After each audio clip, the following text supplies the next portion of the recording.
Top of the morning to you. Thank you so much for joining us on ConsumerHallaTV News at 8. I am Iri Ayomikunle Ike.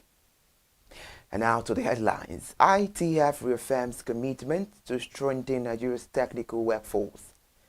CWG certified system integrator for e-invoicing platform. Prioritize Greek and manufacturing to sustain growth. The CPPE urged the federal government. Once again, good morning and thank you so much for joining us on the news. We'll begin the news this morning talking about the ITF. The Industrial Training Fund has restated its commitment to equipping Nigeria's workforce with industry-relevant skills as part of the ongoing effort to tackle the youth unemployment and bridge the country's persistent digital skills gap. The renewed pledge aligns with the federal government's renewed hope agenda, which prioritizes capacity development across key sectors. During an official visit to the Lanre Shitu Motor Assembly Plant in Amuwodofi, Lagos State, the Director General of ITF, Dr. Hafiz Ogun, underscored the organization's mandate to drive the national development through structured technical training. It disclosed further that the fund is finalizing a business incubation initiative aimed at helping trainees transition from the classroom to entrepreneurship.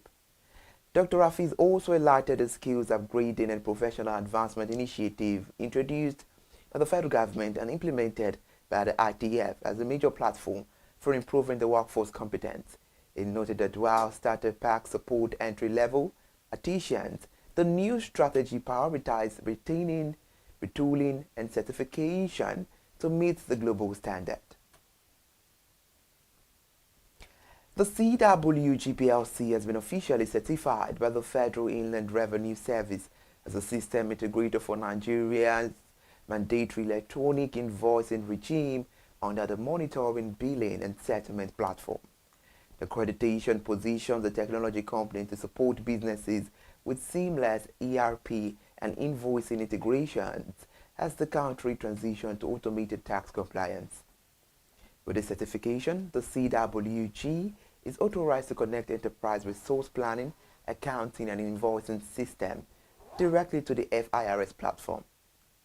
This, they say, will enable organizations to automate invoice generation, validation, and submission, and as well to enhance the real-time compliance, reduce the manual documentation, and strengthen the audit preparedness in line with national efforts to modernize the tax administration. However, commenting on the development, the Chief Operating Officer of CWG PLC, Mr. Afolabi Shobandi, described the certification as a strong endorsement of the company's technical capacity. The Group Managing Director and CEO of CWG PLC, Adewale Adeyipo, noted that the accreditation aligns with the company's long-standing vision of building a digital ecosystem that delivers sustainable value. Now, through the new role, CWG will assist organizations in assisting their invoicing infrastructure, implementing the required integrations, and offering a continuous optimization to ensure a compliance as regulations evolve. And now, the Center for the Promotion of Private Enterprises urged the federal government to scale up the targeted interventions in agriculture and manufacturing in order to curb rising living costs and ensure that Nigeria's 3.98% gross domestic product growth in the third quarter of 2025 result in the real economic relief for citizens. The call was contained in a policy brief analyzing the latest national output data. In the brief, the Chief Executive Officer of the CPPE, Dr. Muda Yusuf, warned that the gains recorded in the third quarter may not translate into improved welfare unless structural constraints across the key productive sectors are addressed. He noted that despite signs of a macroeconomic stability, the cost of living crisis continued to erode household well-being, especially among vulnerable groups. Dr. Moda explained that agriculture, which expanded by 3.79% in the third quarter, remained hindered by insecurity and also the weak rural logistics, the low mechanization, and depressed purchasing power. To sustain the growth momentum, the organization recommended urgent reforms to ease logistic bottlenecks, improve energy supply, boost the port efficiency, and accelerate the transport infrastructure. Meanwhile, they also called for stronger support for farmers through improved rural security, expanded irrigation, better storage facilities, and investment in the mechanization system.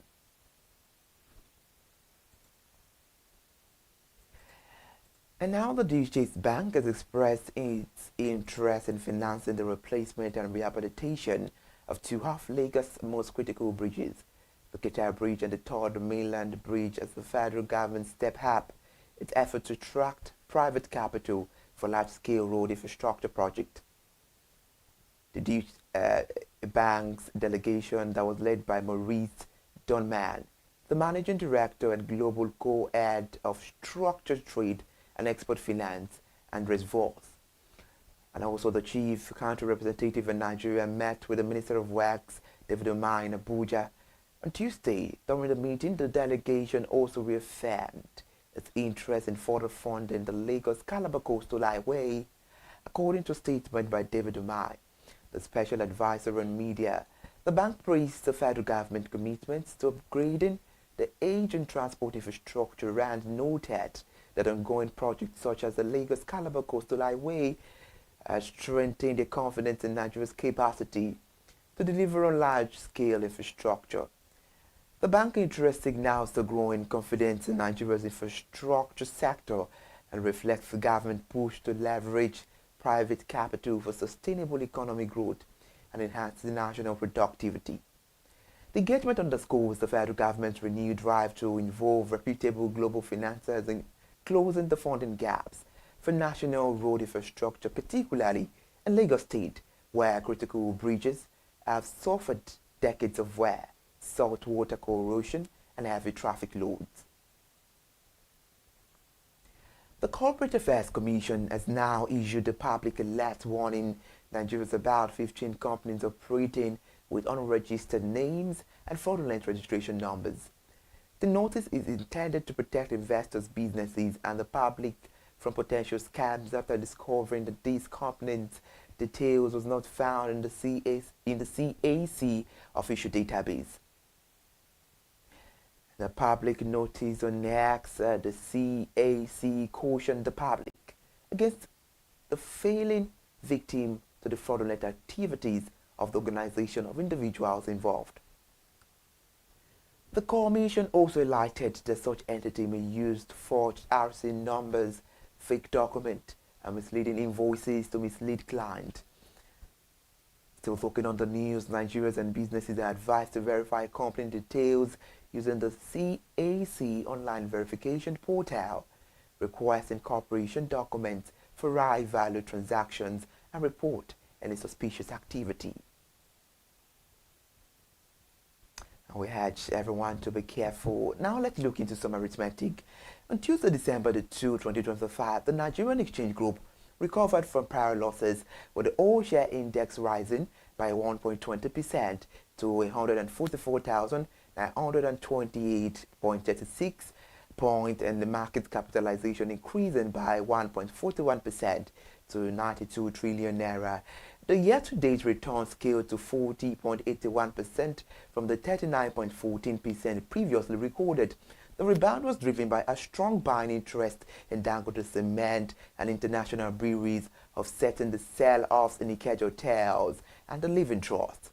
The major market activity highlights involve the volume traded, that is about 606.25 million shares, down to 58.65%, and the value added, which is about 39.69 billion naira, up from 112.64%, and the top volume leader, the Access Core, which is about 310.25 million shares. The top value leader, Seplat, as well, was about 22.48 billion naira, and the top gainers of the investment include Dangote Cement with a profit gain of plus 9.99%, which is about 500 naira, and the NCR with plus 9.98%, and that is about 66.10 naira. The international breweries was about plus 9.66%, which is about 11 naira 35 kobo, and the livestock feed was plus 8.33%, that is about 6 naira 50 kobo, and their communications was about plus 8.14%, that is about 0 naira 93 kobo. Meanwhile, the top losers experienced a downturn on profit and gains. We're looking at Ticket Hotel here with minus 9.92%, that is about 28 naira 60 kobo, and the Legend with minus 9.91%, that is about 5 naira. The Living Trust was about minus 9.78%, that is about 3 naira 23 kobo, and the WAPIC, the WAPIC, was about minus 6.72%, that is about 2 naira 36 kobo, and the FCN Cocoa got about minus 5.10%, and that is about 4 naira 65 kobo. We're still looking at further where the key sector performance, including industrial goods, was about plus 4.30%, led by the Dangam, and the consumer good was about plus 1.08%, and banking was plus 0.19%, and looking at insurance, it was about plus 0.60%, and the oil and gas was plus 0.02%. The rebound reflects a selective accumulation and the high cap stocks indicating the improving investor sentiment. However, the sharp decline in trading volume suggests a cautious participation, with investors focusing on the large ticket opportunities rather than broad-based risk-taking. And we'll move away from there now. The head of the Civil Service of the Federation, Mr. Didi Wilson Jack, has urged Nigerian institutions to adopt the preventive and forward-looking strategies in managing risk rather than relying on reactive responses. While Mr. Didi was speaking at the 15th Annual Risk Professionals International Conference that was organized by the Chartered Institute of Loan and Risk Management of Nigeria, Mr. Wilson Jack highlighted that foresight and strategic readiness are key makers of progressive nations. Mr. Didi Wilson Jack was represented by the Permanent Secretary, Kalba Usman. She described the conference theme as turning risk into opportunities, preventive instead of reactive responses, as a nation call to reimagine the institutional resilience. Mr. Wilson Jack commended the participation of risk professionals, emphasizing that their work in designing preventive frameworks strengthens the national institutions and contributes to Nigeria's stability and prosperity. She also praised the CILRM for 15 years of leadership in enhancing the professional competence and governance system.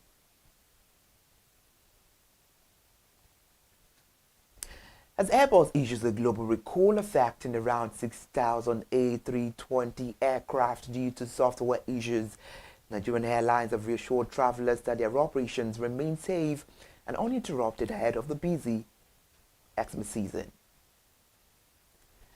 Reiterating that only the United Nigeria Airlines and Air Peace currently operate the A320S in Nigeria with Ibom Air, which is which is about A320S, in favor of newer A220 jet. The Airbus also clarified that not all the A320s are impacted by the recommended software update. The acting CEO of Ibom Air, George Uresi, confirmed that the airline's A220 fleet is not affected. The UNA spokesperson Chibuike Uloka similarly stated that the airline's Airbus aircraft are 100% safe and not included in the recall, assuring that no flight disruptions are expected. However, globally, the recall affects more than half of all A320 aircraft in service, with airlines such as American Airlines and EasyJet temporarily grounding planes to complete the software update. The airports describe a fix as a straightforward software reversion required before affected aircraft can resume service. We're looking to statistic again, where analysts Cardinal Stone expect Nigeria's GDP to grow to 4.22% in the fourth quarter of 2025, an increase from the 3.98% in the third quarter. This signals a positive outlook for the year, whereas economic growth is projected to accelerate towards year-end. This was disclosed in its macro research note released on Tuesday following the latest GDP data from the National Bureau of Statistics (NBS).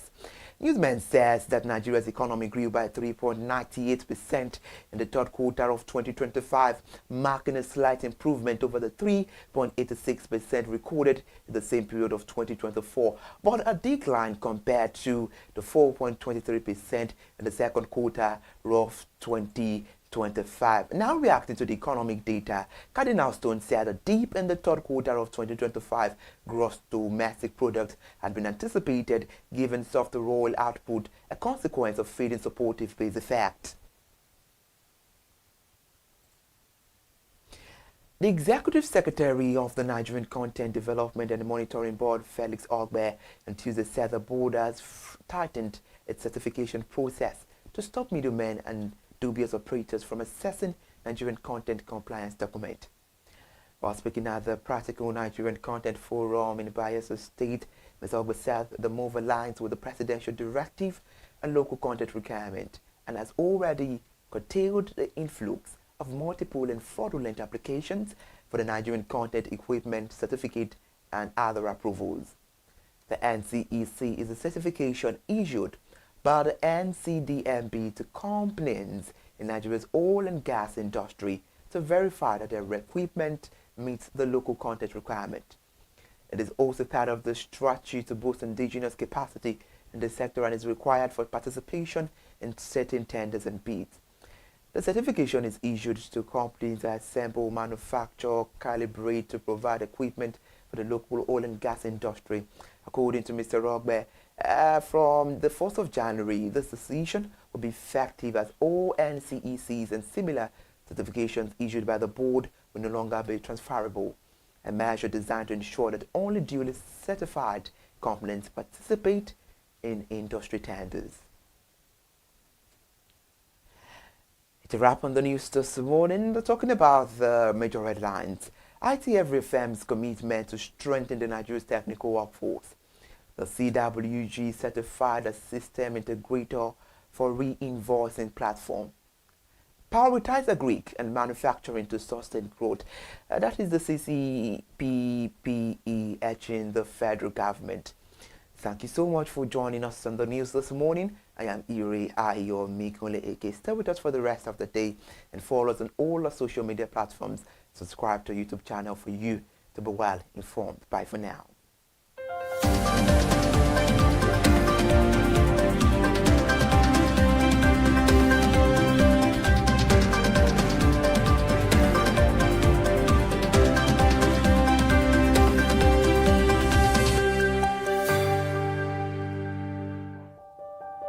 Hey there, do you know in the world today, everyone is a consumer, and as consumers, we all have the right to be heard. In Nigeria today, as a consumer, you have all right to product information, right to fair pricing, right to return goods, right to product labeling, right to fair dealings, and a lot more. Well then, have you heard about the new media channel? ConsumerHallaTV. ConsumerHallaTV. ConsumerHallaTV. At ConsumerHallaTV, our goal is to inform and educate consumers in Nigeria with insightful news alongside development within the fast-paced world of consumers through well-researched, specialized, and analytical content. Our vision at ConsumerHallaTV is to create an engaging platform that provides right connections for meaningful brands in Nigeria, thus creating a more caring world for consumers where business thrive. And guess what? Our ConsumerHalla brand is the first consumer complaint resolution portal in Nigeria, powered by a 72-hour feedback mechanism. We offer consumer advocacy, informative talk shows, branding promotions, advertising, and lots more. Connect with us via our YouTube channel at ConsumerHallaTV. Follow us on our Facebook page, ConsumerHallaTV, our Instagram page, ConsumerHallaTV, and do well to subscribe to our YouTube channel. Subscription is free. ConsumerHallaTV. At ConsumerHallaTV, you deserve to be heard. At ConsumerHallaTV, you deserve to be heard.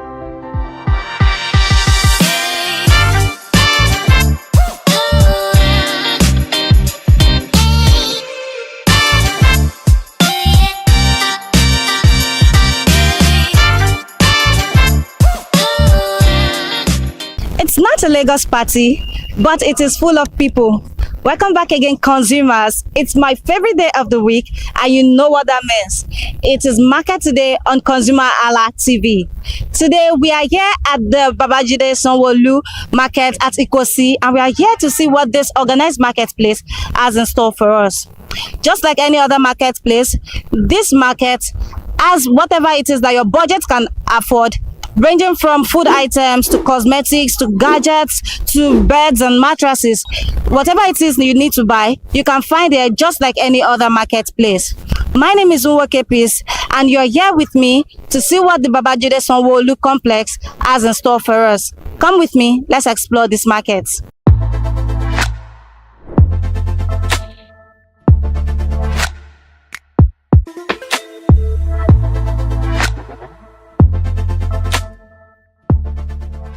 Hello, good morning.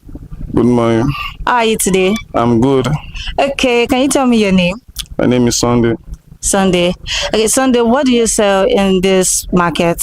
I says rice, any type of rice you want to buy. Okay.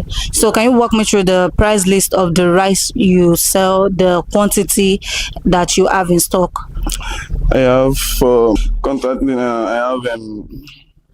my choice. My choice is 75,000, and I have Vitally 80,000 naira. So what is the quantity of this?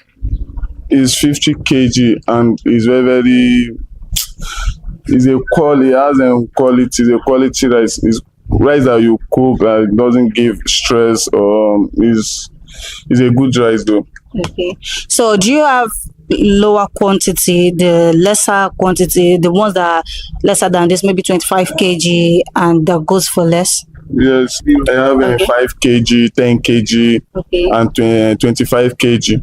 Okay, so how much do you sell the 25 kg, 5 kg, and the 10 kg? The 25 kg is just 38,000 naira. Okay. While the 10 kg is 17,000 naira. The 5 kg is 85. 85.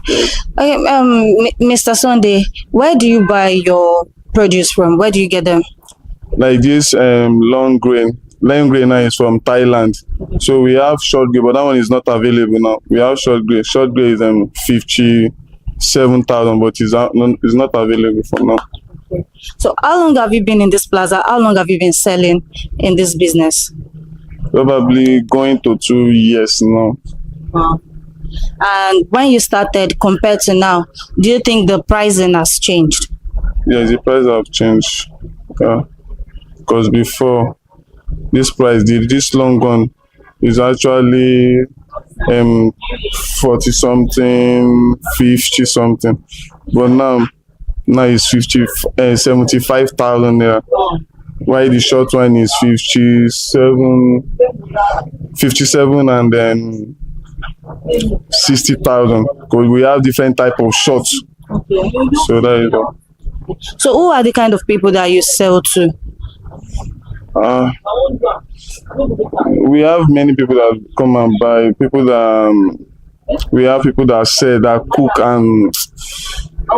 and resell, and we have people that eat it at home, something like that. So basically, you're a wholesaler and you're a retailer too. Yes. Okay. So is there any challenge that you face in this market that affects how you sell? Is the price of price now? Price of price is high now. People cannot meet up with the price because salary, all those things. So market is not really moving for now. Market is not moving. But do you think it's due to the fact that the dirty December, the Christmas season is coming up, or it has been like that? Sincerely, that maybe next month the business will see move. But for now, the business is not really moving for now. Okay. So, if there was one thing you could say to the government to make this space a better place for you, what would you say? They should open border. At least if border is open, all this thing will not be to be easier for both sellers and buyers. No. Okay. Do you have a loyal customer base, like people that buy from you and constantly come back to buy from you? Yeah, of course. So what makes them always come back to buy from you? Because I have quality rice, because it's good and they love it. That's why they are keeping on coming. So your loyal customer base comes back because you sell quality. Every time you need that, this is where you normally come. Thank you so much for your time. You're welcome.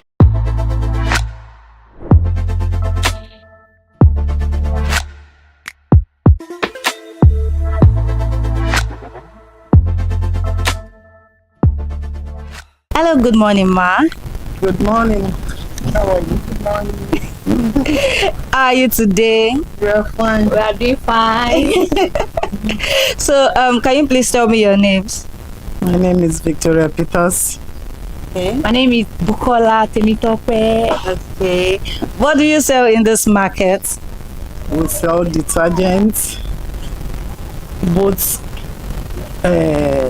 Eva soap, different kind of detergents anyway. So, ma, can you walk me through the price list of some of the things you sell, if not all? Like the detergents, they are in various different types. Okay. We have Magic, we have the Wave, we have the Viva, we have Viva Plus, we have Viva that you can use in your machine, and we have other type of detergent that you might use even to wash plates or even clothes too. Okay. So, where do you buy your products from? Do you buy directly from the company or you buy from wholesalers? No, we join hand with the people that buy direct from the companies. Okay. So that the price will be reasonable for us to sell in wholesale price.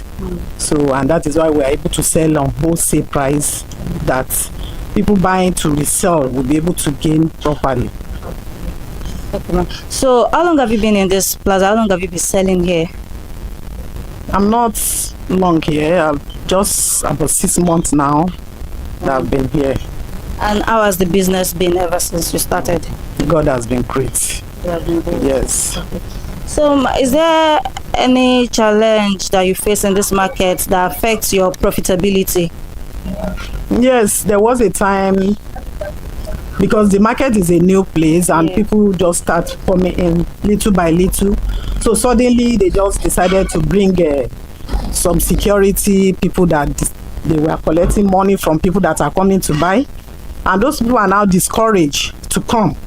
So they decided not to come again, so it affected the sales, and we now gather to talk to the management, which they promised doing something to it, which they have done it. Okay.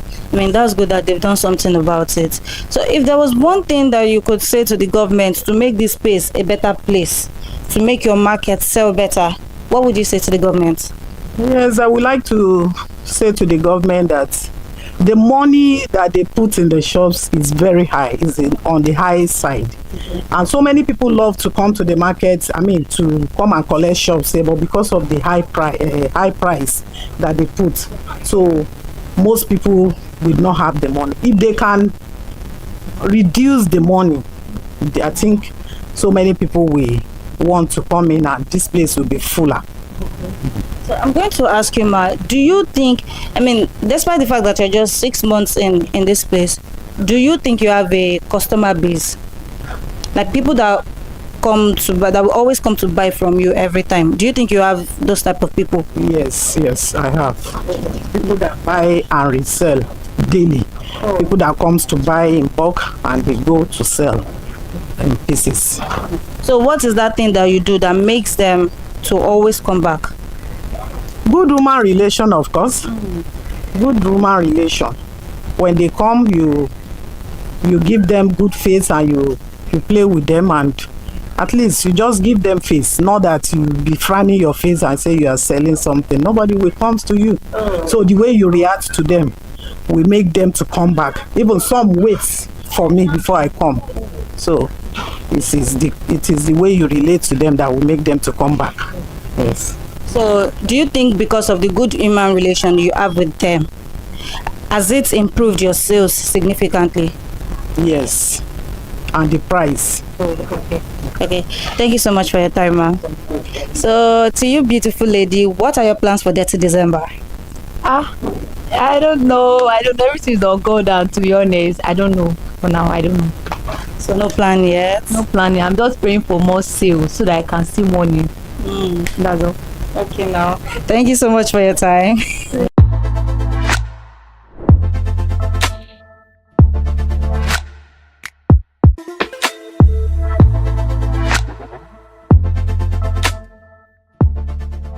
Hello, good morning. Good morning. How are you today? I'm fine.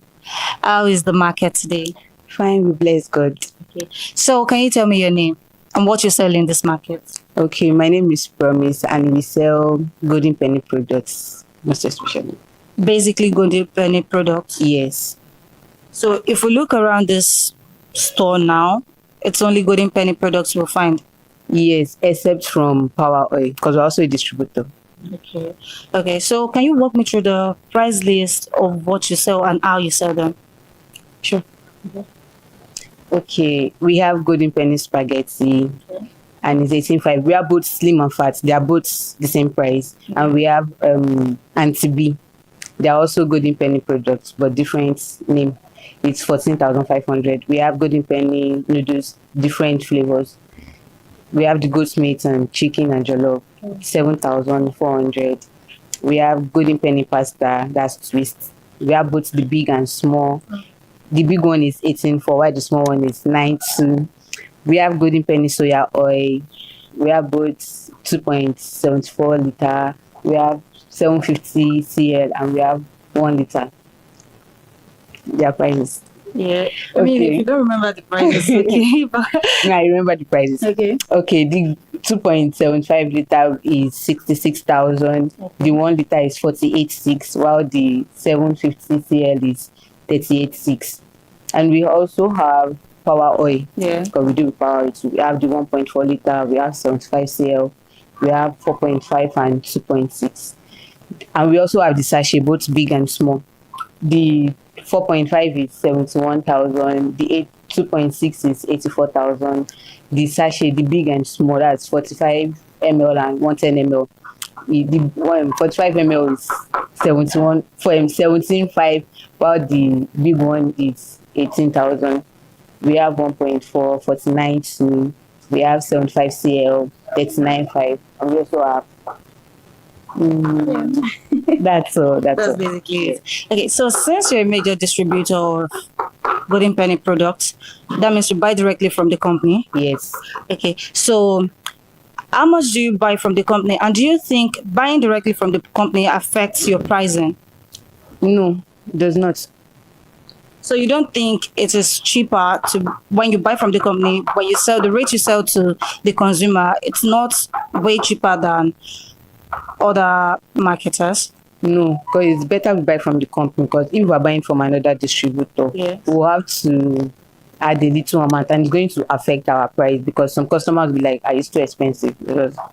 So yeah, basically that's it. So because you buy from the company, it's your pricing is cheaper. Yeah. Oh, okay. Yes. Thank you.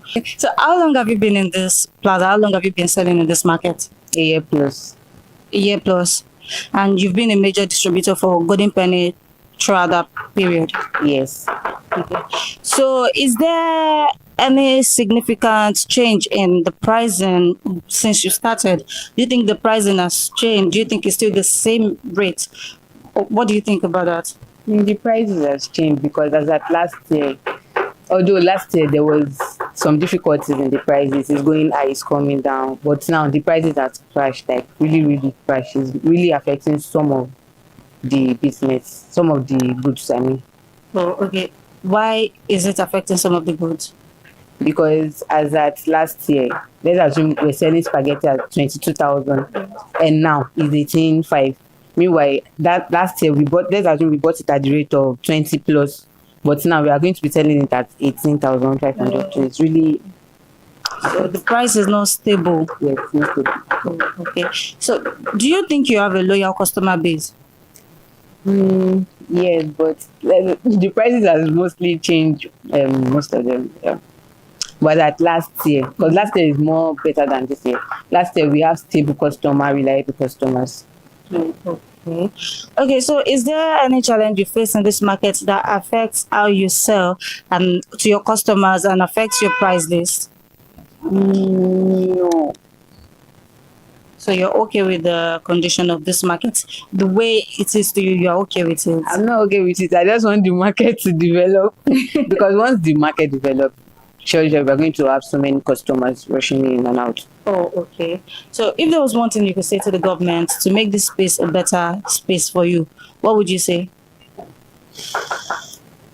I just want Nigeria to be better, because if Nigeria is better, sure, the market is going to be very okay. I think it's because of the economy. Sure.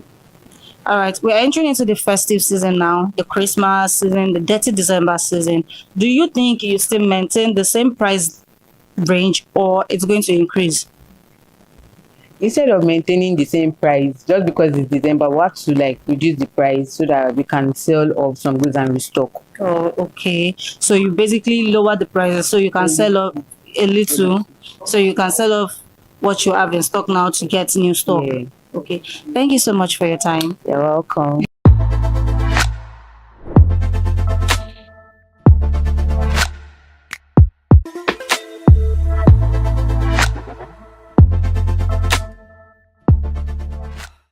Good morning. How are you today? I'm fine. How is the market today? Fine. Okay. So can you tell me your name and what you sell in this market? Okay, my name is Damilola Adegoye. So I'm basically a sales manager here, like a sales rep for a company here. So we sell snacks from the company at lesser prices, at cheaper prices from the company. So that's what we sell here. We sell cheese ball, popcorn, classic peanuts, and other products that are not even here. So those are the things we sell here. Yeah. So basically, since you sell for a company, Yes. how do you determine your price range? How do you sell and how do you get profits from selling like this? Profits. Yes, there are ways we like. I don't really know much about the profits stuff, but the company, they know the percentage for the profits. Okay. But I think we are making profits here because it's better now than when we started. Then, so it's better now. So how long have you been in this market? For close to a year now. A year. And how has it been for you? I've seen different stages of growth. When we first started, the sales was not really picking up, but now we are doing better. Like the sales has improved more than 3 times in a month. We stock, so the sales has improved. So do you think there's any challenge that you face in this market that basically affects how you sell to your customer? Yes, because most people then, when we started then, most people they don't, maybe let me say publicity then, because of this new shopping mall. But now people are aware because we've gone around to do marketing and other things, so people are aware now. So then, and because prices of goods here, because most people that are here, they sell in wholesales like that. So most people, they will feel like they can't come here to come and buy retail price. They will need to buy in wholesale. So that's one of the things that affects. But I think we've find solutions to it now. We sell to people that want to buy in bulk, and we also sell to people of small quantities too. That's how we're able to maximize it. Okay. So if there was anything you could say to the government to make this place a better space for you, what would you say? The government should provide some social amenities that we need here, like electricity. We need electricity here, and some other things. They should make the prices of the shop cheap, affordable, so that people can can get the shops. And because if all the shops are occupied, it will boost sales. It will boost sales. People will really sell and they will make their money. So that's one of the things I feel like they should do. Okay. So how much does a shop go for? I think 1.6 above. Yes. Thank you for your time. Onion beans, groundnut oil, Maggi, tomato paste, and a lot more. So basically, the only thing we can find in this shop right now is fresh tomatoes and pepper. Yes. Yes. So if you send us, I will get it for you. Okay. So can you tell me some of the prices of the food items? Currently, a bag of rice is going for 58,000 for small grain, while the long grain is 72 for today's price. Then half bag of rice is 29,000 for the short grain, while the long grain is 35,000. King's 5 liters oil is 17.5. 12,000 naira for 5 liters of palm oil. 2,000 naira for a sachet of nut chicken. Oh, okay. Then Semovita is 15,000 for 10 kg. 5 kg is 7.5.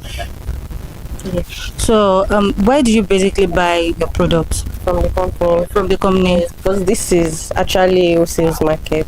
And we are located in Kitson. Okay. So basically you sell in wholesale and do you also do retail? Sometimes, but basically on wholesales. And we have food combos. We can buy food stuff like you can get a food combo of 25,000. Yes, that would be 10 kg of rice, 2 spaghetti, 1 kg of semovita. We do food combos basically. Yeah. So permit me to say, do you have an online store or basically? Yes. Okay, you have an online store where you post this. So okay, do you know about the Black Friday sales currently going on? Yes. Are you participating? Yes. So if you check my page, you will see it there. I'm currently running food combo based on Black Friday. Oh, okay. Yeah. So tell us your discounts now. You mentioned a food combo of 25,000 naira. I said a bag of rice is now currently selling for 58,000. Okay. Which we get elsewhere for 60,000, 59, 61,000. Oh. Yes. So because of your discount sales that is ongoing, it's lesser. Yes. Okay. So do you think you have a loyal customer base? Sure. What makes them keep on coming back to buy from you? Because I'm affordable. I have customers in every state. As at this morning, I sent some items to Ibadan. I sell food combo to Ibadan, Abuja, Ilorin. So how do you handle logistics? That's a bit difficult because getting interstate doorstep deliveries is a battle of do or die. So most times I take it to the park and send through drivers that go to those states. So on days when you have bad reviews from the interstate delivery, how do you handle it? Sometimes, it's full stuff. I can't refund. But in cases like my customer not getting what they paid for, maybe the driver didn't deliver, or in case of theft, I will refund. Oh, okay. Yes. So that's for special cases like that, you do a refund. Yes. And does that make them come to buy from you again? Yes. Oh, that's nice. So is there any challenge that you face in this market currently that affects how you sell and how you buy and how you relate with your customers? No, not at all for now. So you're okay with how the market is here? I'm not okay with it though, because I've been here since 2023 and we are currently having light issues. Our developer, he didn't meet up with his own promises and all of those things. So we are having light issues. We've not been having light since last year. There's no water in the toilet and lots more. That's the only challenge that we have here. Okay. So, and have you spoken to the union in this environment? We have a meeting in the group. So hopefully they work on it and fulfill their promises. So is there anything you'd like to say to the government to make this space a better space for you, to make your market, your sales go on, easily and without any hitch? Nothing much actually. I will not lie, but concerning the complex, we plead to the Kosti chair lady or chairman, the person of what's her name, Mrs. Bada, and the developer. I can't remember his name, but they should please and work on this electricity issue and provide necessary things and securities. That's what we want. So you also mentioned that you have a trade fair discount going on. Yes. Coming up on the 5th of December to 19th of December in this same complex. So are we going I'll be running food combos on table, gari jebu, kilishi, everything is available for that day. Are we still expecting the same price of today, or the price will be significantly lesser? 100. There's no missing and there's no adding. Okay. Sure price. I'm not changing anything. That's for sure. Yes. Okay. Thank you so much for your time. Yeah, okay.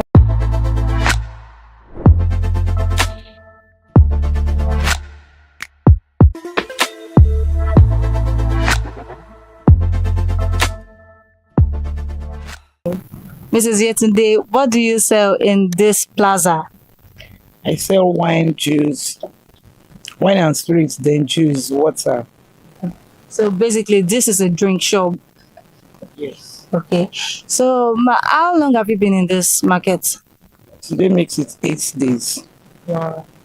Congratulations, by the way. Okay. So, how has the market been since you started? Yeah, it's been fine. It's encouraging.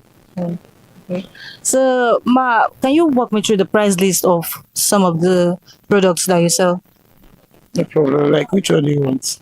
Any of them. Just mention anyone you can mention. Okay, like Capri-Sun is 10,500. Then I have the liter can, 20. Sorry, that one is 25,000. I have the liter bottle, 33,000. I have Coca-Cola products. Yeah, like Coke, Fanta, Sprite. For now, we sell 4,500. Yeah, and then Pepsi product, anything drink. Yeah. That's what I sell. I sell energy drink too. And I sell basmati rice too. Oh, how much do you sell the basmati rice? A carton of 4 bags is 60,000. So why one is 15,000? So, where do you buy your products from? I buy from dealers. Yeah, the Coca-Cola dealers and every drinks I buy from dealers. Depending the time, I'll be able to get my own dealership. So, you buying from dealers right now, does it affect how you set your price? Not really. Not really. So, is there any challenge that you face in this market? I mean, you've only been here for like 8 days, but is there any challenge that you faced in this market that you think might affect how your productivity will be? And the only challenge for now is there is no light here, no NEPA electricity here. That's one challenge. Then the other one is water. Maybe they are working on it. We don't know. We don't have water in this market and NEPA in this market for now. So, ever since you've gotten here, do you think you've maybe gotten a customer base? You've gotten people that have bought from you and they've been coming back to buy? Yeah. Okay, so what keeps them coming back? I don't know. They just come back. Maybe the price. So you think that the price is affordable for them to be able to come back? Yes. If not, they won't come back. Yeah. All right, ma. So is there anything you would like to say to the government to make this space a better space for you? Yeah, this place is good, but they should just work on the light issue. The light is very important. We need light for so many things. So let us have lights in this Babajide Sanwo-Olu complex. That will be fine. So thank you so much for your time, ma. You're welcome.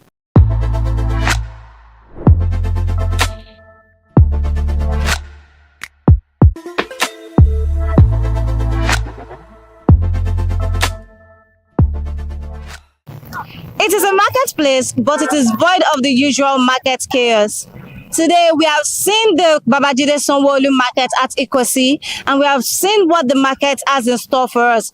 This organized marketplace, you can find whatever it is you need to buy as a Nigerian consumer, ranging from food items to cosmetics to gadgets to clothing materials to whatever it is that you need as the everyday Nigerian consumer. It is not the end, but until the next time, you can catch us on ConsumerHallaTV on Facebook, Instagram, TikTok, and Twitter. My name is Nwoke Peace. And this is Matt today on ConsumerHalla TV. Until next time, have fun and bye.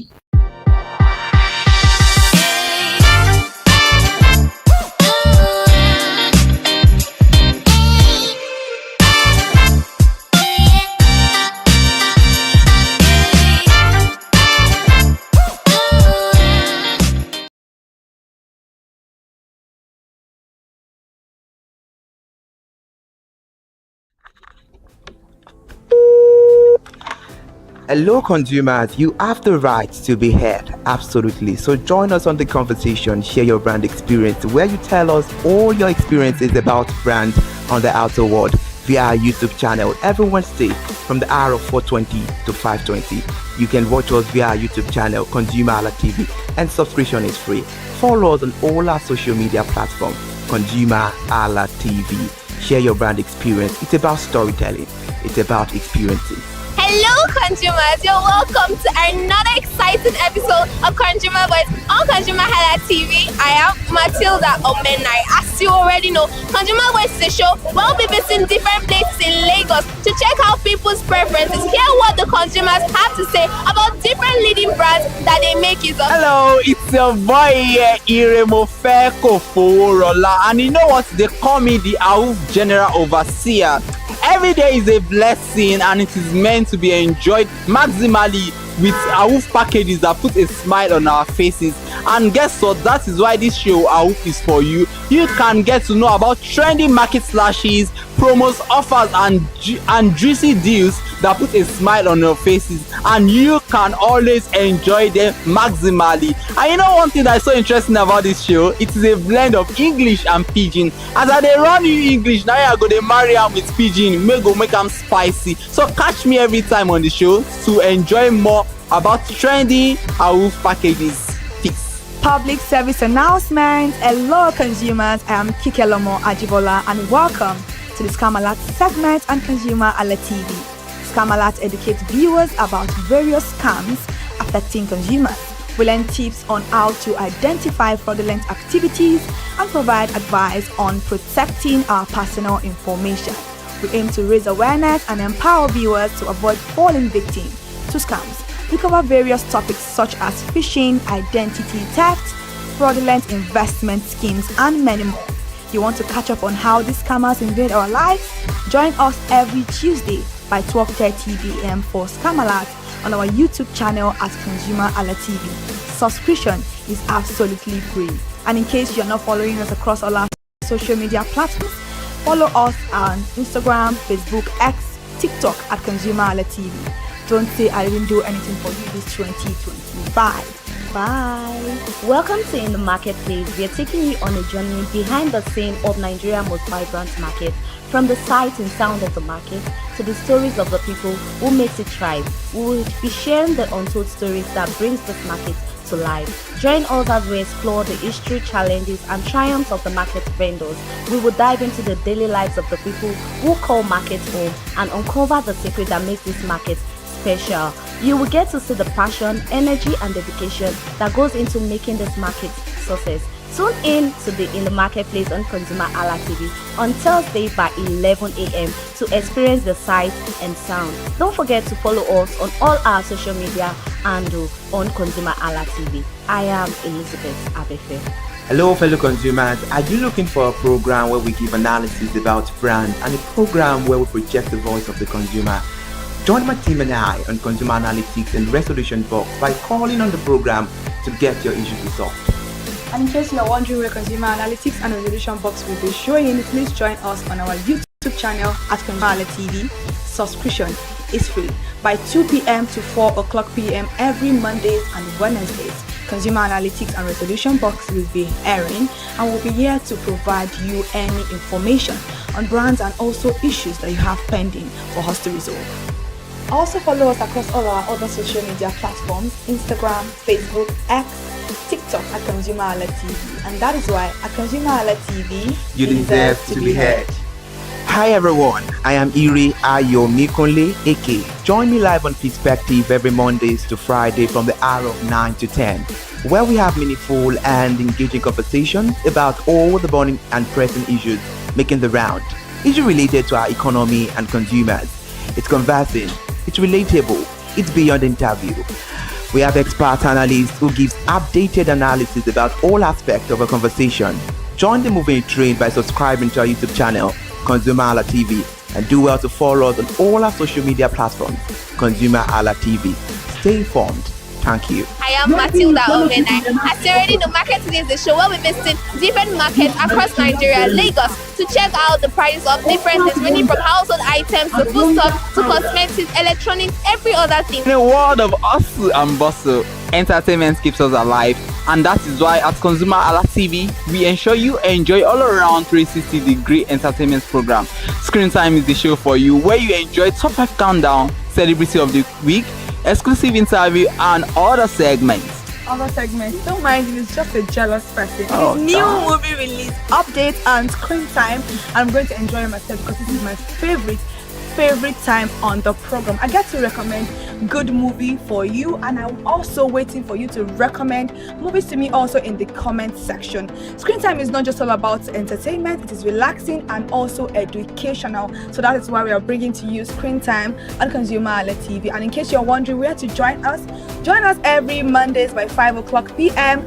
at ConsumerHallaTV on our YouTube channel. Subscription is very, very free. And in case you have not followed us across all our social media platforms, please do so. We are begging you, on Instagram, Facebook, Twitter, and also TikTok at ConsumerHallaTV. What are you waiting for? Click on that follow and subscribe right now. And from the I to the R to the E to the M to the F to the E, my name is Iremofe Koforola, the man always clothed in wealth and strength. And I am Kikelomo Ajibola. Toodles! This is a weekly broadcast program on ConsumerHallaTV that helps draw attention to everyday avoidable gaps in customer service delivery with the overall aim of strengthening existing relationships. Hi people, my name is Mo Fakorede and I am a filmmaker and a film director, and you're watching ConsumerHallaTV. ConsumerHallaTV is everything consumer advocacy, consumer rights, everything that has to do with consumers. On this TV, you'd watch, you'd learn, you'd be educated, you'd be entertained. Keep watching ConsumerHalla TV. My name is Olubukola Ozone, a photographer and a social media enthusiast. You're watching ConsumerHallaTV. It's a consumer advocacy TV. If you have a problem, any consumer related problem, just holla at them, just like their name implies, and they're going to get it sorted for you. Keep watching, stay tuned. Thank you very much. Hi guys, my name is Joba Jalabi. I'm a marketing communications professional. I currently lead marketing at Flash Change, a fintech startup. Keep watching ConsumerHallaTV, a consumer advocacy channel. Hello, my name is Sharon Rotimi. I'm an actor and I am on ConsumerHallaTV. Now, ConsumerHallaTV is a consumer advocacy channel. So if you have any issues, consumer-related issues with brands and services, you can reach out to them and they will be sure to handle it or to cater to you. Thank you so much. Hi guys, my name is Iyebiye Adeton. I'm a film poster designer and illustrator. This is ConsumerHallaTV. It's a consumer advocacy channel. We show content on consumers-based news, entertainment, and all of that. So I urge you guys to stay tuned to ConsumerHallaTV. My name is Anoluwapo Alao, a sales consultant for Star Times Nigeria. This is a ConsumerHallaTV, where they discuss anything consumer needs and get knowledge about anything about consumer. So keep watching it. Hi, my name is Adebola Ogushino. I'm a filmmaker and you're watching ConsumerHallaTV. Any consumer related issues, they've got you. Hi, my name is Stephen Olorunshisi. I'm a strategy and sales professional, currently working with Obey, and you're watching ConsumerHallaTV.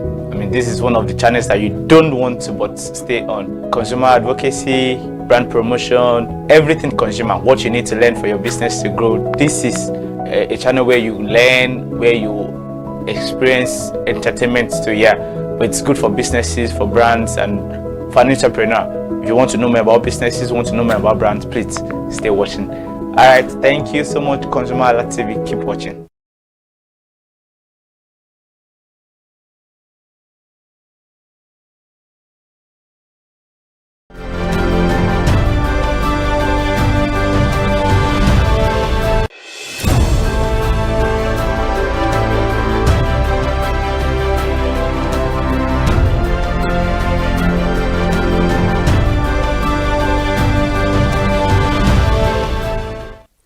Good morning, Nigeria. Thank you so much for joining us on Perspective, the breakfast show on ConsumerHalla TV, where we talk about all pressing and burning issues making the rounds.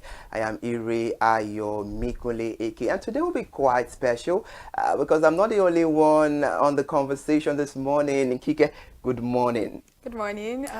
All right. Now, thank you so much for joining us on the conversation. Happy New Month. Happy New Month. All right. Actually. Okay. I'm sure you're ready for the conversation. I am. This is my first time on Perspective. All right. Good Let's then. go. Let's kickstart. On today's edition of Perspective, we'll be decal a bit because we'll be looking into the crucial role of a medical laboratory scientist in the fight against the antimicrobial resistance. And the medical laboratory scientists are key players in fighting antimicrobial resistance, AMR, I beg your pardon.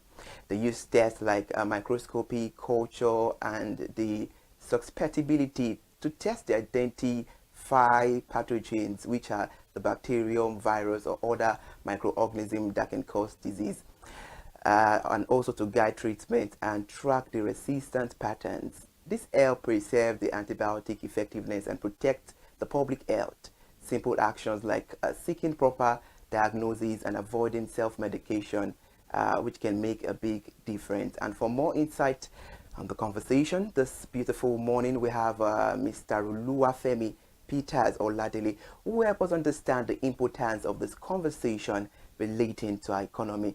It's a pleasure to have you, Mr. Peters. Thank you so much for joining us on the conversation.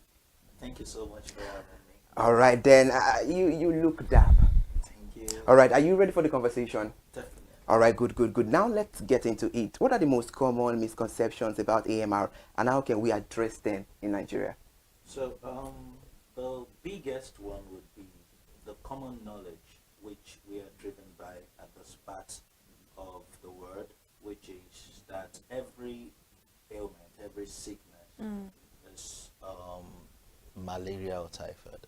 Yeah. So this belief has driven us to everyone being physicians of their own. You'll see a mother who sees a child, I have a headache, I feel hot, and just runs to the chemist, yeah. to not even the pharmacy. The chemist, like we call in Nigeria. A chemist, just a roadside shop to get medication, anti-malaria, antibiotics, to just get them treated. And once they feel that, okay, this person, the fever has broken, no more headache, they stop the medication. And according to World Health Organization, it is funny to say that wellness is, or well-being is not just absence of disease. It's not just when you don't feel well. It's the complete and awesome physical, mental, and social well-being. There are some people, they don't feel hot, they don't have fever, but then they are sick. They are mentally sick. So if you not say that, okay, it's only when you have fever that you're sick, it's a fallacy. So the major misconception is the fact that we do not understand that well-being or wellness is far beyond just absence of these symptoms. Okay. There are many diseases that might have the same symptom. Take, for example, the common cold. Yeah. Influence caused by maybe influenza, and also look at compare that with pneumonia, bacterial pneumonia. Yes. Though they do have the same catarrh, cough, and all that, but then if you use antibiotics for what you can just treat with by just resting, because your body make up has its own war machineries that fight these things, which are the white blood cells. So sometimes what we just need is rest, but then everything is malaria, typhoid. So I believe that with this understanding that not everything needs treatment first, and the right way, how do you know that your the cause of your car's fault if you don't take it to a mechanic to diagnose it? Exactly. So we just see ourselves just doing things just because we feel like it. I think we even take care of our cars more than we take care of ourselves, because we all know that you cannot just open your bonnet and start, going through it. But when it comes to our body, ourselves, which is actually the engine of life, we don't get to take care of it as much as we do other things in life. But before we continue on the conversation this morning, I want to actually understand what AMR is. What is antimicrobial resistance? What causes them? And the fact that many Nigerians may be familiar of, there is something that causes this particular thing, but they don't know what it is and how they can avoid it. Okay. In simple terms, let's take, for example, someone comes to you and gives you a slap through this door. The next day, the person comes through this door and gives you the same slap. The third day, the person comes through this door and gives you the same slap. What would be your response? You might want to close the door to prevent that kind of assault. So antimicrobial resistance, in simple terms, is when the drug, which is the antibiotics, we use for bacteria, because antibiotics is for bacteria. Okay. So when you use antibiotics for a viral infection, it won't work. So antimicrobial resistance is this: the bacteria that does antibiotics are supposed to kill, they grow resistant. They create some kind of shell wall against the antibiotics that is being used. Okay. So that is the simple concept of what antimicrobial resistance is. So that is how this happens. So the general knowledge is this. We've seen that, you see people say that, okay, staph aureus, if you have this thing, staph aureus, you hear that this thing very commonly. And then when you see someone with maybe UTI, when you see someone with, maybe some people even STIs. I've seen a lady when I was doing my service. She just she told me that she was having some kind of feeling, and she brought out an antibiotics, just the one that she's been using before, and she just takes one or two, and she sees that she's feeling better. She leaves it. Yeah, they continue the medication. Yeah, they don't finish the medication. But then the thing is this: when you use antibiotics as prophylaxis, that is, you use it as a preventive measure. Or you continuously use it. Yes, it creates some kind of the bacteria. It kills some of them, while it immunizes some of them. Okay, it empowers them, so that when you use that drug subsequently, it won't work for that. For the one you're targeting it for anymore. Yeah. So I get that. That means that it's in common terms, it has killed all the good bacteria that's supposed to protect you when you're using the particular drug. Yes, there is that. There is that. Okay. And there is the fact that when you're supposed to use, this is how it works. When you use a medication, it goes through processes. Okay. Your liver breaks it down, releases the active part of that drug into your system, and then it is transported to that target cell where you're going to, where it's needed. Okay. So what happens is that when you use that drug, and there's something we call bioavailability of the drug. So when you use that drug, it kills some of them, and that is why, and when it gets to a point, the availability of that drug in the system reduces. Okay. Which is why some people will tell you use this drug twice in a day. Oh, use once a day. Yes, okay. yes. So because it is believed that after like 9 hours or 12 hours, the concentration of that drug has reduced. Okay. So you need to replenish it. Okay. So that the the effect of the drug would continue. And that is why they tell you that, okay, use this for 5 days. Exactly, in limited time, not stay on it for the rest of your life. So use this for 5 days, but then you see people say after 2 days they feel well And they stop it. Yeah, especially with malaria drugs. Nigerians, we do that a lot. All right, interesting. Mr. Oluwafemi, I love those analyses. They are LD and they are sharp. Now, let's look into this. How can the medical laboratory scientists collaborate with healthcare professionals to optimize antibiotic use and reduce AMR? Well, that's a very lovely question. I think we are doing better now compared to some 10 years ago, because medical practice now is working towards even personalized medicine. And what do I mean by that? We've come to understand the importance of collaboration in the healthcare space, in the medical space, where we see the importance of the doctor, with the importance of the pharmacist, the importance of the nurse, the importance of the medical laboratory scientist. Some years ago, we do not have that. I could remember when during my training as a medical laboratory scientist, I went to a doctor in our clinic then, and I told him that, see, I've done tests and I've seen that I have malaria. And the guy was like, who told you that? It's only it's testing that will tell you that you have malaria. I was like, what are you even saying? The only way you can confirm if you have an ailment is when you go through testing. And now, because you want to prove some kind of superiority complex, you're trying to talk me down. And at the end of that conversation, he was telling me that, do you know you can still go back and do medicine? I was like, that's even out of the point. But now we've come to understand the unique roles of each healthcare professional. So the role of the medical laboratory scientist is even beyond diagnosis. We even do surveillance. Because you cannot say that a drug is resistant except we tell you that it's resistant. Because in a climb like ours, 2 weeks ago, I was in a conference, a summit, Impact Africa Summit. And then they asked a question like, okay, how do you know the effectiveness of the drug and all that?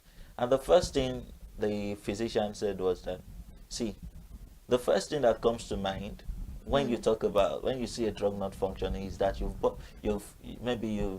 prescribed or you've used a fake drug. There's that. There's that. And there is drug resistant. So the first thing that comes to mind for a random physician who is not that deep is that maybe it's a fake drug. Let's try and get from another source. But then you cannot confirm that a drug is resistant if we have not told you that it's resistant. Because what we do in the lab is that we try to isolate the organism. We try to grow it in the lab. And then we test different drugs. We identify it that, okay, this is this, this is that. Then we try to test different drugs against that organism. And then we now track the one that is effective, the one that is not effective. We call it resistant drugs, and we now detect the ones that are sensitive. So you're saying that it's not only antibiotics that can be resistant to somebody. No.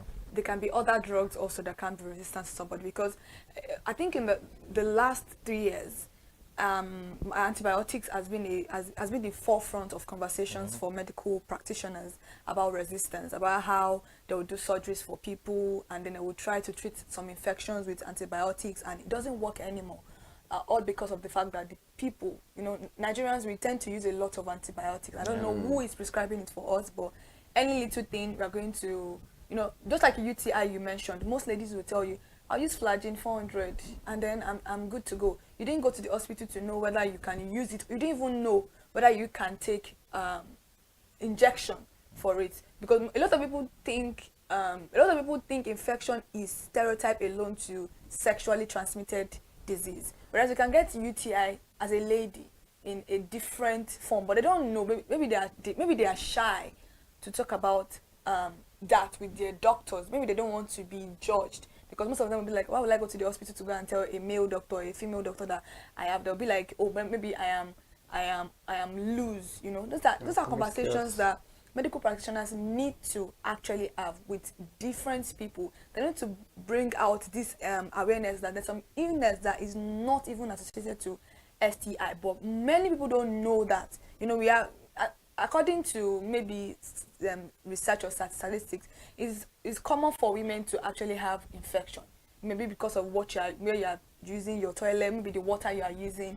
You know, the first time I got a UTI infection, it was the water in where I served in Ibadan. It was a well water that I used, and I noticed it, and I'm like, I've never, you know, something that I've never noticed that before. I've never had a change in my body like that. So I called my father. You know, I called my father, like, Dad, this is like, okay, go to the hospital. Somebody told me, a friend of mine told me to use Flagyl 400. I've never heard of Flagyl as 400 milligrams. I only know the Flagyl, and that Flagyl that we even use for stopping poo is not even a right medication for stopping poo. So I don't use it anymore. But if I tell my mom now that you don't use Flagyl, she'll be like, that's what they used to stop poo. I mean, there's a particular medication for poo, for you to stop your poo, for stooling. That's not it, but she doesn't listen. So I called my father. Was like, no, go to the hospital, go and check what's wrong, because I just explained my symptoms to my friend, my female friend, and she was like, no, just use Flagyl, that's it. So maybe she has gotten it a lot of time, because that was the first time I was getting it. So I had to go to the hospital, and when I got, they were like, oh, buy a grapefruit or a grape wine, make sure you finish the whole bottle, and just come for 2 days medication, 2 days injection. And I went, and in that 2 days, that was, and when I told her, I was like, are you sure it's gone? Because I treat mine sometimes for like 2 weeks. And I'm like, you can see the difference of someone that went to the hospital. And the doctor even explained to me that sometimes if you take a lot of grape, or what they call it, this grape juice, it tends to help your bladder release more, because you are forcing your pee, it's not coming out. But then your bladder is full, but because of the fact that you have a little bit of obstruction, that is the reason why. So just make sure you always take grape fruit, or I can't remember the name of but it tastes like grape. But I remember I took that Eva wine or something, that red one. That's what he recommended for, and I don't think he even gave me any medication. It was just those 2 days injections, and that was it. But for my friend, it was a different experience entirely. So it could be that for her now, maybe she's already getting that resistance that you are talking about. But how can you be on that Flagyl is very bitter. So I don't know how you're using it for a whole, and she's telling me 1 in the morning, 1 in the night. So you're telling me I'm going to use like 3 sachet for like, because I'm treating something. No, that's not going to work for it. So that's why I'm very particular about. It's not now just about antibiotics. There are also other medications that you can actually develop resistance for. Yes, there are actually other resistance is resistant. It can be to a viral drug. It can be to many kind of medications, any kind. But the most common one has been antibiotics. Biotics. Okay, because that's what is very common. That is the most common one. And people just believe that if it has worked the first time, it will work the second time, which is not entirely true. The body has, take for example the UTI, the body has good microorganisms that actually protect you. But then when you use antibiotics indiscriminately, you kill them. Those are the good bacteria I was talking about. Okay. So you kill them, and then you allow for these bad microorganisms to be playing ball. All right, interesting. Mr. Olafemi, while making your analysis the other time, you made mention of the role of the laboratory, and you made mention of surveillance. Now, let me ask you, can you please elaborate on the role of surveillance in tracking resistant patterns and informing public health policies? So, like I said the other time, we've had a lot of policies around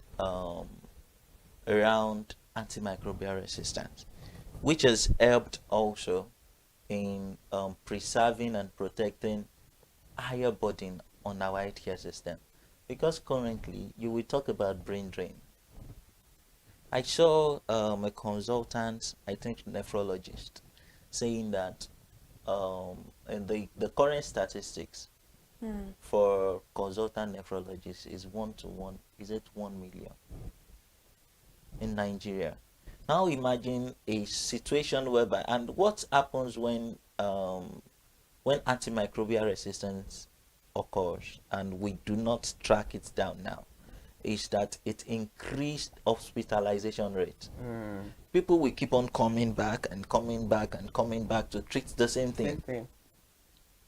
And it increases the burden on our healthcare system. The same time a doctor would used to attend to like other people, they will keep on using it to attend to same persons. So we see that, and then we've had the role of the medical laboratory scientist to help the physician track down and know how to make their treatments more effective. So, like I said the other time, you cannot know if a drug is resistant if we do not tell you that it's resistant. We are the ones that know the pattern. We see it from the lab that, okay, after a while, and that is the reason for data. We have our data. So we see it from pattern that, okay, over a while, and for example, we have MRSA, which is the methicillin resistant Staphylococcus aureus, which is being tracked right now. That is the role of a medical laboratory scientist. So we see the pattern, we see the drugs that are being resistant to these things, and then we alert the policymakers that, see, these are the drugs that we've seen over time that is becoming resistant to this class of organisms. So it involves and it informs them of the kind of policies that can be taken to prevent these things. So in the National Action Plan it took effect from last year 2024 to 2028, over a 4 years period. There is the antimicrobial stewardship, which is a policy that promotes the prudent use of antibiotics in both man and animal. Do you know, shockingly, that one of the major contributors for drug resistance, this particular question, is from animal? I wanted to ask about agricultural livestock. That's where my question is going to come from, because it's very, like, I'm aware of the fact that the medication they use in treating what we ingest can also cause a lot of antibiotic deposits in our body. So I wanted to ask you that. I wanted you to even explain in great detail how that's, because a lot of Nigerians consume chicken, beef, pork, stuff like that, and these are the medication that these what will I say? Will I say the owners of this poultry, they don't even have the knowledge. It's not as they have a veterinary doctor that is taking care of their livestock. They just let me just put antibiotics. Let me grind it into the water they are drinking. Let me do that, and then they are feeding these things, and for us consuming it also is depositing in our body. I wanted you to explain that for me. Those are one of the questions that I wanted to ask you. Okay, so you see, we in this our country, we are used to, we believe so much in knowledge that we don't have. Some of us, we've turned ourselves to doctors, we've turned ourselves to veterinary doctors, we've turned ourselves to mechanics, we've turned ourselves to talk about anything. Talk about trades. So, and this is creating more harm than good. It is very right that antibiotic deposit comes from this livestock that we consume. Yeah. Talk about cows, chickens, chickens. And all that. So sometimes the antibiotics being used for this treatment in these poultries, sometimes they are used for prophylaxis. That means they don't see anything happening to those chicken or those birds or those. Just before anything happens. Yeah, before they anything do it happen every and all morning. that. And that puts the drug deposit in the meat that is produced from this livestock. So no matter the cooking that you cook is still going to be it's there. still going to be there. It's not an organism that dies by maybe you eat them, you subject them to high temperatures and all that. No, that doesn't happen. So that means this particular drug doesn't have any effect, like negatively, because if they are giving does. So no, I'm talking about the livestock, not us. Yeah, Okay. it does have a very, very bad effect on us because that's what I'm talking about right now. I'm talking about the livestock because I'm wondering how an animal will be taking this thing, and then we, the last consumers of this thing, are going to be the ones suffering from it. So that means maybe it doesn't have any effect on the animals, or what? Why exactly are they giving the animals those things? Drug resistance to happen in Animals. Okay. It does. Okay. It does. Okay. And what happens is that when we now consume this produce, we take these, we call them superbugs, because they've been exposed to these drugs over time, and they've built immunities against them. And that is one. And we have zoonotic diseases, which is from animals to humans. Yeah. So as it affects them, it affects us too. Okay. And that is where the role of policies come in. That is where it comes in. All right, interesting. I know you're enjoying yourself on the conversation this morning on Perspective. We're discussing the crucial role of medical laboratory scientists in the fight of antimicrobial resistance, and we have Mr. Oluwafemi Peters Oladele on the conversation. Let's go on a short break. When we come back, we dissect and ponder better on this issue. We'll be right back. Thank you so much for staying with us. Please sip your coffee. We'll be right back.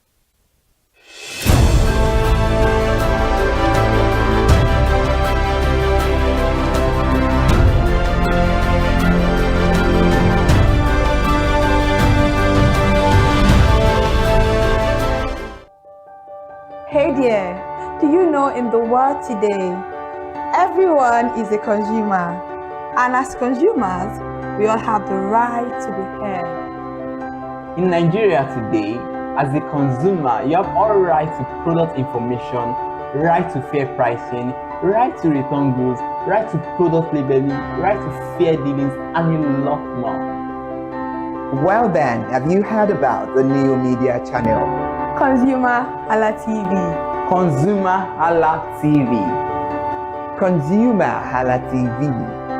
At ConsumerHallaTV, our goal is to inform and educate consumers in Nigeria with insightful news alongside development within the fast-paced world of consumers through well-researched, specialized, and analytical content. Our vision at ConsumerHallaTV is to create an engaging platform that provides right connections for meaningful brands in Nigeria, thus creating a more caring world for consumers where business thrive. And guess what? Our ConsumerHalla brand is the first consumer complaint resolution portal in Nigeria, powered by a 72-hour feedback mechanism. We offer consumer advocacy, informative talk shows, branding promotions, advertising, and lots more. Connect with us via our YouTube channel at ConsumerHallaTV. Follow us on our Facebook page, ConsumerHallaTV, our Instagram page, ConsumerHallaTV, and do well to subscribe to our YouTube channel. Subscription is free, ConsumerHallaTV. At ConsumerHallaTV, you deserve to be heard. At ConsumerHallaTV, you deserve to be heard. Right, my name is Korede Peters, and I am a product manager. So this is a very innovative idea, and first off, everybody is a consumer, and so this is the voice of the consumer. and this is a voice that is going to be heard. For the first time, the consumers in this country are going to be able to express their ideas and to get to know your rights, to know what belongs to you. And it's going to change a lot of branding. It's going to change a lot of things, because everybody knows that we're not just getting things out for the consumers. The consumers have a right to accept. You know, as they say, the customer is always right. So the customer is the consumer, and the consumer is always right. So, you know, when there is control, when there is feedback, there is bound to be change.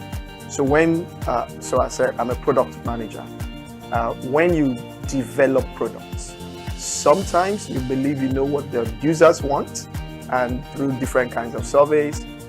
But when the users actually get the product, they can tell you their mind, how the product is, their feeling about the product. So it's good to definitely change how products are being designed, how services are being given to people, because you can get a feedback, and that feedback can make or mar a company, you know, and everybody wants to have good feedback. So it's definitely going to change the behavior of people that make products. One very good thing is information. Information is power. So the consumer is going to get way more powerful.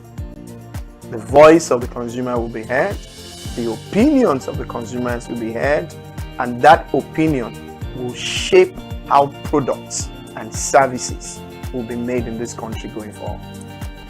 Be on the lookout. You are now in charge. Several things coming your way through this station. I'm very excited about it. The things he's already brought out, and there will be many more things. But the bottom line, the consumer is now in the driver's seat. So ConsumerHalla TV, thank you for this innovative work. You're going to keep evolving, and just follow the consumers.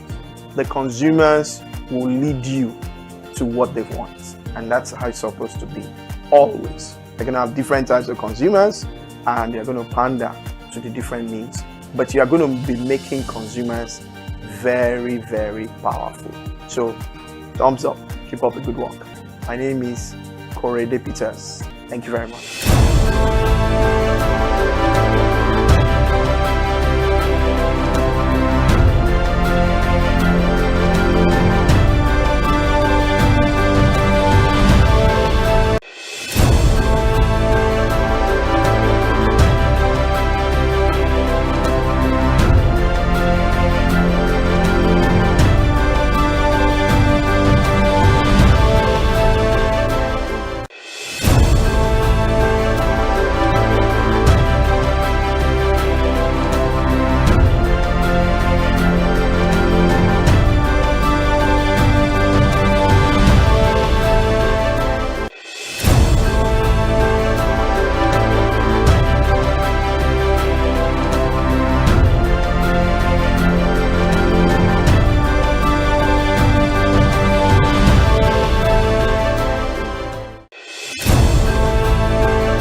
Well, I appreciate you for still staying there and watching Perspective on ConsumerHalla TV. This is where we have discussions about pressing issues and burning issues making the round. And on the conversation, we are having something important that it's crucial to talk about. That is the crucial role of a medical laboratory scientist in the fight against antimicrobial resistance. And we have Mr. Oluwafemi Peters Oladele on the conversation. Now let's get to it. What are the implications of AMR on Nigeria's healthcare system? So when we talk about how this directly affect our healthcare system, one of the things we'll talk about is the effect of AMR, which is treatment failure. You notice that you keep on treating the same thing over and over again. And then this is increasing the burden on our healthcare system. So take for example, another topic is this typhoid thing. When people say that I have typhoid, and I have this thing, I have that, how do you know you have typhoid? Because before you have typhoid, the way you ingest salmonella is, have you taken any dirty water? Did you, how are you sure that? You can't even assert. If you have typhoid, you won't be the one to tell us you have typhoid. So you just say people just when they feel fever or they are pooing, they tell you that they have typhoid. Or diarrhea. Or diarrhea. which of course increases the burden, the healthcare burden we are faced with in the healthcare space, where treatments now fail. We are now burdened with the fact that new researchers will now have to look for new drug that can treat these infections. All right, I love this conversation a lot because it has to do with the daily lives of we Nigerians 247. And now you've told us about the implications of AMR on the healthcare system in Nigeria. So what step can Nigerians take to prevent AMR? And how can we promote the awareness? Because she mentioned about the awareness earlier on and about responsible antibiotic use, because there is a whole lot of misuse outside there. Yeah, that is why I must commend platforms like ConsumerHalla TV, which gives the privilege to put out this information there, because they say knowledge is power. Yeah, it is. More of these things are health behaviors that we've learned over generations. You see your mother treat any small thing, gives you anti-malaria, gives you 1 dose of antibiotics. When you give birth to, you believe that that is the pattern. And when you've seen it work once, you believe that it will continue to work. So it is on every one of us to put out that information. Like, I must commend you telling your your friend about the need to go to the hospital to get tested, to get proper treatment. And then I must commend also you giving your mother a feedback that, okay, this is what I went through. Till now. But believe me, you've passed the message. They don't listen. These are our mothers. They don't listen. You tell them a lot of things, they'll be like, and you're more saying, you these children of nowadays. Since, do you know what's funny is that I feel like what you're saying is very true. It's like a generational thing. My mother did it, so why is it going to be a problem for me? This issue of dusting powder, all this rub for children. If I tell my mother, when I give birth, you will not shake my baby because of shaking baby syndrome. She doesn't believe any of that. Didn't I do it for you? You know how did you? Did you die? She tell me, like, you know all those. They are very funny that there are things that, and I now explain to her that, do you notice that the mortality rate in the country has dropped? Because people that are giving birth after you guys are more aware. You can't compare the mortality rate of when you were giving birth as at that time, even up to 2007, compared to it now. Even we losing mothers now, some mothers already have their birth plan. They will ask you, do you have blood in store for me? Because they are informed of all of these things. So, but the older generation would not listen. They would not listen to you because we have that issue. And these are issues that I feel like the public health care system needs to address. Maybe there's a need for just not taking drugs to rural area. There's a need for proper education. And I love the fact that you came here this morning to address people, to let them know that this is what is going on in the country. You having your baby on the same bed with you is as you saying that you want to just kill that child.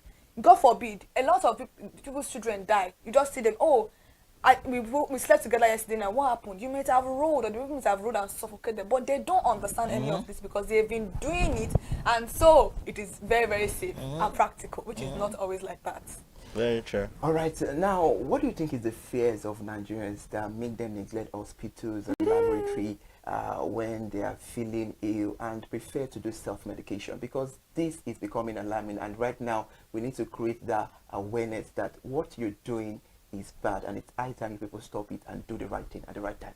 You see, one of the things I must commend the Lagos state government for is their role in helping to reduce payment of healthcare services out of pocket. Okay. So you see the Lagos State, what do they call them now? I think, is it Lamasa or something, that are in charge of HMOs, Lagos State HMOs, Health Management organizations. Yes. So you see them going to rural communities to tell them that, okay, you can be on this platform, and then you don't need to pay for healthcare services. A lot of them just, actually. So Niger girls, I've seen a lot. yeah. So one of the major contributors for people not patronizing it's money. And would you blame them? No. Because the economy has affected the healthcare system too. Take, for example, some years ago, I'm a medical laboratory scientist. One of our reagents used in testing HIV used to sell for 18,000 naira. Guess how much it is now? Just to test for HIV. As in the kit used for testing. How Guess how much much it is now? How much? 120,000. I was thinking about that. 18,000. From 18,000. That was when? That was about a year ago or a year and a half. That's 2023. 2023. Let's say 2023. Wow. Now it's 120,000. Where would the money come from? People will pay. So one of the major reasons why people don't use healthcare facilities is because of money. And then the solution to that is we should encourage our people to be on HMO platforms. So it's not only because many people think HMO is just for office people, 9 to 5. No. So it's not just for office people. No, it's not. It's not. It's Mm. not. With the policy in Lagos State that every worker must be on HMO. If you are employing more than 5 staff, you must place them on HMO. So Ilera Eco is also like an HMO. Yes. Because I know that Ilera Eco, I think it's for elderly. Is it just for elderly people? It's just No, for it's for everybody. Okay, okay. That one is for reducing Yeah. the money. But it only works for public hospitals, right? Yes. Okay. You've commended the Lagos State government in charge of HMOs and all of that. How can the government and the private sector support the medical laboratory scientists in the fight against AMR? Okay, one of the things that we can do, and we that will help the system, is for research and development. Okay. Because when this occurs, new drugs must be discovered, and also funding. Help our system to get funding, so that we can help better place our healthcare system. So there are many ways, and help in surveillance also. So these are ways that the public and private partnerships can help in curbing this particular issue, because it's a menace. It is. It is a menace. According to the World Health Organization, about 1.2 million people face this yearly. Yearly, not the total. Wow. All Sorry, right. before you okay. go, because I know we are almost at the end Definitely. of the program, I want you to help educate the audience watching right now at home, and people are going to still watch the program after we are done with this program, about the fact that AMR is a very important conversation and it's a very important issue that is affecting us. Does it have a cure? These are things that I know many of us will want to know. Is it curable, or once you have that particular resistance, you have to be placed on other diagnoses? Well, antimicrobial resistance for organisms, it's not curable, and it's not, how do I put this now? Malaria is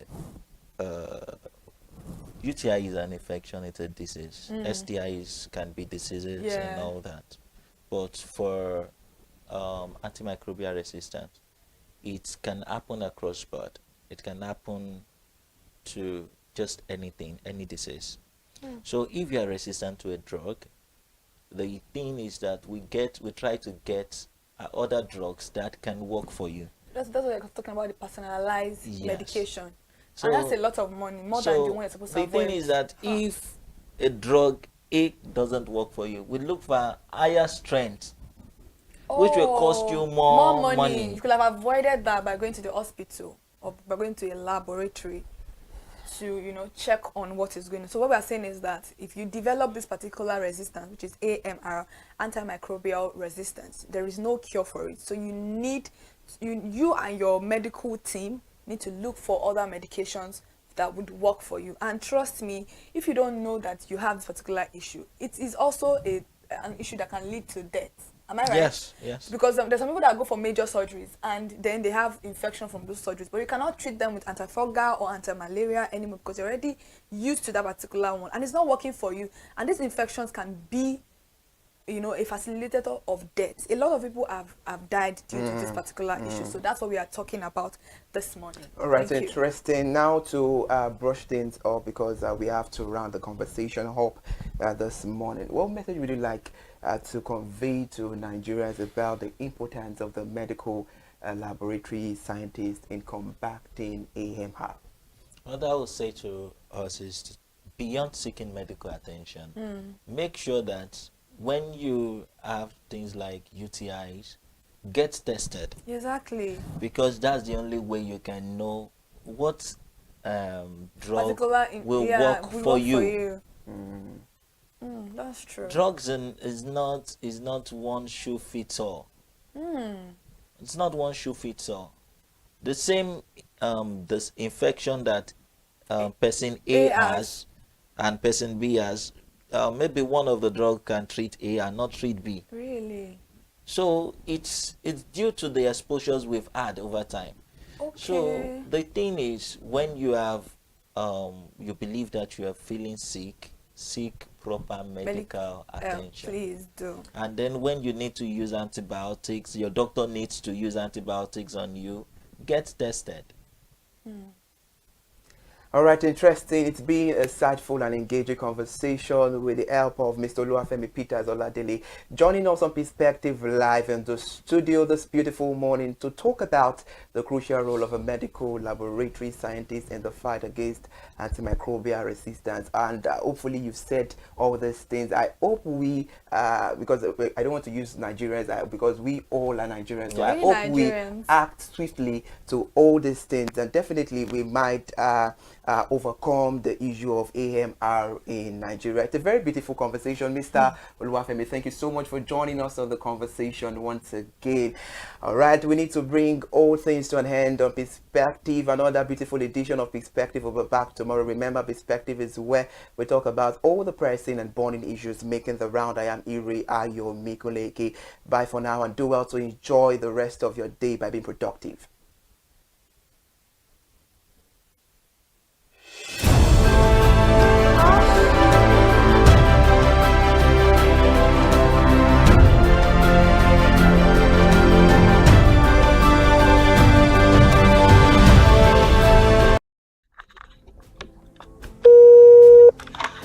Hello consumers, you have the right to be heard, absolutely. So join us on the conversation, share your brand experience, where you tell us all your experiences about brand on the outer world via our YouTube channel every Wednesday from the hour of 4:20 to 5:20.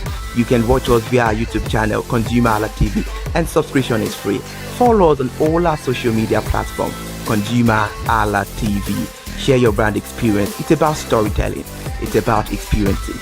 Hello consumers, you're welcome to another exciting episode of Consumer Voice on ConsumerHallaTV. I am Matilda Omenai. As you already know, Consumer Voice is a show where we'll be visiting different places in Lagos to check out people's preferences, hear what the consumers have to say about different leading brands that they make use of. Hello, it's your boy Iremofeko Foworola, and you know what? They call me the AUF General Overseer. Every day is a blessing and it is meant to be enjoyed maximally. with AWOOF packages that put a smile on our faces. And guess what? That is why this show AWOOF is for you. You can get to know about trendy market slashes, promos, offers, and juicy deals that put a smile on your faces, and you can always enjoy them maximally. And you know one thing that's so interesting about this show? It is a blend of English and Pidgin. As I dey run you English, now I go dey marry am with Pidgin, may go make am spicy. So catch me every time on the show to enjoy more about trendy AWOOF packages. Public service announcement. Hello consumers, I am Kikelomo Ajibola and welcome to the Scam Alert segment on ConsumerHalla TV. Scam Alert educates viewers about various scams affecting consumers. We learn tips on how to identify fraudulent activities and provide advice on protecting our personal information. We aim to raise awareness and empower viewers to avoid falling victim to scams. We cover various topics such as phishing, identity theft, fraudulent investment schemes, and many more. You want to catch up on how these scammers invade our lives? Join us every Tuesday by 12:30 p.m. for Scam Alert on our YouTube channel at ConsumerHalla TV. Subscription is absolutely free. And in case you're not following us across all our social media platforms, follow us on Instagram, Facebook, X, TikTok at ConsumerHalla TV. Don't say I didn't do anything for you this 2025. Bye. Welcome to In the Marketplace. We are taking you on a journey behind the scene of Nigeria's most vibrant market, from the sight and sound of the market to the stories of the people who makes it thrive. We will be sharing the untold stories that brings this market to life. Join us as we explore the history, challenges, and triumphs of the market vendors. We will dive into the daily lives of the people who call markets home and uncover the secret that makes this market special. You will get to see the passion, energy, and dedication that goes into making this market success. Tune in to the In the Marketplace on ConsumerHalla TV on Thursday by 11 a.m. to experience the sight and sound. Don't forget to follow us on all our social media and on ConsumerHalla TV. I am Elizabeth Abefe. Hello fellow consumers, are you looking for a program where we give analysis about brand and a program where we project the voice of the consumer? Join my team and I on Consumer Analytics and Resolution Box by calling on the program to get your issues resolved. And in case you are wondering where Consumer Analytics and Resolution Box will be showing, please join us on our YouTube channel at ConsumerHalla TV. Subscription is free by 2 p.m. to 4 o'clock p.m. every Mondays and Wednesdays. Consumer Analytics and Resolution Box will be airing and will be here to provide you any information on brands and also issues that you have pending for us to resolve. Also follow us across all our other social media platforms, Instagram, Facebook, X, TikTok at ConsumerHalla TV. And that is why at ConsumerHalla TV, you deserve to be heard. Hi everyone, I am Iri Ayomikunle Eke. Join me live on Perspective every Mondays to Friday from the hour of 9 to 10, where we have meaningful and engaging conversations about all the burning and pressing issues making the round. Issues related to our economy and consumers. It's conversing, it's relatable, it's beyond interview. We have expert analysts who gives updated analysis about all aspects of a conversation. Join the moving train by subscribing to our YouTube channel, ConsumerHalla TV, and do well to follow us on all our social media platforms, ConsumerHalla TV. Stay informed. Thank you. I am Matilda Omenai. As you already know, Market Today is the show where we visit different markets across Nigeria, Lagos, to check out the prices of different things, ranging from household items to foodstuffs to cosmetics, electronics, every other thing. In a world of hustle and bustle, entertainment keeps us alive, and that is why at ConsumerHalla TV, we ensure you enjoy all around 360-degree entertainment program. Screen Time is the show for you, where you enjoy top 5 countdown, celebrity of the week, exclusive interview, and other segments. Don't mind him, he's just a jealous person. Oh, His new movie release, updates, and Screen Time. I'm going to enjoy myself because this is my favorite time on the program. I get to recommend good movie for you, and I'm also waiting for you to recommend movies to me also in the comment section. Screen Time is not just all about entertainment, it is relaxing and also educational. So that is why we are bringing to you Screen Time on ConsumerHalla TV. And in case you're wondering where to join us every Mondays by 5 o'clock p.m. at ConsumerHalla TV on our YouTube channel. Subscription is very, very free. And in case you have not followed us across all our social media platforms, please do so. We are begging you, on Instagram, Facebook, Twitter, and also TikTok at ConsumerHallaTV. What are you waiting for? Click.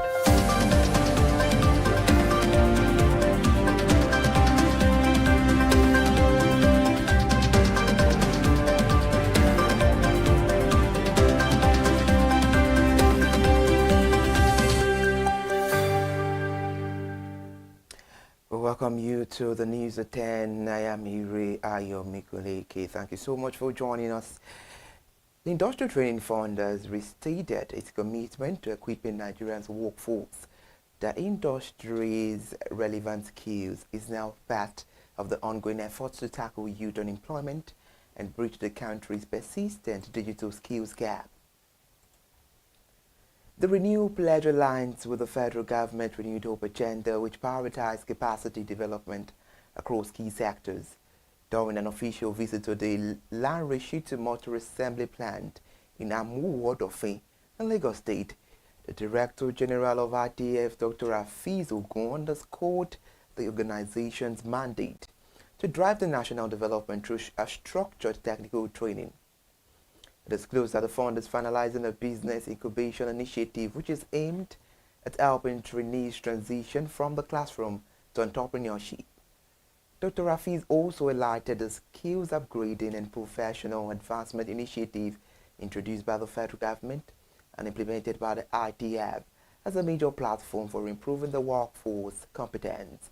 He noted as well that while starter packs support entry-level artisans, the new strategy prioritizes retraining, retooling, and certification to meet a global standard.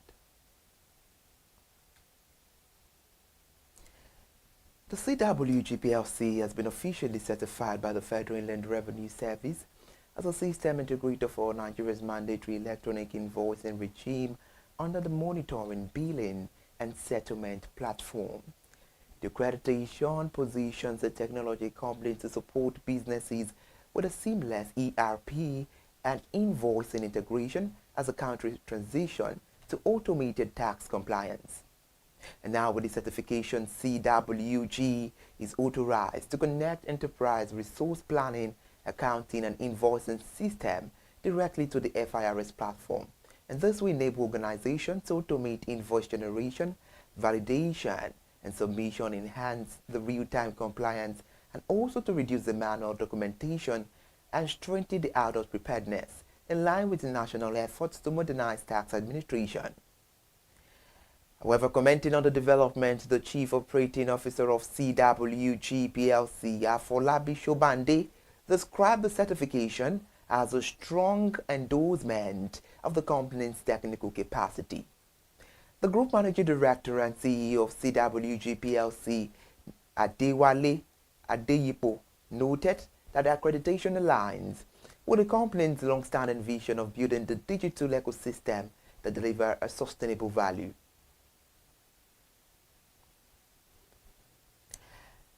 And now away from there, the Center for the Promotion of Private Enterprises urged the federal government to scale up targeted interventions in agriculture and manufacturing in order to curb rising living costs and ensure that Nigeria's 3.98% gross domestic product growth in the third quarter of 2025 result in real economic relief for citizens. The call was contained in a policy brief analyzing the latest national output data. However, in the brief, the Chief Executive Officer of the CPPE, Dr. Muda Yusuf, warned that the gains recorded in the third quarter may not translate into an improved welfare unless structural constraint across the key productive sectors are addressed. He noted that despite signs of macroeconomic stability, the cost of living crisis continued to erode household well-being, especially among vulnerable groups. Dr. Muda explained that agriculture, which expanded by 3.79% in the third quarter, remained hindered by insecurity, the weak rural logistics, the low mechanization, and depressed purchasing power. It said furthermore that to sustain growth momentum, the organization has recommended urgent reforms to ease logistics bottlenecks, improve energy supply, boost the port efficiency, and accelerate transport infrastructure. And now the Deutsche Bank has expressed interest in financing the replacement and rehabilitation of two of Lagos State's most critical bridges, the Qatar Bridge and the Third Mainland Bridge, as the federal government stepped up efforts to attract a private capital for large-scale road infrastructure project. The bank delegation was led by the Maurice Donham, the Managing Director and Global Co-Head of Structured Trade and Export Finance, and Andres Voss, the Chief Country Representative in Nigeria, as he met with the Minister of Works, David Umahi, in Abuja on Tuesday. Report says during the meeting, the delegation also reaffirmed its interest in further funding the Lagos-Calabar Coastal Highway, and according to a statement by David Umahi, the Special Advisor on Media, the bank praised the federal government's commitment to upgrading the aging transport infrastructure around and noted that ongoing projects such as the Lagos-Calabar Coastal Highway have strengthened their confidence in Nigeria's capacity to deliver on large-scale infrastructure. The bank interest signals a growing confidence in Nigeria's infrastructure sector and also reflects the government push to leverage private capital for sustainable economic growth and enhanced national productivity. The engagement underscores the federal government's renewed drive to involve reputable global finance in closing funding gaps for national road infrastructure, particularly in Lagos State, where critical bridges have suffered decades of wear, saltwater corrosion, and heavy traffic loads. The Corporate Affairs Commission has issued a public alert warning Nigerians about 15 companies operating with unregistered names and fraudulent registration numbers. The notice is intended to protect investors, businesses, and the public from potential scams after discovering that this company's detail was not found in the Commission's official database. In a public notice on X, the Commission cautioned the public against falling victim to the fraudulent activities of the organizations or individuals involved. The Commission highlighted that such entities may use forged RC numbers, fake documents, and misleading invoices to mislead clients.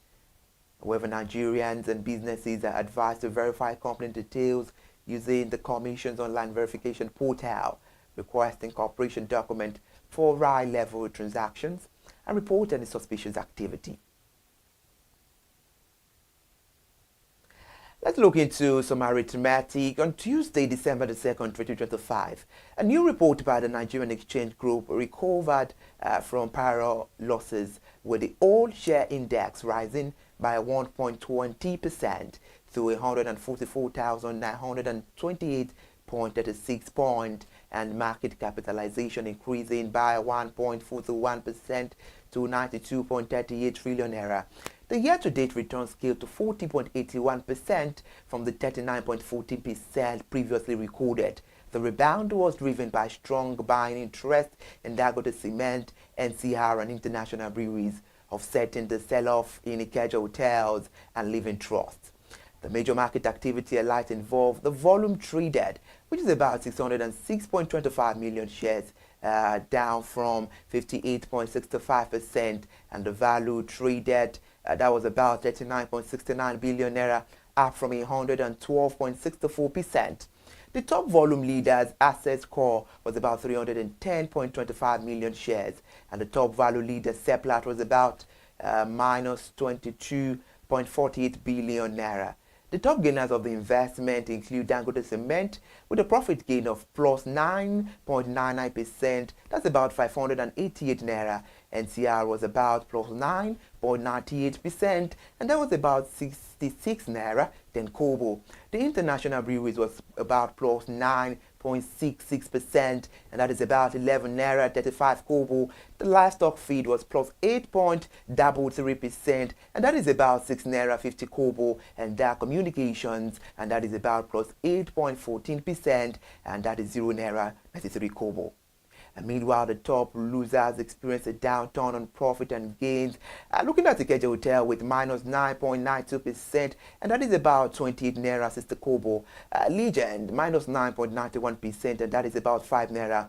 The Living Trust was about minus 9.78%, and that is about 3 naira 23 kobo. And WAPIC, WAPIC, was about minus 6.72%, and that is approximately 2 naira 36 kobo. And the FTN Cocoa was about minus 5.10%, and that is 4 naira 65 kobo. The key sector performance include industrial goods, and that was about 4 plus 30%, led by Dangam. And consumer good was about plus 1.08%, and banking was plus 0.19%, and insurance was about plus 0.16%. Oil and gas was plus 0.02%. The rebound reflects selective accumulation in ICAP stock, indicating the improving investor sentiment. However, the sharp decline in trading volume suggests a cautious participation, with investors focusing on large ticket opportunities rather than broad-based risk-taking. We step aside from there. The head of the Civil Service of the Federation, Mr. Didi Wilson Jack, has urged Nigerian institutions to adopt preventive and forward-looking strategies in managing risk rather than relying on reactive responses. Mr. Didi was speaking at the 15th Annual Risk Professionals International Conference that was organized by the Chartered Institute of Loan and Risk Management of Nigeria. Mr. Wilson Jack highlighted that foresight and strategic readiness are key makers of progressive nations. It was represented by the Permanent Secretary, Kabos Man, and she described the conference with its theme, turning risk into opportunities, preventive instead of reactive responses, as a national call to reimagine the institutional resilience. Mr. Wilson Jack commended the participation of risk professionals, emphasizing that their work in designing preventive framework strengthens the national institutions that contributes greatly to Nigeria's stability and prosperity. She also praised the CILRM for 15 years of leadership in enhancing professional competence and governance system.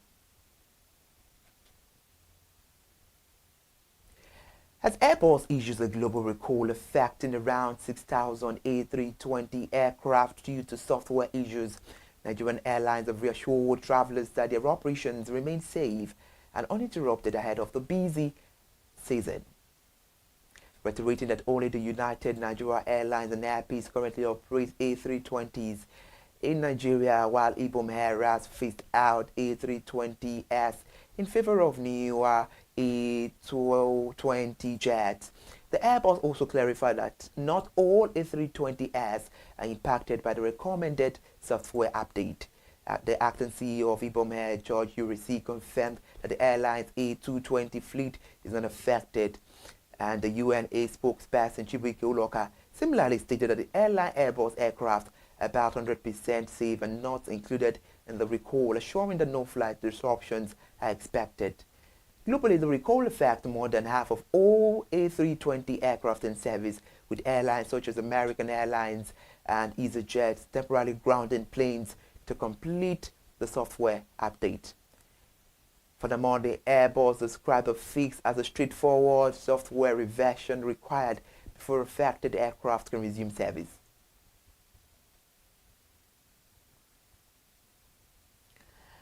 Now we're back to statistics, where analysts at Cardinal Stone expect Nigeria's GDP to grow to 4.22% in the fourth quarter of 2025, an increase from 3.98% in the third quarter. The a positive outlook for the year as economic growth is projected to accelerate towards year end. This was disclosed in its macro research note released on Tuesday following the latest GDP data from the National Bureau of Statistics. The newsman says that Nigeria's economy grew by 3.98% in the third quarter of 2025, which marks a slight improvement over the 3.86% recorded the same period of 2024, but a decline compared to the 4.23% in the second quarter of 2025. And now reacting to the economic data, Cardinal Stone said a dip in the third quarter of 2025 GDP had been anticipated given softer oil output, a consequence of fading supportive base effect. The Executive Secretary of the Nigerian Content Development and Monitoring Board, Felix Ogba, on Tuesday said the board is starting its certification process to stop middlemen and dubious operators from assessing Nigerian content compliance document. While he was speaking at the Practical Nigerian Content Forum in Yenogwa in Bayelsa State, Mr. Roberts said the move aligns with the Presidential Directive on Local Content Requirement and has already curtailed the influx of multiple approval. The NEC, however, is a certification issued by the NCDMB to companies in Nigeria's oil and gas industry to verify their equipment and also to meet local content requirement, which is now part of the strategy to boost indigenous capacity in the sector and is required for the participation in certain tenders and bids. The certification, however, is issued to companies that assemble, manufacture, calibrate, or provide equipment for the local oil and gas industry. Mr. Rugbefordo said this will be effective from the 4th of January, and ONCECS and similar certifications issued by the board will no longer be transferable, a measure designed to ensure that only duly certified companies participate in the new development. Thank you so much for joining us on ConsumerHallaTV News. Then let's meet again on the media news by 12. Bye for now.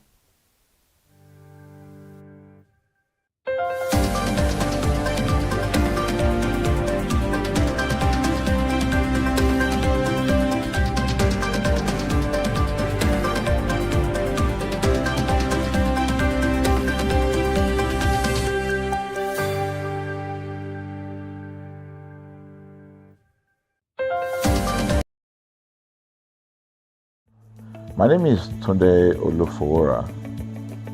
I'm the CEO of Brand Communications. We are the we call the publisher or the owner of the new initiative called ConsumerHallaTV. ConsumerHallaTV is actually Nigeria's first consumer-centered, or call it consumer-centric television platform that aims to bring voice to the over 220 million Nigerians. It was a vision that came to my heart about 10 years ago. I remember that I was traveling. I traveled out of the country, on airline. And I had this unpleasant experience. It was a trip to an African country from Nigeria, and I actually went with a local flight from Nigeria. I wouldn't want to mention the name of the airline. And then it was to South Africa, and we landed in South Africa. And let me just paraphrase it. When I was coming back, I had some money, some dollars, and that someone had given to me to hand over to another person in Nigeria. So I wanted to help out. I didn't want to carry the cash on myself. So for whatever reason, I had a small case, and I felt that it was safer for me to put the money in my luggage. So I put it in a safe place in my luggage, got everything intact, and I checked in my luggage. My arrival in Nigeria, I was standing and was waiting by the carousel just so that I could pick up my luggage, and then I was there for 1 hour and waiting for my luggage. I didn't know that my luggage already arrived, and it was one of the luggage that was moving around on the carousel. So after about 1 hour wait, I looked to my left and my right. Almost everybody had gone. I think there were just about 2 or 3 left. So I beckoned on the woman that was on my side, and I noticed she was really in tears. "Madam, what happened?" She said, a bag has just been torn and a lot of things stolen. So I said, well, I've also been waiting for my own. She said, you better go and check those, those luggages there. Maybe yours is one of them. And lo and behold, I went around there. Mine was one of them. By the time I got it, everything inside my luggage was gone. All the valuable things there were gone. To cut the long story short, we felt there was need for us to report the case, at least to the airline. It was in the night, about 8 o'clock or 9 o'clock. We went in to go and see the officer that was in charge. As soon as we got in there, the officer said, oh, so sorry, but you will have to go to our head office in somewhere in Victoria Island, to lodge a complaint. Okay. So the next day we went to the Victoria Island and we lodged a complaint, and that was it. And since that day, I'm talking a story of over 10 years ago, I didn't get a call, not even a call from that airline to talk to me about what happened to my luggage. Now, about a month after that trip, I had another opportunity to travel out of the country. This time around it was to US, and it was an official assignment. And I flew on, I will mention the airline this time around. I flew on a BA. I really didn't like BA. I usually go with Virgin Atlantic and things like that. But my protocol officer convinced me and said, okay, you will love BA. Why don't you go on BA? Anyway, so I went on BA to US. And of course, when I returned from US to Nigeria, we had to do, of course, there'll be like a connecting flight, from Heathrow. So we got into London Heathrow, and then because it was through Heathrow that we went, and then so they changed since it was BA, they changed the aircraft this time around to a bigger one. I mean, clearly because there were more Nigerians, or more people that were planning to come to Nigeria, and then we boarded. Not quite 10 minutes into the flight, in the air, the aircraft started malfunctioning. The air conditioning compartment were not functioning very well. I was on what we call business economy. The whole of that business economy, all the way to economy side, the ACs were not working well. It was hot. And then I was watching. And then from that moment till we got to Nigeria. From that moment till we got to, I'm just trying to paraphrase. From that moment till we got to Nigeria, I could remember very well how many times the pilot, broke into conversation and had to apologize and say, we're really very sorry about this. He was giving us almost every 30 minutes. There's always a kind of update. So sorry, this is what we're doing now, this is what we're doing. While we were on that journey, I also remember an incident. So they came, the crew apparently couldn't resolve they couldn't manage the crisis or what was going on about it. They couldn't fix it. So they come up and said, we're so sorry, but for all the inconvenience, we're declaring, free lunch, free whatever it is you want, you can get. So trust Nigerians, you need to hear how everybody was jubilating, But something struck me. The experience I had just about a month before, and this experience, somehow I started comparing them. I was trying to see how this matter will be managed. Again, to cut the story short, we landed in Nigeria on a BA. Before we landed, the pilot announced and said that for the inconvenience, they will be giving a voucher of £50 to everyone that flew on that aircraft. I thought it was a joke. I mean, it was my first time with BA, but for what I knew or know of the British man would never even play with his 1 penny, talking of £1. So I felt that must be a joke of the year. So we left. I got back to my office. I think it was just about a week after. My officer, our guys in our mail room came up and said, "Oh, you have a parcel." So I said, "Parcel? Yeah." So they bought this parcel, wrapped. I opened it, and boom, I bought the document out. It was the £50 voucher from BA. So what's the tenor of this story? An experience with one airline was terrible. No apology. An experience with another one, even though it was a bad experience, but it was very well managed. So managed that even if we have suffered anything in that aircraft, you probably, for the sake of how they manage it, will have forgiven them. So that was how this journey started. So I started thinking, my mind, this is what we go through in this country. But are we different from other nations? So God put in my heart the idea of ConsumerHalla. That's why the Halla came with consumer. And we started that journey about 10 years ago. We started by creating a platform called ConsumerHalla, where consumers, so I discovered that Nigerian consumers don't have a voice. So things happen, and that's it. We live with everything. So we've started the journey from creating the platform.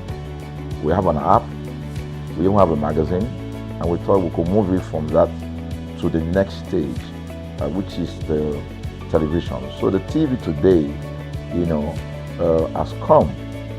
So I would say precept by precept, line upon line, we have been able to build on our aspiration, to finally bring to birth this unique and exciting platform, So it's a digital telecast, and our goal is to further connect consumers in Nigeria to brands with insightful news, development within the fast-paced world of consumers. The world of consumers is growing at a very fast pace, So we want to inform Nigerians. We want to get them educated about their rights, So our role is that we're going to educate consumers in Nigeria, all right?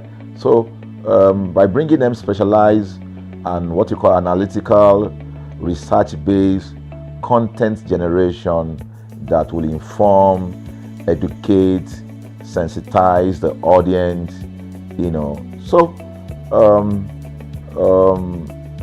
that's ConsumerHalla TV. So I call it an offshoot of our ConsumerHalla brand. ConsumerHalla brand actually was the first we call it the first complaint or consumer complaint resolution portal. When we started it about 10 years ago, or about 7 years ago, it became the first complaint resolution portal.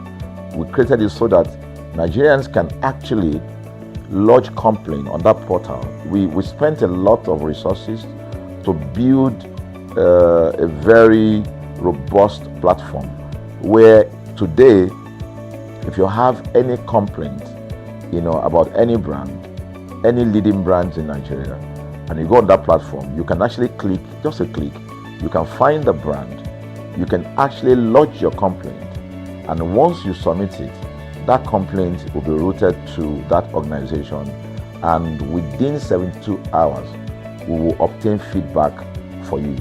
We build it in such a way that we have connection to almost all the organizations, and it's been working. We've resolved several complaints for people without having to charge them any penny, because the idea is not to charge. So what we have done with ConsumerHalla TV is to take it to the next level. So we hope to change the narrative. We want to give the right direction. Nigeria has the largest consumer market in the world, with a population of over 220 million people. Why should we be the one that is suffering the most?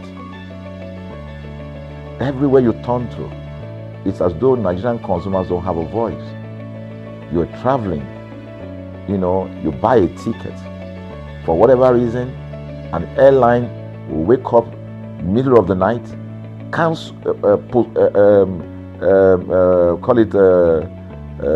delay the flight for whatever reason, and then you'll be waiting at the airport for hours. You'll be there for 2 hours, 3 hours, no any explanation.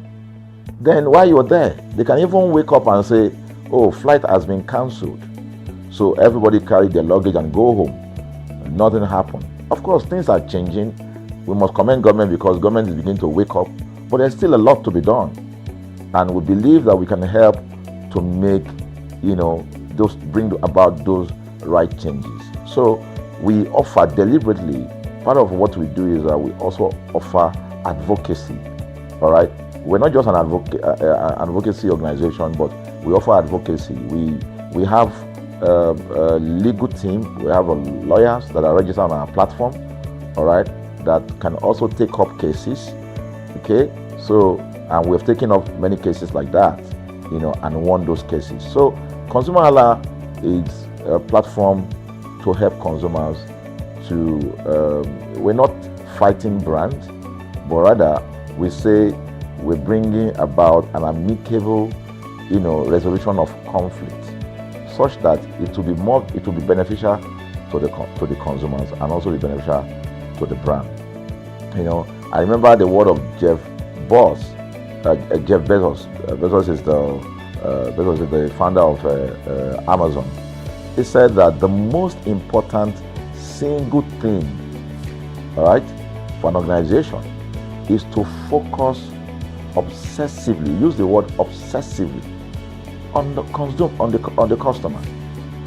We often say that customers is a king. They should sit at the top of the ladder. In our environment, customers are the ladder. A brand wakes up today, decide what product to produce. They wake up today, decide how much the consumer should pay. They wake up to decide everything for consumers.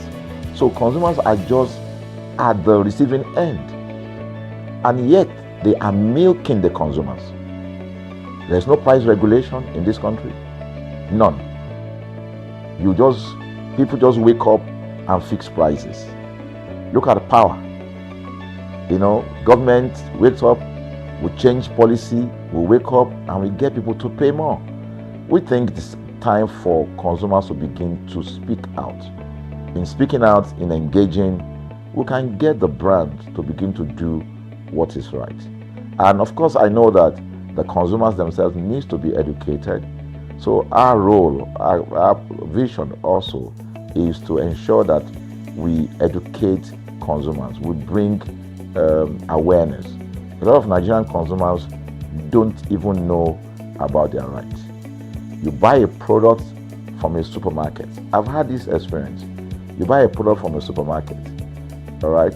For whatever reason, you take that product back to your house, and maybe something went wrong somewhere. By the time you take that product back to the shop where you bought it from, and you say, Oga, this thing, you know what's going to tell you? Oga, na me make am. Na me make am now. That's why I buy am. Meaning that there's nothing I can do to the product.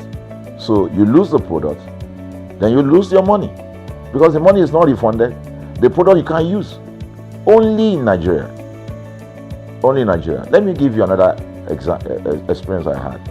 In the course of this, because I did a lot of, I went around, in doing this.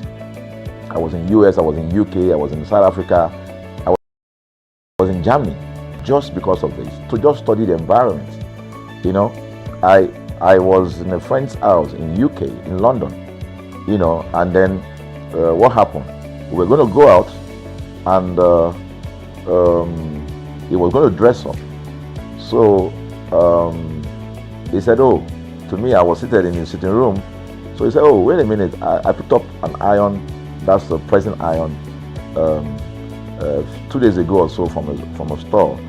Oh, let me try this, let me just use that to iron my shirt and we can go out. So I was seated, the TV was on, I was watching. While I watched him, he brought out the pressing board, spread it out, brought the iron out in my presence, plugged in the iron, and then as soon as he switched on the power button, we just had a spark. Boom! Ooh. The guy was raged. Then he goes, What just happened? So he said, No, these guys are in trouble, they're in soup.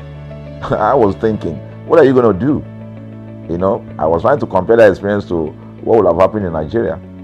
In my presence there, he opened the pack. There was a card inside it. Inside that card was a call, number to call. And they called the shop or wherever he got the thing from. I was hearing the conversation that was going on. And all he said to them on the phone was, look, by the time he even called, clearly because they already, through the call, they could trace where he was calling from and who was calling. He said, I picked up this number, I picked up this iron yesterday, and guess what? I just plugged it to power, and then this thing just, stopped, didn't work. At the other hand, I could hear the voice, oh, we're so sorry. We're sorry about that.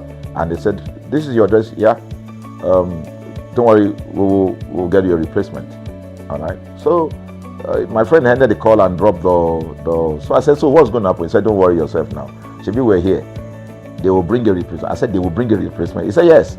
I said, they won't even try to check whether it was your fault, because it could have been your fault. Maybe you didn't do something well about the first. No, it can't be his fault. Now, Shebi is a brand new item that he bought.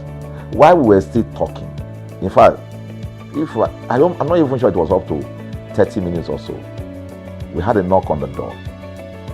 He himself said he must be the dispatch person. By the time he opened the door, it was a dispatch man that was on the other side.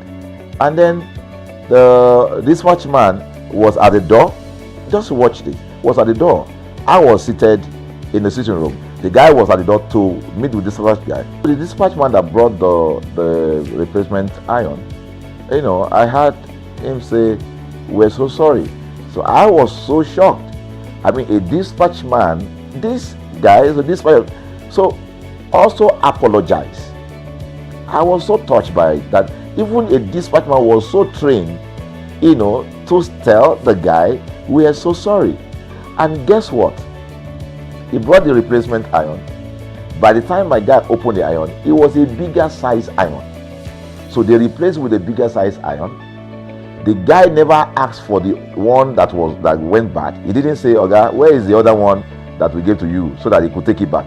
No, he just brought a new one and gave it back. So I asked my friend, I said, can you interpret this to me? He said, here in London, if they didn't do this, they know the next thing I would do. He said, I'm just going to grab a lawyer. And I'm going to tell them they've destroyed something in my house. By the time I'm done, they will pay through their nose. Because the consumers are conscious of their rights.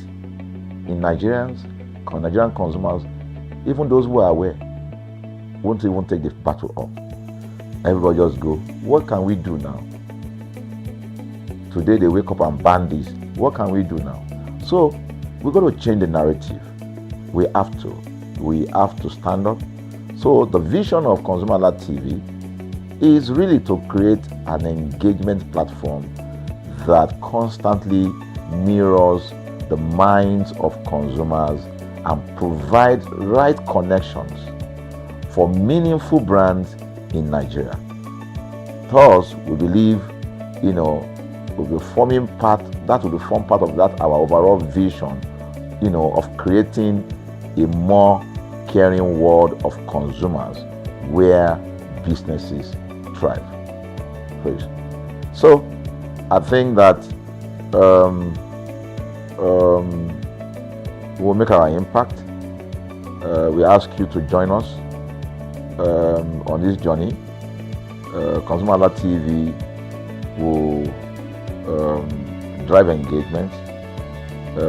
It will also be there to help to promote brands that are doing what is right. So we're not out to criticize any brand, rather we have to complement what the brands are doing, because there is no organization that or a business that was set up to fail. Nobody set up a business to fail. So there are just gaps that needs to be fixed. So together we can fix things, and together we believe that we will create the right story for consumers in Nigeria. Thank you very much.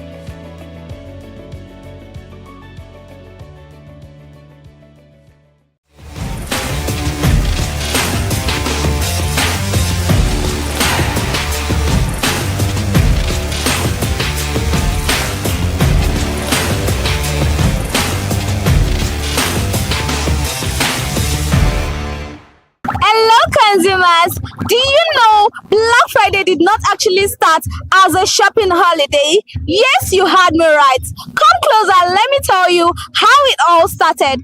Back in the 1960s, police officers in Philadelphia used that name to describe the chaos that happened after Thanksgiving. That is traffic wahala, park shops, parking slots, parking car slots, and shoplifting here and there. If you ask me, that is a lot of chaos. But in 1980s, business people just flipped it around and turned it to a business platform whereby they go from red to black, that is loss to profit. They describe it as a major part whereby their business booms very well. But then Black Friday is global, from New York to Lagos to e-commerce to marketers. They all have something to do concerning Black Friday. It is this period they slash price, discounted offers, 50% off on all things, website crashes, because a lot is going through on Black Friday. Even though it happens once in a year, it's a once in a year activities, helping us to shop during Christmas regime. I am Elizabeth Abefe. You're welcome to Consumer Voice on ConsumerHalla TV, where we tag this special segment as Black Friday episode. Yes, to ask consumers whether they truly know what Black Friday is, and maybe they are just interested in discounted prices, or maybe they have a particular shopping site that offers a great deal. After all, Black Friday is all about whether consumers get his own favorite item. I mean a long wish item for a slash discount price, because it is Black Friday. Come with me, let's get straight into the video.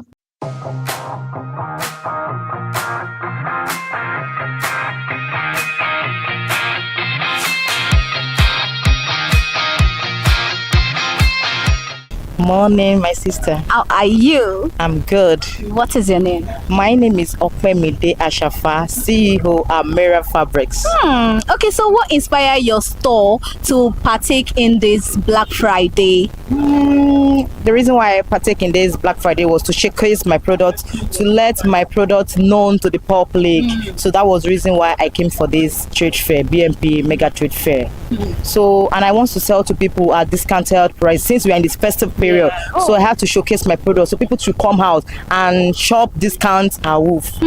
So discount awoof, I love the sound of that. Okay, so ever since it has started, how many customers so far? I give thanks to God. Yes, I've sold so much, especially on my t-shirt, Adre t-shirt. I sold much today, and my material, my crepe material. The people really came out. They patronized me, so I'm happy being here today. Okay, so initially, how much is this t-shirt and Adre crepe sold out for? Like the t-shirt, it is sold for 10,000 naira. The round t-shirts. Okay. So the Adre crepe I sell for 15,000. There are some for 15, some for 25,000 naira. But today being Black Friday, how much did you sell it for? For those one I sold for 15,000 naira, I sold them for 12,000 naira. So for those one for 25,000 naira, I sold them for 22,500 naira. So now I can see a lot of beautiful clothing, Adire clothing here. So are there specific wears for Black Friday, or is everything that has discount on it? Everything here has discount on it, not maybe one particular. Everything, every item here, there is discount on it, and it's not for only one particular way. You can wear to offices also. You can wear to offices, in fact, parties, occasion. They are good to go with it.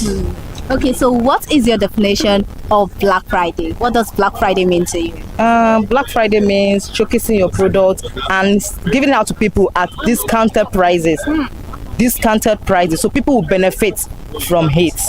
So that's the meaning of Black Friday to me, Sha. Thank you very much, Ma.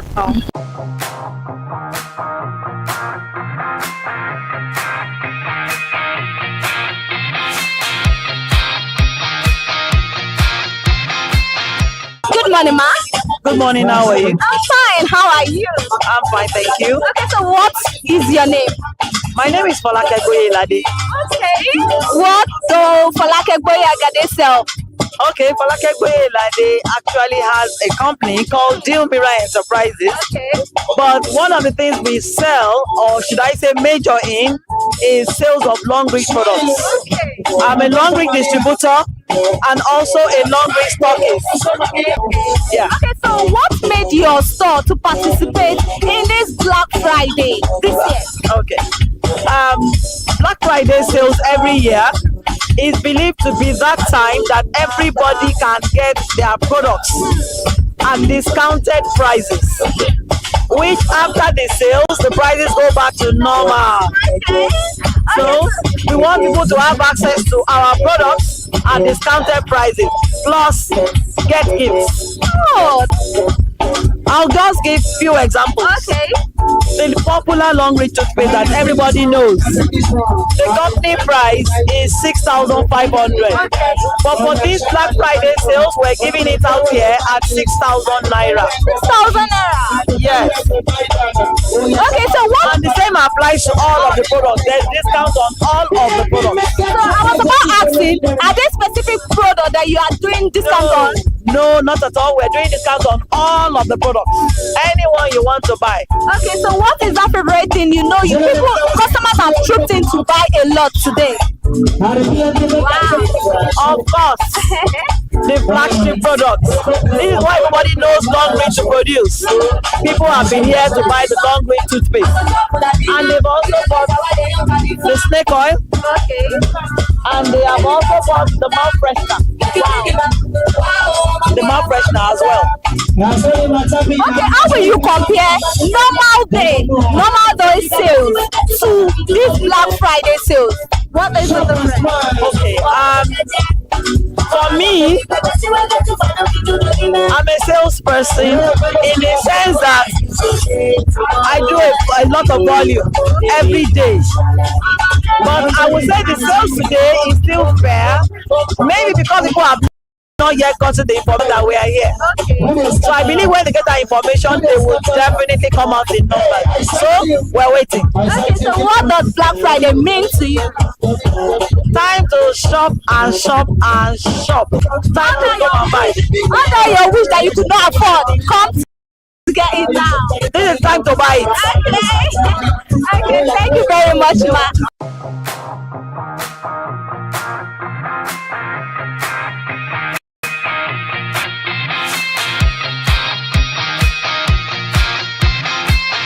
Good morning, sir. Good morning. How are you? I'm fine. Okay, so what is your name? My name is Victor. Okay, what does Victor sell? Okay, we are spring coconut based products. We sell coconut based products, you can see. We have different products made from coconut, pure coconut, no addictive, just everything is made from coconut only. So what made you participate in Black Friday this year? Okay, the thing is, we just introduced our product in Lagos actually. So we are trying to make great awareness in Lagos, make people know our products here in Lagos. So that's what we are trying to do. So joining the fair is trying to advertise our products to those in Lagos because we have other states that know our products very well. Yeah. So are there specific products whereby there are discounts on everything? 20% discount on all products. Yeah. Okay, so how will you compare normal sales price or normal sales customers to Black Friday customers?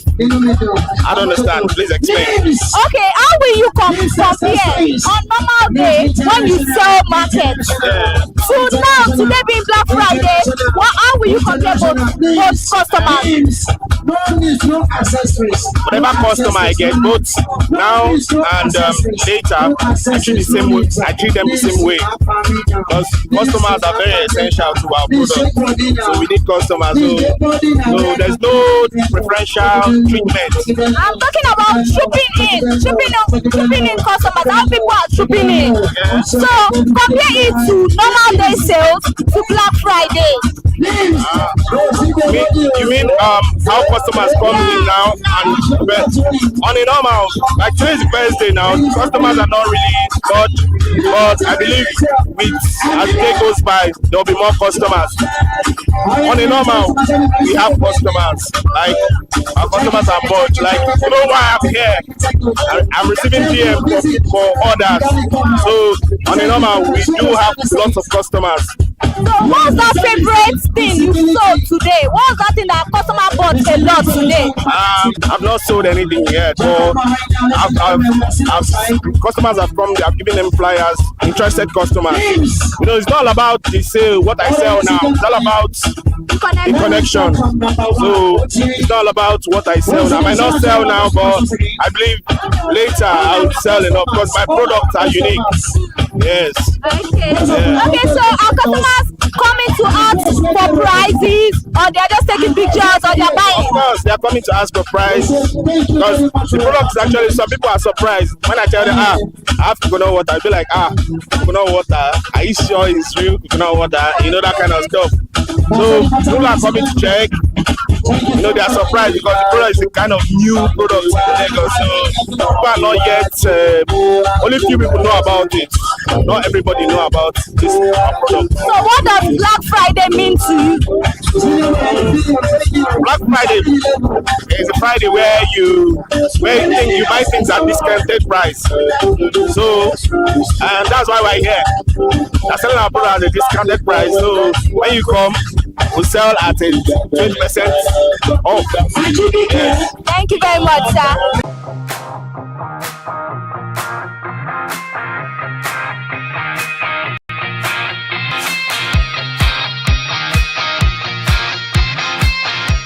Good morning, ma. Good morning. How are you? I'm fine, and you? I'm good. You look good. Thank you. Okay, so what is your name? My name is Harike Global Clothing. Okay, so why did your store decide to participate in Black Friday sales? Black Friday is about giving out to our customers from January to February, from January to December. So we are like as in giving back to the customers. So we reduce all our prices for them to come out and buy in good qualities. Yeah. So what is the discount rate? We have some 50% discount. We slash the prices.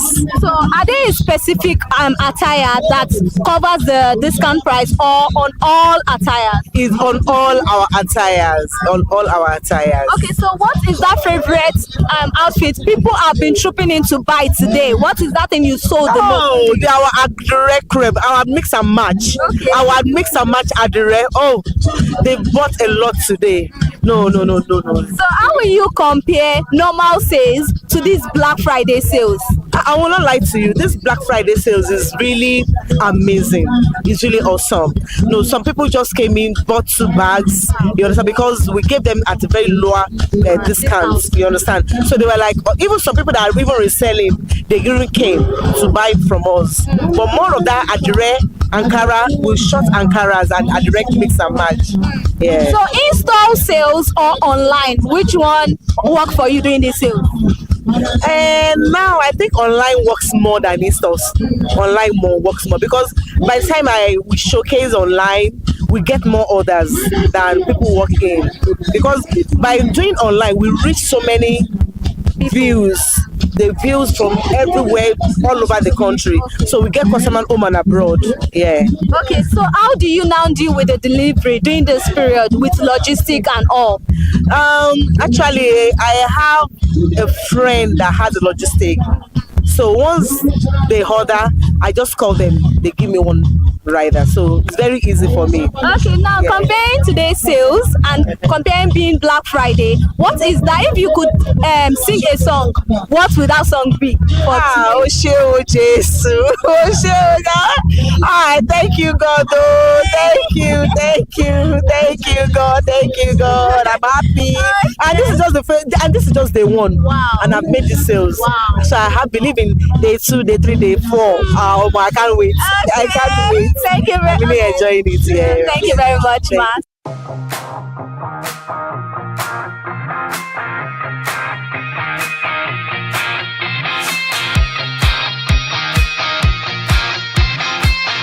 Good morning, ma. Good morning. How are you? I'm good, thank you. How are you? I'm fine. So what is your name? Edidion. Okay, so what does Black Friday mean to you? Discounts. Discounts? Yes. Okay, so how do you shop? Well, I go to my favorite vendors page, mostly on IG, and I watch out for the Black Friday sales.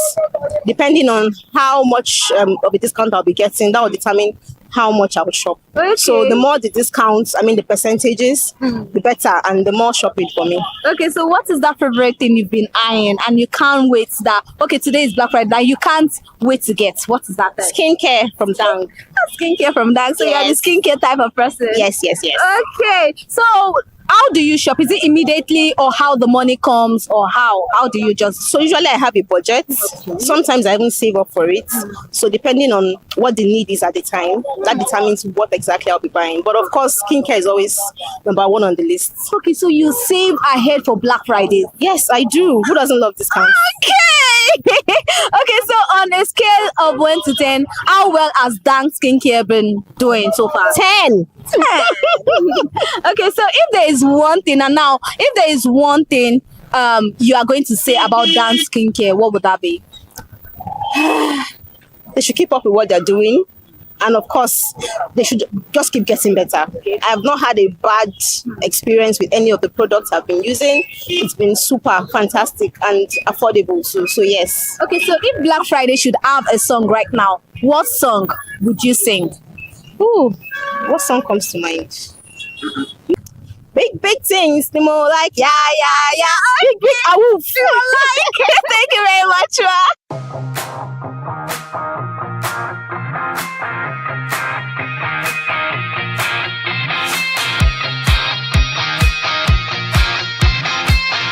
Good morning, ma. Morning. How are you? Well, I'm good. Okay, so what is your name? My name is Margaret. Okay, so before today, do you know how Black Friday came to be? Well, no, but I've observed the practices and the tradition of Black Friday. Okay. Right from small. Back then, Black Friday was that time of the month where prices were reduced drastically, and you could buy things that you wanted to buy during that month. And that's what I've observed right from then until now.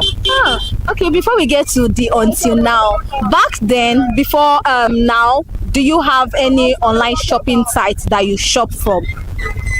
Well, I used to shop on AliExpress and sometimes Jumia. Okay. So that's the only sites that I could list. Okay. So apart from those two, do you know of any other sites? No. Okay. So how do you shop then? How do I shop? I look and compare prices, then the reasonable amount that I can afford. That's what I can buy from there. Okay, so do you buy immediately or you save ahead or when you have the money? It's when I have the money. Okay. That's when I can buy this. Okay, now you said as at then. So now what is the difference? Why are you not shopping? What's that favorite thing you would like to shop for this coming Black Friday? Today being Black Friday. There are a lot. I've been seeing dresses online. Okay. I've been seeing shoes. Oh, so why are you not shopping? I thought it's discount rate. Discount is not discounting, man. Are you serious? Yes, now. Sorry. Okay. The discount is not discounting again because back then discounting, if you see 80% off, like yes, I want it. But now, what am I doing with 40% off? How many percent off were you expecting? You could see a good looking shoe, be like, okay, I will save up, or I'll wait till Black Friday once the price is already reduced. Black Friday, but when I'm not checking this November, the price is not looking. No, It's not calling out to you. It's not calling out to me Okay, anymore. so if Black Friday should have a theme song, what song will you sing? Well, I do not know. I don't know. What song comes to your head to sing that? Oh, Black Friday to you. No, now that he's not discounting, what song comes to your head? Song. Okay, thank you very much, Ma.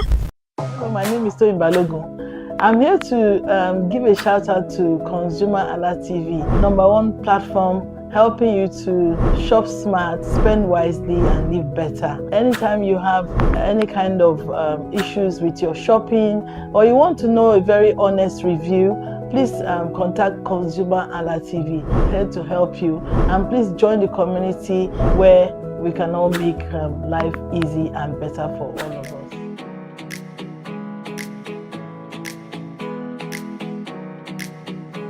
Hello, consumers. You know when you see me, it is in the market o'clock. And today I'm live here at Isolo International Market. And you know what? You know what we do in the marketplace? In the marketplace whereby we visit various major markets in Nigeria, bringing you news behind the news, what exactly happened in a particular market that you do not know of. Everything will be covered. But there will be a little twist today. Today we'll be exploring two different markets in Isolo Market. Right now, I'm live here at Oba Isolo International Market. Come with me, let's go explore Oba Market, also at Isolo Market. Let's go. Lagos, a city of movement, of colors, of 1,000 unnamed stories. But deep within its mainland lies a kingdom whose history flows through its streets. Isolo. Once a quiet traditional settlement, Isolo grew under the guidance of its royal fathers, its people, and its tireless traders. A land shaped by migration, a community built on commerce, a district where the marketplace is more than a place to buy, it is where life happens. Today, we explore two of its most important commercial arteries, Oba Isolo International Market and Obada Market, both united by culture, resilience, and the everyday also that defines Lagos. Welcome to In the Marketplace. The first stop on our journey is a market built in honor of royalty, named after the late Oba of Isolo. This market stands as a reminder of a king whose leadership left lasting footprints across the community. Here, commerce and tradition walk hand in hand, and at the center of that balance is the market's leadership. Here we interviewed the Ashoju of Iyaloja and Babaoloja. According to him, the Iyaloja here is a good woman. She doesn't collect unnecessary money. The only payment we take is the money of tickets, nothing more. Anyone who says otherwise, let them come forward. She covers many of the expenses, even our security, and it made us know how this market got its name. Let's hear what he has to say. Ẹ káàárọ̀ sà. Ẹ káàárọ̀. Kí lorúkọ yín? Sheriff Idowu Abọ́dẹ̀rìn. Okay, so kí ni orúkọ ọjà táwa yìí? Ọjà Ọba Isolo International Market nílùú Isolo. Ọba Isolo International Market nílùú Isolo. Okay, ṣé ìtàn kan wà nípa orúkọ tí wọ́n sọ ọjà yìí? Ìtàn wà kò lọ bí alára minor something ni because láyé ọba wa ọba Kábíyèsí Àlàní Akọ́láwọlé Adélájà Ọ̀ṣọ́lọ̀ tìlú Ìsọlọ̀ tàná òun náà fi ọ̀rọ̀ ọjà yìí lọ́lẹ̀ ń pé kí tẹrú tọmọ kó máa wá ná káàdẹ̀ máa rówó mu lọlé. So tẹrú tọmọ tẹ sọ yìí sìn adúrú èèyàn mélòó tẹ mọ̀ pé ó máa ń wá sínú ọjà yìí láti wá nájà? Ọlọ́run ṣọlọ́jà fún wa o kò ṣeé kà o a lè sọ iye yan o. Ẹ lè mẹ́nu bà oríṣiríṣi láti odidi ibi tí wọ́n ti máa ń wá láti wá nájà mi báyìí. Láti ilẹ̀ Haúsá náà ti ń lọ ra màálù wá tà lórí bíbá yìí.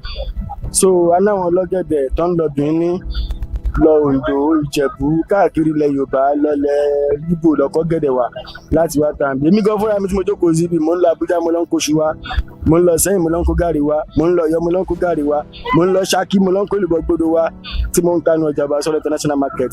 Báwo lẹ ṣe máa ń cope láti máa lọ sí odidi ibi tí ẹ dárúkọ yẹn láti kó ọjà wọlé? Kí ni àwọn ìpèníjà tẹ máa ń dojú kọ? Àánú Ọlọ́run la fi ń lọ, la fi ń bọ̀ o. Ìpèníjà pọ̀ o, but bóyá ilé òǹkóyè tó Ọlọ́run gbé wa borí torí àjogúnbá ni iṣẹ́ ìdílé lọ́wọ́ tèmi. Òwò ìyá mi ni, òwò bàbá mi ni. Kí n tó mẹ́nu lọ sí kẹsọ fún mi ní ìtàn ráńpẹ́, position wo gangan lẹ jẹ́ nínú ọjà yìí? Kí ni ipò wo lẹ dì mú nínú ọjà? Nínú ọjà yẹn ní ọ̀gá ni mi, aṣojú àbálọ́jà ni mi, aṣojú ìyálọ́jà ni mi. So àti ìyálọ́jà àti àbálọ́jà àwọn méjì mo ń ṣojú wọn papọ̀. A ti tó ọdún mélòó tẹ́ ti jẹ ipò yìí? Close to 13 years. Close to 13 years láti wà lẹ́nu ẹ̀. Tọ́lọ́ndẹ̀ ń bá wa ṣe bọ́ díẹ̀díẹ̀. So kí ni wá ní ìtàn ráńpẹ́ tẹ́lẹ̀ sọ fún àtẹ mọ̀ nípa ọjà ọba ìsọlọ international market yìí? Mo sọ fún yín lẹ́ẹ̀kan, mo ní nígbà ayé ọba wa àná, ọba Alhaji Abdulkabir Akọ́láwọlé Adélájà Agbábíàká Ọ̀ṣọ́lọ̀ tìlú Ìsọlọ̀ tàná náà ti fi lọ́lẹ̀ ń pé ká máa wá ná ọjà tó ń bẹ̀rẹ̀ láti orí àwọn onímàálù, látẹ̀yìn onímàálù àwọn ọlọ́gẹ̀dẹ̀ dé, látọ̀dọ̀ ọlọ́gẹ̀dẹ̀ onígàrí dé, onípanáláta, anílépo, oníyọ̀ ìkọ̀ngàn kéréje káàkiri nínú ọjà títí dé ní. Ọdún wo sẹ́yìn ni wọ́n dá ọjà yìí sílẹ̀ tẹ́ bá lè rántí? Ọjà yìí á ti máa close 20 years o, because ìyálọ́jà tàná kọ́lọ́mbà àfọ̀rùn kẹwọn, ìyálọ́jà ti tẹ̀ta kọ́lọ́mbà àfọ̀rùn kẹwọn kó tó di orí ìyálọ́jà wa tèmi tó ń bá wa nájà wa lọ lọ́wọ́lọ́wọ́ kọ́lọ́ túbọ̀ lọ́ra ẹ̀mí wọn. Àmọ́ síbẹ̀síbẹ̀ náà àbálọ́jà ẹyọkan la ṣe nílò láti gba èdè ní o. Òun náà làlájì Nurudeen Lawal Arúgbó tí gbogbo wọn pè ní Sẹ́ríkì àbálọ́jà. Òun náà là ń lò títí dé ní ìbàdí. Ok, so ẹ fún mi ní ìtàn ráńpẹ́ bí ẹ ṣe bẹ̀rẹ̀ òwò yìí torí mo mọ̀ pé sọ pé àjogúnbá ni. So bí ẹ ṣe wá jogúnbá, kí ló dé tó fi jẹ́ pọ̀jà yẹn náà lẹ́yìn náà yàn láàyò láti máa tà? Ẹ fún mi ní bí ẹ ṣe bẹ̀rẹ̀ òwò yín, ẹ ṣe bẹ̀rẹ̀ business. Nǹkan tó kéré nìyẹn, I was born at Mushin, so wọ́n bí mi sí Mushin, mo jẹ́ ọmọ bíbí inú Mushin. Ìyá mi àti bàbá mi ń ṣọmọ Mushin o, but Mushin náà gbé dàgbà tó ń ṣe everything. So wọ́n bí mi sí àárín ibìkan tó ń pè lákínwùmí ní Mushin tí ìyá mi ń tèlù bọ̀ tó ń ta gàrí, tí bàbá mi náà ń tajà nínú ọjà Àgọ́ṣàgà mọ́ Market Street ṣe. So láti ìgbà yẹn ni mo ti mọ̀ nípa nǹkan tó ń pè lówó, because mo lọ Sakodu primary school ní Mushin, mo lọ sí Bashima secondary school nínú Mushin bẹ́ẹ̀ náà ní Dioro. So all the time along the time mo stop school mi at SS1, mo ní focusing pé màá ṣòwò bọ̀ kò sówó, mo ní láti lọ kọ́ṣẹ́. Ìgbà tí mo kọ́ṣẹ́ carpenter fún 7 years tí mo gbàyè freedom, mo iṣẹ́ for some times kí n tó rí owó tí mo wá fẹ́ establish ara mi sínú ọjà ọba Ìsọlọ̀ ìmúdẹ̀dé yọ́tẹ́wọ́ gbà mí. So that is the reason. So àtìgbà yẹn lẹ ti wá wà nínú òwò iṣu? Bẹ́ẹ̀ni, láti ìgbà yẹn adẹ ń lọ àbọ̀ ń jọ ká lọ ká kó wàhálà àwọn Fúlàní lọ́nà, kọ́ ẹ pé nínú gba àwọn obìnrin tá bá jọ lọ jà èmi nìkan ni màá rówó mi kó délé, torí kan tó ní àwọn ọdẹ mo ti fò sínú igbó, mo ti jáde àrùn tèmi gẹ́gẹ́ bí ọmọ Mushin torí ẹ̀ ń gbá, mo ti fáwọn ìwé mi síwájú. So ìgbà míì dẹ̀ ibi kí mú láàrin mú wa sọ́wọ́ kán náà wà kán bẹ́ẹ̀ pa wá. Ọ̀rẹ́ mi bó bá kówó rẹ̀ wá ń pa ọ́ ni o, ọ̀rẹ́ mi yá kówó rẹ̀ jáde á kó fún, tábà tún padà sọ́jà ìyálọ́jà àbálọ́jà wọn á tún gbárùkù tiwa, á tún máa tẹ̀lé wọn kiri sáré sọ́tà á tún ṣàjọ, á tún lóko míì. So bá ṣe ń ṣe nìyẹn títí tí tọ́lọ́run bí ń sọ di báyìí lọ. So ìgbà ṣe lè sọ fún wa àkókò tí ọjà yìí máa ń ṣí àti àkókò tí wọ́n máa ń ti ọjà yìí? Ọjà ṣíṣí bẹ̀rẹ̀ láti 6 o'clock nídàjí, so ọjà dẹ̀ máa close by 7:30 to 8 lálẹ́.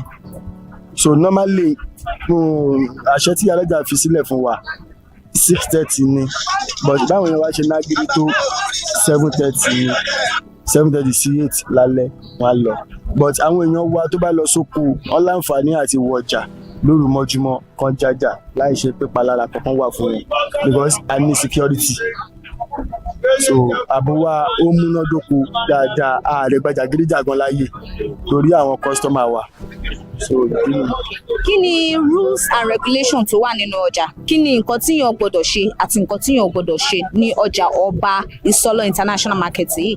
Nǹkan tó yẹ gbọ́dọ̀ ṣe lọ́jà tí wá ń bí tó fẹsẹ̀ múlẹ̀ dáadáa ni pé ẹ gbọ́dọ̀ ṣépè lọ́jà wa. Ìyẹn àkọ́kọ́. Ẹlẹ́ẹ̀kejì ẹ gbọ́dọ̀ jà lọ́jà wa.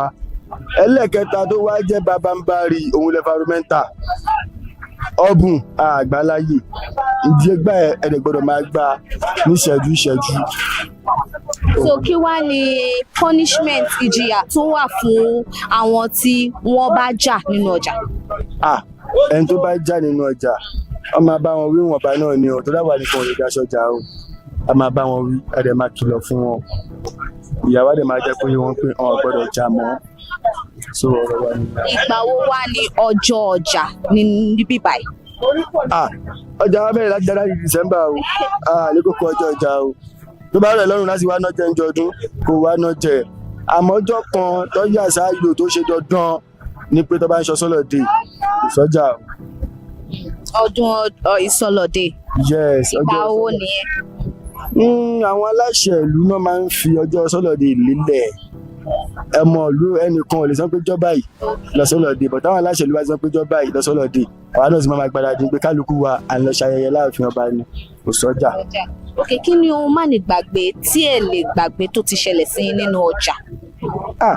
Ohun má lè gbàgbé tí mi lè gbàgbé tó ti ṣẹlẹ̀ sí mi nínú ọjà ní ọjọ́ kan táwọn task force kóra wọn dé rẹpẹtẹ tọ́nà máa ti ọjà ni àbálọ́jà mi wà ní palace lọ́dọ̀ ọba wa tó kọjá Alhaji Kabiru Akọ́láwọlé Àlàní Adélájà ó ń ṣe meeting níjọ́ yẹn lọ́hùn ìyálọ́jà wa náà wà ń bẹ̀ wọ́n wá ṣe dé mi nìkan ni mo wá bẹ́ẹ̀ ya mi ti já pẹ̀lú kílélé mi irú eléyìí rí bàbá àwọn task force ti dé bí o kábíyèsí ni kò gbé fóònù fún mi kó máa bọ̀ wá bá wọn bọ́dẹ̀ ṣe débẹ̀ nínú ọ̀wọ́rọ̀ṣẹ̀ tí ó yà mí lẹ́nu mi ìrírí ẹ̀rí lágbàńlá yìí bàbá yẹn dẹ̀ bá wọn sọ̀rọ̀ ó fún wọn lówó fún wọn ní gbogbo nǹkan bá wọn sọ̀rọ̀ nọ́mà báyìí lọ tó ní àbádẹ́ wà sọ́jà fún wa rẹ̀ tí wàá ṣàmójútó gbogbo nǹkan tó complain níjọ́ yẹn ó surprise me. So báwo ni àwọn olórí nínú ọjà ṣe máa ń ṣe ìtẹ̀síwájú fún àwọn tó ń tajà nínú ọjà?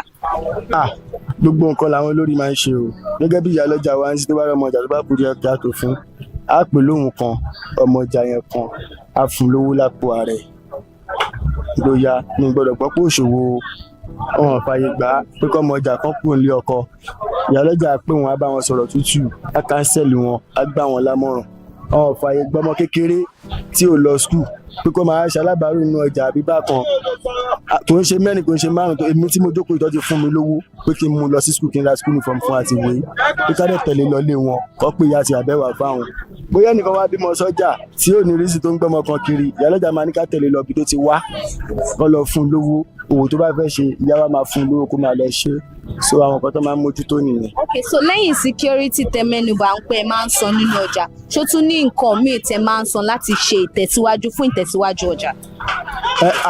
Ìyá wa ṣe ń kó gbogbo àpọ̀ ni o kò yan ọbọ owó kankan lẹ́nì kankan lórí o màá pèèyàn bíi 10 sí 20 yìí kó wá san owó tó bá ń san wọ́n sì ń jẹ sàárà ẹ̀ ni o ó wá lédè ọ̀la o kó wá dísà pé báyìí làwọn ṣe fẹ́ ṣe torí òfin tí ìyá tó bí àwọn fi lélẹ̀ pé ọjà yìí ẹ máa fi ṣe tẹrú tọmọ láàánú òun ni ló fi jẹ́ pé ará ọ̀nà jíjìn tó máa ti wálẹ̀ kan wọn kì í fẹ́ lọ mọ́. So bí gbogbo èèyàn ṣe tò sí iwájú bì kan láti máa tọjà á sì wọn ò gbowó kankan lọ́wọ́ wọn láti dúró láti máa tajà. Lẹ́yìn owó council ticket kan jáde wá kọ́ wá sanwó tó bá tó ń san. Council ticket ń sìn yóò bí èlò? 300 náà gbà lọ wọn lọ́sẹ̀ kan. Lọ́sẹ̀ kan 300. Bẹ́ẹ̀ni 300 naira. Owó security wa ń kọ́ báyìí èlò? Ìyá wa ló mọ bó ṣe ń sanwó security náà gbà lọ́wọ́ ẹnì kankan. Màmá ọjà náà ló ń sanwó security. Ọlọ́run ìyá lọ́jà ló ń sanwó security ẹni tó bá sọ pé ń gbowó security lọ́wọ́ òun nínú ọjà ọba sọ́lọ̀ ti lù sọ̀lọ̀ ti wá ń bì kó jáde wá kó wá sọ.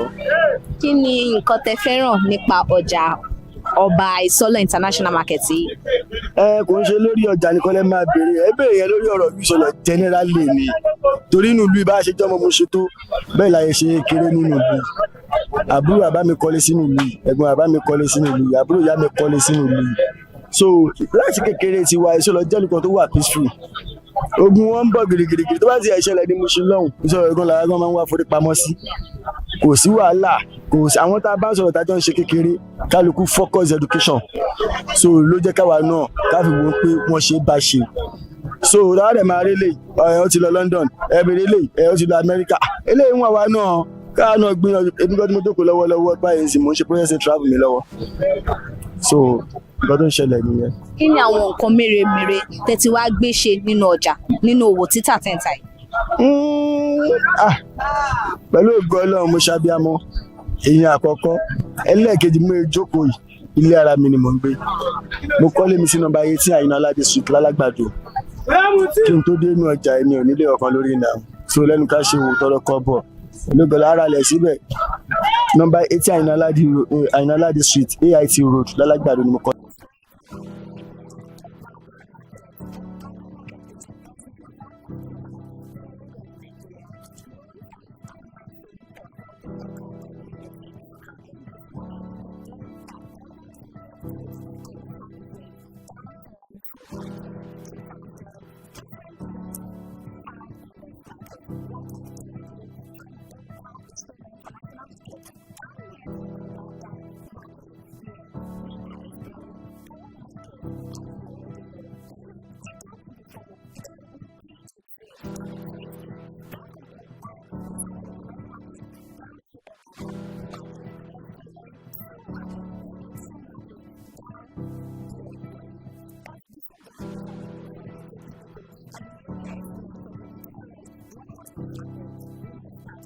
Leadership brings peace, and peace brings commerce.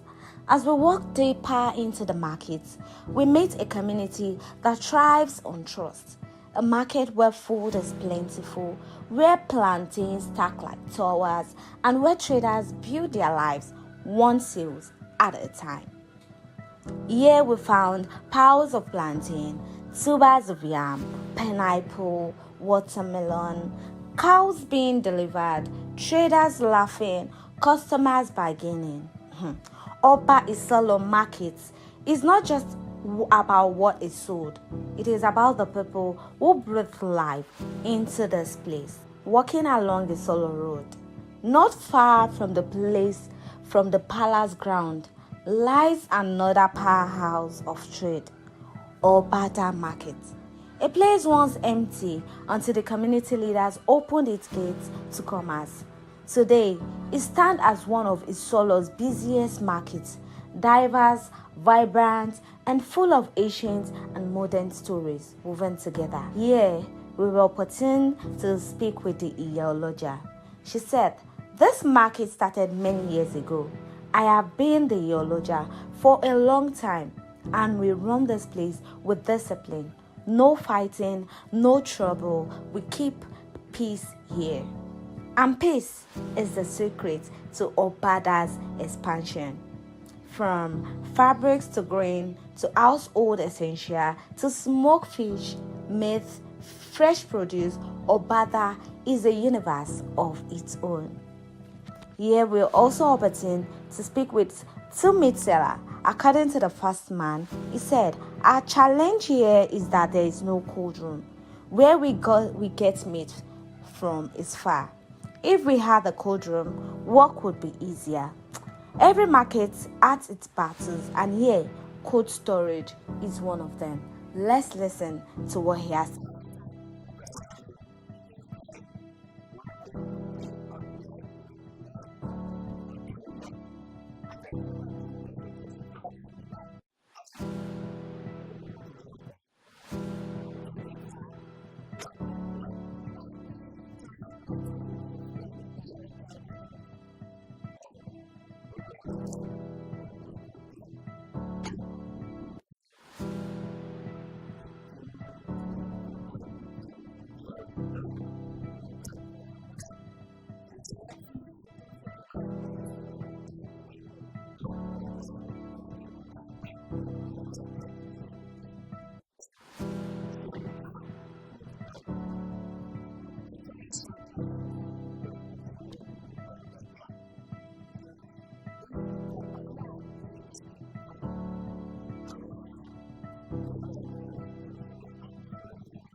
Kí wá ní ń tà nínú ọjà?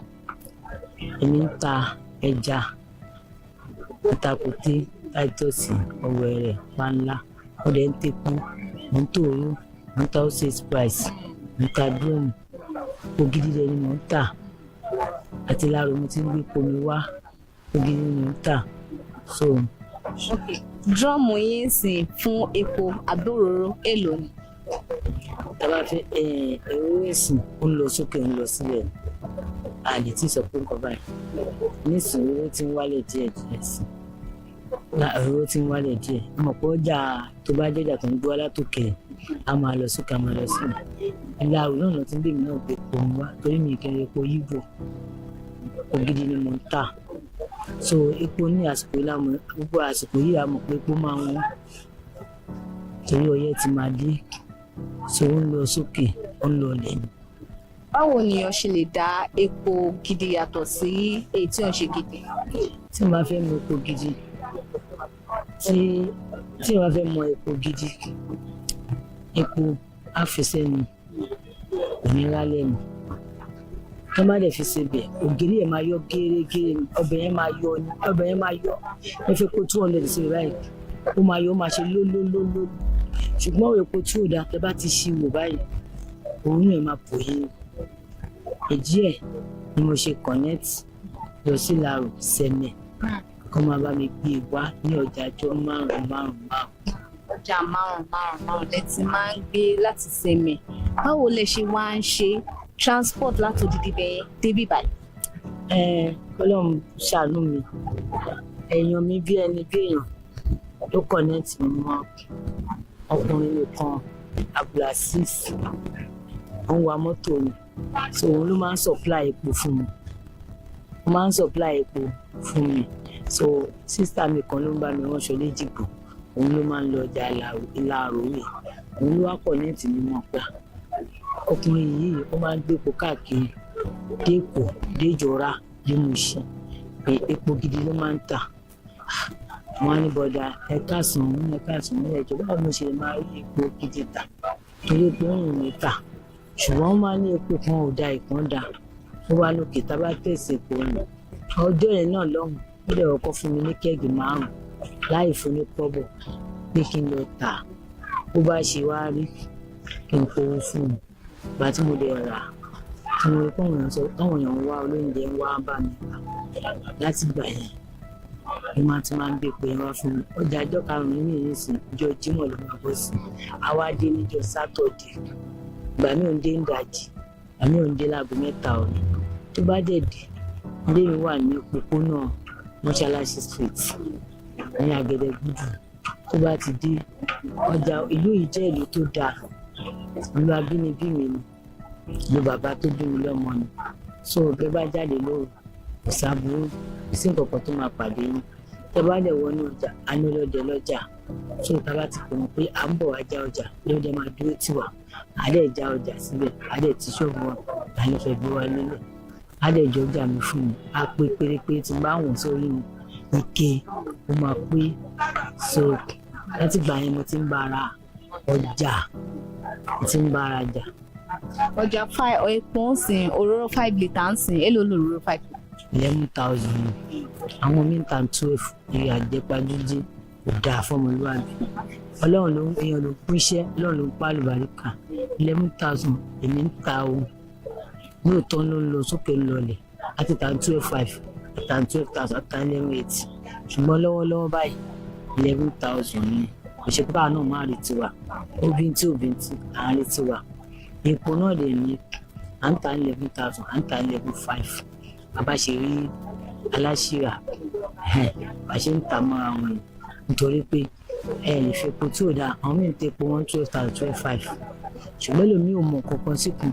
Ìgbọ́n mi tó bá ti rà nísìn epo mi pọ̀ jù báyìí lọ lánàá, wọ́n wá kó tán ni. Ọjà mi ìsìnjọ́ Friday ló máa bọ́ sí, mo ṣẹ̀ṣẹ̀ fẹ́ kán tún bá mi gbé mi wà ní àwọn ọbẹ̀ epo tí mo ní eré àtẹyọ kan tó wà nínú ṣọ́ọ̀bù mi ní ọ̀kan yẹn, so ǹjẹ́ bí mo ṣe jẹ́ nì. So bí yellow keg yìí ń ṣe máa ń ta bí yellow keg yẹn? Ó ń ta. Èló lẹ̀ ń ta yellow keg? Bá fẹ́ ta epo yẹn ló kẹ̀kẹ́ tí n bá fẹ́ jẹ́ àjà pàdé tí a bá dé dálé kọ́ mílíọ̀ náà 65 ló ń ta tí wọ́n bá ti gbé fáwọn ní 63 èmi lè ta 66 mo máa 63 ló máa gbé fún èmi lè ta 63 66 65 mo wáyé kó fẹ́ kó mẹ́ta mẹ́rin náà 2000 náà máa 10,000 so wọ́n máa fẹ́ rà ní ta mọ́ra wọn ni. Òróró wa ń kọ́. Wọ́n máa fẹ́ ra òróró yẹn ló kẹ̀kẹ́ ní ta mọ́ra wọn ní ta 65 ní ta 66 ní ta 64 nítorí pé ó ń lọ sókè ó ń lọlẹ̀ tábà débẹ̀ nígbà àánú tí wọ́n á láti mówó sí i tí wọ́n dẹ̀ ń ta bọ́tù wa yìí náà bọ́tù yìí látàwọn 2000 àṣẹ ń ta ní kéèsì dẹ̀ ní ra ní òkè ńlá fox. Mo rí pé kò ṣòro pé ojú ẹ̀ mọ́lẹ̀ dáadáa. So kéèsì ni mò ń rà ní tirẹ̀ lọ́dọ̀ ìyá mi kan ìyá rúùtù yá dáadáa kan ìyá rúùtù ní tirẹ̀ mò ń rà lọ́dọ̀ sísítà mi kan náà ní celespes sísítà Rónkẹ́ ní celespes ní Kájọlá market mò ń rà lọ́wọ́ ọ̀gbọ́n tó mo rí pé ibi tó dáa ni so mi ò rojú ibẹ̀ ni mo ti ń rà lọ́wọ́ wọn mi ò ń yà káàkiri lọ ra ọjà mi tí ò bá ti sí nìyẹn lọ́tọ́ bá lọ jà àgbà máa wá lọ ra ọjà mi mo bá tẹ owó mi bá ká sókè máa rẹ ẹja máa ra pété máa ra gbogbo ẹ̀ mọ́ra wọn. Epo wa. Epo 2000 ní bọ́tù ẹ̀. Kí ni wá ní ìyàtọ̀ ẹ̀bà yìí sí ilé? Ṣé rí ẹ̀bà ẹ bá wọn méjì ẹ̀ kò lè kún a tún méjì táwọn méjì sí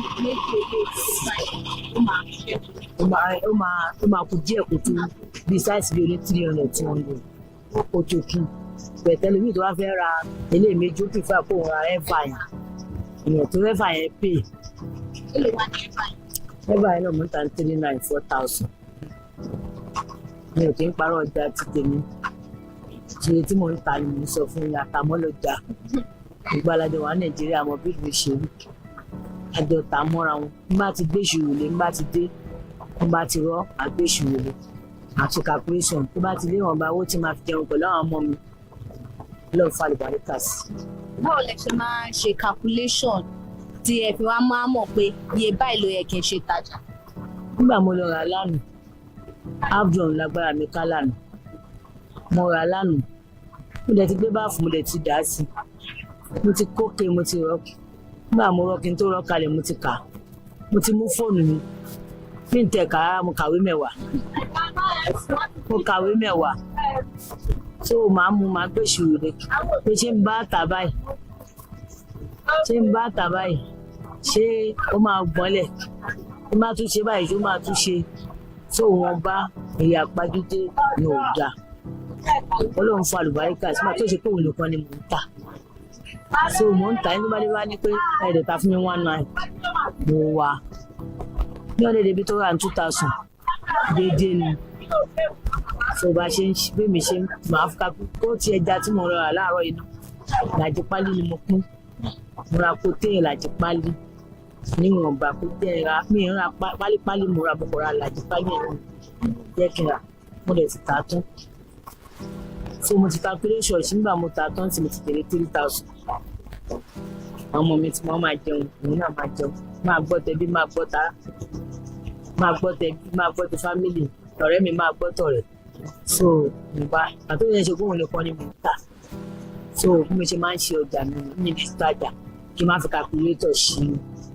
ọjà o ìrànwọ́ ìyá mi tó fọjà yìí náà lẹ̀ fún ìyá mi náà ṣì wà ìyá mi náà ló fi ìsọ̀ yìí lẹ̀ fún mi ìyá mi ló ń tajà lọ́jà ìtẹ́lẹ̀ kí mi kó tó wà lọ́gbọ́n kí n máa bọ̀ kó n fẹ́ padà sílé ó wà láyọ̀bọ̀ ńbẹ ayọ̀bọ̀ ló ń gbé ní láfíà wà tèlè so òun ló fi ìsọ̀ yìí lẹ̀ fún mi ó lè wà nílé ẹ̀kú ń tajà òsì ó fún tòun ó ń ta ráìsì ń ta gbogbo nínú ilé tó pọ̀ kọ́lọ̀ ń bá mi túbọ̀ lọ́rọ̀ ẹ̀ òní ìyá mi àti ìyá mi kọ́lọ̀ ń túbọ̀ mi torí àdúrà àwọn ló gbà lórí mi.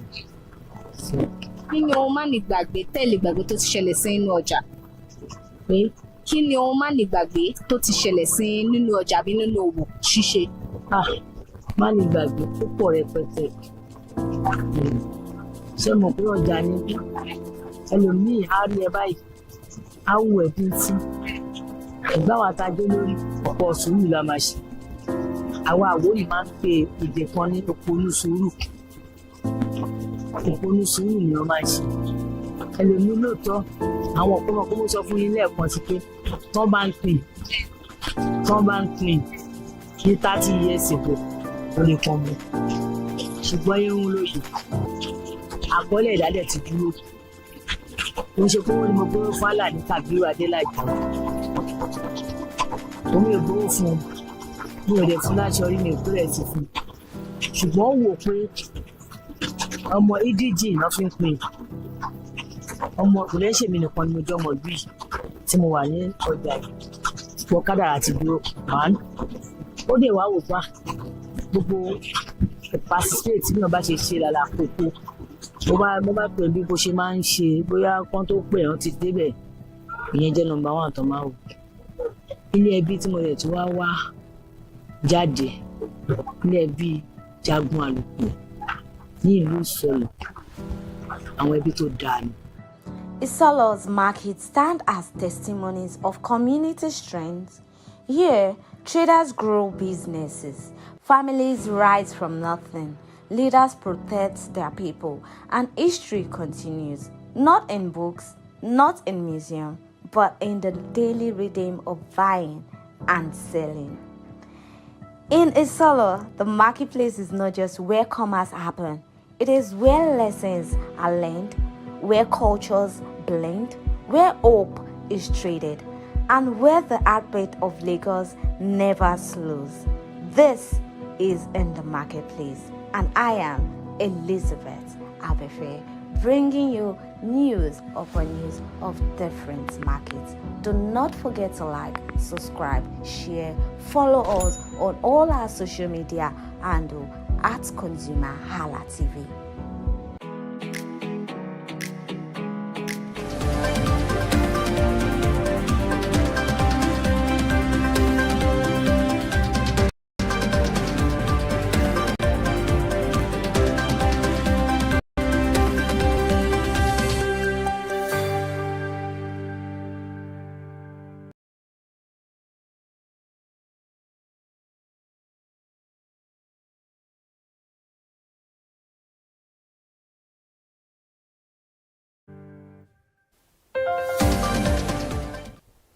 Thank you so much for joining us. This is the Midday News on ConsumerHallaTV. I am Ire Ayomikunle Eke. And now we start the Midday News talking about the Shippers Association of Lagos State has cited multiple levies, illegal checkpoint, arbitrary container stoppages, extensive delay, bureaucratic processes, and a system that penalizes complaint importers and exporters as part of the challenges impending the trade at the Lagos State port. The president of the SALS, Nicodemus Odolo, stated this yesterday while speaking during the 2025 Shippers Day celebration in Lagos State, where he explained that the prevailing situation is so discouraging, and this is one of the reasons why Nigerians are complaining from importing and exporting goods. He further added that the number of shippers currently in the business is declining daily due to a harsh operating environment.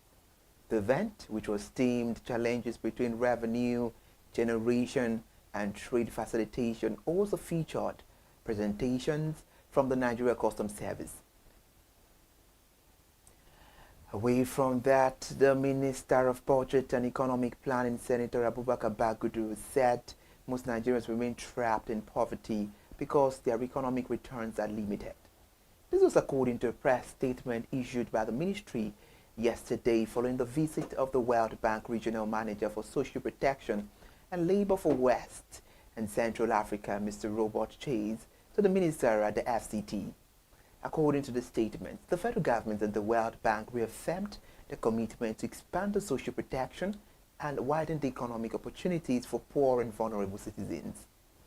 Mr. Bagudu expressed appreciation for the bank's continuous support, noting that Nigeria's macroeconomic reforms and social protection programs had benefited from the partnership.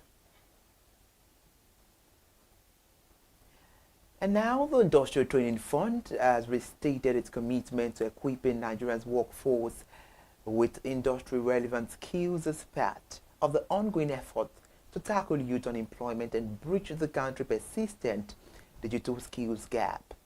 The renewed pledge aligns with the federal government renewed agenda, which prioritizes capacity development across key sectors.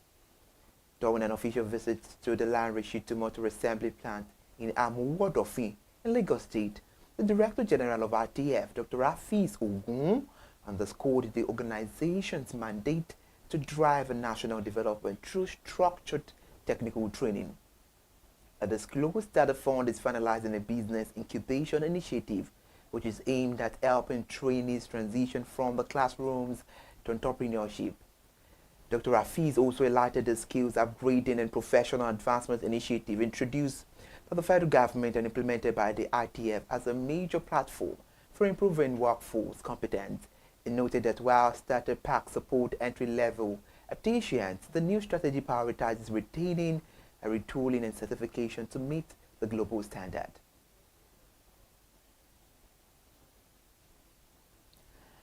And now, a report says the CWG PLC has been officially certified by the Federal Inland Revenue Service as a system integrator for Nigeria's mandatory electronic invoicing regime under the Monitoring Bill on Settlement platform.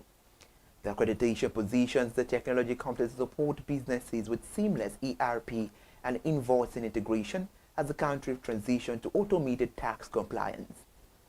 With this certification, CWG is authorized to connect enterprise resource planning, accounting, and invoicing system directly to the FIRS platform, and this will enable organizations to automate invoice generation, validation, and submission, and as well enhance real-time compliance, reduce manual documentation, and strengthen the audit preparedness in line with national efforts to modernize tax administration.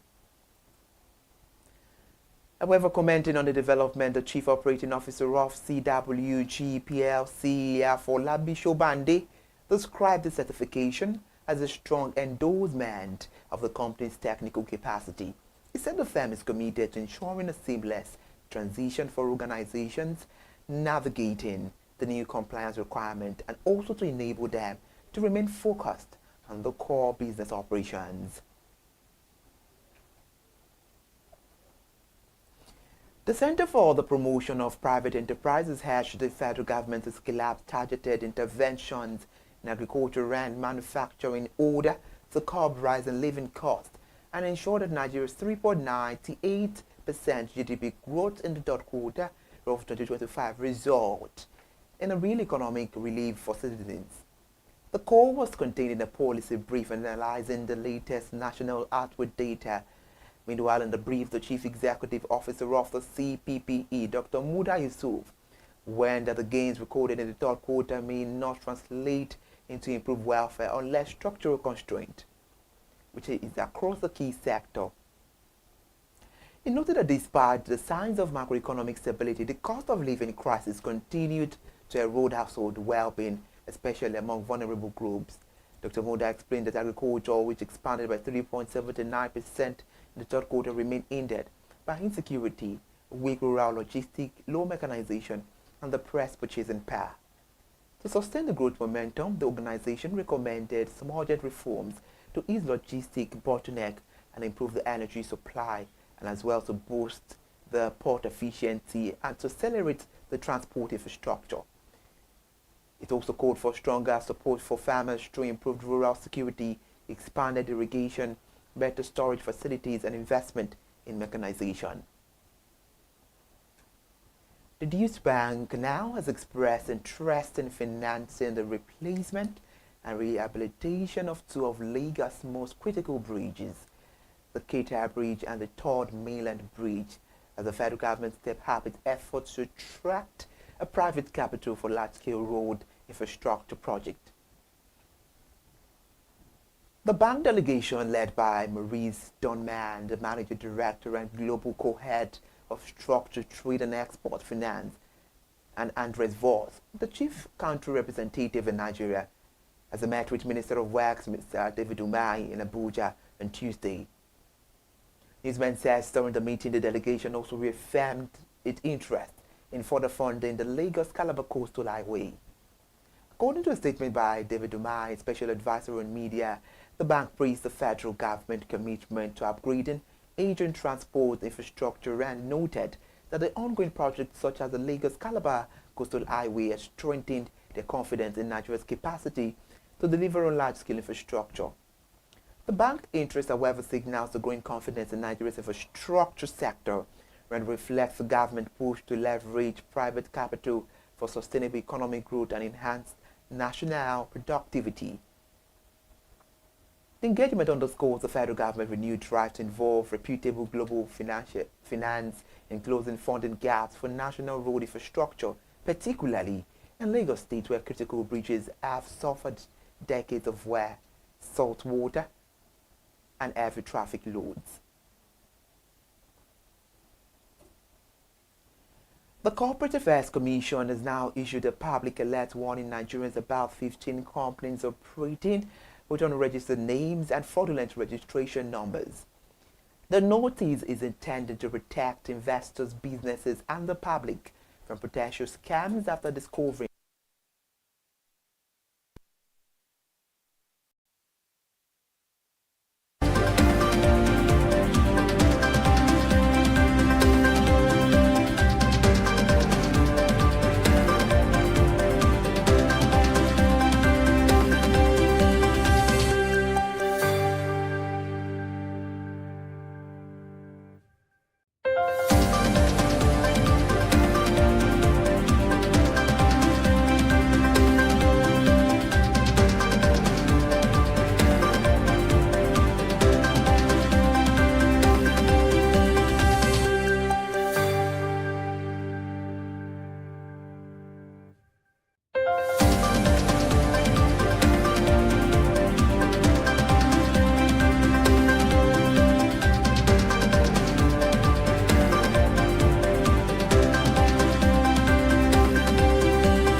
We apologize for that break in transmission. If you are just joining us, this is the midday news on ConsumerHallaTV. And now the Corporate Affairs Commission has issued a public alert warning Nigerians about 15 companies operating with unregistered names and fraudulent registration numbers. The notice is intended to protect investors, businesses, and the public from potential scams after discovering that the company's details was not found in the Commission's official database. In a public notice on X, the Commission cautioned the public against falling victim to the fraudulent activities of the organization or individuals involved.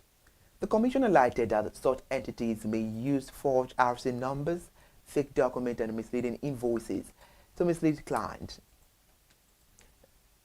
However, Nigerians and businesses are advised to verify company details using the Commission's online verification portal request for incorporation document for high-level transactions and report any suspicious activity. We are talking about business now. On Tuesday, December the 2nd, 2025, the Nigerian Exchange Group recovered from the prior losses, with the all-share index rising to 1.20% to 144,928.36 points, and market capitalization increasing by 1.41% to 92.38 trillion naira. The year-to-date return scaled to 40.81% from the 39.14% previously recorded. The rebound, however, was driven by a strong buying interest in the Dangote Cement and NCR, as well as international breweries, and alongside the offsetting sell-offs in Ikeja hotels and living trust. The major market activity highlights involve volume traded, that is about 606.25 million shares, down from 58.65%, and the value traded was 39.69 billion naira, up from 112.64%. The top volume leaders are the Access Crop, which is about minus 310.25 million shares, and the top value leader Seplat, minus 22.48 billion naira.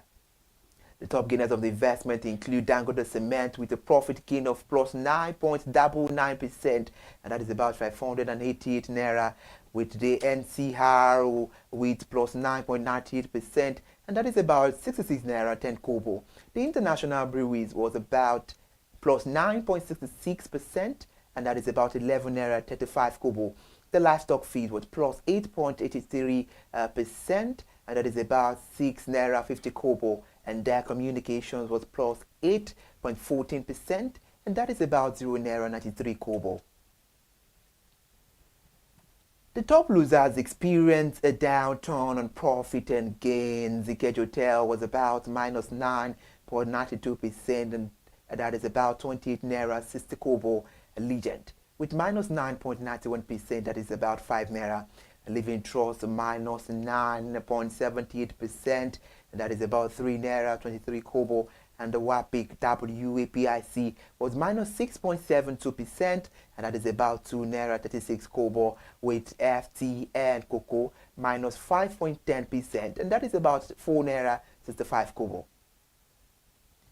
The key sector performance include industrial goods with plus 4.30%, led by the DANGZEM, and consumer goods was about plus 1.08%, and banking was plus 0.90%. Insurance as well was plus 0.16%, and the oil and gas was plus 0.02%. The rebound reflects selective accumulation in high-cap stocks, indicating the improving investor sentiment. However, the sharp decline in trading volume suggests a cautious participation, with investors focusing on large ticket opportunities rather than the broad-based risk taking. Elsewhere now, the head of the Civil Service of the Federation, Didi Wilson Jack, has urged Nigerians institutions to adopt preventive and forward-looking strategies in managing risk rather than relying on reactive responses. Speaking at the 15th Annual Risk Professional International Conference organized by the Chartered Institute of Loan and Risk Management of Nigeria, Wilson Jack highlighted that foresight and strategic readiness are key makers of progressive nations. I beg your pardon there. Meanwhile, she was represented by Permanent Secretary Cabos Mann, and she described the conference theme as turning risk into opportunities, preventive instead of reactive responses, as a nation call to reimagine the institutional resilience. Wilson Jack commended the participation of risk professionals, emphasizing that their work in designing preventive framework strengthens the national institutions and contributes greatly to Nigeria's stability and prosperity. She also praised the CILRM for 15 years of leadership in enhancing the professional competence and governance system. And lastly, before we end the news, as Airbus issues a global recall affecting around 6,000 A320 aircraft due to software issues, Nigeria Airlines have reassured travelers that their operations remain safe and uninterrupted ahead of the busy season. Reiterating that only the United Nigeria Airlines and Air Peace currently operate the A320s in Nigeria, while Ibom Air has phased out the A320s in favor of newer A220 jet. The Airbus also clarified that not all the A320s are impacted by the recommended software update. The acting CEO of Ibom Air, George Uresi, confirmed that the airline A220 fleet is not affected. So talking on the news, the UNA spokesperson Chibuike Uloka similarly stated that the airline Airbus aircraft are 100% safe and not included in the recall, assuring that no flight disruptions are expected. Meanwhile, globally, the recall affects more than half of all A320 aircraft in service, with airlines such as American Airlines and EasyJet temporarily grounding planes to complete the software update. The Airbus described the fix as a straightforward software reversion that requires before affected aircraft can resume service.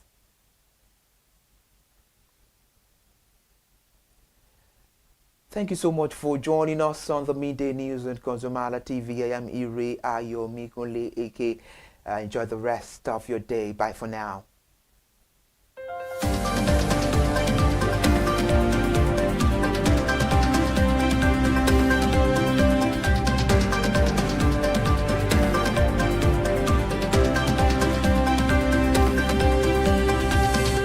Hello, good day. My name is Tunde Balogun. I'm the lead pastor at the Kingsborough Church in London. And you're watching ConsumerHallaTV, which is a new initiation into the TV industry in Nigeria, the first of its kind in Nigeria. And I know that it's going to bring value and quality into the service industry.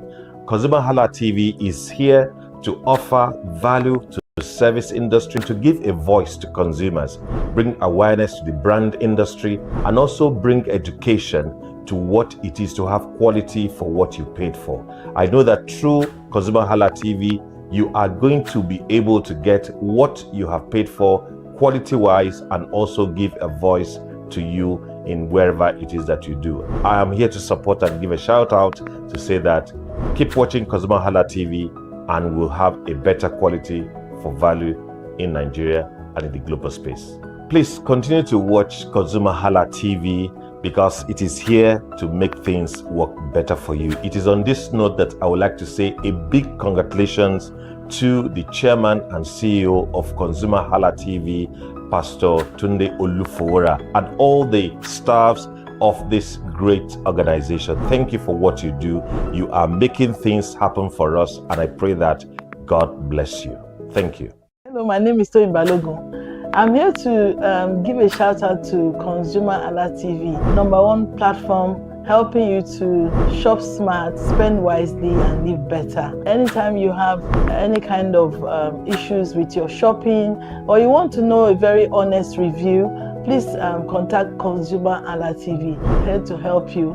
And please join the community where we can all make life easy and better for all of us.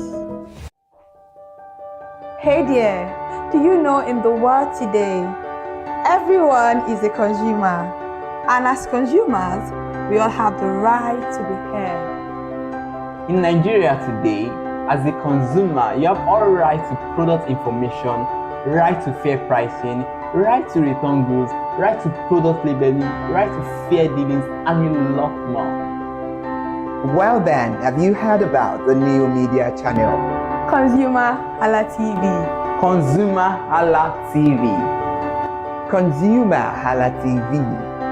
At ConsumerHallaTV, our goal is to inform and educate consumers in Nigeria with insightful news alongside development within the fast-paced world of consumers through well-researched, specialized, and analytical content.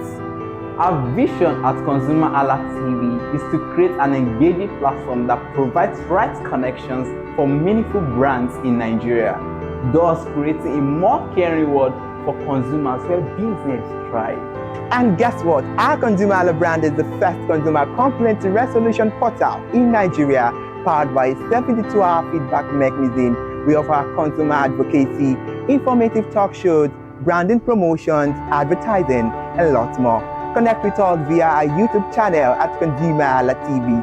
Follow us on our Facebook page, ConsumerHallaTV, our Instagram page, ConsumerHallaTV, and do well to subscribe to our YouTube channel. Subscription is free. ConsumerHallaTV. At ConsumerHallaTV, you deserve to be heard. At ConsumerHallaTV, you deserve to be heard.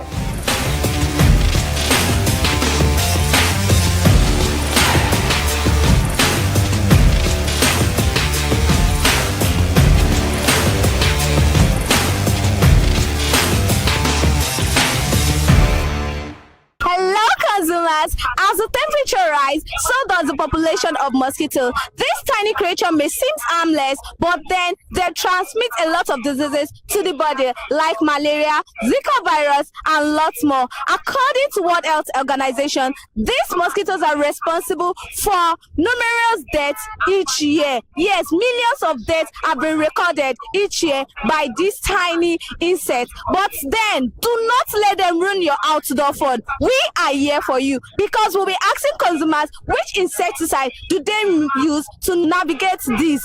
I am Elizabeth Abefe, and I'm live here in Lagos, Nigeria. You're welcome to Consumer Voice on ConsumerHalla TV, where we ask consumers and genuinely share with us. But today we'll be proving and asking consumers which insecticide can they vouch for, which one help them navigate through a lot, or which one is so effective. Come with me, let's go find out.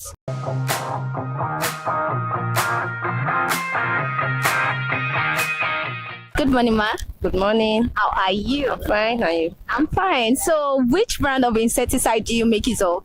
Rambo. Rambo. For how long have you been using it? I think close to 6 months. Which other brand do you know of apart from Rambo? I think I prefer Rambo over that one, but we still have a sniper. But that sniper is kind of more dangerous. So, why then do you prefer this Rambo? Because it's affordable than other brands, and it works very, very well. It's very, very effective. I was about asking, how effective is it? Very effective. Very effective. So, is there anything you like this brand to improve on? Yeah, though it's effective, but it takes like hours. Like, it's not instant, like the way sniper works. Okay. So if there's a way they can work on it, like immediately, like the most time that you spray it on cockroach or spider on the wall, it takes them like few minutes. But if they can add something to it, that'll make it instantly. It will be very nice. Okay. Yeah. So on a scale of 1 to 10, how well will you rate this brand? 6 to 10. 6 over 10.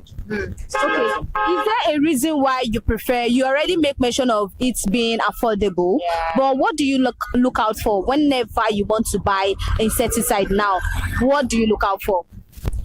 Just like I said before, the immediate effect, like immediately, seeing the results immediately won't matter, because there are times that you see some insects in the house that so pissed that I want it gone immediately. So I think maybe that Rambo, if they can make something else, something better, they can kind of improve their product, I'll still go with it. Okay, so what about the smell afterwards? Because some people are always complaining that, oh, I don't like the smell of this particular product. What about the smell for? I don't use it while I'm indoor. I usually like before going to work in the morning, I flit the room. Then when I come back, I would have seen the results. So I don't use it while indoor. It's not even health recommended that you should. As a matter of the insecticide you are using, it's not for human. It's not good for human inhalation. So it's better you use it while going out, or maybe you are not around at that moment to use it. Yeah. Okay. So should I ask that? Why then do you? Is there a reason why? Yeah. Number one now is insects now. Number one is cockroach and spiders on the wall and some other insects inside the room. And sometimes the smell. Like times I use air freshener and I'm still not getting that nice smell that I need. So it's like fleet. Then before you know it, those insects, even there's some insects that you won't even see. But once you fleet the room and you lock it, when you come back, you have seen some of them dead on the floor. Okay. Yeah. Thank you very much, ma.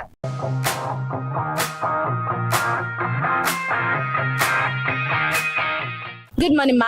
Good morning. How are you? I'm fine, thank you. Okay, so do you make use of insecticide? Oh, yes, I do. Everybody does, right? Which brand? That would be Raid. For how long have you been using Raid? Over a year now.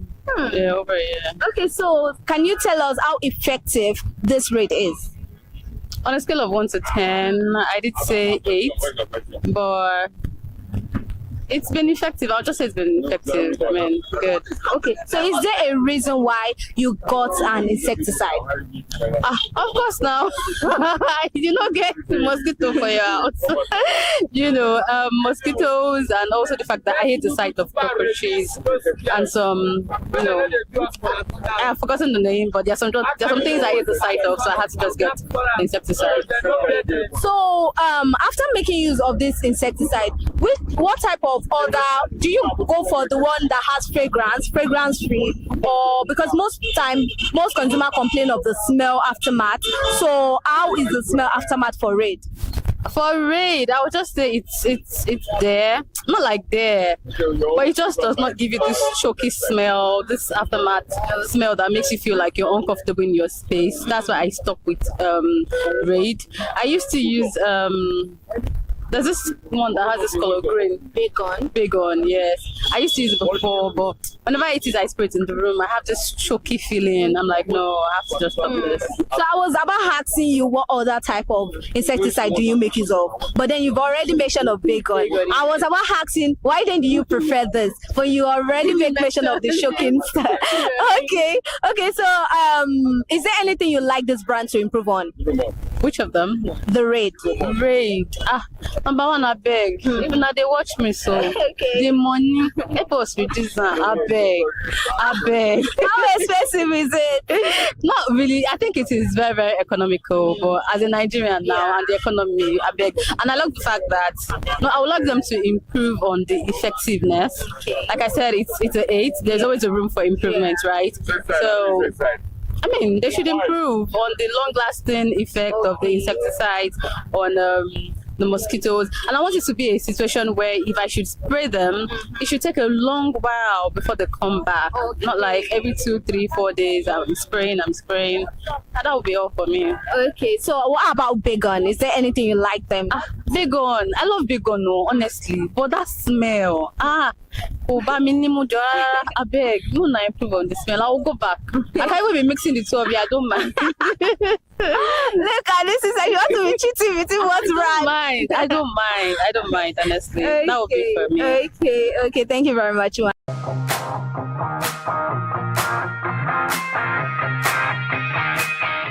Good morning, sir. Good morning. How are you? Very well, thank you. Okay, so do you make use of insecticide? Yes, of course, we do. Which brand?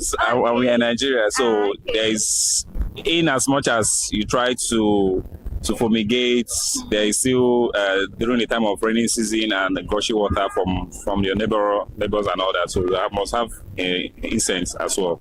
So we use insecticide to actually treat them and to have a good night's sleep. Okay, so which brand do you go for? So for now, I think I prefer using BNC. BNC. For how long have you been using it? I would say for over 3 years now, or 2 years now, yes. So which other brand do you know of? Well, we know like the old one that has been like Raid, that has been, yes. There are so many of them, but I think what we are going for is just the one I would feel that is more effective, because there are some insecticides that you actually spray in your house and all that. You still see mosquitoes flying around because they are no longer effective. So that is the reason why. That is why you now stick to BNC. Because even with the odor alone in the house, if you know that no insecticide can even survive it, so you just spray, and as usual you have to just give yourself for some hours before you come back to the house. So on a scale of 1 to 10, how effective is BNC? From what it has been serving me for so far, so I can say from scale of 1 to 9, yes, it's fine. Yeah. Okay, so give us the primary reason why you decided to get an insecticide at home. Why do you think it is necessary for us to own it? Well, like I earlier said, we are in Nigeria, so in as much as, and also for for Lagosians, precisely, we have a lot of dirty environment. So you just have to, in order to keep your health safe for mosquito and malaria after effects. So I recommend that we should use insecticide. So just keep ourselves safe, and as well as saving costs of taking our children to hospital, because we adults, we can actually manage or cope, but what about the children? So that is the essence of using insecticide. So how affordable is this BNC? Well, it's quite cheap. We know the current economic situation, so relatively the price is fair compared what it serves in the house. So it's very, very okay. Okay, so what about the aftermath smell? Because a lot of people have been complaining of the smell whenever they make use of a particular product. They don't like the smell, so they feel some companies should make do a fragrance smell and all of that. How about the smell for the BNC? Well,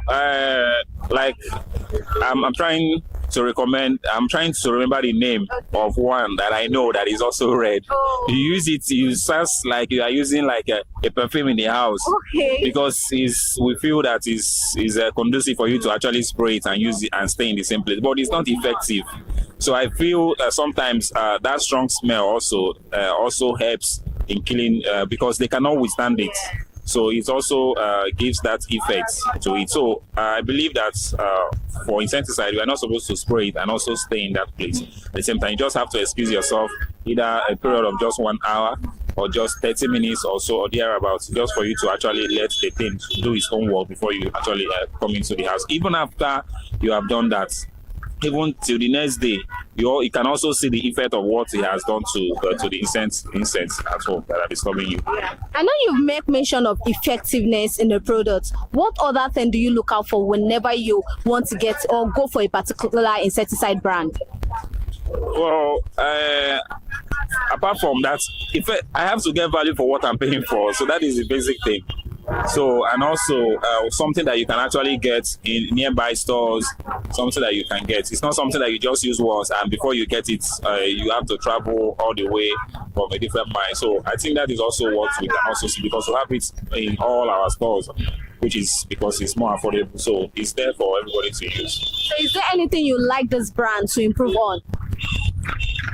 Well, they are doing well, but like I said earlier, if they want to improve, I also believe maybe just like you have mentioned on the after effect smell, if they can also work on it, but in as much as they are trying to reduce that sense or whatever, you also need to be very much conscious of it not reducing its value, because you are trying to satisfy some particular customer, and at the same time you are losing them at the long run, because if they observe that the thing is not serving the side effect of it, they will look elsewhere for such a particular product that can serve their needs. Thank you very much, sir.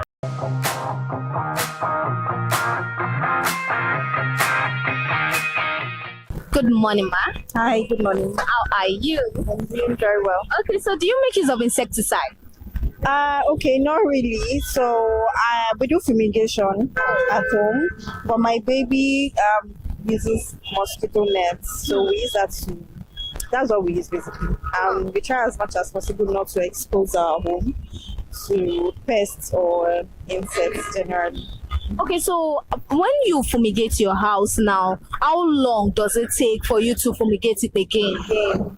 Okay, so we try to do like between 3 to 6 months. So we try to do maybe like 3 or to like 6 times in a year.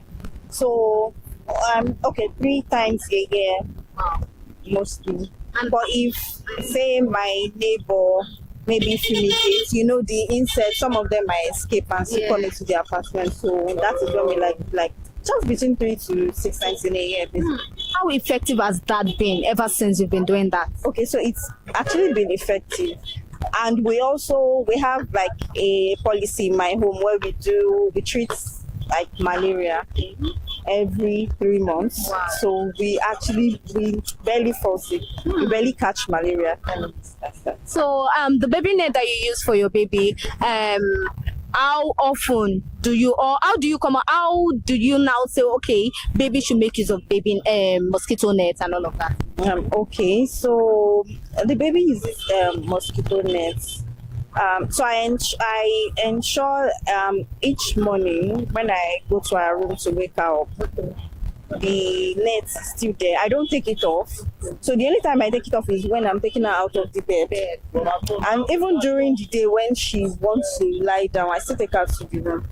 So I would say, I don't know about school, so that is why I treat malaria for her like maybe every 3 months. Yeah. So she's a toddler, not like an infant. Really.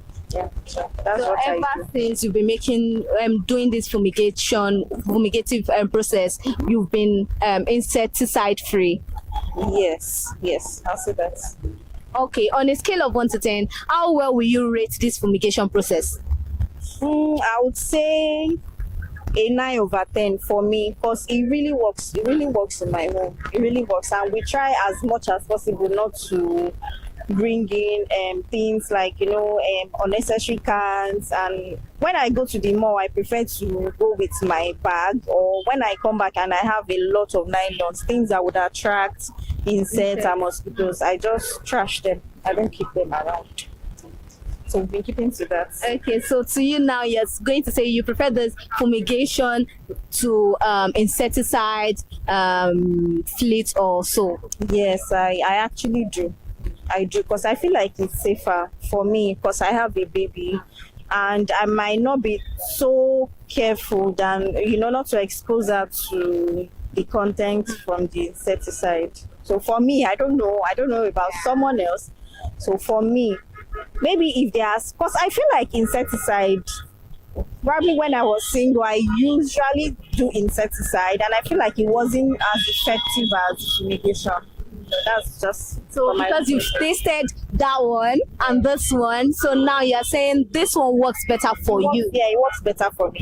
I'll say that it works better for me, and I don't have to keep doing the process over and over. So once I do fumigation, it might last me for 3 months before I do another fumigation again. So yeah. So the trick is fumigate. Do not open your door unnecessarily, and then you are safe. Yes. Thank you very much, ma.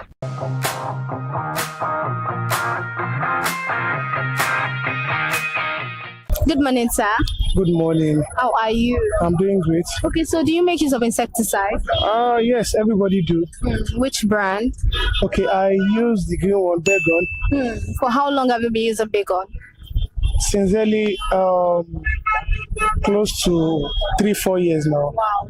Apart from Baygon, which other insecticide do you know of or have you used? Great.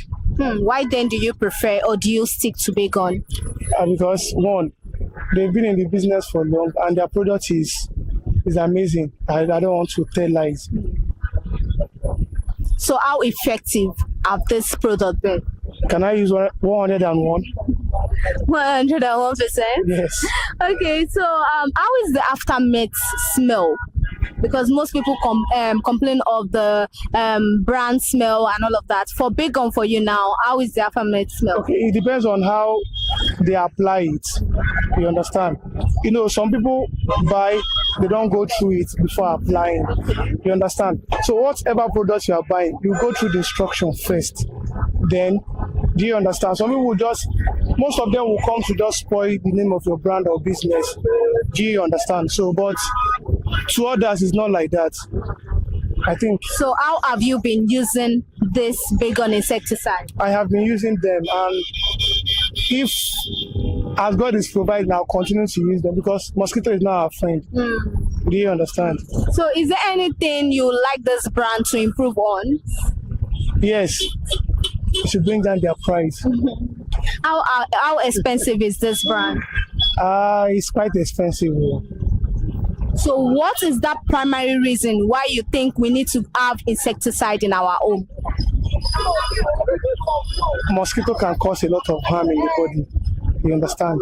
Somebody like me now, for the past 3 years, I've not been to the hospital. Do you understand? So there's what we call prevention is better than cure. Do you understand? So when you prevent a lot of things, you understand the risk of going to that hospital is lower, is minimal. Do you understand? So how often do you make use of this insecticide at home? Okay, I use once in 3 days because of how Nigeria things are expensive, you understand? So I use once in 3 days Though, like when I'm going out in the morning, I fleet, then close everywhere. So that when I come back in the evening, like I'm going home now, so I see at times 4 days. Do you understand? Because of how effective it is. So what do you look out for when purchasing insecticide? What's that thing that capture you? Like, oh, this is why I'm going for this brand. If I spray Baygon here now, do you understand? It can cover the whole of this place. Do you get? I think that's one of the reasons why I prefer to the brand. Yes. So what do you look out for in the brand? Is it the price or what it can offer? Oh, they have name, not even about the name. They have brand, not even about the brand. They have quality, not even about the quality. They stick to their word. If they say it's killing mosquitoes, it's killing bed bugs, insecticide, is actually doing what they say it's doing. Thank you very much, sir. Thank you very much.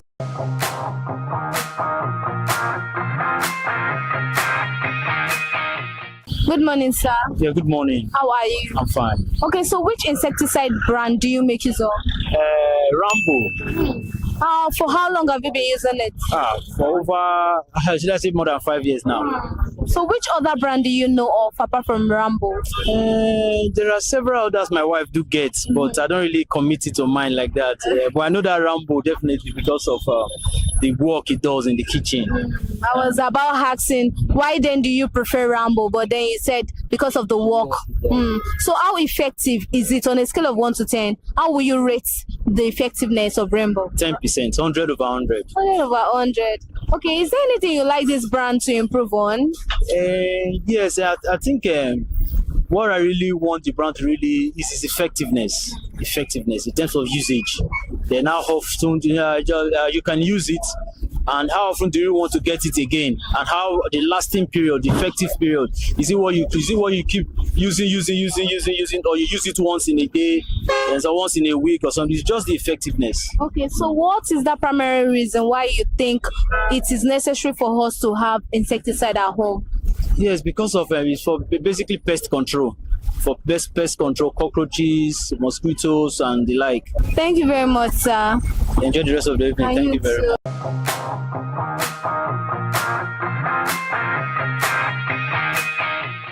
Hello, consumers. As we wrap up this episode, the people choice are clear. And on today's episode, Rambo insecticide won the heart of consumers, majorly because of its effectiveness and how affordable it is. Till we see you next time, I remain Elizabeth Abefe. Do not forget to like, subscribe, share, and follow us on all our social media platforms at ConsumerHallaTV. Bye for now.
Hello consumers, you have the right to be heard, absolutely. So join us on the conversation, share your brand experience, where you tell us all your experiences about brand on the outer world.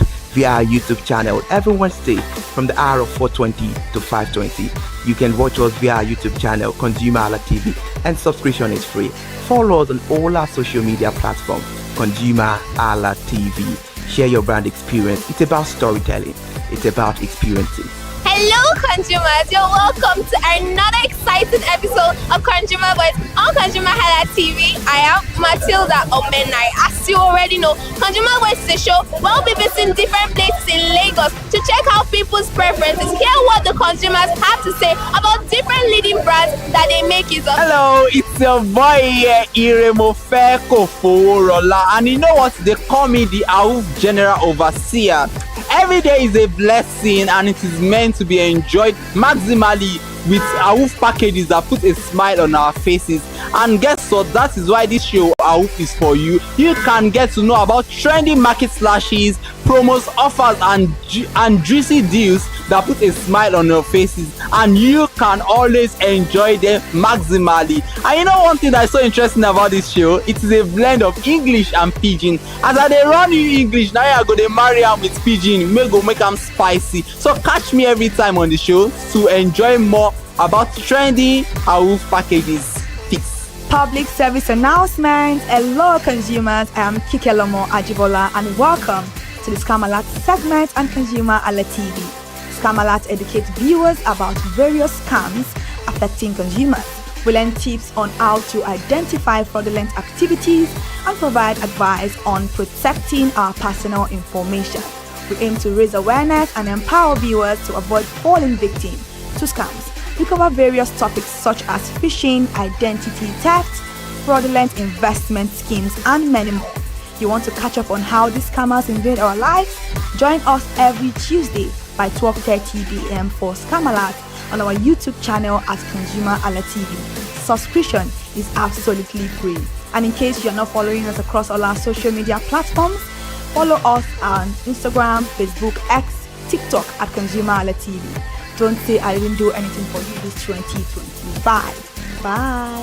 Welcome to In the Marketplace. We are taking you on a journey behind the scene of Nigeria's most vibrant market, from the sight and sound of the market to the stories of the people who makes it thrive. We will be sharing the untold stories that brings this market to life. Join us as we explore the history, challenges, and triumphs of the market vendors. We will dive into the daily lives of the people who call markets home and uncover the secret that makes this market special. You will get to see the passion, energy, and dedication that goes into making this market success. Tune in to the In the Marketplace on ConsumerHallaTV on Thursday by 11 a.m. to experience the sight and sound. Don't forget to follow us on all our social media and on ConsumerHallaTV. I am Elizabeth Abefe. Hello fellow consumers, are you looking for a program where we give analysis about brand and a program where we project the voice of the consumer? Join my team and I on Consumer Analytics and Resolution Box by calling on the program to get your issues resolved. And in case you are wondering where Consumer Analytics and Resolution Box will be showing, please join us on our YouTube channel at ConsumerHallaTV.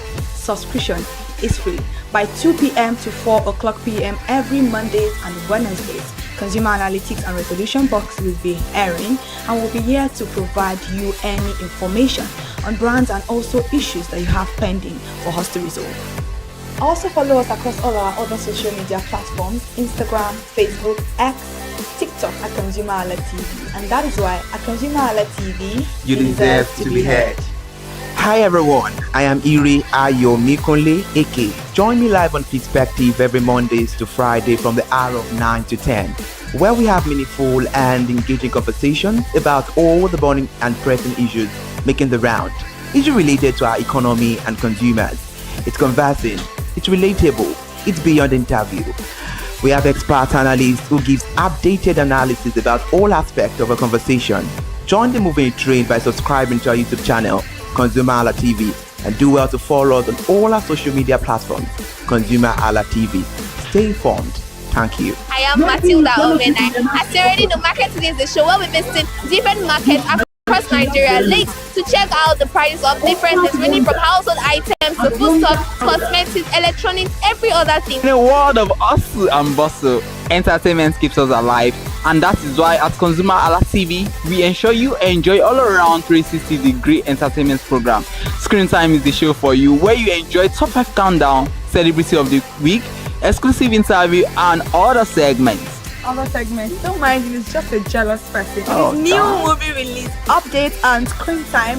I'm going to enjoy myself because this is my favorite time on the program. I get to recommend good movie for you, and I'm also waiting for you to recommend movies to me also in the comment section. Screen time is not just all about entertainment, it is relaxing and also educational. So that is why we are bringing to you Screen Time on ConsumerHalla TV. And in case you're wondering where to join us every Mondays by 5 o'clock p.m. at ConsumerHalla TV on our YouTube channel. Subscription is very free. And in case you have not followed us across all our social media platforms, please do so. We are begging you, on Instagram, Facebook, Twitter, and also TikTok at ConsumerHalla TV. What are you waiting for? Click on that follow and subscribe right now. And from the I to the R to the E to the M to the F to the E, my name is Iremofe Koforola, the man always clothed in wealth and strength. And I'm Kikelomo Ajibola. Toodles! I'm Kikelomo Ajibola, like I said, and this is to me.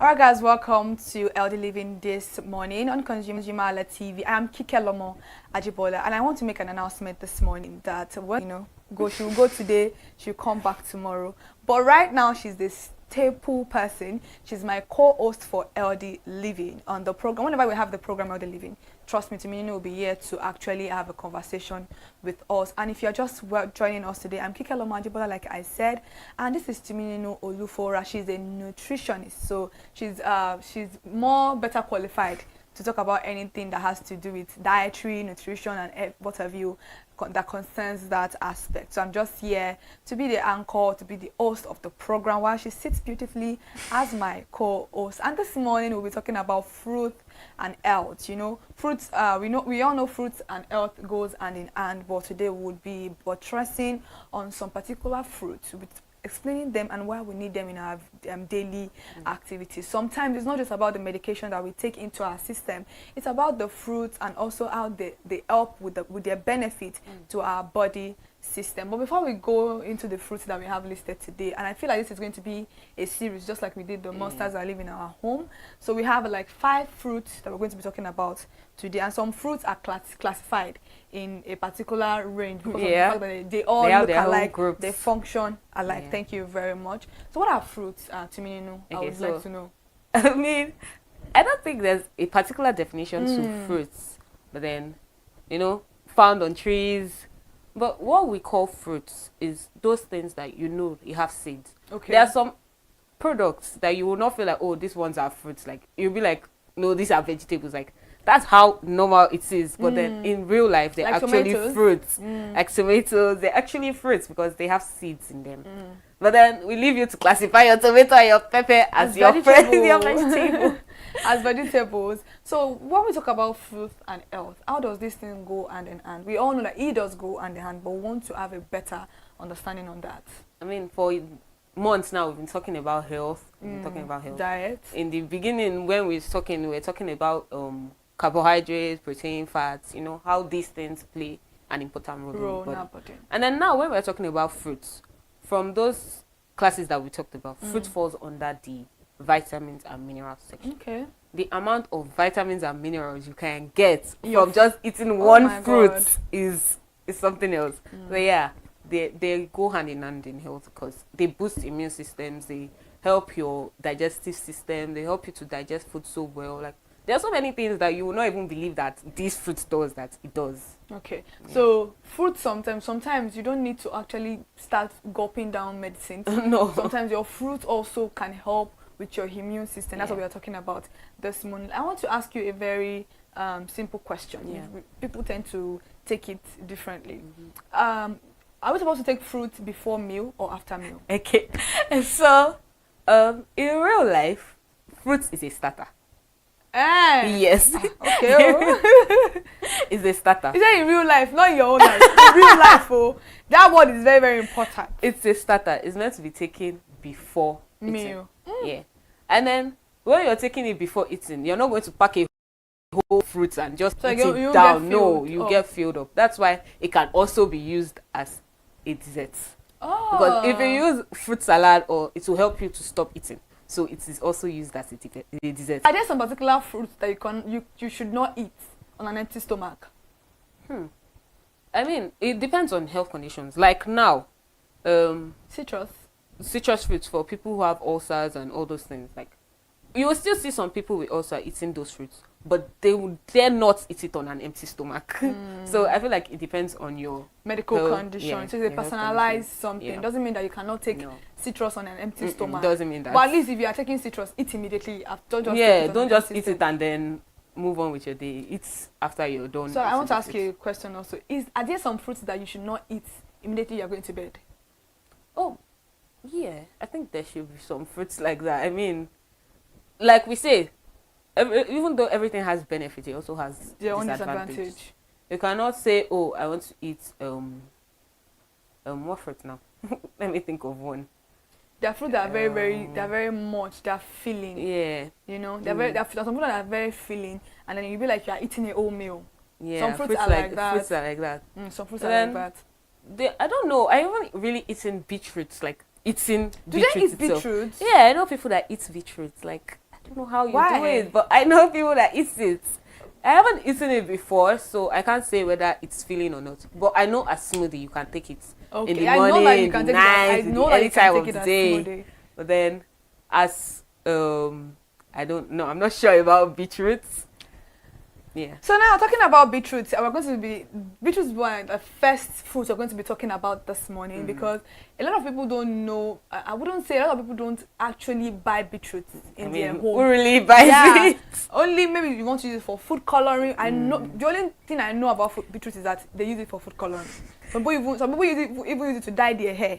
That's how it is. So it's beetroot is red, like by the time red. So something you're supposed to use to benefit your body, you're using it to dye your hair. You're using it to color your food, but maybe you're going to eat it in your food. So that's what beetroot is something we're going to be talking about first this morning. So what are the health benefits of beetroot, and why do you think we should add it to our lifestyle? Okay, so number one, beetroot helps with blood flow. When you have, there's this compound found in beetroot known as nitrate.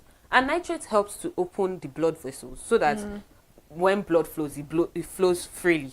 Oh. So it's very important. It boosts blood flow. Then it lowers blood pressure.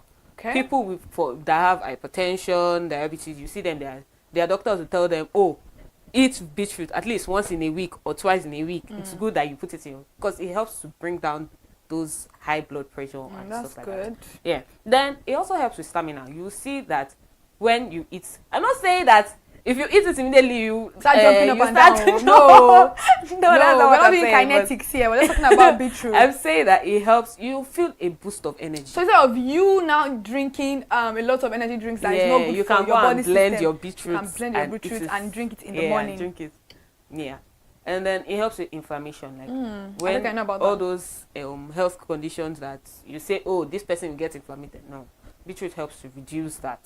Yeah, and then it also helps with detoxification. Like you want to detox your body. You see that people will tell you, oh, mix beetroot and apple, mix beetroot and banana, mix beetroot and ginger. Different kind of mixtures that we do in this life now. We don't even know which one is good or not again. Which is very, very important. We've seen a lot of us now buying detoxifying teas, detoxifying things from Instagram vendors. I don't know who they call themselves as, but instead of you endangering your life, you drinking can do your natural. You can do all your natural things. You can research what you can mix with your beetroot. If you don't know what you can mix with your beetroot, please ask. You can always call on the program. We would probably drop a number for you guys to call in on, so that you call to Mininu after the program. You can always reach out to her, and then she will tell you how you can mix your fruit together to get a better body function that you want. So now let's move to another fruit. I don't think many people know it as fruit. I think I personally know it as something that you use in your food. I mean, like we just use it to garnish, to make our food smell nice. So it is now ginger and garlic. But let's start with ginger, actually. Okay, so when we say fruits, we're not necessarily saying, oh, everything must be sweet and sugary and flavory. Yeah. No. Fruits, you don't have to necessarily eat fruits alone and feel like, oh my god, this is so nice. That's not what fruit is. I think we have a picture of ginger, actually. Ginger and garlic. And ginger don't taste palatable. Trust me. I don't know how people eat it, but then if you are eating it close to you, do you think it's nice to eat ginger? Yes, it is. It's very important to eat. But can you now consume a lot at a go? No. Don't. Maybe help with the heart. Yeah, it helps with the heart. The cardiovascular muscle, it helps with it. It moves. Like people with weak hearts, you might not know exactly if you have weak hearts unless your doctor should tell you. But people with weak hearts, it helps strengthen their heart. Not strengthen it to the extent where they can jump around and throw themselves around. It helps. But then it helps. Where they can jump around and throw themselves around. It helps. But then it helps. Like normally, if they are tired by 2, their tiredness can move to like 4 or something. That's nice. Yeah. So I feel like these are things that is a staple in everybody's home. If you want to, you can get just it. blend them. It's and quite cheap that you can actually get very it now. Actually, and but you don't necessarily have to use the whole. No, I'm saying like it's cheap for. What I'm the way saying you're consuming like it. The way you're consuming is cheap for it because you will not go and pack the whole bundle and put it inside. Yeah, I guess now. that's very, very true. So it's actually very, cheap for the way. So I feel like it. everybody should just add it as a way of life. Use it, blend it, whatever way you want to. If you want to eat it, just make sure you have it in your house and always put it in your food. And trust me, it makes your stew, your soup smell, even taste nicer. Yeah. Now let's quickly move to the most popular one that I think we have in this country, which is the citrus fruit. Contains a lot of them actually, but we're focusing on oranges, lime, lemon, and every other one. So what do you think about them? Okay, so citrus fruits. We all know what citrus fruits are now. I mean, if you don't know the name, then also, you know the name orange. You know the name orange. Lemon. Everybody knows orange. We know tangerine. We know oh my god. Yeah, we know clementine. Look at them on the we know the lemon. Right we know the lime. I mean, there are a lot of. There are even things that you will not even believe they are. What's blood orange? Like where's that coming from? What's etrog? What's finger lime? So many, I think I read about that satsuma before. And the funny thing is, the lemon we might be calling lemon. It might not even be the lemon. Lemon, yes. Like, I mean, the etrog looks like the lemon we have, that green one. But then it is actually the lemon we call it. Like it's called lemon, but then it looks like we all call some mandarin orange as tangerine. We call it tangerine, but it's not tangerine. So yeah. Okay, so health benefits. Number 1 is immunity. I mean, the way it boosts immunity because of the high content of vitamin C in it, it boosts the immunity. And then sores around your mouth, your tongue, it also helps with that. Yeah. Or maybe that's what they used to use it to wash your tongue whenever you have all those. Yeah. They call it majata. I don't know if you know that majata. I know. If you eat pepper, it's going to be very. So they were saying you should use lime or something to wash your mouth. Oh wow, okay. Yeah. So it helps sense. With sores, and that's why people with COVID, they will tell you, oh, vitamin C or eat plenty of citrus fruit. Yeah, that's true. That's true. The amount of vitamin C in citrus fruits content is really high, so that's why it's important. That it doesn't mean that you should not go and be. For you people that used to take vitamin C like it's a normal it's a medication. It's a medication. You cannot tell me you want to finish 20 pieces of vitamin C in a sitting. I don't know why. I don't know how. I don't know who brought about that idea. No matter how sweet it is, and you are overdosing on that medication. And that's why most of you don't like the white one. The white one and the red one, they do the same thing. None of them. Yeah, none of them is superior to the other. I feel like the white one tastes like lemon. Lime. While the everybody does not want to take it. Exactly. So I think you should understand by now in 2025 that vitamin C is a proper medication. It is a medicine. 2, when I tell you they should take 2 in the morning, 2 in the evening, 2 in the night. Take it as that. Don't start packing it and licking it as if it's normal. 4. Yeah. Then another benefit is the skin. When you take vitamin C, your skin becomes so bright, so fair, so beautiful, like you look like such a queen or a king. Yeah, it helps to boost the skin texture. Then also digestion. It helps aid in digestion and the rest. Yeah. Okay. And also, I think there's another one. What about the iron absorption? Yeah, it helps with iron absorption. It helps because it will help it. I mean, it will help to boost it. It's not like it is iron or no. I'm not saying it's iron. I'm saying like they work hand in hand. There's a quantity of iron in it, so it will help with blood flow. Yeah, which is, you know, they tell women that women who have who are on their period that they should take iron. Or they should take iron supplements. Yeah. Me, I don't agree with supplements unless you are necessary. Yeah, it is necessary in your system that you actually need supplements. Need it, yeah. So there are other things you can use in place of supplements. Now you found out that fruits also have iron in it. So why not go there? Yeah, but I think I came across is that once if you have an iron supplement that you're using, you can also maybe an hour or two later you can drink any orange juice for it. That it helps make it work better. So now I understand the correlation with that together. Now let's move to one of the, I think for me this is like a miss or a pass for some people. It's not. I'm not really. Not everybody likes nuts. The way it makes your mouth taste, the way it smells sometimes, and it's not as if they are all that great. So we're talking about granite, almond. Granite is very, very common. Very common. Almond, cashew, another very and common walnut. one. So what do you say about those ones? Okay, so for me, I am not a fan of cashew nuts. Like, no, I do not like why, it but for any reason. One of the best nuts out there, trust me. But I'm not a fan of it. I do not like it for any reason. Granite, I could still take. But then granuts, give me granuts in anything. I will eat it. Really like granuts, give me granuts inside anything. I will eat it. There's a way that I used to eat granuts. Not with the curry because that's a normal thing. That's a normal. But then with banana. I don't know how many people know of it. It's nice, very nice. It's very nice. It's hard banana, not all those soft banana, all those hard from the east. They are not even the hard one, the soft one. I love those soft bananas. Yeah. Those very fresh bananas. Those are the ones I'm talking about. They're always very beautiful. I love eating, and you feel like you're still hungry because definitely you cannot be hungry after you've eaten. You only feel like you're still hungry. That is something you can go to. Oh, that's nice. Yeah. That's why if you go to parties, they'll put like a bunch of granuts, cashew nuts inside together. Yeah, oh, wow. it's so that you will not eat their food finish. That's smartness. Okay. So that you not eat their food finish. Yeah. Then it also helps with different hormones in the body. Yeah. So is it true? Because I think it's for me, I think it's a misconception and a misrepresentation that nuts causes acne. Okay. The truth about it is that there is oil in nuts. Okay. And we've established it that too much oil will cause your face to have acne or cause you to have pimples. This is next day. It doesn't mean that. Okay. Because we're saying eat granite, we're not telling you to eat it every day. Or every minute. We're telling you that you should make sure it's incorporated in your weekly food so that you have the nutrients you actually need from inside in it. That is what we're saying. Some people say, I ate granite yesterday. Today I'm breaking out. So I don't know. I feel like it's only when you eat it too much. If you eat too much, that's when stuff like that happens. I understand that. So the last food I'm going to be looking at today is banana. Banana is like a staple in this country.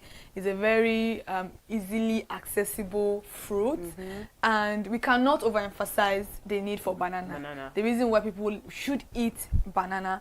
Banana is cause across a lot of things because most people will say, I'm trying to add weight. Let me buy banana. I'm doing this. Let me buy banana. I'm doing that. Let me buy banana. There's nothing that banana does not do. Banana helps you lose weight. Banana helps you add it. Yeah, banana helps you make you full. Depends on how you prepare it. Like right now, I don't think there's anything that banana cannot do. Between fried plantain and banana and plantain, I think they're the same. Same family. Fried plantain and eating boiled plantain. Which one do you think is more healthy? I like your question. Okay, of course, the most healthy one is the boiled plantain. But then will I eat that boiled plantain? We don't. I will eat fried plantain. I'm tired. Anybody I think that they don't like fried plantain, you are a hoodlum. I don't know why you tell me you don't like fried plantain. That's the goat. That's the most beautiful thing. Oh my God! Especially when he's not like too fried plantain and egg, fried plantain and stew. Everything. There's nothing you can eat fried plantain with. I said let me do LD girl. I said I've been living oats too. I cooked boiled plantain twice. I said, this is not never for me. again. This is not for me. It was nice, but like I'm not. I just get tired easily. That's the thing. Easily. That's why boiled plantain is good, because by the time you've eaten 1 or 2 slices, you want food. That's why you want food. So you're not going to be eating. You're not going to eat the whole bunch and sit down. If you're not doing fit spam, please. I beg. But it's always very good to have it. And but then we're not saying you should cut off boiled plantain for your diet. No, please eat it all. Even me now, I'm trying to incorporate boiled plantain in my diet because it's very good. It's not just about losing weight or adding weight. If even the egg you are using, because you are frying the egg, it makes you add weight. So the bottom is just going to regularize. But imagine you eating fried plantain, fried fish, afternoon you are eating fried again. Exactly. So that's why, and that's why you see most people they just use their plantain with their rice. I don't normally just say let me put plantain in a plate and start eating. Some even fried plantain you can get tired of it once it's too much. So now let's talk about banana, plantain, whatever you want to call it. Banana. So what is the health benefit of banana? Like we said, it's cut across a lot of things. So we know a lot of people that tell you that banana helps you to gain weight. Yes. But then it's not that you eat the whole bunch of banana and expect that by tomorrow you've added weight. No, it doesn't work like that. You have to mix it with other fruits. Like cocoa oats. Banana and oats is a very... Do you like oats? I love oats. But it's a mix.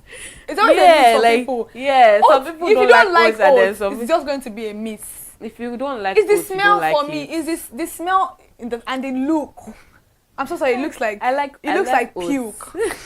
I don't know if you get what I'm trying to say. I understand. Even with the garnishing, with everything, I don't think I like oats. I like okay, oats. I'm going to try it out. You don't necessarily have to, because I know somebody that blends cocoa oat and banana. Exactly, she blends it together and then drink it as smoothie. I can do that, and then put milk. But then you can also make your cocoa oats like normal cocoa oats, and put then you slice banana inside with other fruits. Other fruits incorporated, and you eat it. And you're good to go with your liquefied milk, because I know that most people will not want to use sachet milk for something like that. So you can use liquid milk for it. And by doing that, you're adding weight. You're also boosting your energy, because the energy you'd have used for the day will now be ×2. Then it also banana also helps in eating digestion. You see that people will tell you, I want to eat rice and banana or rice and plantain, because it actually helps with most time people I think most time I've heard is that you should always try and eat banana before you go to bed. It is very important that you try. Not that you should go and eat it every day, please. No, everything have their own moderation. Once in a while, try to eat banana before you go to bed. Make sure and just one banana has a lot of calories inside of it. Don't just say you want to eat the whole. You can eat 2 pieces or something, nothing more than that. All right, let's go on a short break, and when we get back, we'll continue right into the conversation.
Alright guys, welcome back to Elder Living on ConsumerHallaTV, and we're talking about fruits and health. We've discussed about beetroot, nuts, citrus and also other things, but today we are still focusing on banana. Before we went on the break, we were talking about how it aids digestion and how sometimes you should be able to eat it after you've taken your meal in the night. Doesn't mean that you should take it regularly. To me, let's continue on our conversation about the aiding of digestion and how good of a fact that is. Okay, so before we went on the break, I was talking about how you should eat banana like 1 or 2 pieces before you go to bed.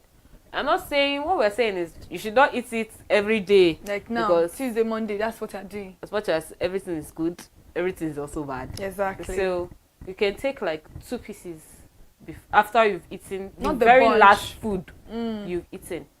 2 pieces, as in 1, 2. Not you 2 bunches, please. Oh my 2 God. pieces. Yeah. So you can eat that and then you take your bottle of water, you drink it. Exactly. You go to bed. You're done for the day. Not that after you've eaten that, you wake up in the middle of the night and say, oh, I want to eat again, and then you go and eat something else. No, that should be the very last food that you eat for the day. Yeah. Then it also improves mood. Like when you eat banana, yes, have you not noticed that if you're eating banana, you're not in a solemn mood. You cannot be, oh my God. You might not necessarily be so excited, but it makes your body, you feel more relaxed, feel more energetic. So yeah, it boosts moods. Wow, that's very that's nice. Wow, I didn't know that banana though. Oh, now I understand why some people use it for other things. Well, that's very my very God, nice. other things like actually a lot of people use I feel like banana is something that cuts across almost everything. Yeah. Like, oh, I'm eating banana for this, I'm eating banana for I'm like, why is banana what's like, banana doing what's for so you? special about banana? Because I don't think I'm like eating banana. Just let me fry my plantain. I think I'm it's a happy food chat, so it's a happy food. It's a happy food. It makes people happy. If you want if you want to be happy, go and eat banana. Trust me, you enjoy yourself. And I noticed that after you eat banana, if you take water, the water feels better. Yeah, you feel refreshed. Yeah, you feel more. That's very true. So does it make it make hydration also better? Yeah, I mean we've talked about how it helps digestion, and for digestion to happen, you need hydration. Oh, so it works hand in hand with water. Wow. So you don't have to be buying expensive water that would help you with your electrolytes. Trust me, just eat banana. 2 pieces of banana and water. You are good to go. Fruits are very, very important. I think we've spoken about it countless of time, even with diet and every other thing. And I'm very sure we're going to be bringing about other conversations next week, Monday, on fruits. We're going to be talking about avocado, kiwi. I think everybody's just knowing about kiwi, dragon fruit, also grapes. Are grapes also citrus? You see, grapes are in the middle because I would say they are citrus. Some people might say no, they are not. Okay, so but they have their own family. Anyway, whatever it is, we're going to be talking about it next week so that we can have a better understanding of why we need all of these things in our home. In case you don't have money to buy grapes, you don't have money to buy strawberries, you don't have money to buy other fruits, there are other ones that we can always buy for 200 naira, 300 naira, 500 naira. That is slice of watermelon. Watermelon, pineapple. Exactly, or pineapple. You're good to go. Pineapple, avocados. Oranges are so cheap now that you will see 3 for 500.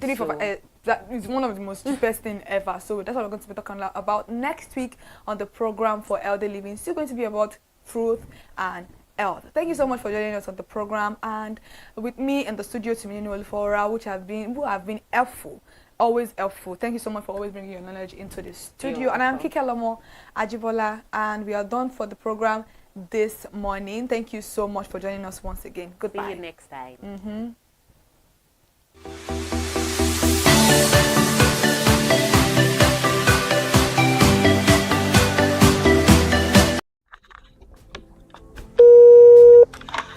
Hello consumers, you have the right to be heard, absolutely. So join us on the conversation, share your brand experience, where you tell us all your experiences about brands on the outer world via our YouTube channel every Wednesday from the hour of 4:20 to 5:20. You can watch us via our YouTube channel, ConsumerHallaTV, and subscription is free. Follow us on all our social media platforms, ConsumerHallaTV. Share your brand experience. It's about storytelling. It's about experiences. Hello, consumers. You're welcome to another exciting episode of Consumer Voice on ConsumerHallaTV. I am Matilda Omenai. As you already know, Consumer Voice is a show where we'll be visiting different places in Lagos to check out people's preferences, hear what the consumers have to say about different leading brands that they make use of. Hello, it's your boy here, Iremofe Koforola, and you know what? They call me the AWUF General Overseer. Every day is a blessing and it is meant to be enjoyed maximally with AWUF packages that put a smile on our faces. And guess what? That is why this show AWUF is for you. You can get to know about trendy market slashes, promos, offers and juicy deals that put a smile on your faces, and you can always enjoy them maximally. And you know one thing that is so interesting about this show? It is a blend of English and Pidgin. As I dey run you English, now I go dey marry am with Pidgin, may go make am spicy. So catch me every time on the show to enjoy more about trendy AWUF packages. Public service announcement. Hello consumers, I am Kikelomo Ajibola and welcome to the Scam Alert segment on ConsumerHallaTV. Scam Alert educates viewers about various scams affecting consumers. We learn tips on how to identify fraudulent activities and provide advice on protecting our personal information. We aim to raise awareness and empower viewers to avoid falling victim to scams. We cover various topics such as phishing, identity theft, fraudulent investment schemes, and many more. You want to catch up on how these scammers invade our lives? Join us every Tuesday by 12:30 p.m. for Scam Alert on our YouTube channel at ConsumerHallaTV. Subscription is absolutely free. And in case you're not following us across all our social media platforms, follow us on Instagram, Facebook, X, TikTok at ConsumerHallaTV. Don't say I didn't do anything for you this 2025. Bye. Welcome to In the Marketplace. We are taking you on a journey behind the scene of Nigeria's most vibrant market, from the sight and sound of the market to the stories of the people who makes it thrive. We will be sharing the untold stories that brings this market to life. Join us as we explore the history, challenges, and triumphs of the market vendors. We will dive into the daily lives of the people who call markets home and uncover the secret that makes this market special. You will get to see the passion, energy, and dedication that goes into making this market success. Tune in to the In the Marketplace on ConsumerHallaTV on Thursday by 11 a.m. to experience the sight and sound. Don't forget to follow us on all our social media and on ConsumerHallaTV. I am Elizabeth Abefe. Hello fellow consumers, are you looking for a program where we give analysis about brands and a program where we project the voice of the consumer? Join my team and I on Consumer Analytics and Resolution Box by calling on the program to get your issues resolved. And in case you are wondering where Consumer Analytics and Resolution Box will be showing, please join us on our YouTube channel at ConsumerHallaTV. Subscription is free by 2 p.m. to 4 o'clock p.m. every Mondays and Wednesdays. Consumer Analytics and Resolution Box will be airing and will be here to provide you any information on brands and also issues that you have pending for us to resolve. Also follow us across all our other social media platforms, Instagram, Facebook, X, TikTok at ConsumerHallaTV. And that is why at ConsumerHallaTV, you deserve to be heard. Hi everyone, I am Iri Ayomikunle Eke. Join me live on Perspective every Mondays to Friday from the hour of 9 to 10, where we have meaningful and engaging conversations about all the burning and pressing issues making the round. Issues related to our economy and consumers. It's conversing, it's relatable, it's beyond interview. We have expert analysts who gives updated analysis about all aspects of a conversation.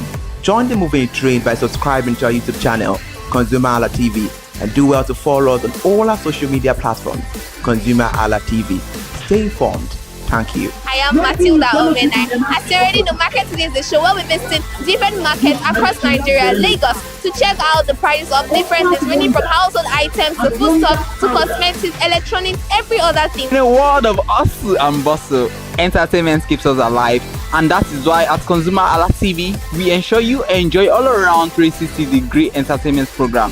Screen Time is the show for you, where you enjoy top 5 countdown, celebrity of the week, exclusive interview, and other segments. Don't mind him, he's just a jealous person. Oh, His new movie release, updates, and screen time.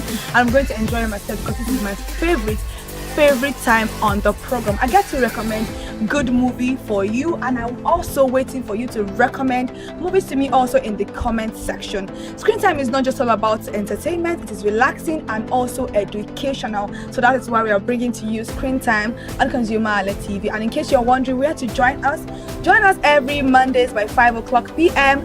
at ConsumerHallaTV on our YouTube channel. Subscription is very, very free. And in case you have not followed us across all our social media platforms, please do so. We are begging you, on Instagram, Facebook, Twitter, and also TikTok at ConsumerHallaTV. What are you waiting for? Click on that follow and subscribe right now. And from the I to the R to the E to the M to the F to the E, my name is Iremofe Koforola, the man always clothed in wealth and strength. And I am Kikelomo Ajibola. Ta-da! Hi people, my name is Mo Fakorede and I am a filmmaker and a film director, and you're watching ConsumerHallaTV.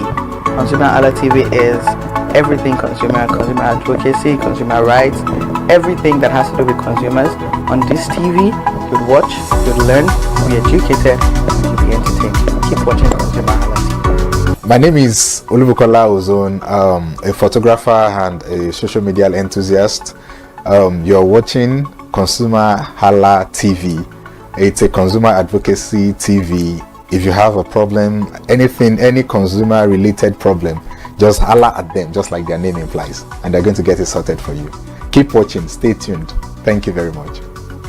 Hi guys, my name is Joba Jalabi. I'm a marketing communications professional. I currently lead marketing at Flash Change, a fintech startup. Keep watching ConsumerHallaTV, a consumer advocacy channel.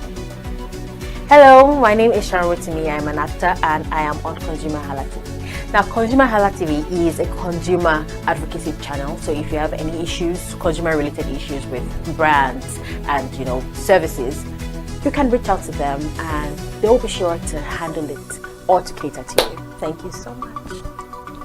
Hi guys, my name is Iyebiye Adeton. I'm a film poster designer and illustrator. This is ConsumerHallaTV. It's a consumer advocacy channel.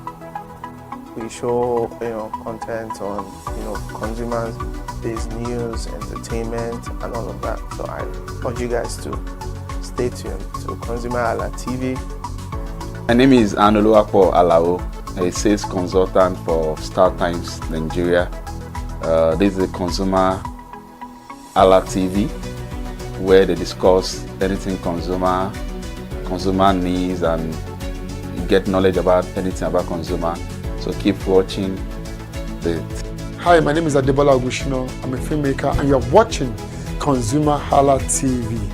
Any consumer related issues, they've got you. Hi, my name is Stephen Olorunshisi. I'm a strategy and sales professional currently working with Obey, and you're watching ConsumerHallaTV.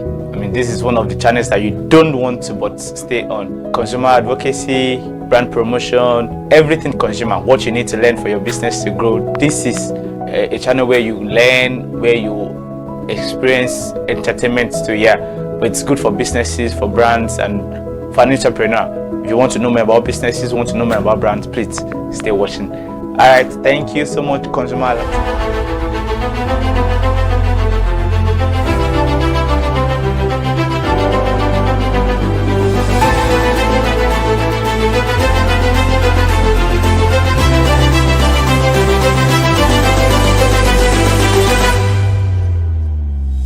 Hello fellow consumers, how you now day? How the other be for that side? Now you're going to show be design market today where they run you price of different commodities for different markets. But today now Ladipo markets with day where we go they run you different price of different auto parts where we they use for fire extinguisher, come tire, come jack, anything where say they related, even for battery where they related for cars.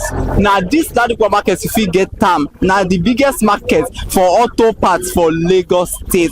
And my country people, we go enjoy ourselves on top of this show. And if you've never subscribed, now opportunity for you to subscribe today. My name is Iremofe Koforola, and today I go to take you go this journey together, and we go to enjoy ourselves. We go know price of different motor parts for this market today. Come with me, we they enjoy together.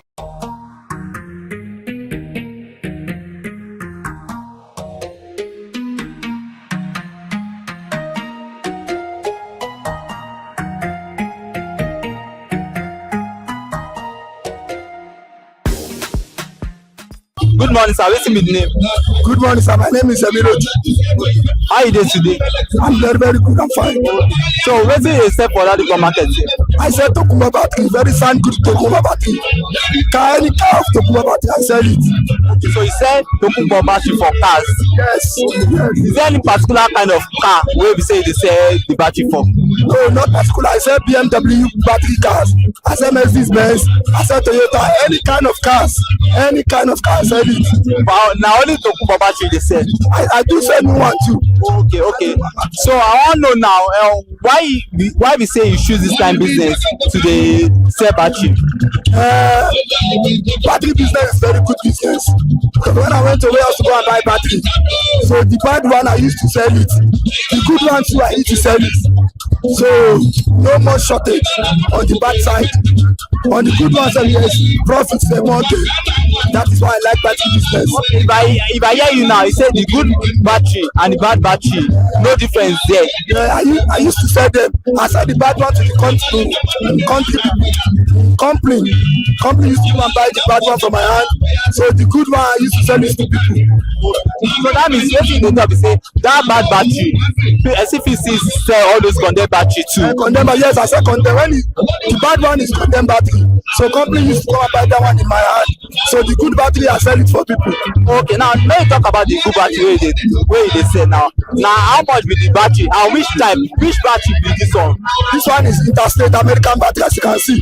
This one is 50,000 highest grade. This one is with 1 year guarantee.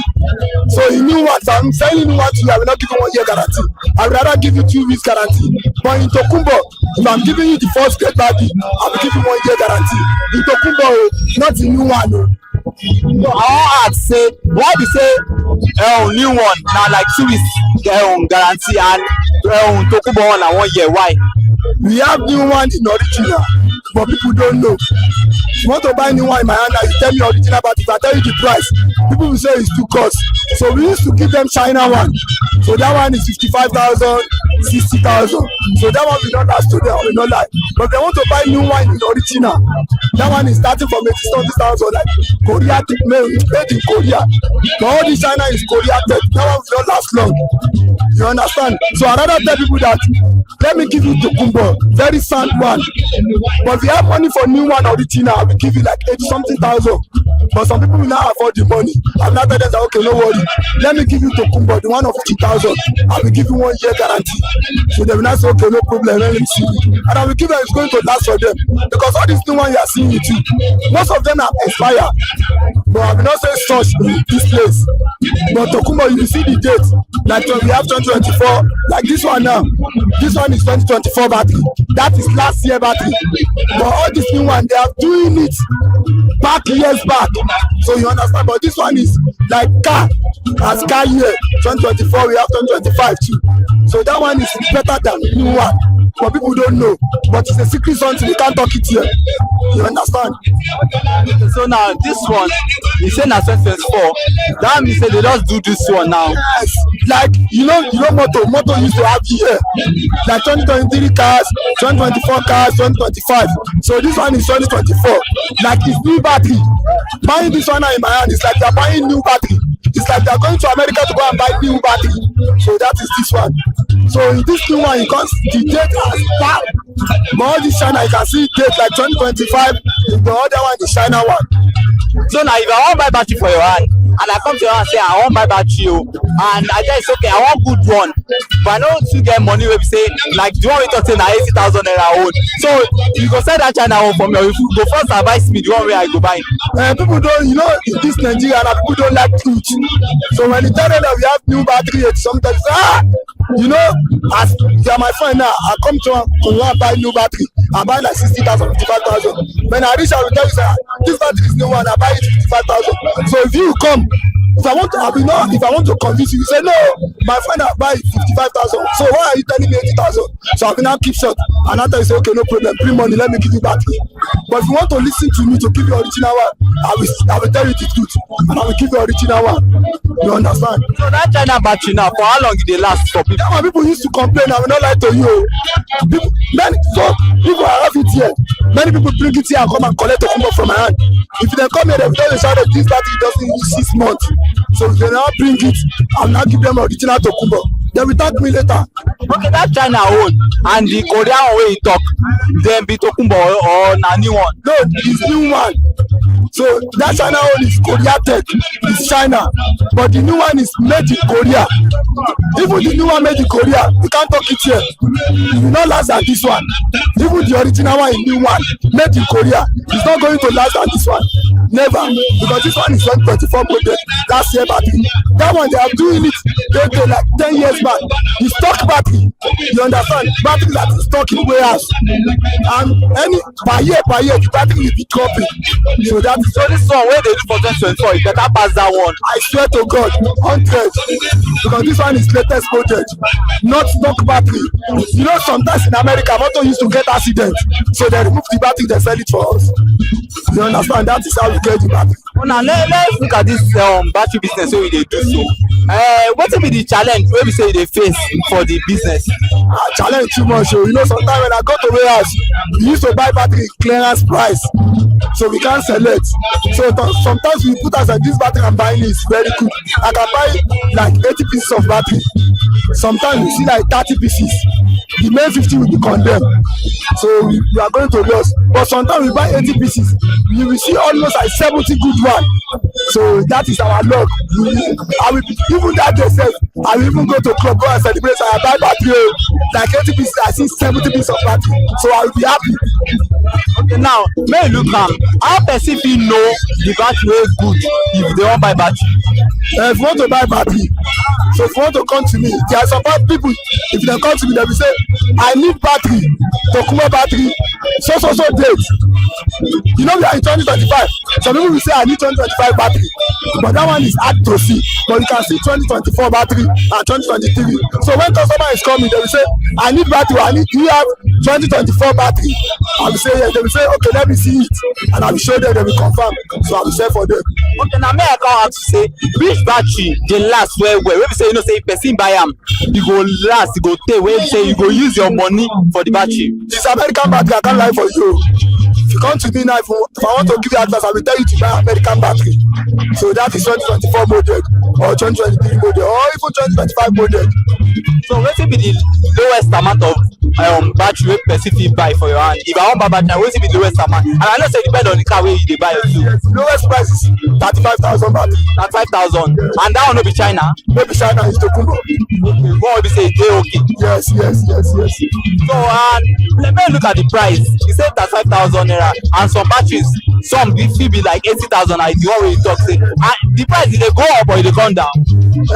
For now, the battery is coming down. The price is coming down. But you know, we do with dollars. We used to sell battery in dollar rate. So when dollar go high, battery will go high. When dollar come down, battery will come down. So that is it. So for now, they come down. Yeah, for now it's coming down because dollar is coming down. So thank you very much. You are welcome, sir.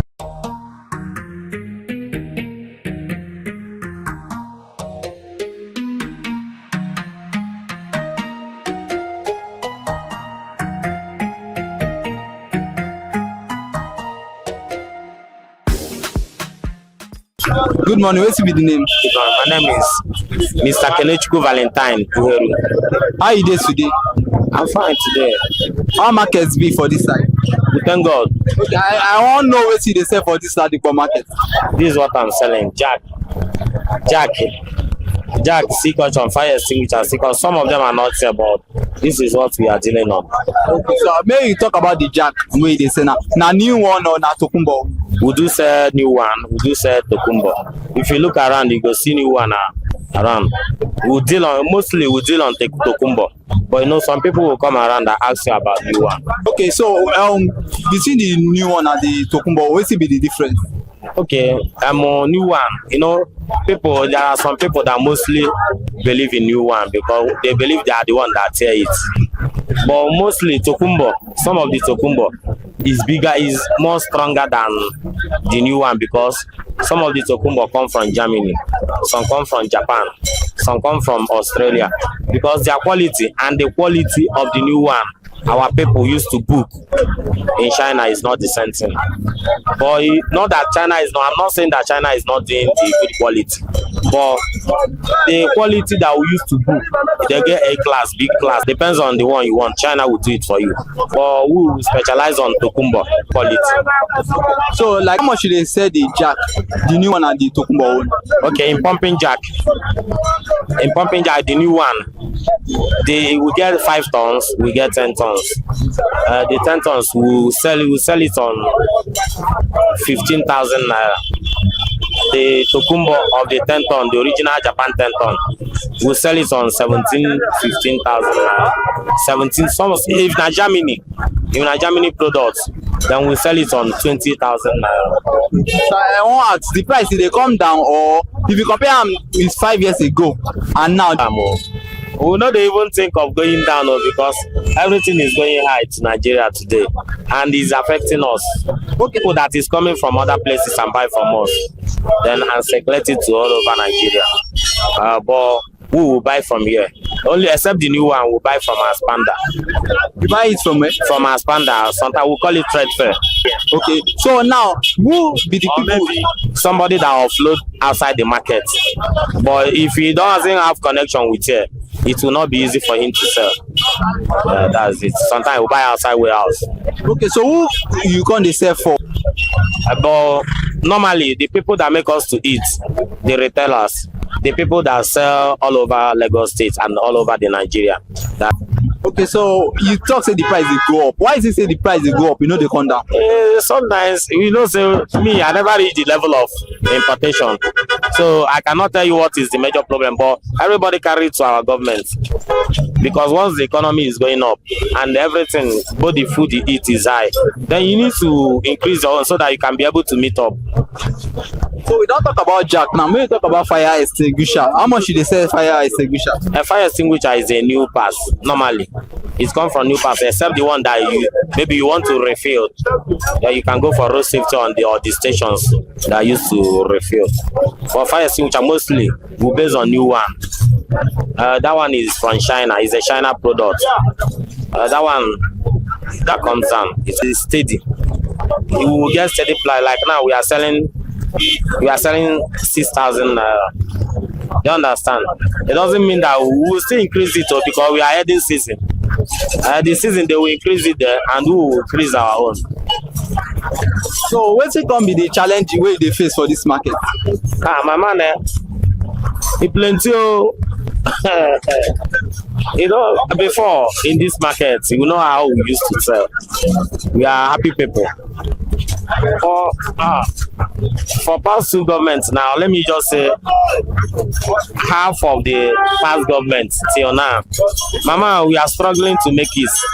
You understand? But before 12 o'clock, we make ourselves. All over people that are coming out all over Nigeria, they are buying from this market. But since today, both insecurity, both how road it is today, make some people they cannot be able to come. They base on one customer that will supply all those things for them. You know, you cannot get trust to everybody that you see. It's the person that you have trust that you will sell market. Because the person that is afraid of what that will happen to him on the road cannot come into market regular.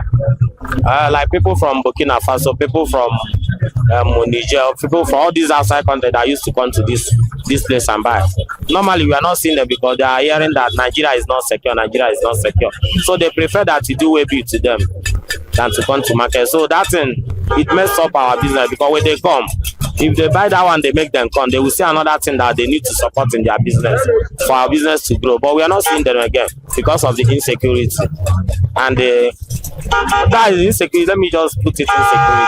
But now, you know, say you don't day job on social media. You they put your own business online. My business? Yeah, it is online. I do post my business on Facebook and WhatsApp and my status. The one I know. But I never go far to sell my business online. I never tried that one. But I never go far to sell my business online. I never tried that one. I don't know how to do it. If you teach me, I would like it too. No problem with that one. So if you feel advise government now, which advice you go give government? Then go hear my advice. Then go hear. May they help us. One, let they fight for insecurity. Once they do that, they try to restore peace in Nigeria. We can't give specific price. No market here has a specific price. So we can't give you price. because we don't have a specific price. Spare parts is not like it's not like other market because different products, different brands with their own prices. So there's no how.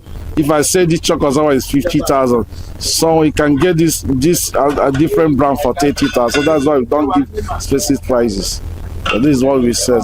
Anybody that want to contact the brand we want to give him the price. Okay, if you mention some of the brand way they say. Brand new. So this is Azoba, this is brand new. What brand? There are different brands. Not be only one brand they say. If you mention some of the brand way they say for you. We have a different brand. We have from Toyota brand, that is Briscoe brand, like Brepal Briscoe brand. We have Korea brand. Hyundai Kia is Korea. That is the brand. So what will be the challenge you can't face for this market? This I don't know. This whole market or the whole. For your own business, which kind of challenge will they face for this kind of business? Challenges we they face for business is every businessman needs capital. You face challenges of capital because capital is what will make you expand your business more. So that is, and we face sometimes we face challenges of bringing the goods in and out. That's the only challenge we face. Mostly challenge every businessman faces capital because capital will enable you to enlarge your business. You can go to overseas and bring it in and enlarge it, but without capital you can't able to do that. I want to say, where they buy your own products from? We buy from different sources, man. We buy from Dubai, we buy from China, sometimes we buy from trade free, depends. Okay, so which kind of people they sell to? Now only company, a mechanic, or who they sell to?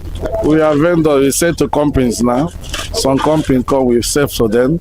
Some companies who are into auto spare, we sell to them. And then we sell to mechanics, we sell to car owners. So we sell both retailers and wholesales. So okay, if you want give government one advice now concerning this kind of business where you do, what's the advice where you go give them? Government is what we need is government should reduce the import duty of the spare parts. Because what makes these papers go high is import duty. You understand? So because some of those importers even bring it because the cost of bringing it down to here, clearing it's too high. So that makes this paper. It's not even the exchange rate. Exchange rate again is there, and because we don't manufacture all those things in Nigeria, exchange rate is there, and that one import duty to bring this chocolates out. Maybe want to fry it abroad. They can't after bringing it, buying it, clearing it. The cost will go high. That is just. Thank you for your.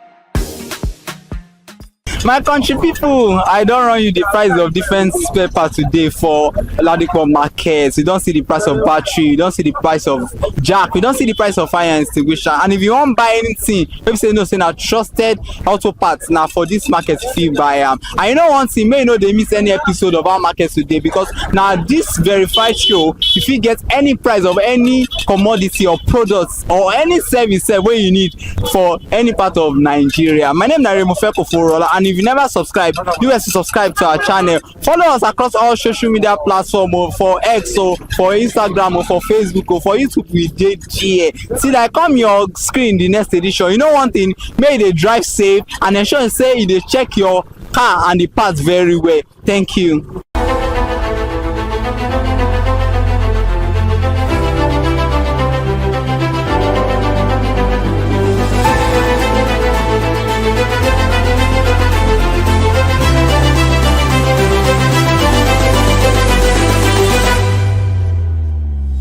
Hi people, my name is Mofakorede and I am a filmmaker and a film director, and you're watching ConsumerHallaTV. ConsumerHallaTV is everything consumer advocacy, consumer rights, everything that has to do with consumers.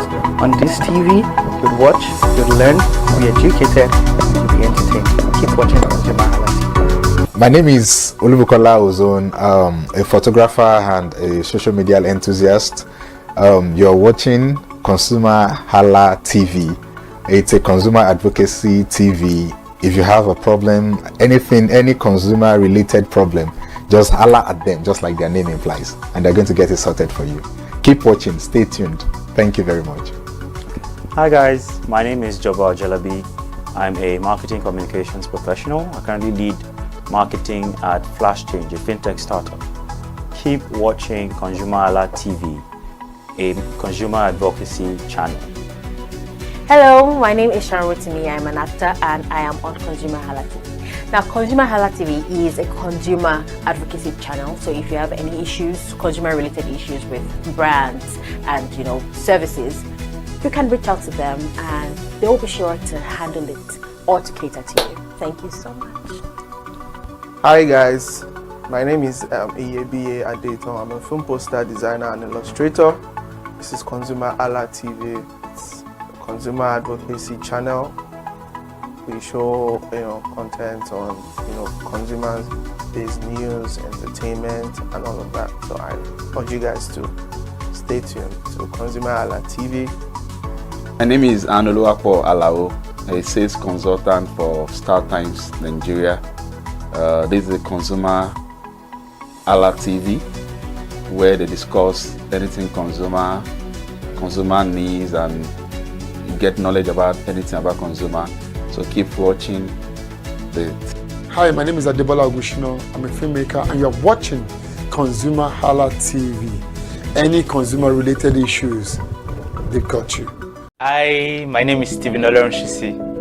I'm a strategy and sales professional, currently working with Obey, and you're watching ConsumerHalla TV. I mean, this is one of the channels that you don't want to but stay on. Consumer advocacy, brand promotion, everything consumer, what you need to learn for your business to grow. This is a channel where you learn, where you experience entertainment too, yeah. But it's good for businesses, for brands, and for an entrepreneur. If you want to know more about businesses, want to know more about brands, please stay watching.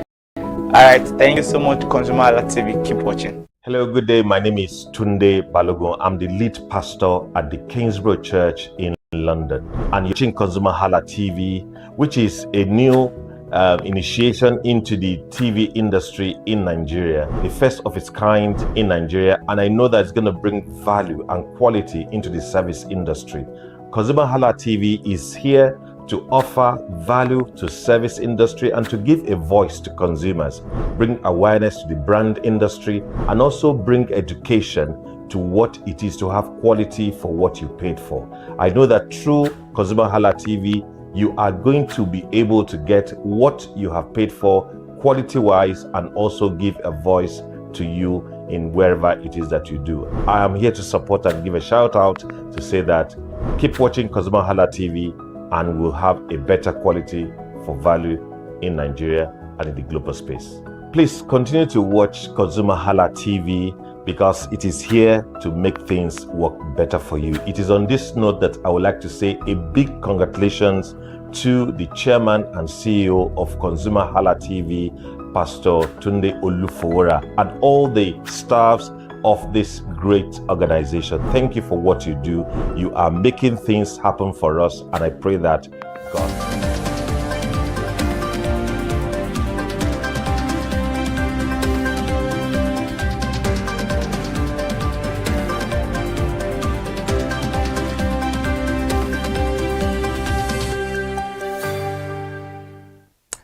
Good afternoon, the time is 2 o'clock and thank you so much for joining us on the news. I am Ire Ayomekunle Eke.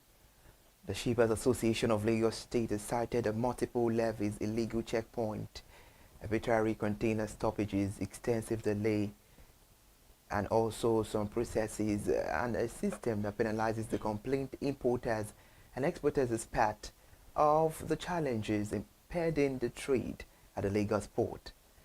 The president of SALS, Nicodemus Odolo, made this known yesterday while speaking during the 2025 Shippers Day celebration in Lagos State, where he explained that the prevailing situation is discouraging Nigerians from importing and exporting goods.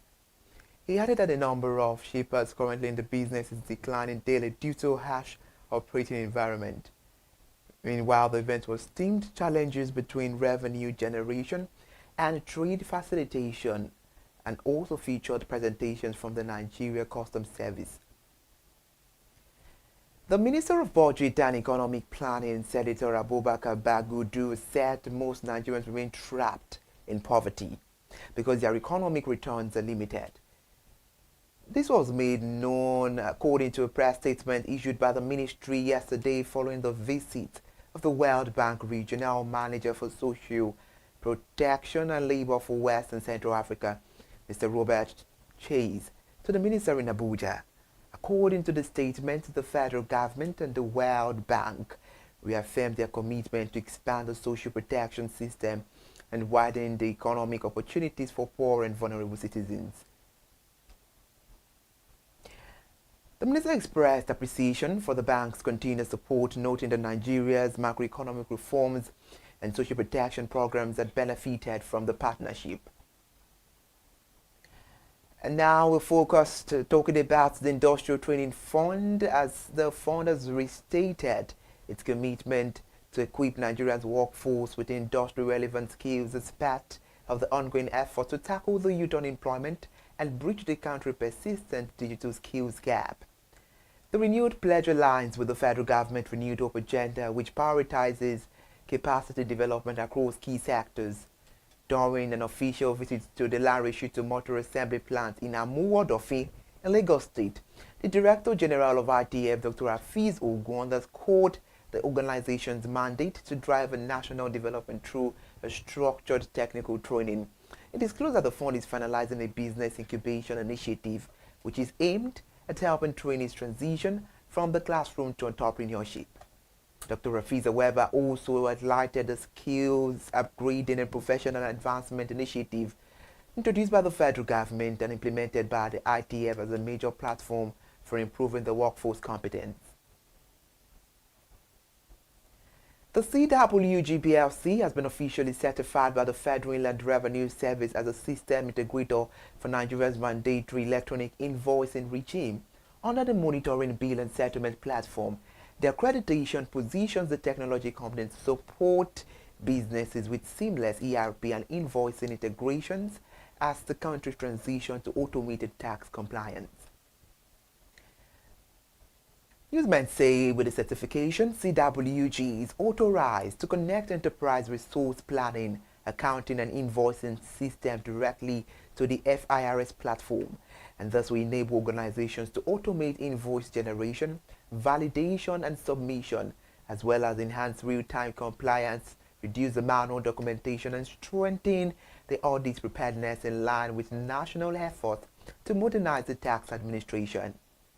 The Chief Operating Officer of CWG PLC commented on the development. Mr. Folabi Shobande described the certification as a strong endorsement of the company's technical capacity. He said the firm is committed to ensuring a seamless transition for organizations navigating the new compliance requirement and also to enable them to remain focused on core business operations. And now we focus on the Center for the Promotion of Private Enterprise. As the enterprise hedged the federal government to scale up targeted interventions in agriculture and manufacturing in order to curb the rise in living costs and ensure that Nigeria's 3.98% gross domestic product growth in the third quarter of 2025 results in the real economic relief for citizens.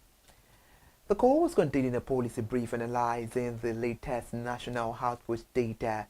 In the brief, the Chief Executive Officer of the CPPE, Dr. Muda Yusuf, warned that the gains recorded in the third quarter may not translate into improved welfare unless structural constraints.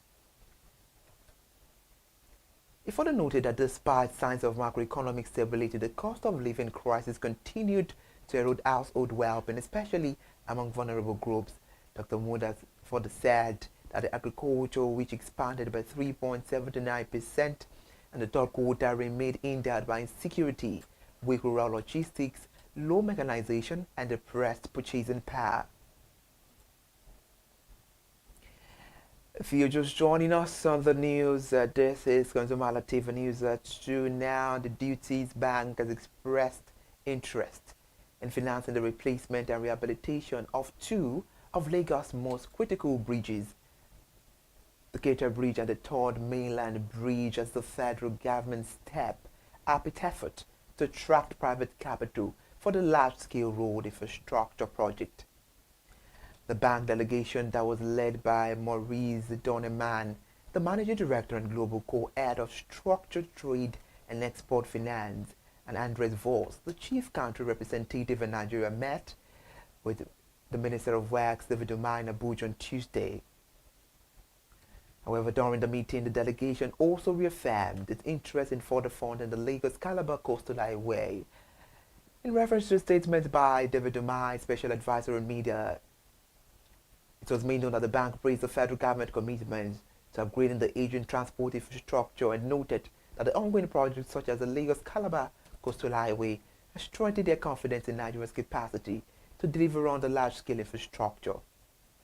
Meanwhile, the bank interest signals the growing confidence in Nigeria's infrastructure sector and reflects the government push to leverage private capital for sustainable economic growth and enhance the national productivity.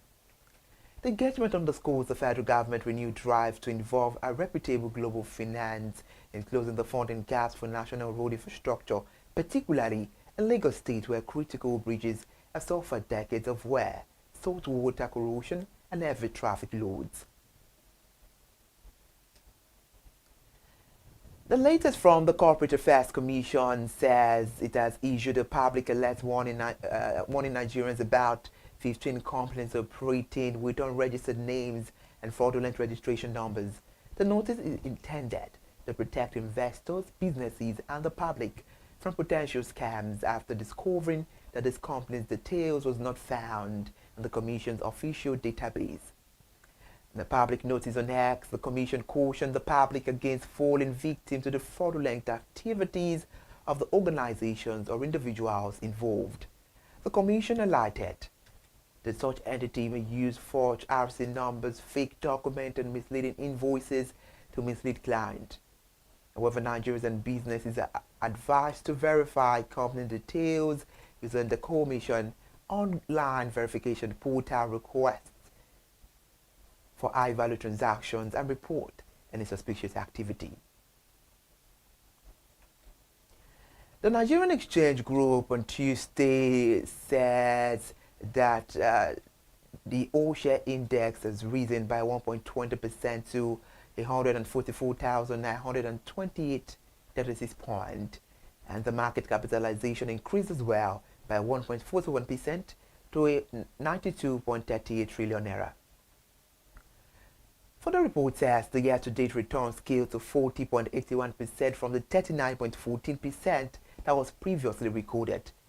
The rebound was driven by a strong buying interest in Dangote Cement and international breweries, alongside the offsetting sell-off in Ikeja hotels and living trusts as well. The major market activity highlights involved the volume traded, and that was about 606.25 million shares, approximately down from 58.65%. The value traded was about 39.69 billion naira, up from 112.64%. The top volume leader was about 310.25 million shares, and the top value leader, Seplat, was about minus 22.48 billion naira. The top gainers of the investment include Dangote Cement, with a profit gain of plus 9.99%, approximately to 588 naira, and the NCR with plus 9.98%, that is about 66.10 naira. The international breweries was about plus 9.66%, and approximately that is about 11 naira 35 kobo, and the livestock feed got about plus 8.33%, and that is about 6 naira 50 kobo, and that communications plus 8.14%, 0 naira 93 kobo. Meanwhile, the top losers experienced a downturn in profit and gains. The Ikeja Hotel was about minus 9.92%, 28 naira 60 kobo. Legend was about minus 9.91%, that is 5 naira, and Living Trust minus 9.78%, That is about approximately 3 naira 23 kobo, and the WAPIC was about minus 6.72%, that is 2 naira 36 kobo. The FTN cocoa was minus 5.10%, and that is 4 naira 65 kobo. The key sector performance include industrial goods plus 4.30%, led by the Dangam, and consumer goods was about plus 1.08%. Banking as well was plus 0.90%, and insurance was plus 0.16%. The oil and gas was plus 0.02%. So talking about the news, the rebound reflects a selective accumulation in high-cap stocks, indicating the improving investor sentiment. However, the sharp decline in trading volume suggests a cautious participation, with investors focusing on large-ticket opportunities rather than broad-based risk-taking.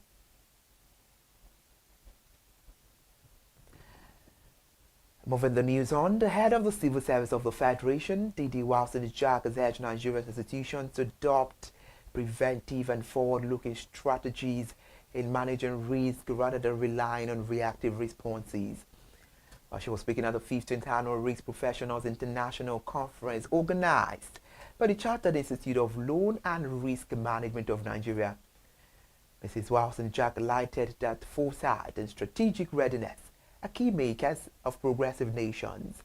She was represented by the Permanent Secretary, Carbus Mann, and she described the conference theme, turning risk into opportunities, preventive instead of reactive responses, as a national call to reimagine the institutional resilience.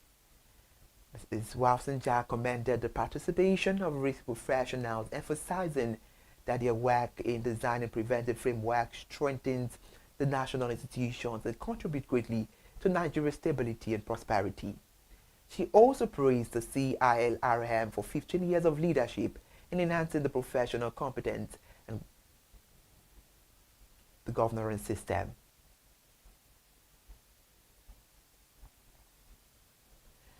And now, as Airbus issues a global recall affecting around 6,000 A320 aircraft due to software issues, Nigerian airlines have reassured travelers that their operations remain safe and uninterrupted ahead of the busy season, reiterating that only the United Nigeria Airlines and Air Peace currently operate A320s in Nigeria, while Ibom Air has phased out A320 in favor of newer A220 jet. The Airbus also clarified that not all the A320s are impacted by recommended software update. The acting CEO of Ibom Air, George Uresi, confirmed that the airline's A220 fleet is not affected. Meanwhile, the UNA spokesperson Chubuike Loka similarly stated that the airline Airbus aircraft are 100% safe and not included in the recall, assuring that no flight disruptions are expected. Globally, the recall affects more than half of the A320 aircraft in service, with airlines such as American Airlines and EasyJet temporarily grounding planes to complete the software update. Moreover, the Airbus described the fix as a straightforward software reversion required before affected aircraft can resume service.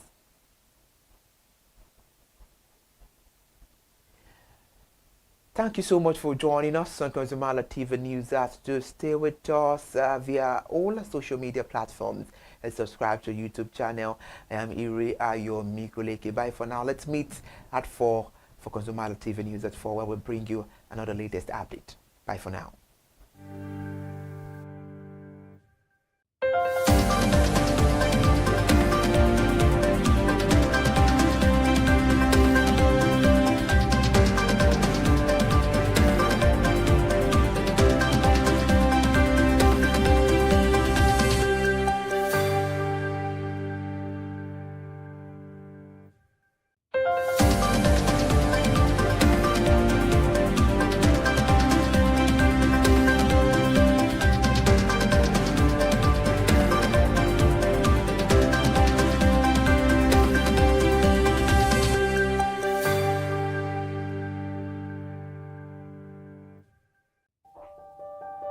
Hey there, do you know in the world today, Everyone is a consumer, and as consumers, we all have the right to be heard. In Nigeria today, as a consumer, you have all right to product information, right to fair pricing, right to return goods, right to product labeling, right to fair dealings, and a lot more. Well then, have you heard about the new media channel? ConsumerHalla TV. ConsumerHalla TV. ConsumerHalla TV. At ConsumerHalla TV, our goal is to inform and educate consumers in Nigeria with insightful news alongside development within the fast-paced world of consumers through well-researched, specialized, and analytical content.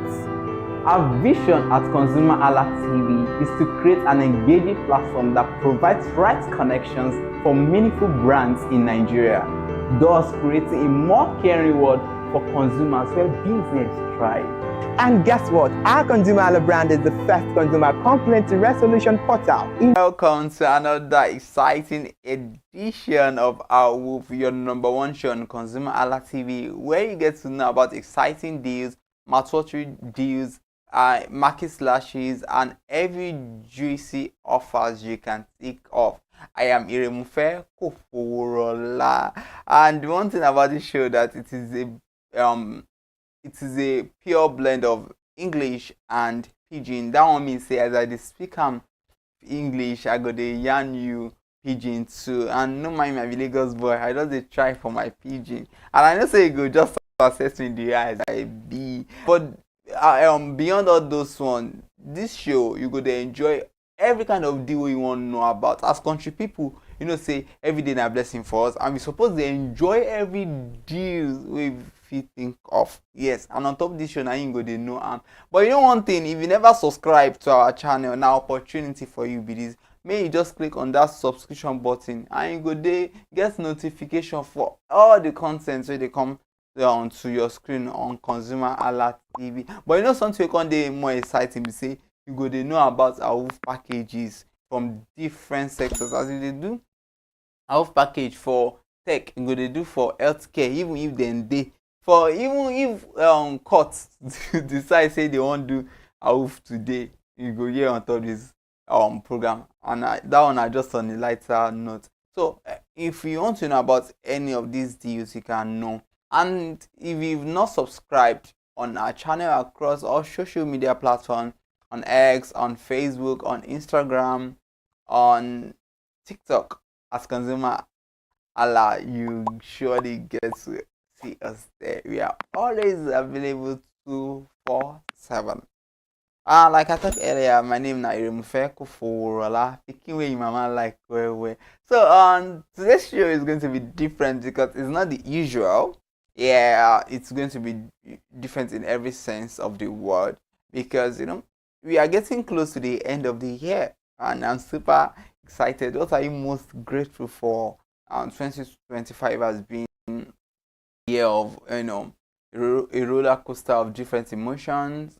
You know, it has taught us a lot as a nation, and individually, you must have learned one or two things. But above all things, be grateful to God that you're still here. There's a purpose for that life, and the greatest award for you say if you enjoy, now say you get breath in you. You know, say you know suppose they pay for that one, and thank God say now free. And as air they free, you just have to breathe it in and breathe it out. That is the only work we supposed to do with that one. So on the show today, we are looking at Black Friday. Black Friday has come so common, and it has come to stay, because if you ask an average Nigerian now, they know about Black Friday. Many of us, we get to know about Black Friday, but when the name pops up, what comes to your mind? What do you know about it historically? How did it come into something today we can all resonate with?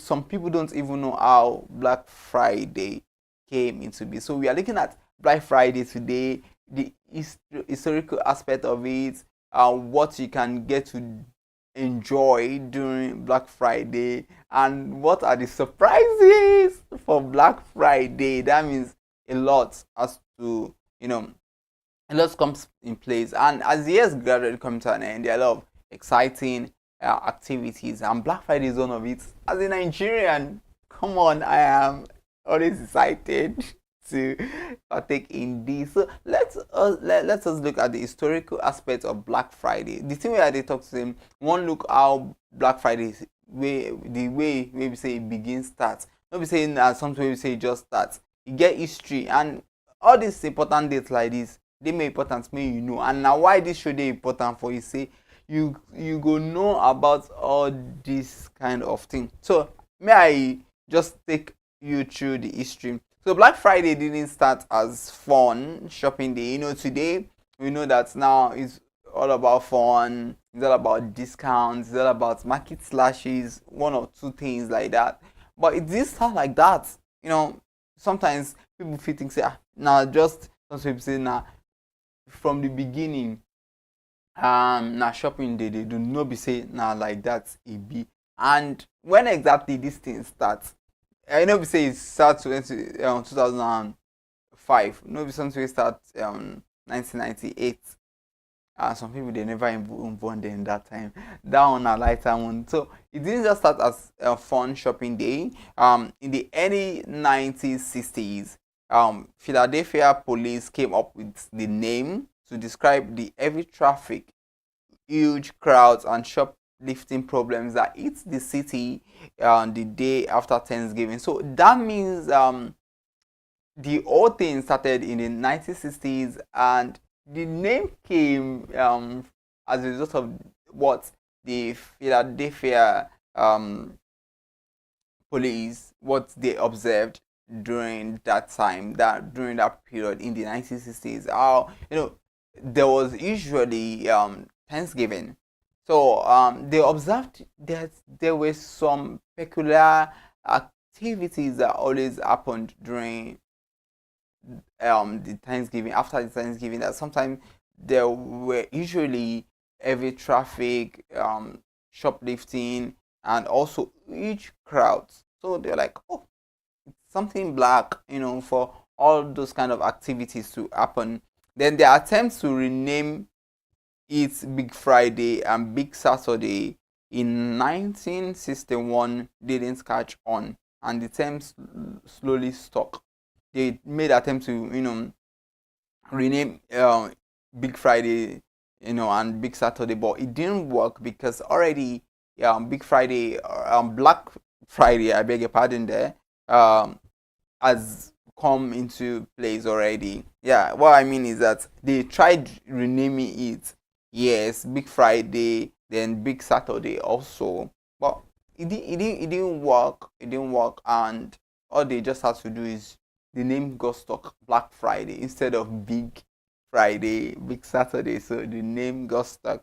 So by the late 1980s, now it started gradually, 1960. Then by the late 1980, retailers flipped on the meaning. Now when they made attempt to change from Big Black Friday to Big Friday, it didn't work out. So the name got stuck. But retailers took advantage of that name, so they flipped it. So it was something on the flip side, and they began to use Black Friday to mark the moment businesses moved from loss to profit and to promote massive discounts. I love discounts. Who don't love discounts? So businesses at the time, different brands at the time, they realized that it was the time for them to move from losses to profit. So they just wanted to maximize that opportunity. So it was always having huge crowd, a lot of activities going on after the Thanksgiving. So they saw it as an opportunity to, tap into that and really make a lot of sales. So that was what happened. So they were promoting their massive discounts at the time. So it later inspired days like Cyber Monday and Small Business Saturday. So as a result of this Black Friday, it's also inspired every other day, like the Cyber Monday, which is also notable day, and also the Small Business Saturday for small businesses who are trying to upscale. In Nigeria, Black Friday kicked off. Can you make a guess? Can you make a guess? So looking at this, I love history because it reminds us of certain things which we might not really pay attention to. And it is very important to know that Black Friday didn't start historically in Nigeria. So it started with the Philadelphia police units. They came up with the name in the 1960s. Everything revolutionized in 1980, and Nigeria, as a great country, adopted on this. And in 2014, where were you then? In 2014, the name stuck in Nigeria, and gradually became a long month style shopping season instead of a one-day event. In Nigeria, ours became different. We are unique people and we do things unique ways. So rather than it just being a day, like we have it in some parts of the world and in other climes, in Nigeria, it became a 1 month thing. It runs for a month. So it's something so interesting. So that's how Black Friday came into being, and today we are enjoying all of these days one way or the other. Yes, we are all enjoying it. So that's just the historical aspect of it. Okay, before I move to every other part of the show, let's go on a quick break.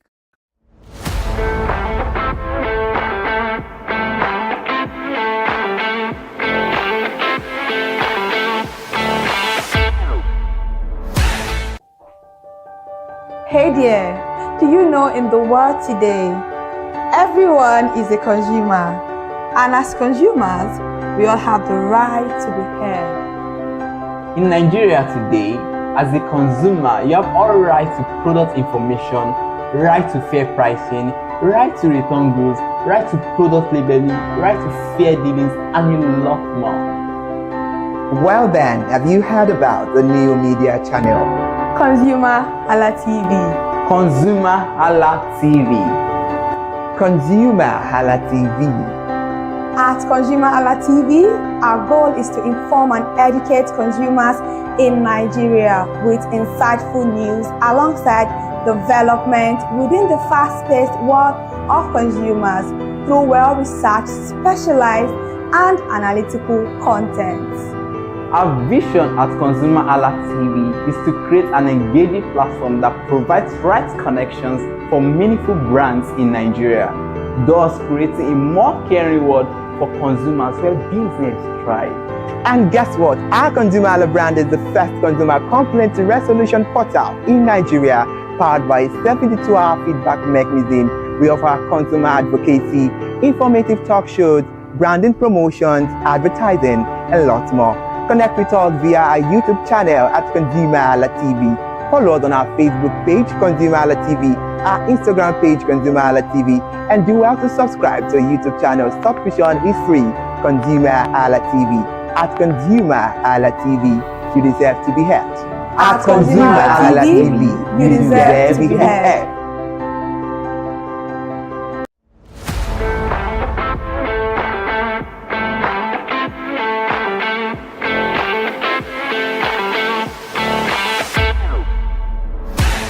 Welcome back. In case you are just joining us, you are watching our Whoop on ConsumerHallaTV, and this show is all shades of fun. You get to know about exciting market deals, promos, flash sales, and including Black Friday deals. Before the break, I mentioned how Black Friday came into being, and we touched on the historical aspect of it. So, having known that, let us look at many brands in Nigeria today. And do not forget, it started in 2014. Brands have started, maximizing their opportunity for themselves and their customers. So we have some major e-commerce platforms in Nigeria today. When it comes to the world of e-commerce, the world today has revolutionized, and we have a lot of brands when it comes to the e-commerce sector. And I mean, that is a $1 billion industry on its own. So we have Jumia, we have Konga, that they are really known for Black Friday sales. Yes. And interestingly, I would just say go on the website, go on their website, get to know how you can clear your chart. What they talk, we say some brands they popular when it comes to these Black Friday deals. Brands like Jumia, like Konga, like Gigi, you know them. Maybe say na team. Maybe say yes. Then they promote their on this can say a lot. And some they don't tag different names. Some say deal na water, different names. Maybe say they think of creative name. Maybe say if you think of. So Jumia, I know say it is one of the largest online retailer in the country today, and they are hosting Black Friday festival with numerous partner brands. One thing is, we are talking about e-commerce industry. We are talking about many companies, many organizations that they actually maximize their opportunity. And Jumia is one of the biggest e-commerce store where you can get a lot of things because they partner with numerous brands. And also we have the Konga, another major online store. Yes, just like Jumia. And they are hosting Jakarta Black Friday event with deals on a wide range of products. Interesting. I say some brands came up with dinner water. They came up with Jakarta Black Friday. So they are also partnering with so many brands. Now, not just e-commerce store, but there are physical retailers where you can get some discounted products. That is so interesting. So if you love to shop physically, you love to walk into stores, I mean, this one day for you, you say you go enjoy yourself. You go they pick the one where you say you won't pick by yourself. You go see what you want buy. Maybe what I order versus what they can give me. So ShopRite, ShopRite is a big store. The supermarket chain has Black Friday sales with discounts on various products from multiple brands. Interestingly, all of these stores, whether they're physical stores or online stores, e-commerce stores, they partner with different brands. So they are also partnering with different brands. And also Spar, this retail store, offers Black Friday deals on a variety of items, including electronics and home appliances. Yeah, Spar is also known for that. Now let us go into these brands that partner with some of these online stores. It is important we also get to know about them. It is very important. And interestingly, something that you all can just enjoy. Now, some people say you're supposed to enjoy. Everybody's supposed to maximize the opportunity. Say, okay, now one thing, may enjoy all of this deal because it is very important that you enjoy them the right way. And if you can just enjoy the right way, it helps you a whole lot.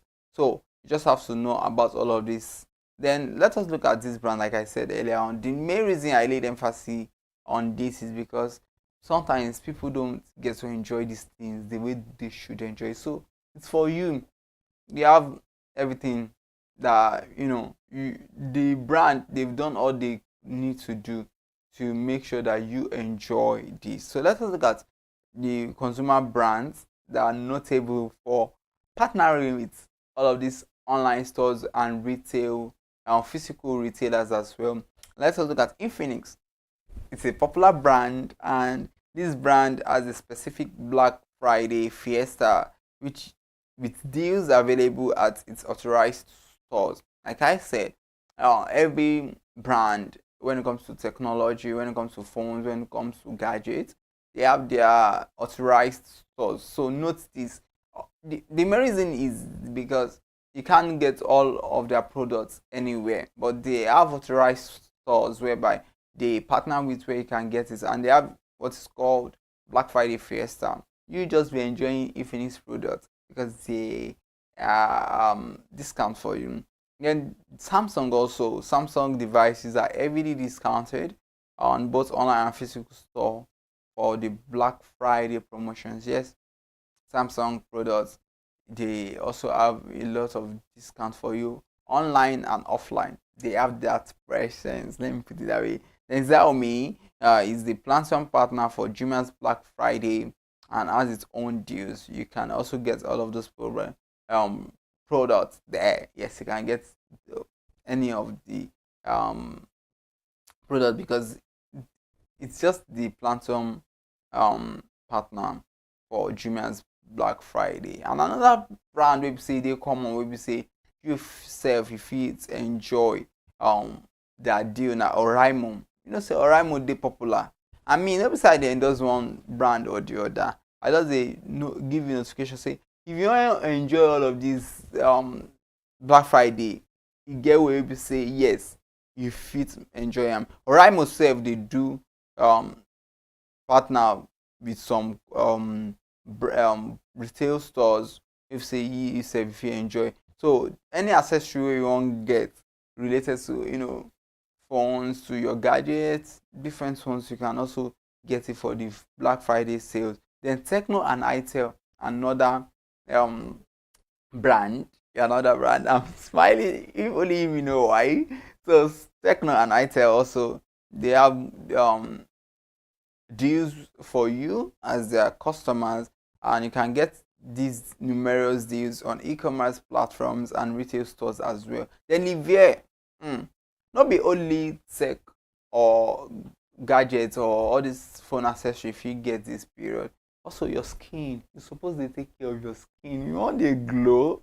Yes, you want a glow. Now opportunity for you to get a lot of skincare products this period. And Livier, they know they joke too, they know they carry last, because you know one thing, they know say they want make you look good. As the festive period don't they come, they knock our door like this, they want to make you look good this period. And they want to say which kind of products you want get. Livier gets your back. I know they do endorsement. I just dey talk say different brands they do different promo this period. So Livier now one. So the skincare brand has partnerships for Black Friday with promotions including multi-packs. So even a cream, anything where you want get for yourself, if you say feel look good, me Maxim. Then we have Ayatama Cool and Benaton also. Then they do promo. So any home appliance where you say you want get, they have deals for you. If you get them from e-commerce store, that's online store, and also physical retailers as well. If you get there, you understand? Say that one they interesting for you. May you know that one they very important. If you get them from Jumia, from Konga, from Spa, yes. So we don't talk some of these markets where we say brands. Yes, then be market soon. Maybe say then they offer these Black Friday deals for you. So maybe we can look at some important things we say if you get for this Black Friday. Yes, they important to me know them soon. Then some items we say if you get for the Black Friday, some top products categories. You get electronics, yes.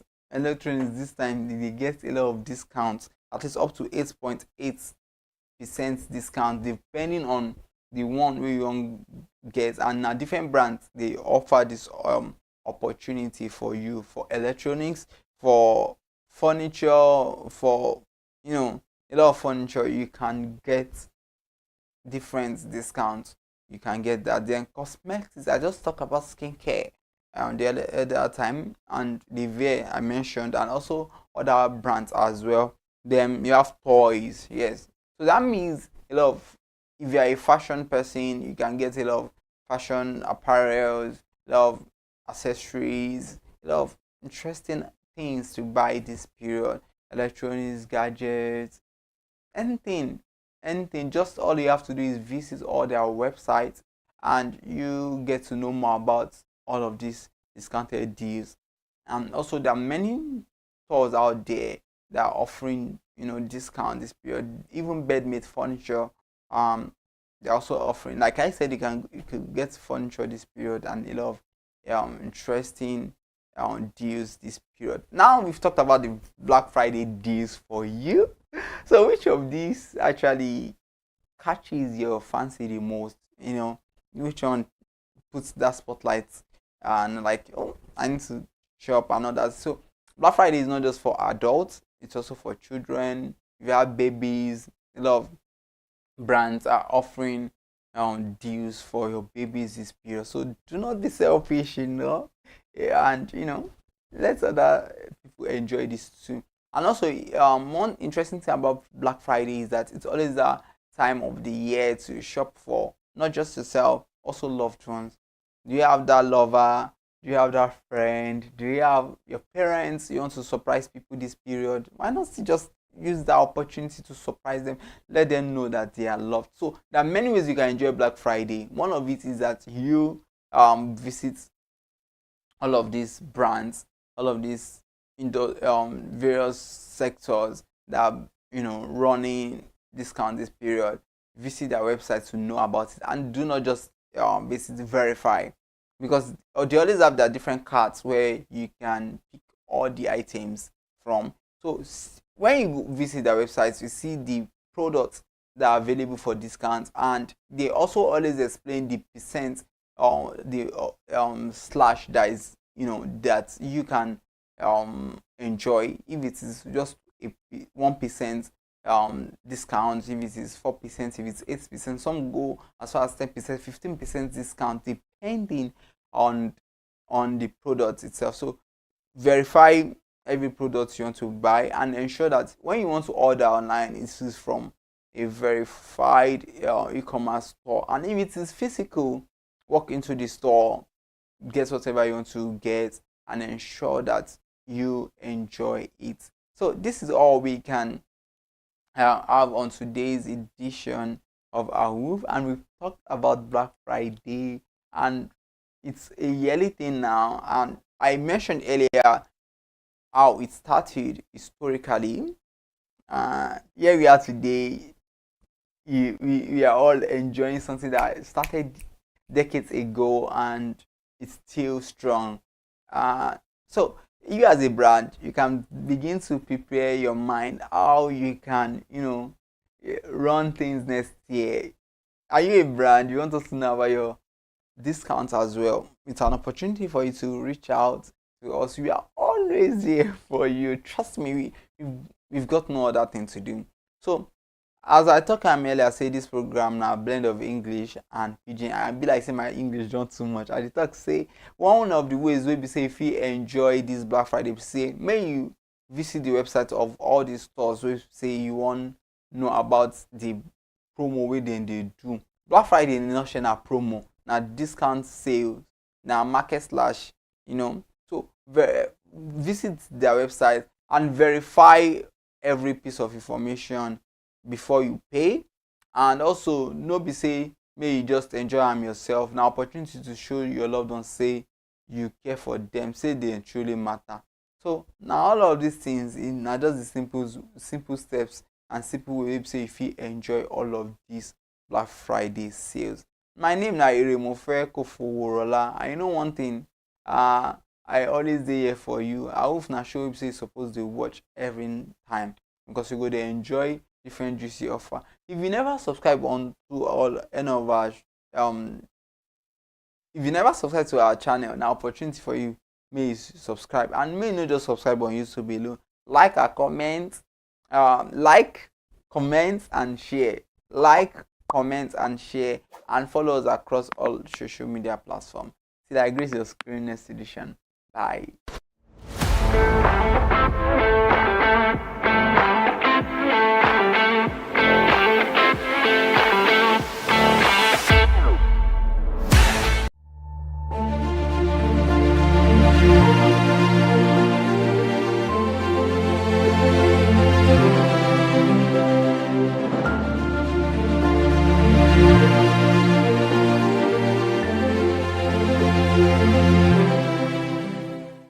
Good afternoon, and thank you so much for joining us. Welcome to Product Review on ConsumerHallaTV, and this is where we inform potential buyers about merit drawbacks, including all features of product. I am Ire Ayomikuleke. Before we move into the business of the day, it's very mandatory and important to let you know that all review on this program is not of critic, but based on transparent functionality about different products in their various contexts. Today on the show will be reviewing a product which has to do with cosmetics product. Cosmetic products are substances used to enhance or alter the appearance of the body, covering a wide range of items from makeup like lipstick and foundation to hair care products like shampoo and dyes and skincare items such as lotions and cleansers. Can say they're designed to cleanse, protect, moisturize, color, and beautify the body, face, hair, and nails. Meanwhile, when talking about cosmetic product, we have makeup, which consists of foundation, face powder, blush, mascara, eyeshadow, eye pencil, lipstick. Then we have the skincare that consists of soap, cleanser, makeup removers, creams, mask, and all of that. And we have some products for dark cycles and skin lightening product. I'm talking about moisturizing as well. This has to do with protection, and there are some other items used to moisturize the body. However, counterfeit cosmetics are a significant issue in Nigeria, involving the imitation of a genuine product for financial gain and posing serious health risks like skin rashes or cancer due to some substandard ingredients. The Nigerian government, through agencies like the National Agency for Food and Drug Administration and Control, NAFDAC, is actively working to combat this problem through enforcement actions with the counterfeit and fake drugs and unwholesome processed foods, prohibiting their sale and distribution. And to help us in reviewing today's product proper, we have Adeshewa Olatunji, a well-experienced and also an expert when talking about cosmetic product in Nigeria, the CEO of Cosmetics Crown Glow Care. She joined us virtually all the way from Ibadan. Good afternoon, Mrs. Adeshewa. Thank you so much for joining us on the conversation. You're welcome. Ṣàlàáfíà ni gbogbo nǹkan. A dúpẹ́ lọ́wọ́ Ọlọ́run. Ẹ̀yin náà ńkọ́? All right, we thank God. Now, all right, it's nice having you on the conversation. I just needed to, greet you in our own native dialect, so to welcome you to the program. Let's start the conversation properly. Let's begin the ordeal of the day, the business of the day. We all know cosmetic products are used to change the appearance of the body. Let's have it from you. What are the differences between natural, organic, or clinical skincare products? And can you give us examples of cosmetic All right, products? thank you. All right, thank you very much. The differences between natural, organic, or clinical skincare products. The word natural, here that it means nature. So they are made from mostly in plants, in herbs, fruits. They are free from chemicals and they are very gentle on the skin. They go through minimal processes. And the examples of natural skin have Biata, that we all know as Ori, common natural products. We have coconut, aloe vera, we have honey, we have turmeric, just to mention a few. And when we talk of organic skincare products, we can also say organic skincare products are natural products, but the ingredients are grown without synthetic fertilizers. They have higher purity standard and they are more eco-friendly. They can be more expensive, due to certified farming. Examples are we have organic rose water, we have jojoba oil, we have argan oil, just to mention a few. Then when we talk of clinical skincare products, when you hear the word clinical, you will know that it must have been tested in a clinical way. They are formulated using scientific research and they can contain active ingredients that have been clinically tested. They are stronger and faster, and they are often made or recommended by dermatologists. Ingredients like hydroquinone, I think you've heard that before. We have retinol, we have ginseng, and so on. Thank you. After making those analyses from you, what is the skincare mistake Nigerians make, and what is the difference between moisturizing and exfoliating? And can you tell us at what time this skincare treatment comes in? Okay, thank you very much. The skincare mistakes Nigerians make, we have a lot of them.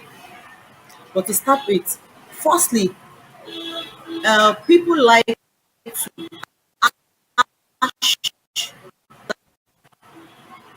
I mean by that, they like to mix organic creams with tubes like Fimbate, Skenil, Better Sol and Move It. We have a lot of tubes that are very ash. Why? Because the ingredient that has been made or that has been used to form these things, they are very ash. They are ash chemicals. So you can't just apply tubes on your face like that or your body. Do you get? They want people want people want to lighten their skin quickly. They want to get results on that. They want to get instant results, but they fail to understand that there are consequences for all these things. There are reactions for all these things. When they use ash products, it causes stretch marks. It causes dark knuckles. That's why you will see some people. You will see some people on the road. You see people. Some people will have lighter face, dark body. We call them Coke and Fanta. Do you get? So those are the things that those are the mistakes. One of the mistakes that they make, and also they fail to use sunscreen. Many people assume that sunscreen is for fair people, and it is not. Without it, sunburn can get worse. Then also they overuse organic mixtures. A lot of organic vendors, they mix acids because you are not there when they are mixing those products, but they won't tell you. They mix acids, they mix steroids without proper formulation. So people end up with damaged skin. They end up with they end up with dark patches and skin. And also people like to copy from people instead of choosing the products that suit their own skin, because it's not all product that will suit your skin, because we have different kind of skin. So you can't say because Mrs. A is using this particular product, of course it will be good on my skin to know. It's not possible. You wouldn't know the kind of skincare, the skin type you have and what Mrs. A have. So you have to know what suits your skin before you start copying someone else.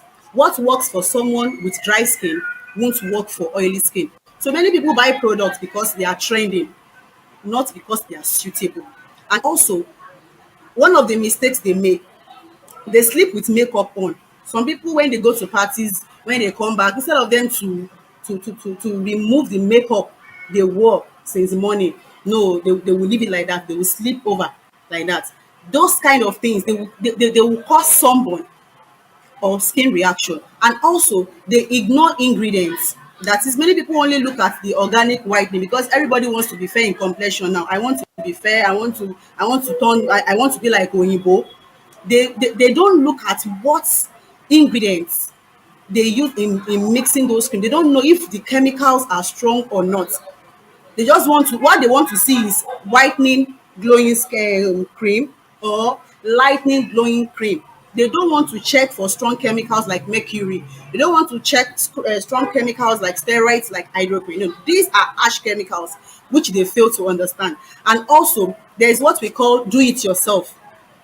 Do it yourself skincare is also a mistake, because what is do it yourself? yes, that's what I want to explain now. Do it yourself skincare is also a mistake some people make. They use lemon directly on, they will prescribe the product themselves, not that they seek a dermatologist or a skincare they will take lemon directly and they will rub it on their faces. They will use lemon. Why? Lemon is acidic in nature, it can cause sunburn. Many people fail to understand that when you use lemon on your face, it's very, very ash. It is acidic and it causes sunburn. And also, they change product quickly simply because they didn't get results on time. Because many people want instant results, and skincare does not work like that.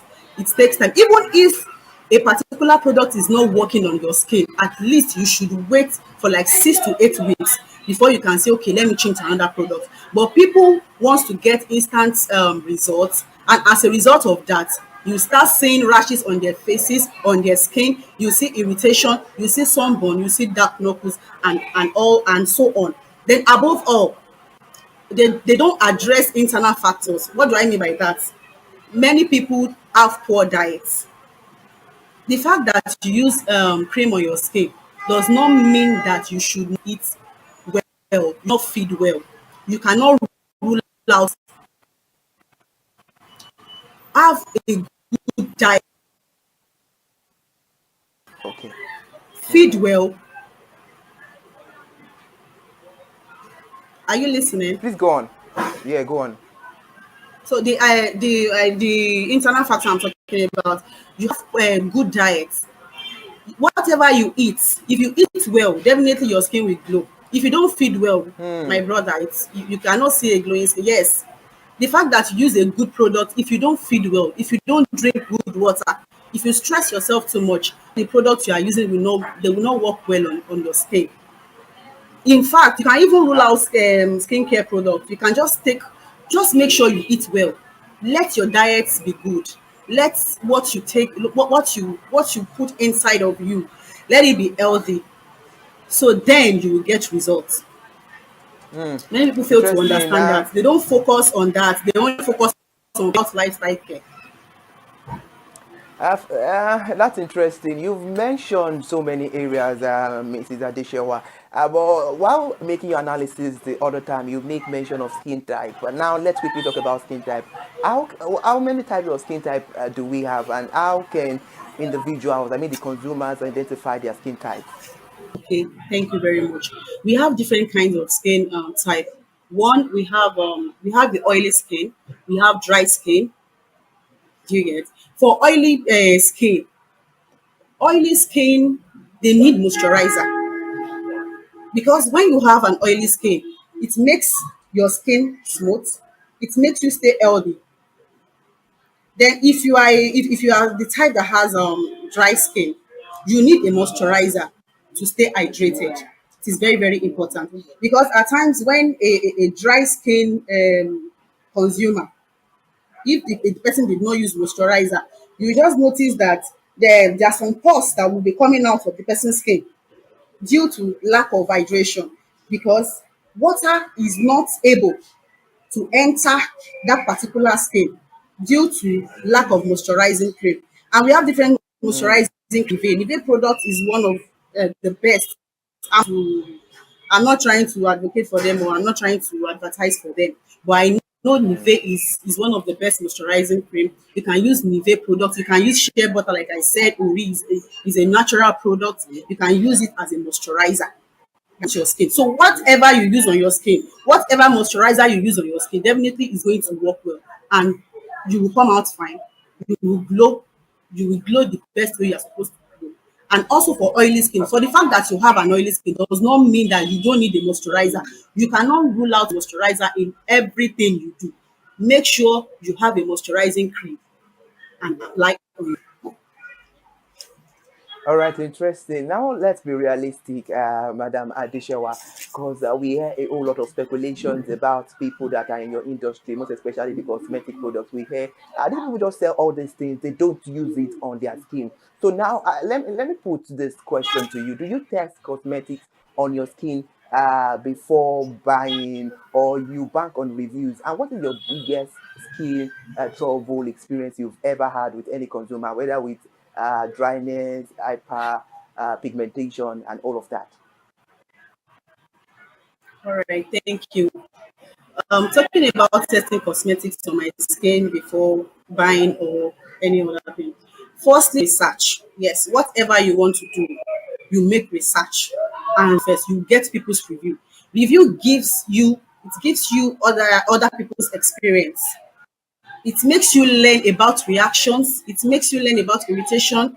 You get to check if the product is suitable for your skin type or not. Especially today that we have so many counterfeit products. Yes, we have many counterfeit products everywhere. So when you research online on a particular product, you will get review. Out of 100%, at least if you can get 90% of good reviews, then I believe it will suit your skin. Acne is one of the most emotional skincare issues because it affects confidence and self-esteem. So you would not buy a product that will do acne, a product that will give you. So when you see people's review will convince you that it means you've made research already. Get so it's from people's review that you get to know that this particular product is suited for your skin. And also, people products too fast, like I said last time. I had experience with one of my consumers that had acne and dryness of the skin. Like I said the other time, they change too fast because they want to get instant result. Someone sees a small breakout, a little breakout, or a little thing she did was to switch skincare products. The next thing she started. The next thing she started trying new things. It does not work like that. Even if you get a particular product and you've not seen changes, that does not mean you should switch to another product. No, like I said, at least you should be able to wait for 6 to 8 weeks before you can decide if you should continue. And the most shocking transformation I've seen also, one client that I had then, that I said she's severe acne, she was using different products, she was using different things, she was different treatments and all that. Well, fortunately for her, she got the results. She got good skincare products. Like I said, good skincare products can be quite expensive, but if you can take a pain to get a good one, definitely you will get results. All right, interesting. Now, your last lines talking about skincare is expensive. There is a question, there is a conversation that would ponder on when it's about time for the expensiveness and the price. But while having your analysis the other time, you make mention of a lot of counterfeit products. And now this leads us to somewhere. We can see that of recent, it's now in norms that NAFDAC are banning counterfeit cosmetic products. And with the look of things, do you think this will end soon? And why do you think there are so much of cosmetic counterfeit products in the society? Please come again. I didn't hear that. Sorry, please. All right. Okay, no problem. With the look of things, we can see that there are a lot of numerous counterfeit cosmetic products, and we can see that NAFDAC in all the news, they are always banning. What happened in Ibadan recent, there are statistics that are always, high and all of that. With the look of things, you being in that industry, you being a cosmetic product guru, do you think counterfeit products can end anytime soon? And what are the reasons of cosmetic counterfeit products very much in the society?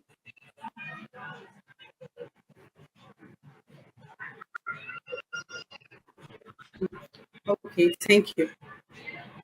Counterfeit cosmetics are a very big problem in Nigeria. Yes. And the second question, you said, will it end soon? Well, not completely, very soon. Because NAFDAC, the only thing NAFDAC can do, NAFDAC can only make effort to reduce it and not eliminate entirely, because it is very, very big. And also, when we talk of counterfeit products or goods, it's a global issue. It's not just a Nigerian thing. As long as demand exists, some people will try to make it illegally. Then, however, with strong government and global, I believe it's over time. And why is counterfeit products common? I have different parts. One, high demand. Many people want affordable skincare products. They want affordable beauty products, yet, but originals can be expensive, like I said the other time. So fake producers, fake product sellers, they take advantage of that by offering cheap versions. So when demand is high and they say that this particular brand is, it's when you see a fake product, start taking advantages of advantage by offering cheaper versions of that particular product. We name it look alike. You start seeing different product that is similar to the original product. And also, we have weak regulation in the past. Yes, before now, regulation was not as strict. So many fake products entered the country without detection, and it's still happening.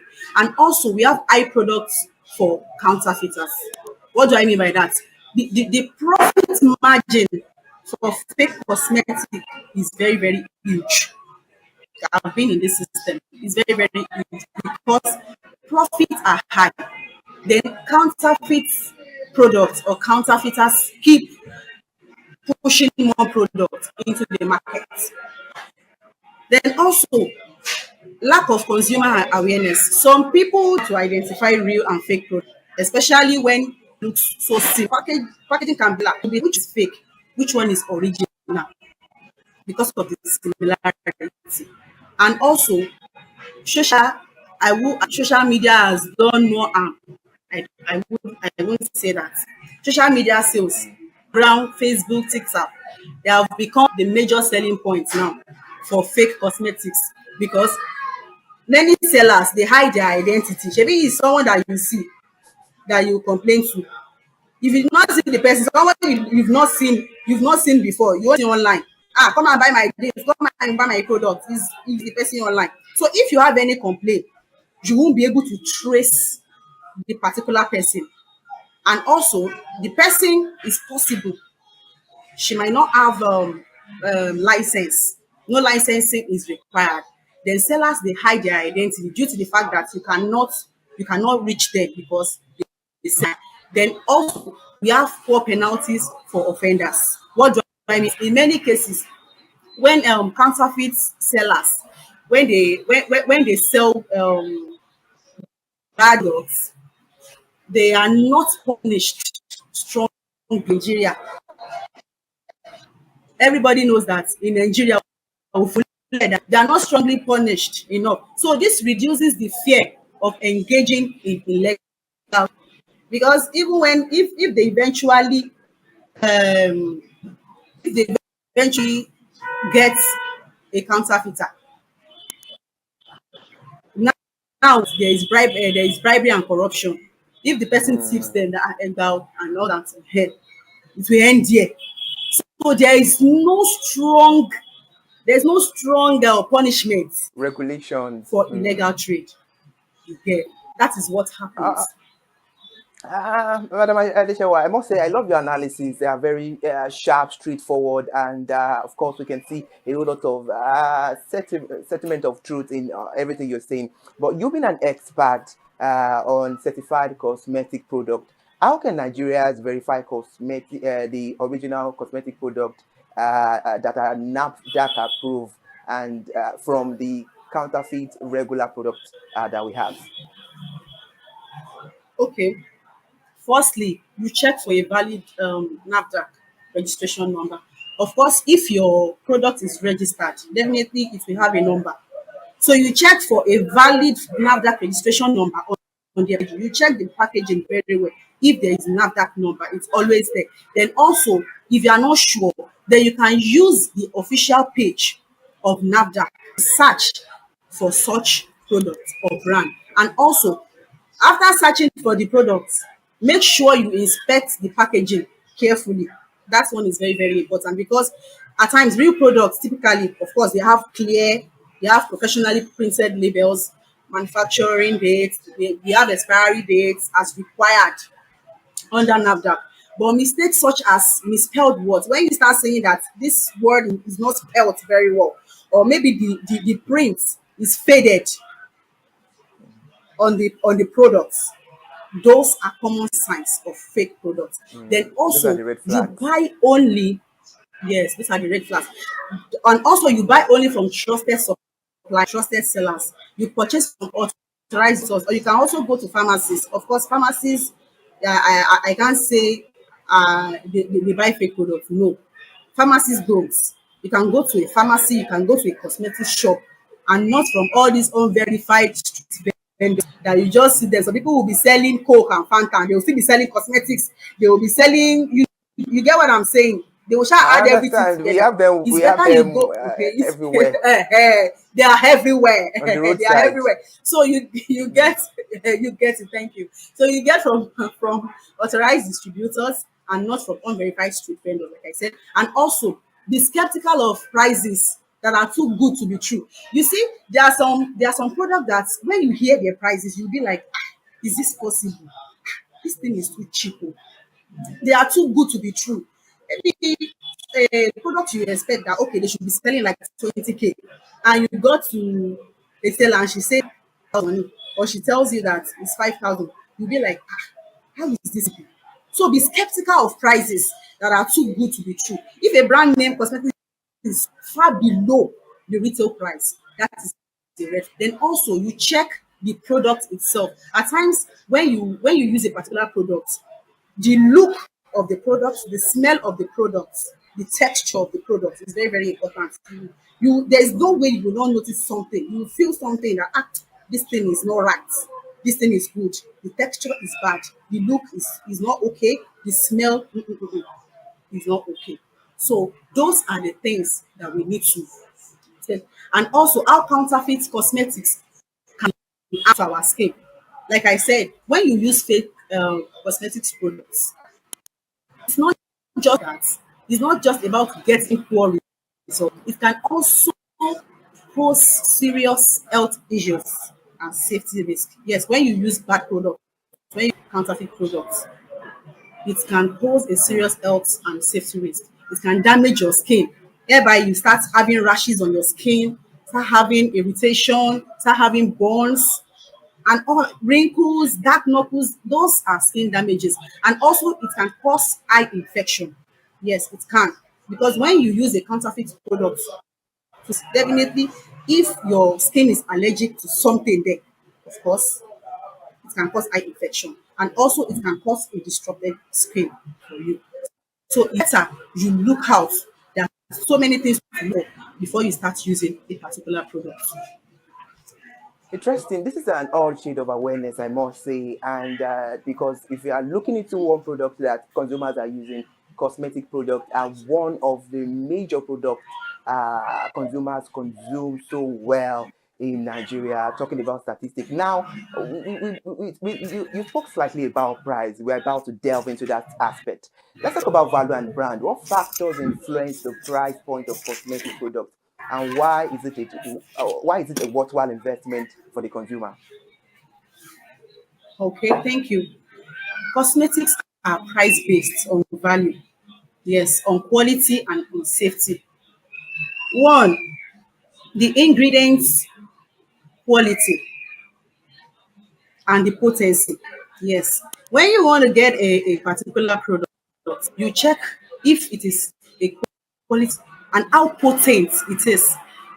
The higher the quality, the higher the price. If a cosmetics product has a good quality, definitely the price will be higher. And also you check for packaging and design. When you package your products, now everybody will tell you now, packaging, you package your products very well. Of course, you will sell. People will even help you. They will help you tell people they will advertise for you because you package your products and you design your products very well. Then branding. Branding is also essential. And why investing in quality cosmetics products is worthwhile for consumers? We have various reasons. One, better results is worthwhile. What do I mean by better results? High quality skincare products, it works faster than the counterfeit one. It gives you more visibility improvement. When you buy something, when you buy a good quality skincare product, of course, you will see more visibility improvements because the ingredients are potent. A skincare product is potent. You see the result, but definitely they will want to go for it. It's just like me using one particular product now, and you ask me, madam, I love your skin. What do you use? And I tell you, this is what I use. Okay. And you got yourself one. And that particular product works on your skin. Of course, you want to mind the amount they are selling that product. You want to go for more because it is potent and it is properly formulated. Then also, long-term skin health. Good cosmetics support and it prevents dark patches. Yes, when you buy good cosmetics products, it will prevent dark patches, sun damage, and early aging. Then also to reduce trial and error costs. What do I mean by that? Cheap products force consumers to buy many things. They force them to buy many items, which later cause damage to their skin. But when you buy a good product, it works once. It will save you money on the long run. Yes, it will save you money on this. That is why you see people, they invest so much on their skin. People that know good products, they spend more. So it's worth it. It's an investment for them. Then also consistency and trust. You want to say something? Okay, because of time, Madam Adishewa, before moving to the next side on the conversation, you said something, got to a point, you were like, if the skin is glowing, people will come meet you and ask you for the product you are using. Is it a speculation? I hear from your gender that, when your gender is glowing and your fellow gender come to meet you, that what skincare are you using, that your gender don't reveal the secret to people. How true is that? Well, not everybody. Of course, me, I like it when people are when they appreciate me. Madam, your skin is glowing, you look good, you smell nice. So I will be forced to tell you what ask me of. Ask me of. I don't know for other people. Me in particular, I will tell you this is what I use. It will definitely work with your skin, so you can also try it. And I'm very, very All sure right, it's going now to work. okay, and now let's take it back to when we started this conversation. We started with you telling us the what clinical products are, what organic products are, and what natural products are. So, in general, are there any potential side effect of cosmetic products on the consumers? Are there any potential side? Well, yes, I will say yes. Cosmetics products can cause side effects on consumers, especially if the product is wrong for their skin type. Like I said, we have different skin types, so what works for him might not work for you. So it can cause side effects.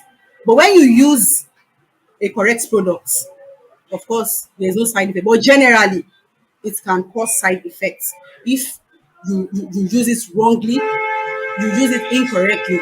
Because some of this product, like I said earlier, they contain ash chemicals, ash it that causes skin irritation. Skin irritation is the most common reaction. Yes, so you will start seeing redness on your skin, burning, you'll be feeling itchy due to ash chemical, due to ash soaps, fragrances. All these things can cause irritation. Then also allergic reactions. Some people are allergic to a particular thing. Some consumers are allergic to certain ingredients. That is why when you buy a product, you don't just check the lightning. Like I said the other time, many people want to see whitening, lightning, chemical, lightning, In glowing, just 7 days. but they will not check. You get 7 days. Thank you. 7 days lightning, glowing skin. But they fail to check the ingredients that are used in mixing all these things. They are so ash chemicals that are used in making all these things. So when you fail to look at those things, you wouldn't know if your skin will react, will be allergic to all these things. Then you start seeing them having rashes on their skin, swelling, redness, breakouts. You see skin dryness and all sorts. So I'll just advise them, when they want to buy a particular product, they should also check out for the ingredients that is being used to mix this cream. If going to out on their skin or not. All right. Now, about this that we're about to let into the air, I know this varies on the particular cosmetic or it has to do with the brand of the cosmetic product the individuals or the consumers are using. But in an overview, what is the recommended application process or skincare routine for cosmetic product to achieve the maximum results? Okay, thank you. Achieve maximum. It's not only about the products you use. It's about the correct order of application. We call that skincare routine. That is what we call it in skincare something. So it's about the products you use. It's about how you are using that product and how consistent. Because get a good product and you are not consistent with it, you don't say, and you are expecting a good result, it will not work. It does not work that way. It is a process. There is morning routine. There is something you should do in the morning, is a routine, and there is something you should do at night, that also is a routine. Right? I will advise you use your product at night, because at night, your skin heals and repairs itself, because you know you won't go out to look for what to eat. You'll be in your room doing nothing to sleep. So at that time, your skin will heal and it will repair it. So what I would say is just follow the skincare routine. Use it in order. Apply it correctly. Then be consistent. Consistency is very, very important. You are consistent with your product. Definitely, you will get your results. Don't mix too I'm very many sure. active ingredients. All right, I'm very sure Yeah, consumers thank you. watching this will have a whole lot to learn, because I must say these are beautiful insights and analysis from you. Now I know, and I believe the saying that says it takes an expert to know about a particular product or brand. I give it to you, an expert. Now let's talk about. I know you've said this stylishly in the previous times, but for awareness on safety and sourcing, are cosmetics products cruel-free, vegan, or made with natural organic ingredients? And how can consumers verify this? That was why I said for awareness to the consumers. Okay, thank you. Some cosmetics are cruel free, while others are not. You know, I said the other time that when you want to buy a product, you check ingredients. If you use harsh chemical on your skin, definitely it will be cruel on your skin. Yes. So some are cruel free and why others are not. Some cosmetics products are organic, some are partially organic, and some only use organic as marketing. I was like, wow, I sell organic. I didn't mix anything. It's a lie. Don't let anybody fool you. Don't let them brainwash you. It's a lie. Organic means ingredients grown without synthetic fats. Not all organic skincare is truly organic unless they are certified. Do you get?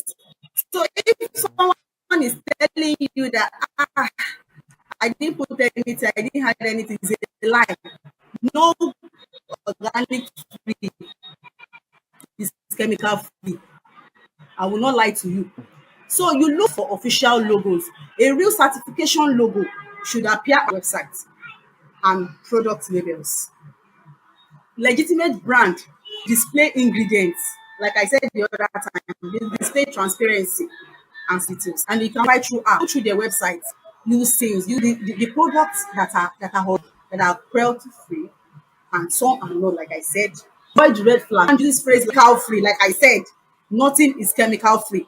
100% organic, but no certification. It may be misleading. If you see those things on your product, it is 100%. No, it's a lie. Nothing is chemical free. Let them know. Nothing is chemical free. So when they Yes. see products like that, they should japa. They should japa. Oh, they should japa. That is why I said it's not everything you see that you will use on your body. Because everybody wants to be fair. They want to go, I want to be like Olibo Pepper. I want to be like, that is what many people are doing outside there now. You will see them, ladies, fair. Yeah, and you will start seeing veins on their skin. Veins, green veins. In fact, I don't even know what else to say. All right, now because of time, we need to bring everything to an end. How quickly can a user expect to see results? And is there any scientific data or clinical studies to support these claims? And are there any products designed for a specific skin type or concern? Well, it takes time. The time it takes to see results, it depends on the type of skincare products. Okay. All It right. depends Thank on you the so active much. ingredients and the skin type. Yes, thank you. All right. Okay, thank you so much, Madam Adeshewa Olatunji, CEO of Cosmetic Crown Glow Care. In 1 minute, let's have your parting shot. To everyone listening to me out there, especially ladies, I just want to tell you that it is very good to look good. Yeah, to look good, but at the same time, during the course of doing that, make sure you don't do something that will cause harm to your skin.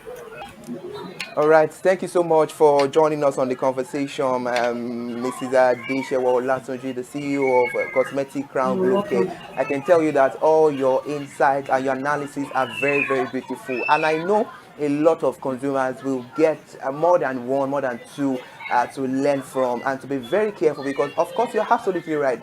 We have a lot of counterfeit products out there. Thank you so much for joining us once again. Do well to enjoy the rest of your day. You're welcome. And you too. Thank you very much. Bye. All right, bye. Wow, that's very beautiful insight, and I can say that this is one of the product review that I myself enjoy because looking at it with the rate of statistic out there, we can see that the cosmetic product is one of the products consumers consume a whole lot. And in as much as the consumer consumes this product, there is a clause, and the clause is that we have a lot of counterfeit product, and we can see that of recent NAFDAC were in the north and they were in Ibadan as well. In Lagos too of recent, but that has to do with alcohol, whereby they have to ban a lot of counterfeit products. We need to be careful. And she said a whole lot of things. I add a whole lot of insight talking about we making sure that if you want to make sure you dive into cosmetics, you want to be a well consumer, you want to consume cosmetic, definitely you must have the money because it is expensive, and it does not even have to do with the cosmetic product. It has to do with what you take in, your balanced diet, which is something beautiful. And she mentioned about the clinical cosmetic product, the organic cosmetic product, and also the natural cosmetic product. That's a very beautiful insight. Thank you so much for joining us on the conversation. It's a very insightful one, I must say.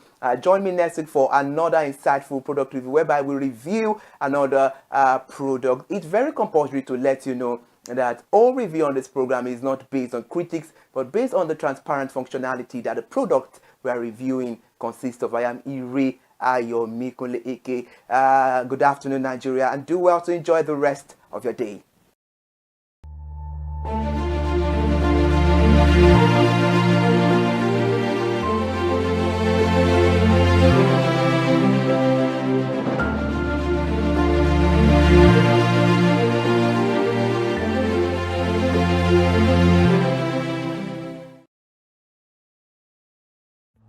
My name is Tunde Olufowora. I'm the CEO of Van Eyck Communications. We are we call the publisher or the owner of the new initiative called ConsumerHallaTV.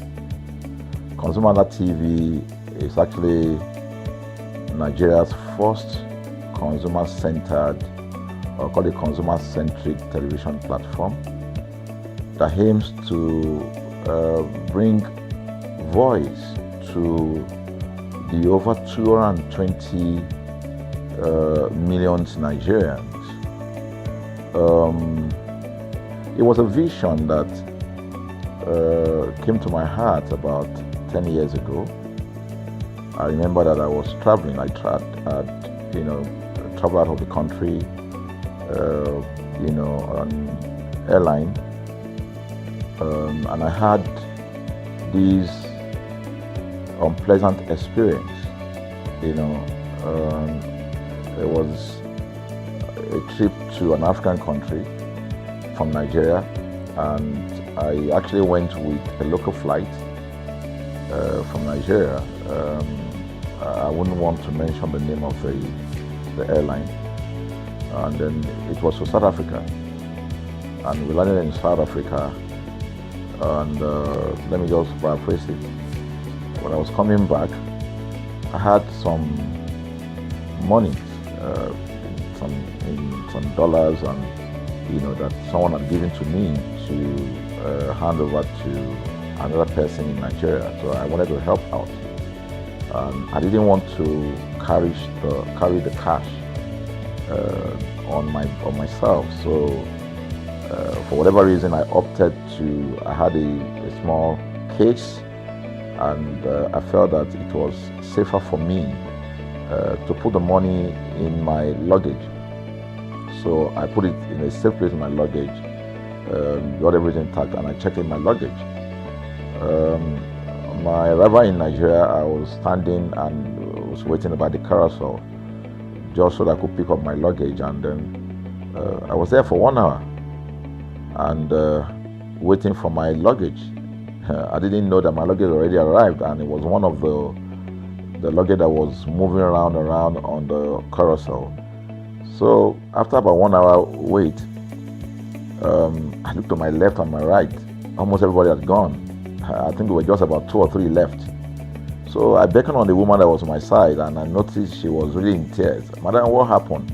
She said, her bag has just been torn and a lot of things stolen. So I said, well, I've also been waiting for my own.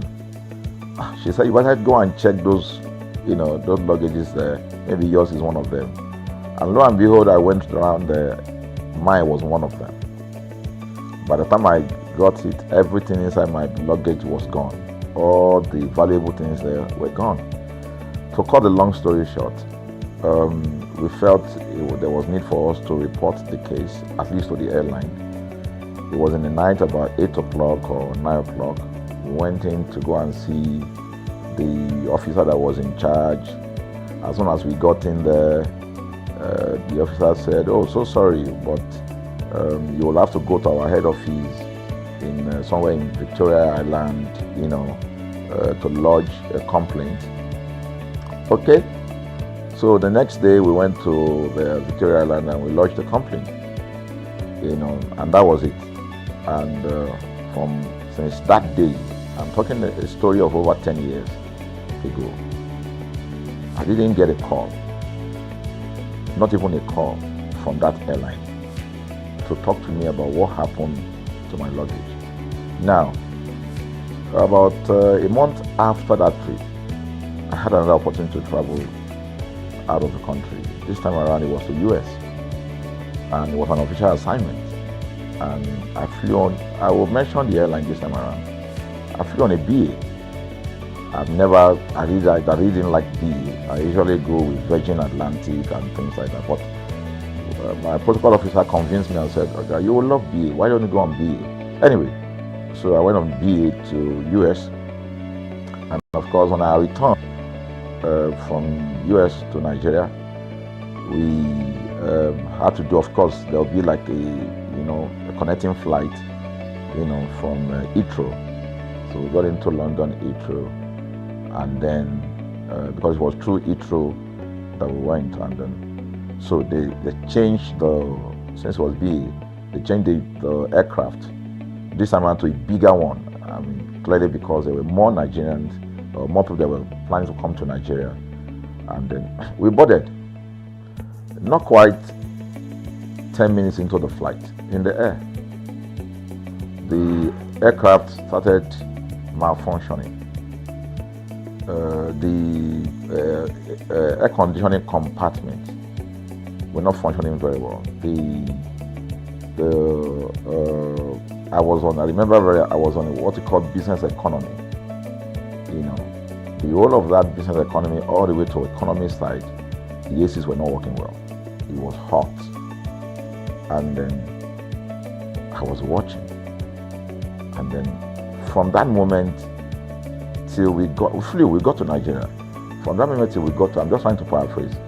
From that moment till we got to Nigeria, I could remember very well how many times the pilot, broke into conversation and had to apologize and say, we're really very sorry about this. He was giving us almost every 30 minutes. There's always a kind of update. So sorry, this is what we're doing now, this is what we're doing. While we were on that journey, I also remember an incident. So they came, the crew apparently couldn't resolve it. They couldn't manage the crisis or what was going on about it. They couldn't fix it. So they come up and said, we're so sorry, but for all the inconvenience, we're declaring, free lunch, free whatever it is you want, you can get. So trust Nigerians, you need to hear how everybody were jubilating, But something struck me. The experience I had just about a month before, and this experience, somehow I started comparing them. I was trying to see how this matter will be managed. Again, to cut the story short, We landed in Nigeria on BA. Before we landed, the pilot announced and said that for the inconvenient, they will be giving a voucher of £50 to everyone that flew on that aircraft. I thought it was a joke. I mean, it was my first time with BA, but for what I knew or know of the British man would never even play with his 1 penny, talking of £1. So I felt that must be a joke of the year. So we left.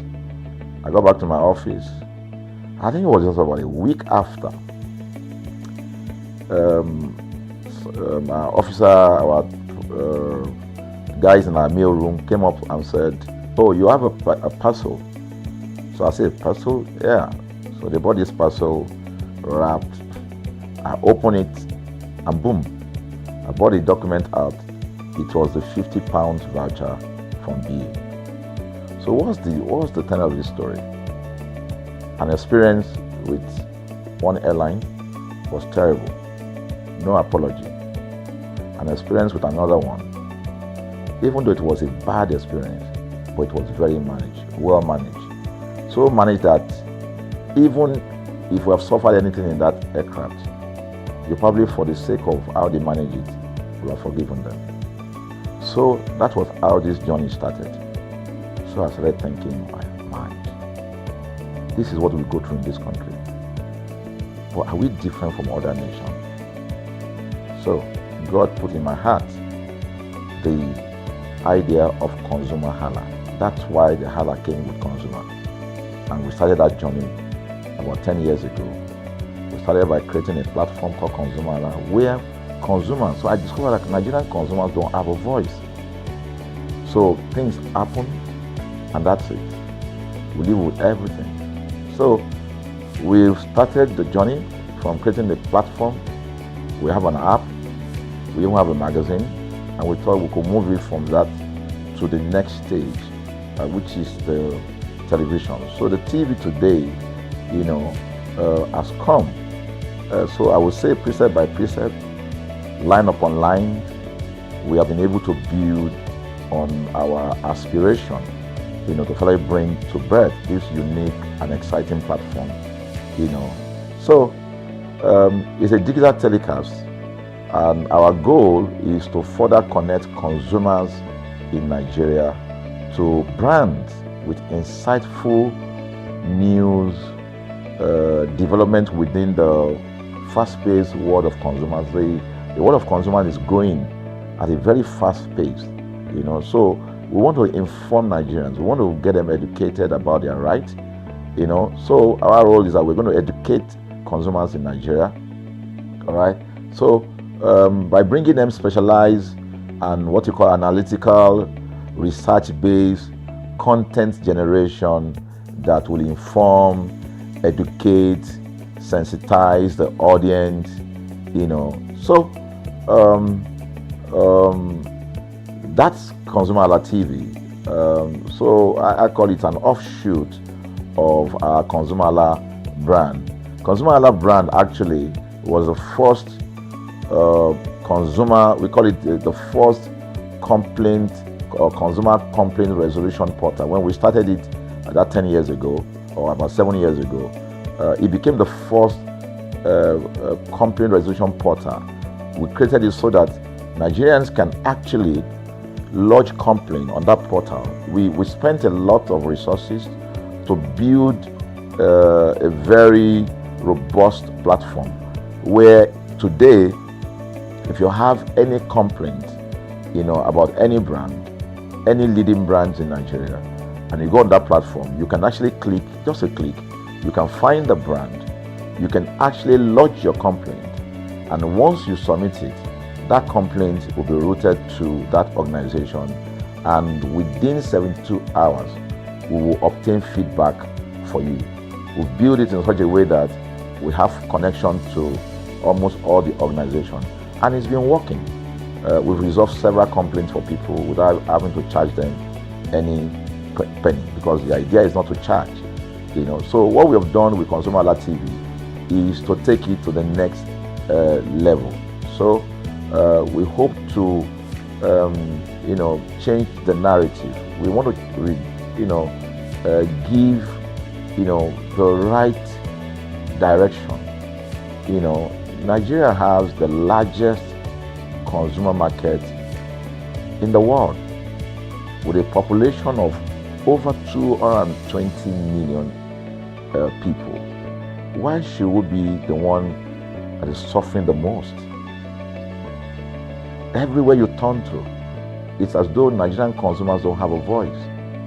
You're traveling, you buy a ticket. For whatever reason, an airline will wake up middle of the night,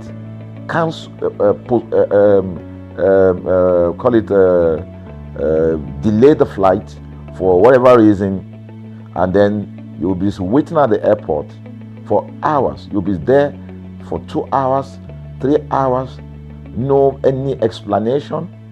Then while you're there, they can even wake up and say, oh, flight has been cancelled. So everybody carry their luggage and go home. Nothing happened. Of course, things are changing. We must commend government because government is beginning to wake up, but there's still a lot to be done. And we believe that we can help to make, bring about those right changes. So we offer deliberately, part of what we do is that we also offer advocacy. All right. We're not just an advocacy organization, but we offer advocacy. We have a legal team. We have lawyers that are registered on our platform. All right. That can also take up cases.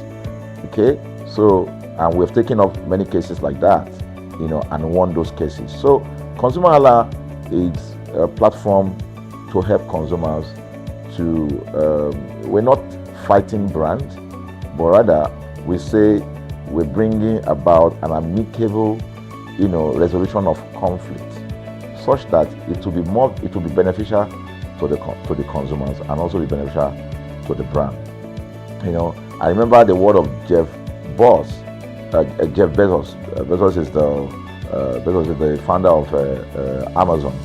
He said that the most important single thing, all right, for an organization is to focus obsessively, use the word obsessively, on the customer. We often say that customers is a king. They should sit at the top of the ladder. In our environment, customers are the ladder. A brand wakes up today, decide what product to produce. They wake up today, decide how much the consumer should pay. They wake up to decide everything for consumers. So consumers are just at the receiving end. And yet, they are milking the consumers. There's no price regulation in this country. None. People just wake up and fix prices. Look at power.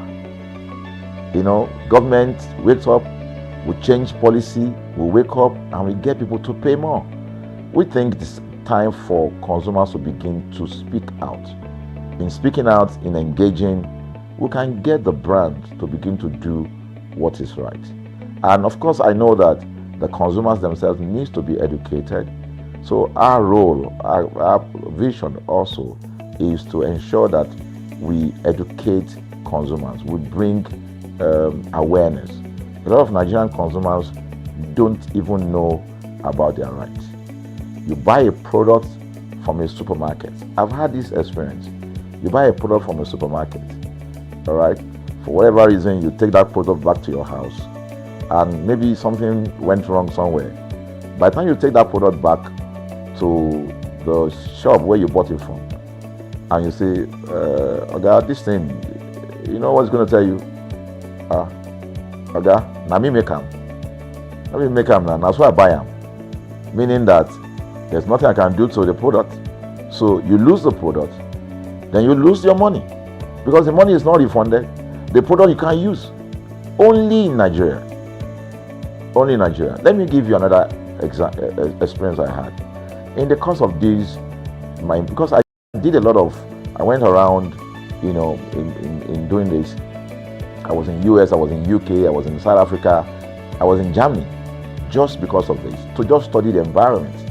You know, I was in a friend's house in UK, in London, you know, and then what happened? We were going to go out, and he was going to dress up. So he said, oh, to me, I was seated in his sitting room. So he said, oh, wait a minute, I picked up an iron, that's the pressing iron, 2 days ago or so from a store. You know, oh, let me try this, let me just stand, use that to iron my shirt and we can go out. So I was seated, the TV was on, I was watching. While I watched him, he brought out the pressing board, you know, spread it out, brought the iron out in my presence, plugged in the iron, and then as soon as he switched on the power button, we just had a spark, boom. The guy was raged. Then he goes, what just happened? So he said, no, these guys are in trouble, they're in soup. I was thinking, what are you going to do? You know, I was trying to compare that experience to what would have happened in Nigeria. In my presence there, he opened the pack, there was a card inside it. Inside that card was a call, number to call. And they called the shop or wherever he got the thing from. I was hearing the conversation that was going on. And all he said to them on the phone was, look, you know, by the time he even called, you know, clearly because they already, through the call, they could trace where he was calling from and who was calling. He said, yeah, I picked up this number, I picked up this iron yesterday, and guess what? I just plugged it to power, and then the thing just, you know, stopped, didn't work. At the other hand, I could hear the voice, oh, we're so sorry. We're sorry about that. And they said, this is your address, yeah. Don't worry, we'll get you a replacement. All right. So my friend ended the call and dropped the. So I said, so what's going to happen? He said, don't worry yourself now. Shebi, we're here. They will bring a replacement. I said, they will bring a replacement. He said, yes. I said, they won't even try to check whether it was your fault, because it could have been your fault. Maybe you didn't do something well about the first. No, it can't be his fault. Shebi is a brand new item that he bought. While we were still talking, in fact, I'm not even sure it was up to 30 minutes or so, we had a knock on the door. He himself said he must be the dispatch person. By the time he opened the door, it was a dispatch man that was on the other side. And then the dispatch man was at the door. Just watch this. Was at the door. I was seated in the sitting room. The guy was at the door to meet with the dispatch guy. The dispatch man that brought the replacement iron, you know, I heard him say, we're so sorry. So I was so shocked. I mean, a dispatch man, this guy is a dispatch, so also apologize. I was so touched by it that even a dispatch man was so trained, you know, to tell the guy, we are so sorry. And guess what? He brought the replacement iron. By the time my guy opened the iron, it was a bigger size iron. So they replaced with a bigger size iron. The guy never asked for the one that went bad. He didn't say, okay, where is the other one that we gave to you, so that he could take it back. No, he just bought a new one and gave it back. So I asked my friend, I said, can you interpret this to me? He said, here in London, if they didn't do this, they know the next thing I will do. So I'm just going to grab a lawyer and I'm going to tell them they've destroyed something in my house. By the time I'm done, they will pay through their nose. Because the brand, the consumers are conscious of their rights. In Nigerian consumers, even those who are aware, won't even take the battle up. Everybody just go, what can we do now? Today they wake up and ban this. What can we do now? So we're going to change the narrative. We have to stand up. So the vision of ConsumerHallaTV is really to create an engagement platform that constantly mirrors the minds of consumers and provides right connections for meaningful brands in Nigeria. Thus, we believe, you know, will be forming part of that our overall vision, you know, of creating a more caring world of consumers where businesses thrive. Please. So I think that we'll make our impact. We ask you to join us on this journey.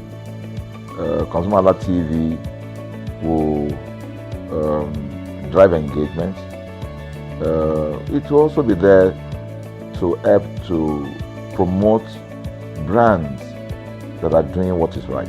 So we're not out to criticize any brand, rather we have to complement what the brands are doing, because there is no organization that or a business that was set up to fail.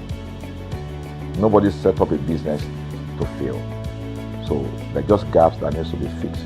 So together we can fix things, and together we believe that we will create the right story for consumers in Nigeria. Thank you very much.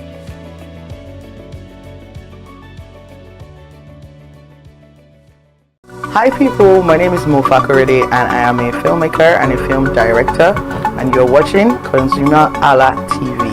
ConsumerHalla TV is everything consumer advocacy, consumer rights, everything that has to do with consumers. On this TV, you'd watch, you'd learn, you'd be educated, and you'd be entertained. Keep watching ConsumerHalla TV. My name is Olubukola Ozone, a photographer and a social media enthusiast. You're watching ConsumerHalla TV. It's a consumer advocacy TV.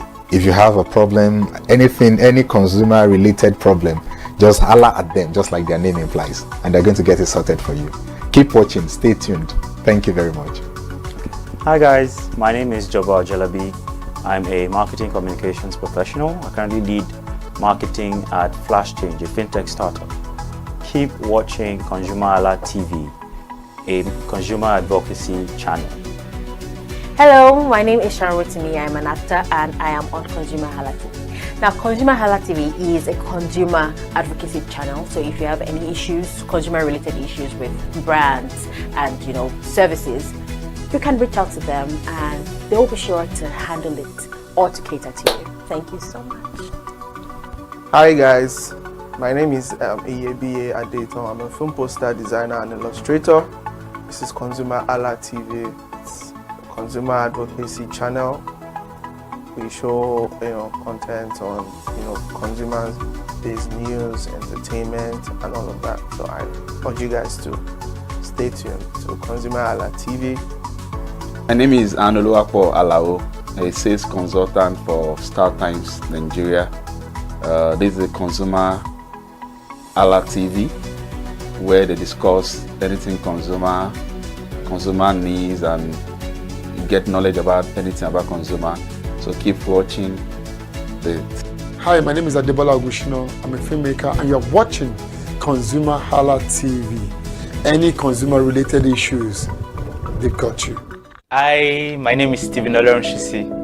I'm a strategy and sales professional, currently working with Obey, and you're watching ConsumerHalla TV.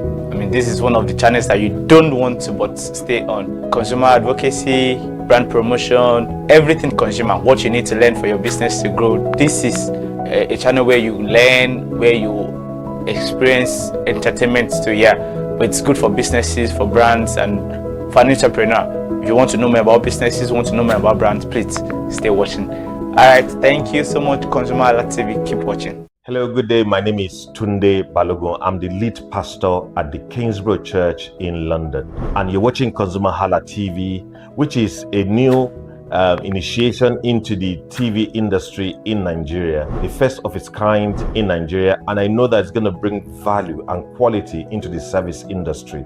ConsumerHalla TV is here to offer value to service industry and to give a voice to consumers, bring awareness to the brand industry, and also bring education to what it is to have quality for what you paid for. I know that through ConsumerHalla TV, you are going to be able to get what you have paid for quality-wise and also give a voice to you in wherever it is that you do. I am here to support and give a shout out to say that keep watching ConsumerHalla TV and we'll have a better quality for value in Nigeria and in the global space. Please continue to watch ConsumerHalla TV because it is here to make things work better for you. It is on this note that I would like to say a big congratulations to the chairman and CEO of ConsumerHalla TV, Pastor Tunde Olufowora, and all the staffs of this great organization. Thank you for what you do. You are making things happen for us, and I pray that God bless you. Thank you. Hello, my name is Toyin Balogun. I'm here to give a shout out to ConsumerHalla TV, #1 platform helping you to shop smart, spend wisely, and live better. Anytime you have any kind of issues with your shopping, or you want to know a very honest review, please contact ConsumerHalla TV. Here to help you, and please join the community where we can all make life easy and better for all of us. Hey there, do you know in the world today, everyone is a consumer, and as consumers, we all have the right to be heard. In Nigeria today, as a consumer, you have all right to product information, right to fair pricing, right to return goods, right to product labeling, right to fair dealings, and a lot more. Well then, have you heard about the new media channel? ConsumerHalla TV. ConsumerHalla TV. ConsumerHalla TV. At ConsumerHalla TV, our goal is to inform and educate consumers in Nigeria with insightful news alongside development within the fast-paced world of consumers through well-researched, specialized, and analytical content. Our vision at ConsumerHalla TV is to create an engaging platform that provides right connections for meaningful brands in Nigeria, thus creating a more caring world for consumers where business thrive. And guess what? Our ConsumerHalla brand is the first consumer complaint resolution portal in Nigeria, powered by a 72-hour feedback mechanism. We offer consumer advocacy, informative talk shows, branding promotions, advertising, and lots more. Connect with us via our YouTube channel at ConsumerHalla TV. Follow us on our Facebook page, ConsumerHalla TV, our Instagram page, ConsumerHalla TV, and do well to subscribe to our YouTube channel. Subscription is free. ConsumerHalla TV. At ConsumerHalla TV, you deserve to be heard. At ConsumerHalla TV, you deserve to be heard. Hour of now.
All right, thank you so much for joining us. This is the news at 4. I am Ire Ayo Mikunle Ike. We'll start the news. As part of a measure to ensure a safe and peaceful holiday season, the Delta State Police Commanders reiterated that a ban on fireworks remain in force and will be strictly enforced. The ban, according to the State Commissioner of Police, Olufemi Abaniwanda, covers the use, sale and display of pyrotechnics, including fireworks and firecrackers, known as knockout and bangers. This was contained in a statement signed by the State Police Public Relations Officer Esper Bright Daffy that made available to newsmen in Warri earlier today. According to the statement, the decision is part of ongoing effort to prevent and reduce crime, noting that criminally minded persons often take advantage of fireworks and similar devices to unleash terror on law-abiding residents. Away from Delta State, the Zamfara State Governor Dauda Lawal has proposed a budget of 861 billion naira for the 2026 fiscal year. The education sector was allocated 65 billion naira and the public order and safety was about 45 billion naira. For environmental protection, that was about 22 billion naira and 17 billion for social protection. The governor reiterated that as a government elected on the promise of rescue, reform and revival, his administration has worked tirelessly to restore trust in public institutions, rebuild critical sectors, and lay a solid foundation for sustainable development. Presenting the appropriation bill before the State House of Assembly earlier today, the governor said the 715 billion naira was earmarked for capital expenditure and it represents an 83% of the budget.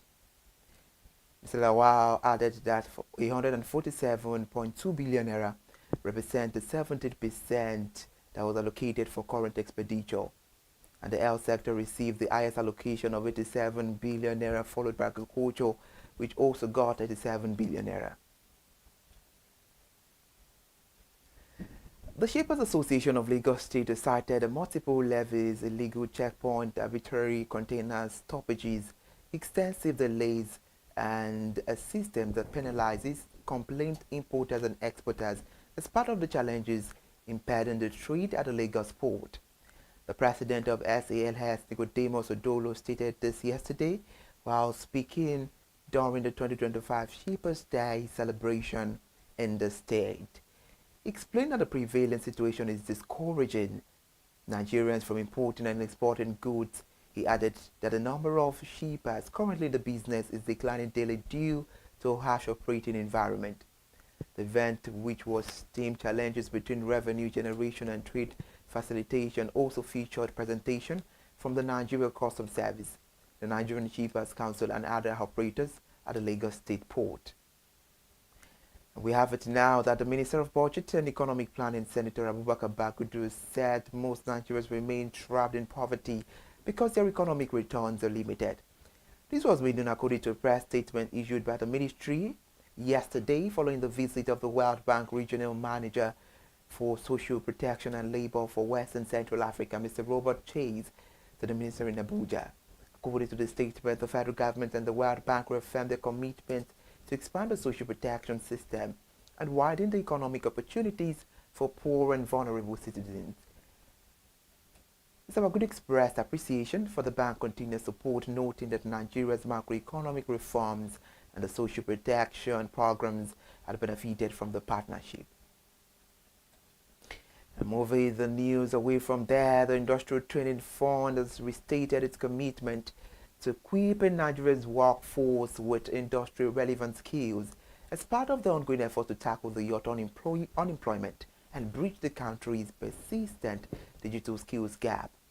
The renewed pledge aligns with the federal government renewed hope agenda, which prioritizes capacity development across key sectors. During an official visit to the Larry Shittu Motor Assembly plant in Amuodofin in Lagos State, the Director General of ITF, Dr. Hafiz Ogun, underscored the organization's mandate to drive a national development through a well-structured technical training. He also disclosed that the fund is finalizing a business incubation initiative which is aimed at helping trainees transition from the classroom to entrepreneurship. Dr. Hafiz also highlighted the skills upgrading and professional advancement initiative introduced by the federal government and implemented by the ITF as a major platform for improving the workforce competence. The CWG PLC has been officially certified by the Federal Inland Revenue Service as a system integrator for Nigeria's mandatory electronic invoicing regime under the monitoring, billing and settlement platform. The accreditation positioned the technology company to support businesses with seamless ERP and invoicing integration as the country transition to automated tax compliance. With this certification, CWG is authorized to connect enterprise resource planning, accounting and invoicing system directly to the FIRS platform. And this will enable organizations to automate invoice generation, validation and submission, as well as to enhance real-time compliance with the new step to reduce the manual documentation and strengthen audit preparedness, in line with the national effort to modernize tax administration. If you're just joining us, this is ConsumerHallaTV News at 4 now. The Center for the Promotion of the Private Enterprise has urged the federal government to scale up targeted interventions in agriculture and manufacturing in order to curb rising living costs and ensure the Nigeria's 3.98% GDP growth in the third quarter of 2025 result in the real economic relief for citizens. The call was contained in a policy brief analyzing the latest national output data, and in the brief, the Chief Executive Officer of the CPPE, Dr. Muda Yusuf, warned that the gains recorded in the third quarter may not translate into improved welfare unless structural constraints across key productive sectors are addressed. He noted that despite signs of macroeconomic stability, the cost of living crisis continued to erode household well-being, especially among vulnerable groups. The Deutsche Bank has expressed interest in financing the replacement and rehabilitation of two of Lagos' most critical bridges, the Qatar Bridge and the Third Mainland Bridge, as the federal government set up its effort to attract private capital for large-scale road infrastructure project. The bank's delegation, led by Marit Donman, the Managing Director, Rand Global Co-Head of Structured Trade and Export Finance, and Andres Voss, the Chief Country Representative in Nigeria, as they met with the Minister of Works, David Umahi, in Abuja on Tuesday. During the meeting, the delegation also reaffirmed its interest in further funding the Lagos-Calabar Coastal Highway. Statement by the Special Advisor on Media to David Umai says the bank praised the federal government's commitment to upgrading the aging transport infrastructure and noted that the ongoing projects such as the Lagos-Calabar Coastal Highway has strengthened their confidence in Nigeria's capacity to deliver on large-scale infrastructure. Meanwhile, the bank's interest signals the growing confidence in Nigeria's infrastructure sector and also reflects the government push to leverage private capital for sustainable economic growth and enhance the national productivity. Meanwhile, the engagement underscores the federal government renewed drive to involve a reputable global finance in close funding gaps for nation road infrastructure, particularly in Lagos State, where critical bridges have suffered decades of wear, salt water corrosion, and heavy traffic loads. And before we end the news, the Corporate Affairs Commission has issued a public alert warning Nigerians about 15 companies operating with unregistered names and fraudulent registration numbers. The notice is intended to protect investors, businesses, and the public from potential scams after discovering that this company detail was not found in the Commission's official database. Moreover, in a public notice on X, the Commission cautioned the public against falling victim to the fraudulent activities of the organizations or individuals involved. The Commission highlighted that such entities may use forged RC numbers, fake documents, and misleading invoices to mislead clients.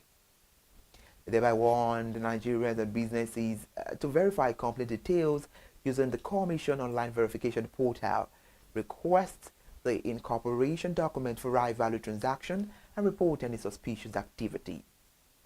Thank you so much for joining us on ConsumerHallaTV News at 4. I am Ire Ayo Mekwele Eke. Many thanks for watching the news.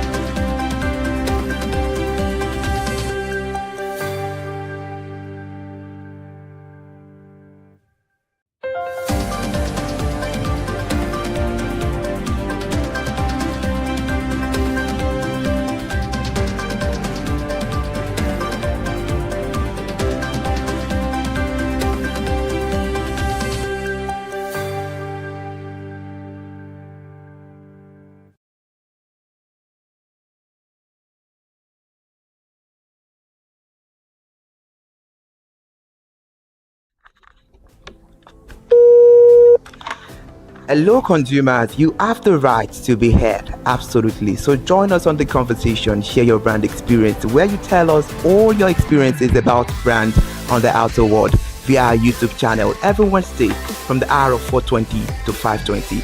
You can watch us via our YouTube channel, ConsumerHallaTV, and subscription is free. Follow us on all our social media platforms, ConsumerHallaTV. Share your brand experience. It's about storytelling. It's about experiences. Hello consumers, you're welcome to another exciting episode of Consumer Voice on ConsumerHallaTV. I am Matilda Omenai. As you already know, Consumer Voice is a show where we'll be visiting different places in Lagos to check out people's preferences, hear what the consumers have to say about different leading brands that they make use of. Hello, it's your boy Iremofe Koforola, and you know what? They call me the AUF General Overseer. Every day is a blessing and it is meant to be enjoyed maximally with AUF packages that put a smile on our faces. And guess what? That is why this show AUF is for you. You can get to know about trending market slashes, promos, offers, and juicy deals that put a smile on your faces, and you can always enjoy them maximally. And you know one thing that's so interesting about this show? It is a blend of English and Pidgin. As I dey run you English, now I go dey marry am with Pidgin, make am spicy. So catch me every time on the show to enjoy more about trendy AUF packages. Peace. Public service announcement. Hello consumers, I am Kikelomo Ajibola and welcome to the Scam Alert segment on ConsumerHallaTV. Scam Alert educates viewers about various scams affecting consumers. We learn tips on how to identify fraudulent activities and provide advice on protecting our personal information. We aim to raise awareness and empower viewers to avoid falling victim to scams. We cover various topics such as phishing, identity theft, fraudulent investment schemes, and many more. You want to catch up on how these scammers invade our lives? Join us every Tuesday by 12:30 p.m. for Scam Alert on our YouTube channel at ConsumerHallaTV. Subscription is absolutely free. And in case you're not following us across all our social media platforms, follow us on Instagram, Facebook, X, TikTok at ConsumerHallaTV. Don't say I didn't do anything for you this 2025. Bye. Welcome to In the Marketplace. We are taking you on a journey behind the scene of Nigeria's most vibrant market, from the sight and sound of the market to the stories of the people who makes it thrive. We will be sharing the untold stories that brings this market to life. Join us as we explore the history, challenges, and triumphs of the market vendors. We will dive into the daily lives of the people who call markets home and uncover the secret that makes this market special. You will get to see the passion, energy, and dedication that goes into making this market success. Tune in to the In the Marketplace on ConsumerHalla TV on Thursday by 11 a.m. to experience the sight and sound. Don't forget to follow us on all our social media handle on ConsumerHalla TV. I am Elizabeth Abefe.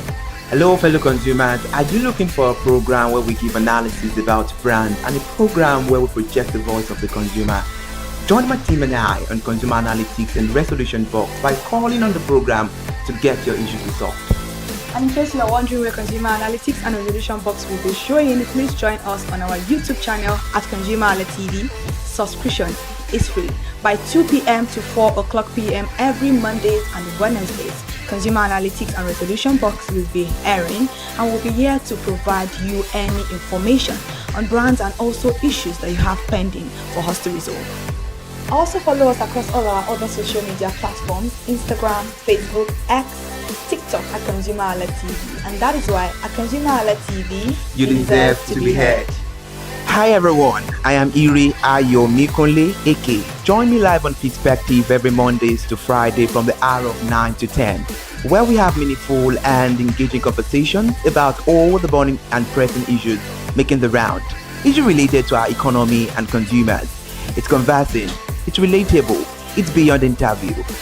We have expert analysts who gives updated analysis about all aspects of a conversation. Join the moving train by subscribing to our YouTube channel, ConsumerHalla TV, and do well to follow us on all our social media platforms, ConsumerHalla TV. Stay informed. Thank you. I am Matilda Omenai. As you already know, Market Today is the show where we visit different markets across Nigeria, Lagos, to check out the prices of different things, ranging from household items to foodstuffs to cosmetics, electronics, every other thing. In a world of hustle and bustle, entertainment keeps us alive, and that is why at ConsumerHalla TV, we ensure you enjoy all around 360-degree entertainment program. Screen Time is the show for you, where you enjoy top 5 countdown, celebrity of the week, exclusive interview, and other segments. Don't mind him, it's just a jealous person. Oh, His new movie release, updates, and Screen Time. I'm going to enjoy myself because this is my favorite time on the program. I get to recommend good movie for you, and I'm also waiting for you to recommend movies to me also in the comment section. Screen Time is not just all about entertainment, it is relaxing and also educational. So that is why we are bringing to you Screen Time on ConsumerHalla TV. And in case you're wondering where to join us every Mondays by 5 o'clock p.m. at ConsumerHalla TV on our YouTube channel. Subscription is very, very free. And in case you have not followed us across all our social media platforms, please do so. We are begging you, on Instagram, Facebook, Twitter, and also TikTok at ConsumerHalla TV. What are you waiting for? Click on that follow and subscribe right now. And from the I to the R to the E to the M to the F to the E, my name is Iremofe Koforola, the man always clothed in wealth and strength. And I am Kikelomo Ajibola. Toodles!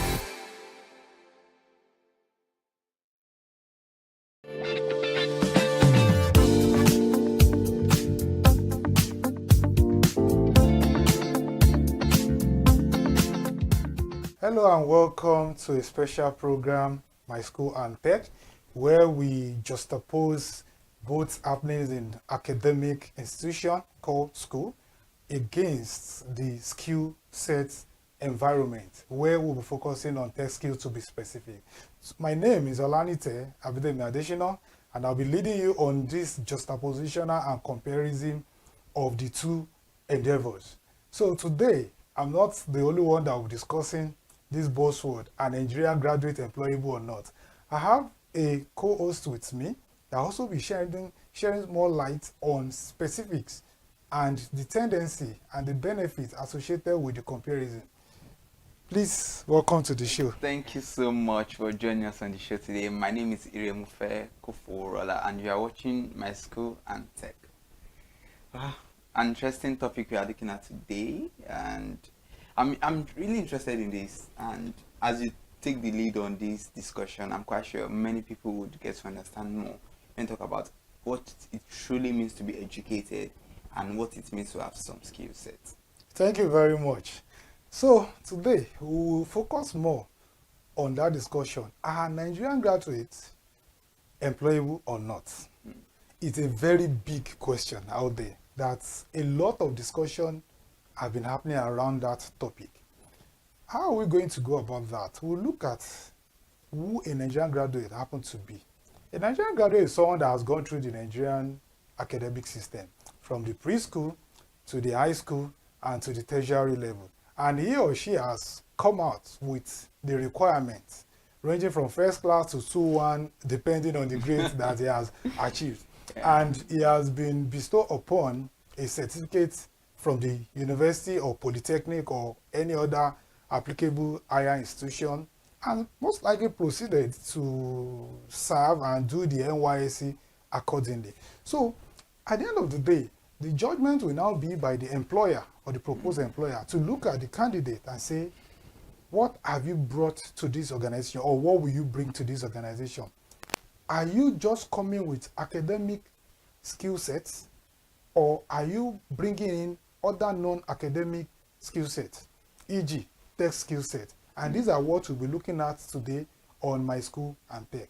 So My School and Tech as a program is going to show the missing links that is so predominant that make people to believe Nigerian graduates are not employable.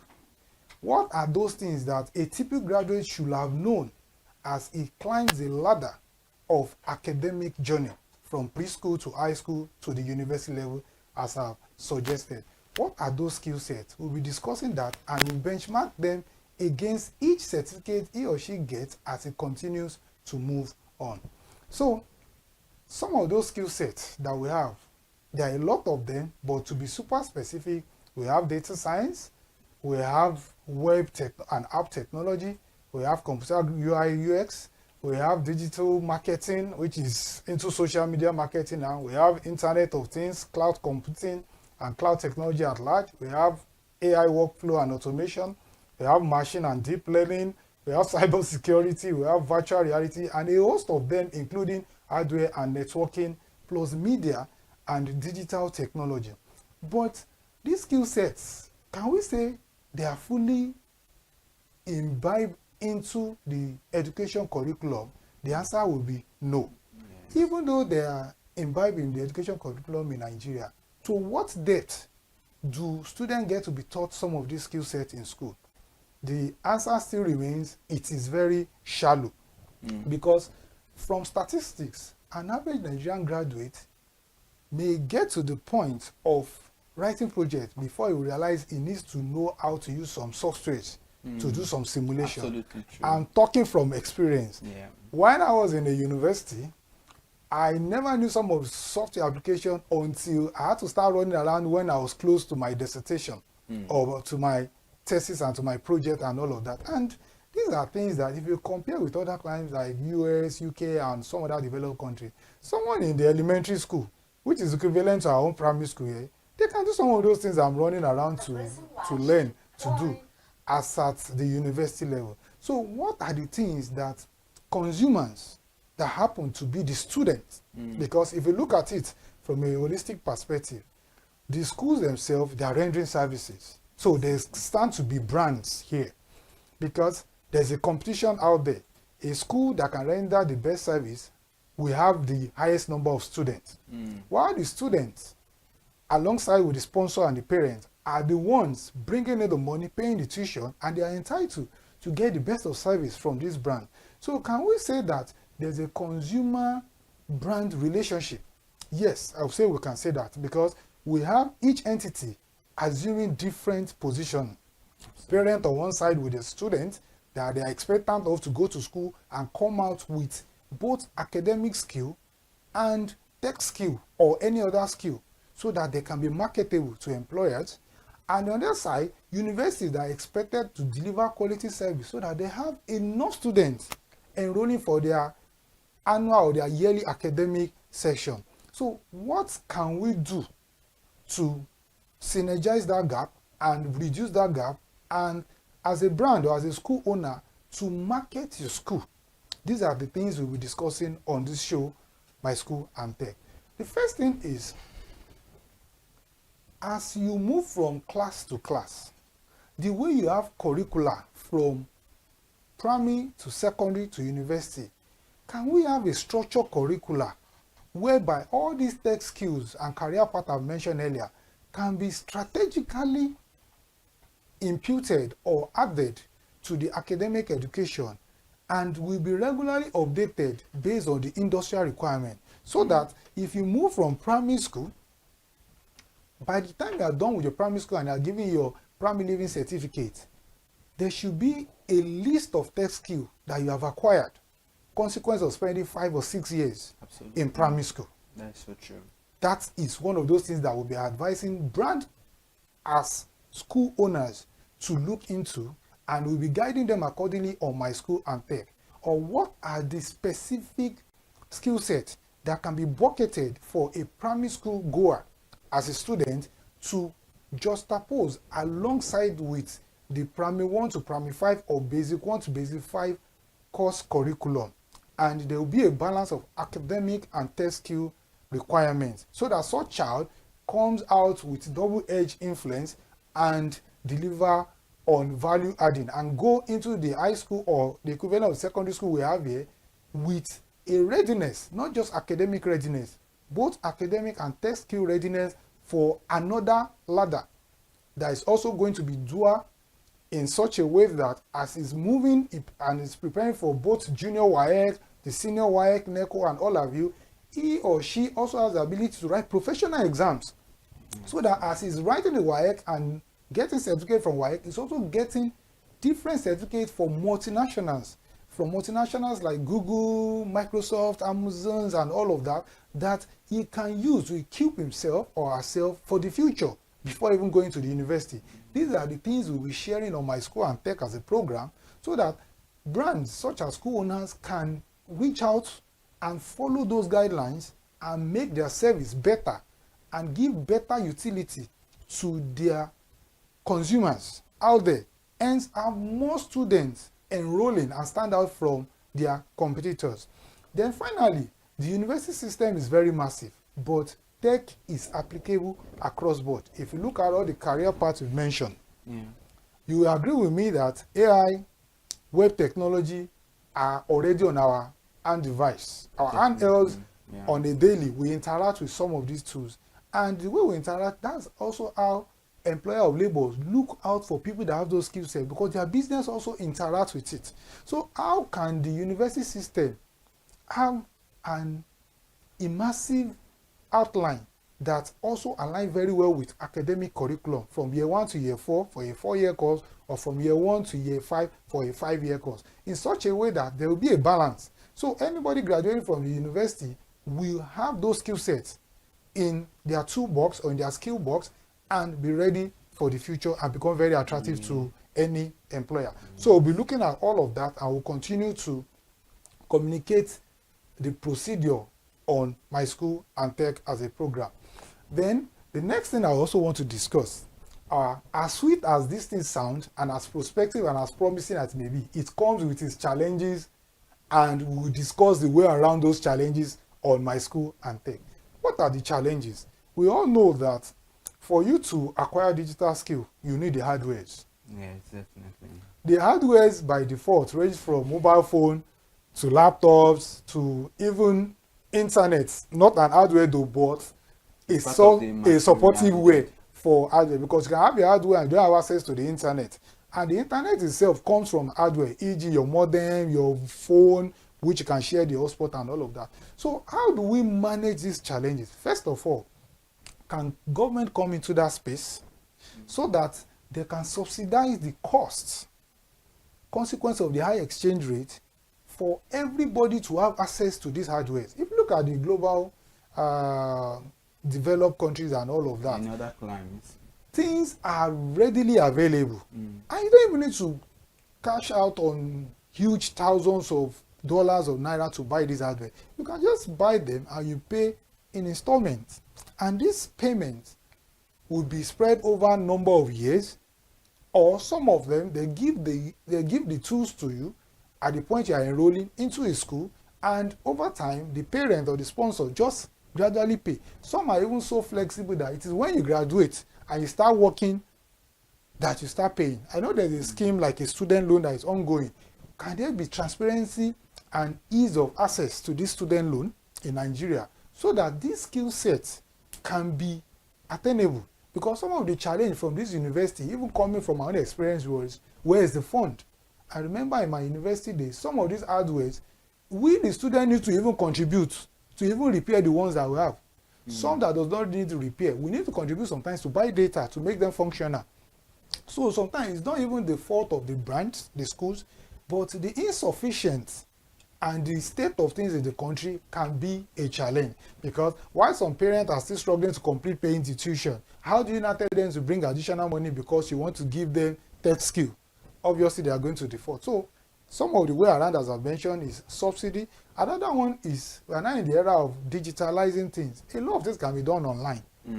So if physically education has to be, you have to be in school, then the other part that is required, the tech skill, can also be online. You can have a system whereby a child is in school, they do the regular 8 in the morning to 2 p.m. class, then they close, and maybe by 3 p.m. there's an online class just for 30 minutes for digital skill set, whereby the physical requirement is eliminated and the cost of running it is become realizable.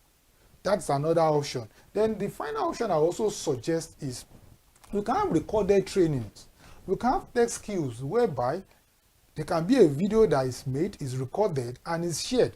You don't even need internet. All you need to buy is a flash.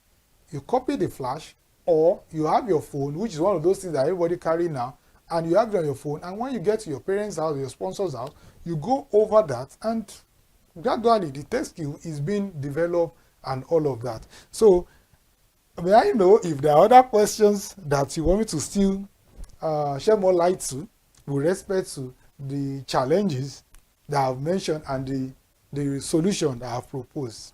Yeah, it's a very insightful one there, and most times when it comes to the debate if Nigerian graduates or Nigerian youth, if they are employable or not, people come with different schools of thought. Yeah. Some believe that yes, with everything you've experienced in school, you should be employable.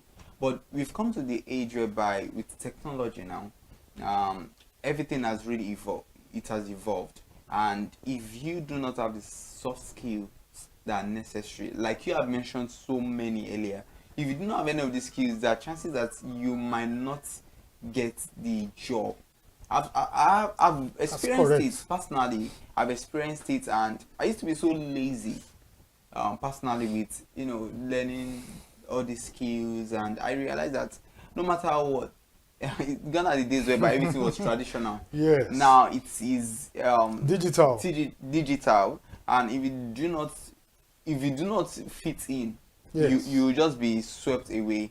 And at the end of the day, you have yourself to be blamed. So that is why I think everybody should watch this program, because there are lots of recommendations that come with. Okay, now we are talking about the fact that we know that there are so many soft skills that Nigerian graduates, even undergraduates, while staying in school, they need to learn, they need to develop, they need to sharpen their skills. Yes. We are talking about it, but some are so confused because sometimes, it's not as if they do not want to learn, but they don't even know what to do, where to start. Yes, they want to figure out, okay, how do I go about it? Who do I speak to? What platform can really provide that opportunity for me to learn? So all of these things, it's something that they are very valid. And at the end of the day, when you get a mentor, sometimes I can put you through, I can advise you. Sometimes people decide based on what their friends do, and that could be wrong. Yes. Because your friend is learning video editing and feel like, oh, you want to learn video editing? Yes, I want to learn. That might be, in as much as we clamor for the fact that we need skill sets, but you still have to go with something that you know that is your strength, is your area of interest as well. Yes. Because if you do it because your friend is doing it, or your parents want you to do this particular one, at the end of the day, if you do not have interest in it, you might not end up function not well. getting value. Exactly. So, but the most important thing is it is a word of skill. It's a digitalized world. You just have to get to adapt and learn all these things. But on this point, we have to go on a quick break. We will be right back.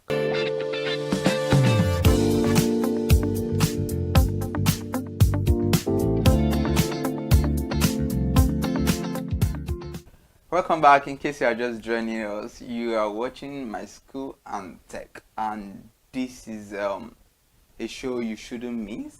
And we're discussing around the fact that Nigerian graduates, are they truly employable or not? I mean, different schools on that, different schools of thought on that. But you know one thing, if you have not subscribed on this channel, please do so, and you can have the opportunity to watch a lot of content, including My School and Tech that you are watching right now. We are on Facebook, on Instagram, on YouTube as ConsumerHallaTV. So now let's move to the recommendations, because you've highlighted all of these problems and people would like, okay, what's the point whereby you highlight all these problems and you're not giving us the solutions? Yes, we mentioned that we need to ensure that yes, we begin to teach children even from the formative years all of these tech skills and all that. But what are the possible recommendations to brands, and this includes schools specifically, and also to consumers, which include the parents and the students themselves?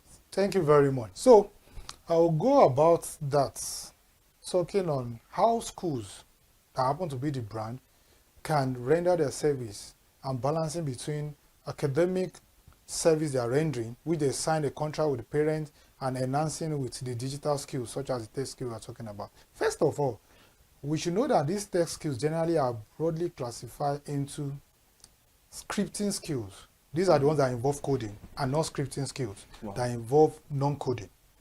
That is at the surface. It's not every school that has a capacity to be able to render tech skills that are coding driven. Because it's expensive, requiring employing teachers that know how to write codes and all of that. So as a brand owner, if you know you don't have capacity to employ a developer to come and be teaching, you can explore other options of non-developers, which there's a very big market for people that have such ability. They can come to your school number of days in a week, just the way any other teacher comes to teach music and any other one. They just come there and teach you some non-coding application usage, which is also very much in demand out there. And it's going to make the student stand out at the end of the academic race. That's on one side. Then another one is, if you explore the coding one too, you should be able to understand that you need some infrastructures, and these infrastructures are relatively expensive. So instead of you waiting to have money to buy these hardwares, there are some ways you can use some cloud-based services, whereby you have one computer and you can subscribe to have access to more powerful computer on the internet. Let me give an example. I have some lightweight computer that cannot do some stuff, but anytime I want to do those things, all I do is I subscribe to some cloud-based infrastructure, so that all I just need to do is sign in and pay some token, and I will have access to some remote powerful computers, and things are done for me. That one being said. The another one, which is the most important one, is in as much as you have so many tech skills, as a brand or as a school owner, you should understand that you cannot form a skill curriculum with the entire tech skill set.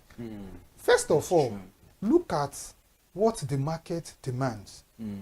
How do you know what the market demands? Check out vacancies and check out the sections that they always emphasize that the applicants must have. A good example, a typical application requirement looks like this. The graduates must not be more than a certain number of years, must have a minimum of 2-1 or first class, and in below should be must have the ability to use Python, must be able to use SQL, must be able to use CorelDRAW and all of that. Capture those ones and start building your curriculum around that. Because in as much as you can see that these parts are kind of frequent, these are the things that they want out there. If you can make the person graduate from university with a 2-1 on the first class, then make the person have specific skill sets that are also enumerated with the 2-1 and the first class and the age requirement that is very predominant in vacancies and publication. You don't need to go to any newsstand. Just put it on Google and check jobs, tech jobs around or non-tech jobs like that. All these things are relevantly and readily available. And all you need to do is just keep collecting them and use it to continue to reshape your curriculum and align it with your education requirement. If all these things are put together, I'm sure that the value that brands and school owners will deliver to the students, parents and sponsors that are looking for the hard-earned money to invest in the brands and the school in form of tuition will be justified. And if any brand as a school owner adopts this recommendation, they're going to stand out from the competitors because their students that they'll be rolling out will not just graduate with 2-1 first class as we all celebrate, or all A1 in WAEC or all A1 in ECHO. They will be marketable.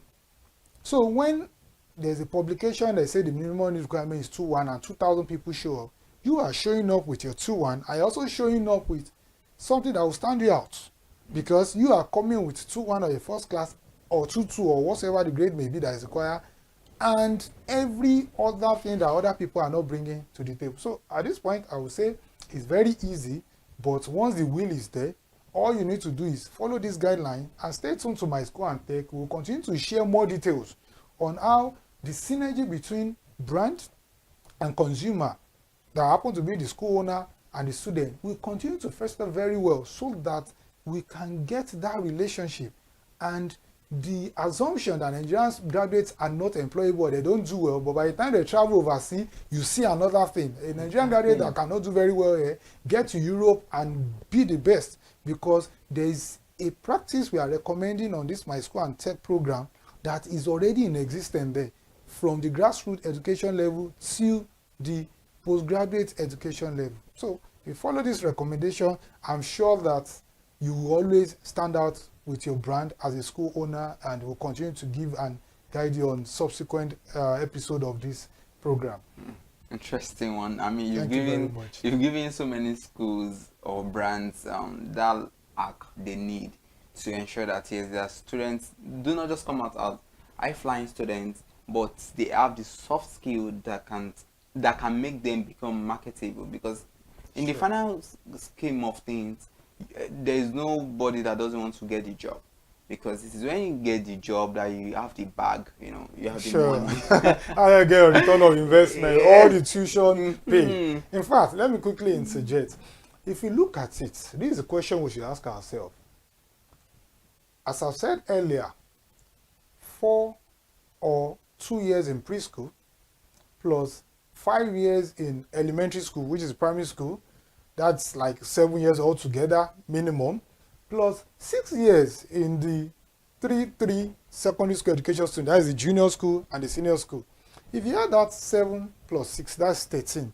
Then 13 plus 4 years in the university for a 4-year course, or 5 years. Including ASU strike. Including ASU strike.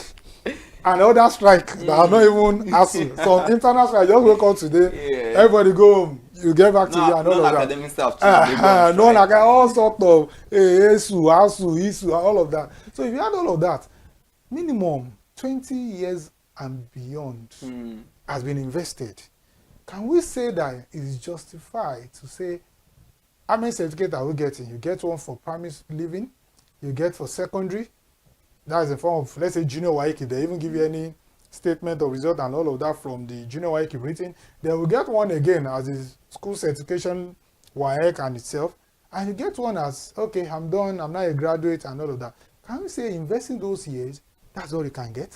Can we not zero it down that, is that the point that they refer to Nigerian graduates as not employable? Because as an employer, when I say Nigerian graduates come to my office, come and work, and I say, what do you have? All you just bring is 4 pieces of paper, primary school living certificate, secondary school living certificate, junior and senior, and BSc first class. Then and I look at you that And I look at you that, oh, am I meant to collect certificate, frame it, and hang it on the wall, and that's what I'm going to pay you for? I will ask you the question that, okay, what should I pay you 500,000 naira for? Give me a reason why I should count my 1 million naira at the end of every 30-day cycle and give it to you and say, yes, you are a staff of my company. Obviously, I'm not going to give you that 1 million naira because you are giving me some 4 pieces of certificate. You must solve a problem in my organization. And to solve that problem is not certificate that will solve it, is the skill set that the school has imbibed in you that you bring to the table to solve that problem. So, on my school and tech, will continue to churn out what you need to add to those pile of those certificates so that you can be relevant and be employable. Thank you very much. Interesting one. I just want to say this quickly. That does not mean the fact that education is a scam, because some people misinterpret. It's a requirement. It's a minimum requirement. Yes, they'll then say, it's just to have the skill. No, you need to go through the 4 walls of the both education. of them work hand in hand. Yes. So that is just it. So the question, are Nigerian youths employable? The question is not just all about you going to school, you going through the 4 walls of the school. At the end of the day, you just have to have the skill set, because normal education is meant to transform you. Education Definitely. Is you having the soft skills, is you having emotional intelligence. That's also part of a skill you can have, the ability to relate with other people as well. So your closing remark before we end the show today. Yes, I will leverage on what you said earlier. Education is not a scam. Yes. Okay. What is a scam is incomplete education. When the education is one-sided, it becomes a scam. Because a lot has changed. We have moved from the industrial age to the information age. Exactly. And in the information age, what they pay you for is the information that is associated with the skill set you can demonstrate, not the paper that you are bringing as an evidence that you are educated. In fact, the term being educated now means you can do beyond what the certificate says you can do. So on that note, follow us on all our social handles, listen to My School and Tech, join us on another episode, and we'll continue to work step by step, baby steps, on what are those things that will make you to clear the assumption that Nigerian graduates are not employable. Thank you very much. Interesting one out there. And please do not forget to subscribe and get notified anytime we have any content for you.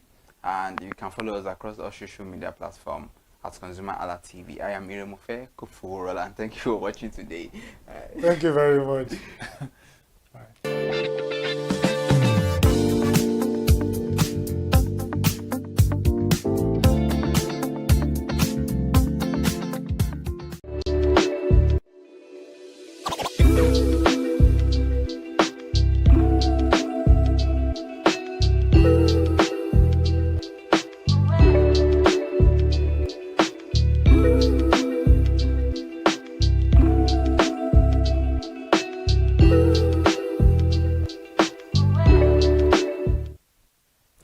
Thank you so much for joining us. It's a beautiful Wednesday afternoon, and it is Share Your Brand Experience on ConsumerHallaTV. It's about storytelling. It's about we having your narration, your experience about our brand industry. Thank you so much for joining us. I am Ire Ayomikunle Eke. All right, thank you so much for joining us once again on Share Your Brand Experience this evening on ConsumerHallaTV. I'm Kike Lomo Ajibola. You know how we do it, like I said, like we always say. Please follow us across all our social media platforms, Instagram, Facebook, X, TikTok, and on YouTube. Especially subscription is very, very free for you to always watch us every weekdays from the hour of 8 a.m. to 6 p.m. This is another beautiful edition of Share Your Brand Experience, and we are here to talk about another exciting topic. Good afternoon. Good afternoon, Kike. I was just about turning to you because what we're about to talk what we're having on the table that we're about to dissect, we've had this conversation quite a lot of time, but now it's, with the situation of things, it does not look like it is stopping soon. So that is why we still have to talk about it, because we need to create an awareness. We're talking about customer care service, and according to statistics, customer service in Nigeria remains a present issue across sectors such as telecommunications, banking, hospitality, and public services, despite some gains from digital transformation. Many Nigerians still face long wait times, poor complaint handling, and a lack of professionalism. The state of customer care service in Nigeria, a 2023 no-poll survey showed that 61% of Nigerians are dissatisfied with the customer care service due to poor communication, lack of empathy, and slow complaint resolution were top issues. The telecommunication and power sectors performed worst, with PHCN, Airtel frequently, and Airtel most times cited for inefficiencies. And for real-life experience sharing and for more insight on how to get statistic right about customer care service, we have Adela G, who is an healthcare provider and also a seasoned on-air personality, OAP, join us virtually on the program all the way from Ibadan for more awareness. Adela, good evening. Thank you so much for joining us on the conversation. Yeah, good afternoon. I'm honored to be here. All right. Can you hear me? Thank you so much. Yeah, of course, I can hear you well. Thank you so much for joining us. Okay. All right, the pleasure is mine. And how is Ibadan doing this evening? Well, for the sun, it's really, really hot. All right. Ṣé láfíà lẹ wà ń bẹ̀ hàn? Àlàáfíà la wà. All right then, Oluwaseun. I don't think she's from Ibadan actually. That doesn't sound like someone else She's not for you, absolutely. Yeah. Oh! And now, all right, let's get into the insights, the conversation. Can you please share your real life experience, because it's needed, the one you've had about poor customer care issues in brief? Right. Okay. So basically, I'm someone that loves explaining things in details. So I would start. It's happened to be a night time. So we were going out to get a hailer for my mom. On the way, you know, this rough guys, they snatched our phone and we rushed to the bank. It was late already, so we rushed to the bank to inform the security and also call the customer care service, informing them to block the accounts, to lock the account, so they would be able to find something funny to do and all that, and which they said they'll be on it, they will do it and stuff like that, only for us to get back home. And in the middle of the night, around 12 a.m., 1 a.m., we started receiving debit alerts. We're not wondering, we called these people and informed them already and told them about the situation of things on ground, and they told us they would do something about it. So how come was it like they didn't do anything about it, or what really happened? So it was really, really a devastating moment. You know, mom's asthmatic, we're trying to get her medication, and also in the process of that, there was a loss, not a loss, like huge loss. So it was really, really funny and disheartening actually. It was really, really disheartening. So basically that's one example, like one life experience that I can never forget.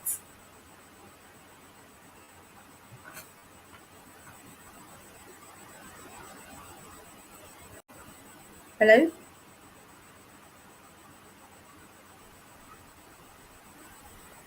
Oh, we are so sorry about that. There was a little bit of a glitch with the network. Sorry, I didn't catch the last thing you said.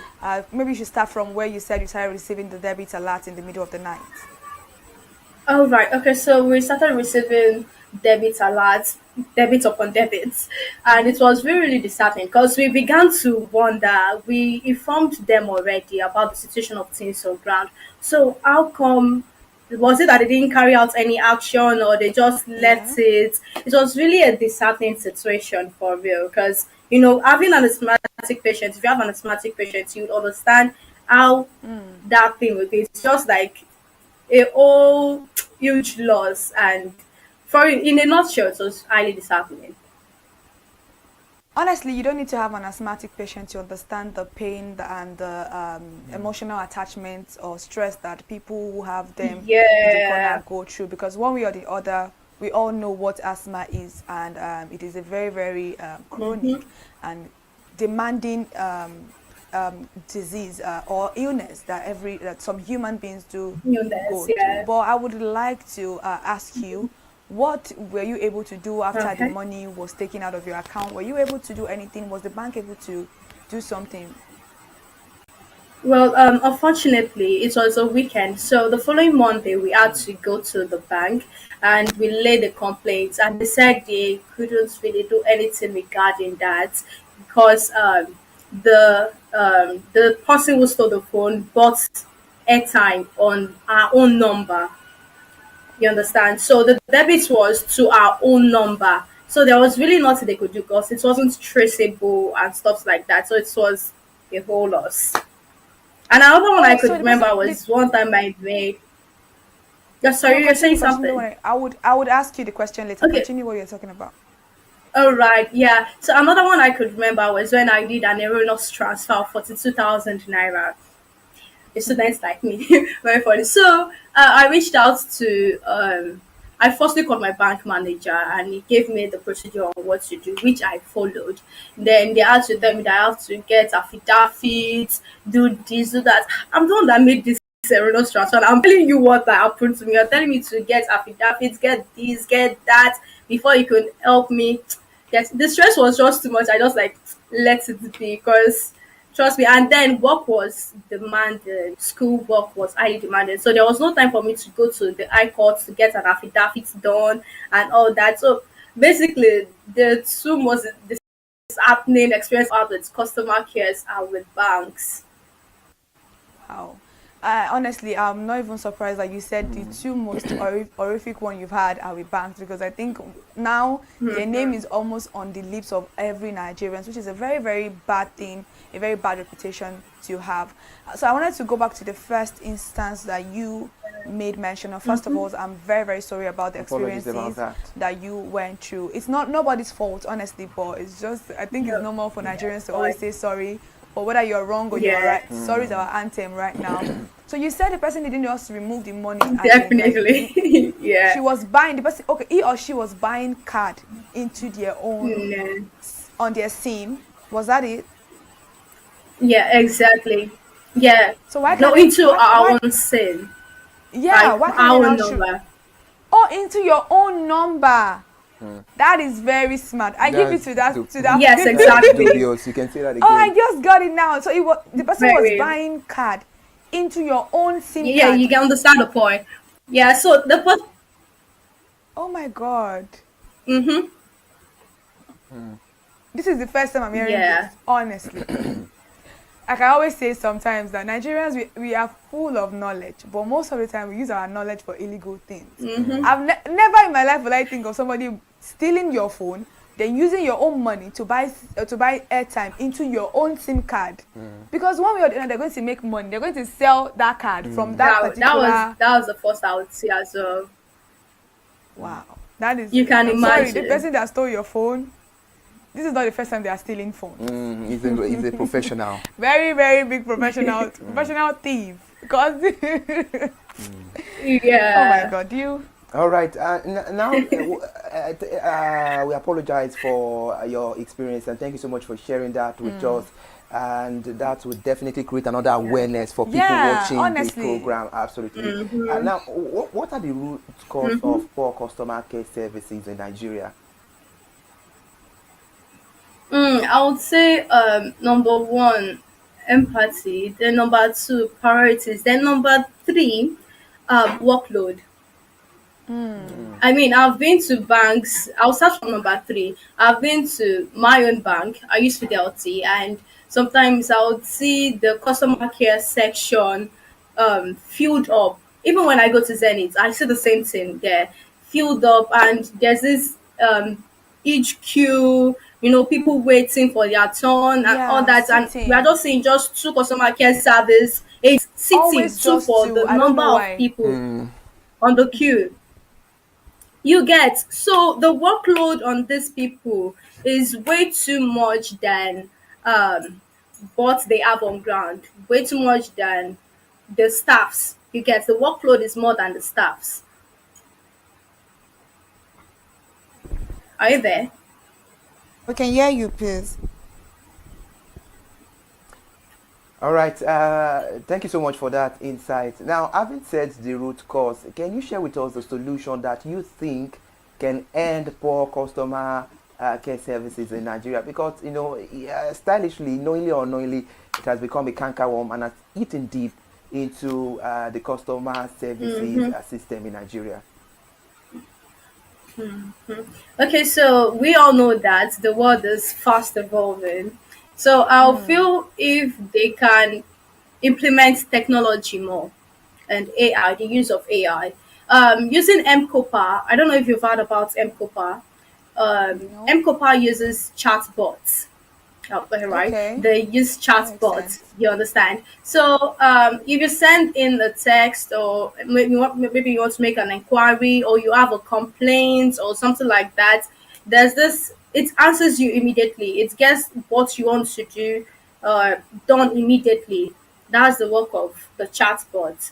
You understand? So if more banks or other organizations out there can implement that as well. Then also feedbacks. They should value feedbacks. And they can, there's this in the call review on Google. Yeah, take for instance Yeah, this Google review they do on reviews. Google Play Yeah. Store and all that. Yeah. Yeah. Here you get, if they can do something like that, they'll be able to know, because humans, especially Nigerians, we want to lay our pains. Like, we want you to know what we are going through. You understand? So if they can create that kind of platform for people to pull down their concerns, then it will help them know what to do better. It will help them know what to do better. And also getting enough staffs. And it's not compulsory the staffs are on ground. They It's can not work from compulsory they home, are on hybrid. ground. Yeah, you get that. It might be hybrid and it can be 100% remote. Just they do it. People at Ghana, I have a friend that does something like that at Ghana. So if it can be remote, it might be, since you have a laptop, you can just employ people. So they Exactly. get this thing done. But I feel, since it's remote, I feel maybe they might be thinking about the pay, how to pay staffs and all that. But there are ways you can run I the think that's actually the organization most and it will easiest go part of it. smoothly. As if you have hybrid staff, that's one of the most easiest way to pay people, because you're not paying for transportation, you're not paying for a lot of things. So Just it's paying there for even that. You get the easier point. for you to pay hybrid than a service. physical staff. And so let's backtrack a little bit, because I wanted to ask you some questions, but in this question that you just answered, she answered a little bit of it. For me, I think particularly empathy is the biggest problem that we have in customer service in Nigeria, because it's not just the manufacturer now. The manufacturers sometimes they even train these staffs. They try because I know that what I've heard is that customer service providers don't just get the job; they undergo at least a 3-month training before they are put in front of the desk. So I feel like manufacturers have tried their best. Maybe they're not doing a follow-up enough, but I think it is more of an empathy situation, because how can I be calling you that I have an urgent matter for you to solve for me, and the next thing you are telling me is, what is your mother's maiden name, what is your father's, unnecessary. What year did you get? Unnecessary. Get the SIM. A SIM that I've been using for more than 12 years. How am I supposed to remember when I got that particular SIM? So these are issues that we need to deal with the staffs themselves. Thank you very much. And also the fact that the workload, like you said, honestly, it is too much. Most banks always have just 2 customer service on ground. You will see 20 on seat. Do you not know what is funny is that it's only in customer service that you will see chairs lined up in front of the people, because they know that you're going to wait a long time. It's a strategical then they give you a form to fill. Thank you very much. Just to waste your time on unnecessary things that you can easily go there, explain to them. Even though you want to document things a little bit, don't give me a full, sheet of paper for me to start filling whatever I don't even understand. Exactly. An exam. You get It's more of an empathy, because it's very, very sad, and it can be personal, because I have gone through customer service issues, and I'm very sure almost everybody has gone through customer service issue. Then another thing, I want to say something. Another thing that I feel they should scrap up at this moment is giving forms, because basically you have my information on your system. So why are you stressing me to go all over again? You could just ask for my name and probably my phone number or something, then bring it out. Like hospitals does that. nowadays. The Thank hospital you. I once worked at, all you just need to do is just input the patient's name, then you know the rack where the patient's card is. Life has Yeah, by gone their far card number. beyond. In fact, Yeah, some you get hospitals, it. even if you don't want to tell your name, you can just give them the last number of your card. Mm. Even in university, Card, and they bring it for your out. clinical, it is most likely your card number they're going to use They to ask search for for no you. names. Not like they will give you a You get full it. foolscap sheet for you to start writing jam questions and the likes. I thank you so much, Adela G, for your Yes. beautiful insight. And with everything you've said, you've nailed it, starting from the root cause and to the solutions. I think it's time the banks and all other service All the providers now start to know that organizations. this is 2025, not 2005 again. We are in the Gen Z I world, not in mean- the analog world. The issue of, you asking me formed, it's tiring. And, Very tiring. You start to crack your brain about what you registered with them for almost like 10 years ago. I mean, what I was thinking 10 years ago when I wanted to I can't remember everything. What's bank your with you address? What's your or engage business with you is different from what I'm thinking now. So thank you so much for bringing all those beautiful insights. And I think with the workload, of course, it's so tiring on them. You can see them; they get tired easily. Most of them will tell you, "Well, we are coming." Maybe they'll go to restroom or go somewhere to Even physically in bank, Exactly. they will leave customers stand. I don't know where they do that because I'm very sure other countries don't do this. It is very, very distressing. Like I said earlier on, it's more of the staffs that have that issue, because you would see customers queued up and you will walk majestically out of that customer's presence. That's your job. You should have a fixed time. Yeah, you can have pressing. You are pressed. You want to go and use the toilet. You can always have a time. They will not even offer an apology. Oh, sorry, excuse me for just 2 minutes. Let me go and quickly use the restroom. It's as if they are entitled to using that restroom at a particular time in the presence of their own customers. And like you said earlier on about the there's no courtesy about the chatbots. Some banks actually have chatbots. I think Zenith has Ziva or something. Some other ones also have it, but not all of them. Like I'm not Access. surprised that Fidelity is having this particular customer, because I don't think they have a lot of customers compared to some banks. Like for them to now. Well, actually, I would say basically, I mean, I could go through all those process. Probably they would have done something, but due to my own work schedule, I could not go. But I heard that it's not only for Fidelity. It's not only for Fidelity. It's all of them. I'm just saying that they could have prioritized you, because I don't think Fidelity has that much customers compared to some other banks. And honestly, all those unnecessary, go to this place, bring your NIN, bring your affidavit. What do I need an affidavit for? Am I changing something in my bank? I don't know. I just feel like some of the time they just use it to buy time for themselves. All these things are absolutely not necessary, and I think government needs to regulate these rules, particularly for consumers that are actually using these things, because it's very tiring for me to lose money, and then it's taking me 6 months to collect this money back. Thank you so much, Adela G. And I support you. I support you 100,000,000 times about the government need to do a whole lot of reform and regulation. And now, if you are talking about the government, I think it's right time. There is an English adage that says charity begins at home. We find.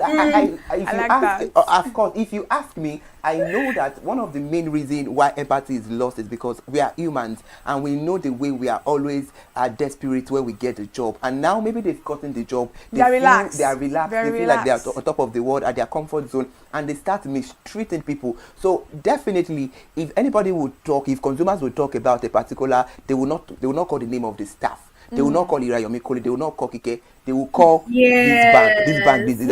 Thank you very much. So I think it's high time for the top officials of the bank to always, the manufacturers, maybe the top executives of these banks, of these service providers, to know to call a round table meeting, to just a meeting, an awareness that will start as a subtle reminder of the reason why we employ you in the first instance. And thank you so much for those beautiful insights. I think with all these things, if things are properly done, because we have a lot of people that say this is Nigeria, anything goes, but we will never stop doing that, because we are media and we keep creating awareness until they do the good and right thing. Thank you so much, Adela G, for joining us on the conversation all the way from Ibadan, pleasure is mine. health care provider, Mine. and a seasoned on-air personality. Such a beautiful one, such an amazing analysis. We appreciate you. Thank you. The pleasure is mine. I'm glad to be here. Before you go, all right. Before you go, for 1 minute, let's have your concluding remark. Okay, so basically, I would say we all know how Nigeria is, and if the customer care wants to be better, it starts from the personality itself. So you should always remember that as a customer care provider, the top of your list as a customer care provider, your number one priority is the people, is the customers. Sure, you understand? So you have to know that to get them comfortable, you have to be out there to do everything to get their needs met. Truly, some customers will be so frustrating. Yeah, they might be frustrating at times, but you just that's where this stress management comes in, anger management comes in. So you just professionalism comes in. Sure, you get. So you just have to know that you have to be calm no matter what. You have to be calm. You have to mind your speech and do everything you can in your power to meet with their needs. Thank you very much. Thank you so much, Adelaji. I'm highly impressed. Thank you so much for joining us on the conversation once again. Please do well to enjoy yourself and say me bye to the people of Ibadan. All right, so Odabo. Odabo. All right, thank you so much for joining us. That's a very insightful conversation. It was brief, short, and concise. It has all the information needed in it. But I think the one that is quite amazing to you is about the issue she had whereby using to buy ATM. That's very smart. You know, Ibadan it's called like it is Ibadan. So don't be surprised. You know, there is an adage in Ibadan that when you steal something from you, Ibadan people will tell you, why did you put it in the place where the thief came to? You know, I jacked that stuff from you. One man about the so please let us all stay very careful, a very beautiful insight right there. And I'm sure if all these things are properly done, there will be changes. Definitely, of course, there will be changes.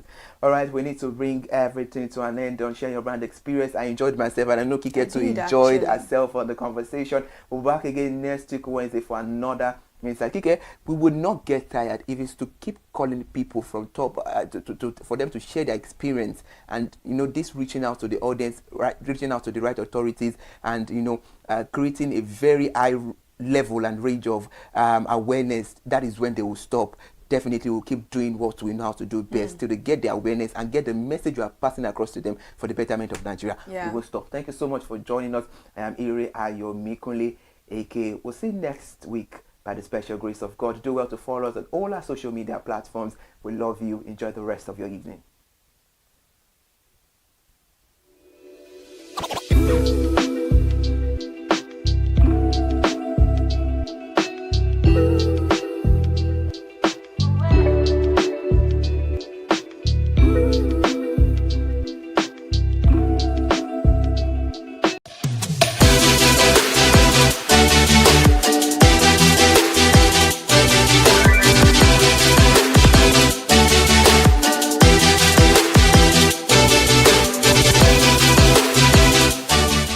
Entertainment isn't just the spice of life, it is the rhythm of the soul, the melodious song in our hearts, and the vibes that color our world.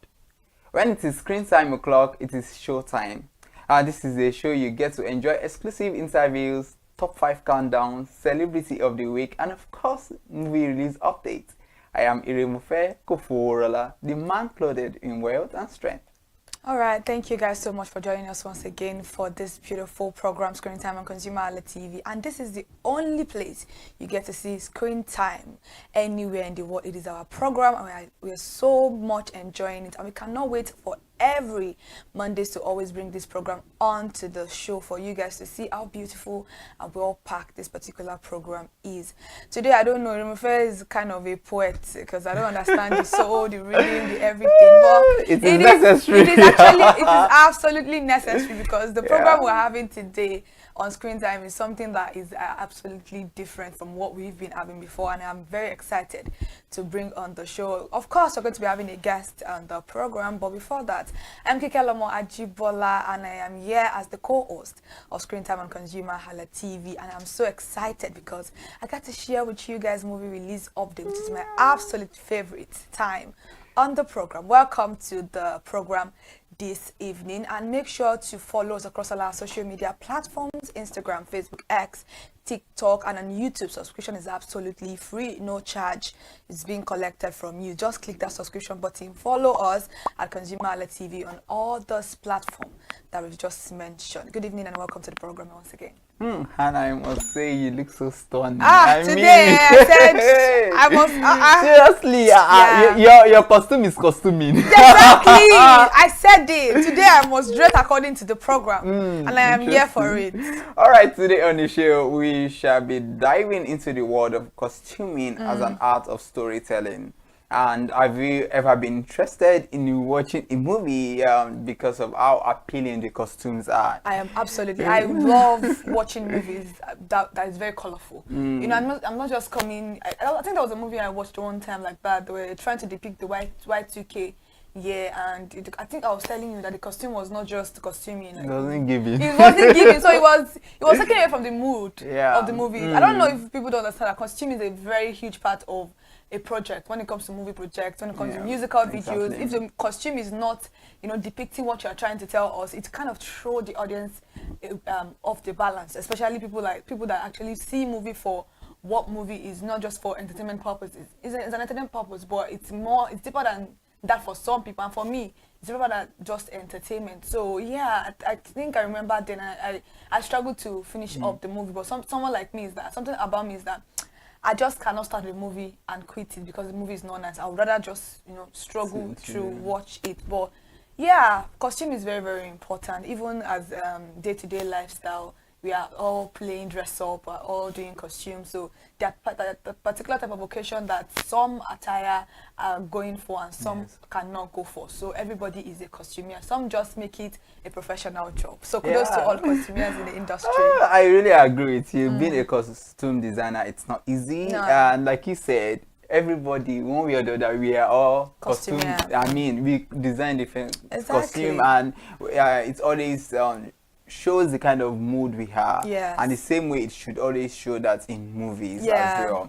So costume helps tell a story as it establishes who a character is, their traits and details of their personality. Exactly. That's very important always. And costumes help transform a character into a believable persona, and it is the design of clothing and accessories for actors on screen, stage, or in musical videos. Like I said earlier, it's not just about movie right now, also in musical, every aspect of life. Costume is very, very important. You cannot wear a clothes that you wear to a funeral, to a wedding. You cannot wear a clothes that you wear to a wedding, to a funeral. Imagine you opening your chest to a funeral. You're going to be stoned. In fact, I'm going to stone you because it's kind of very disrespectful. You don't do that, Okay, it's kind of very, very disrespectful, you know. So costume is very, very important, whether in acting, whether in on stage play, whether in a musical video. Imagine you doing a village movie and we are putting on a what do I say? The city attire. It contributes a lot. Even the accessories you are using, the wig, everything. Everything must interpret it. Imagine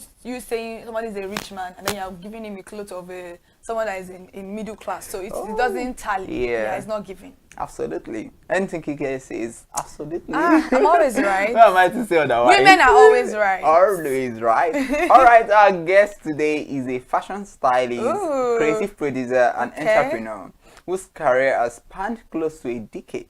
That's a lot. He whole lot. I mean, someone who is a decade. I mean, a Put decade, some respect on that name. I mean, it's not easy to really choose a career path for a decade. A decade. Yeah, I mean, he is no other person than the charming Adam Stephen Lewis. who is joining us on the show today. I can't wait to actually meet this particular person. My friend has been talking about this particular person, and I cannot wait for the person, for him to come on the program and share with us his knowledge, his understanding, and how beautiful this career path has been for him. Absolutely. The challenge is also there's no beauty without pain. So both both goes hand in hand. So yeah, like now my head is actually aching me because tying this thing on my head. Ooh. But this has to do because today's program is absolutely special. All right, let's welcome our guest.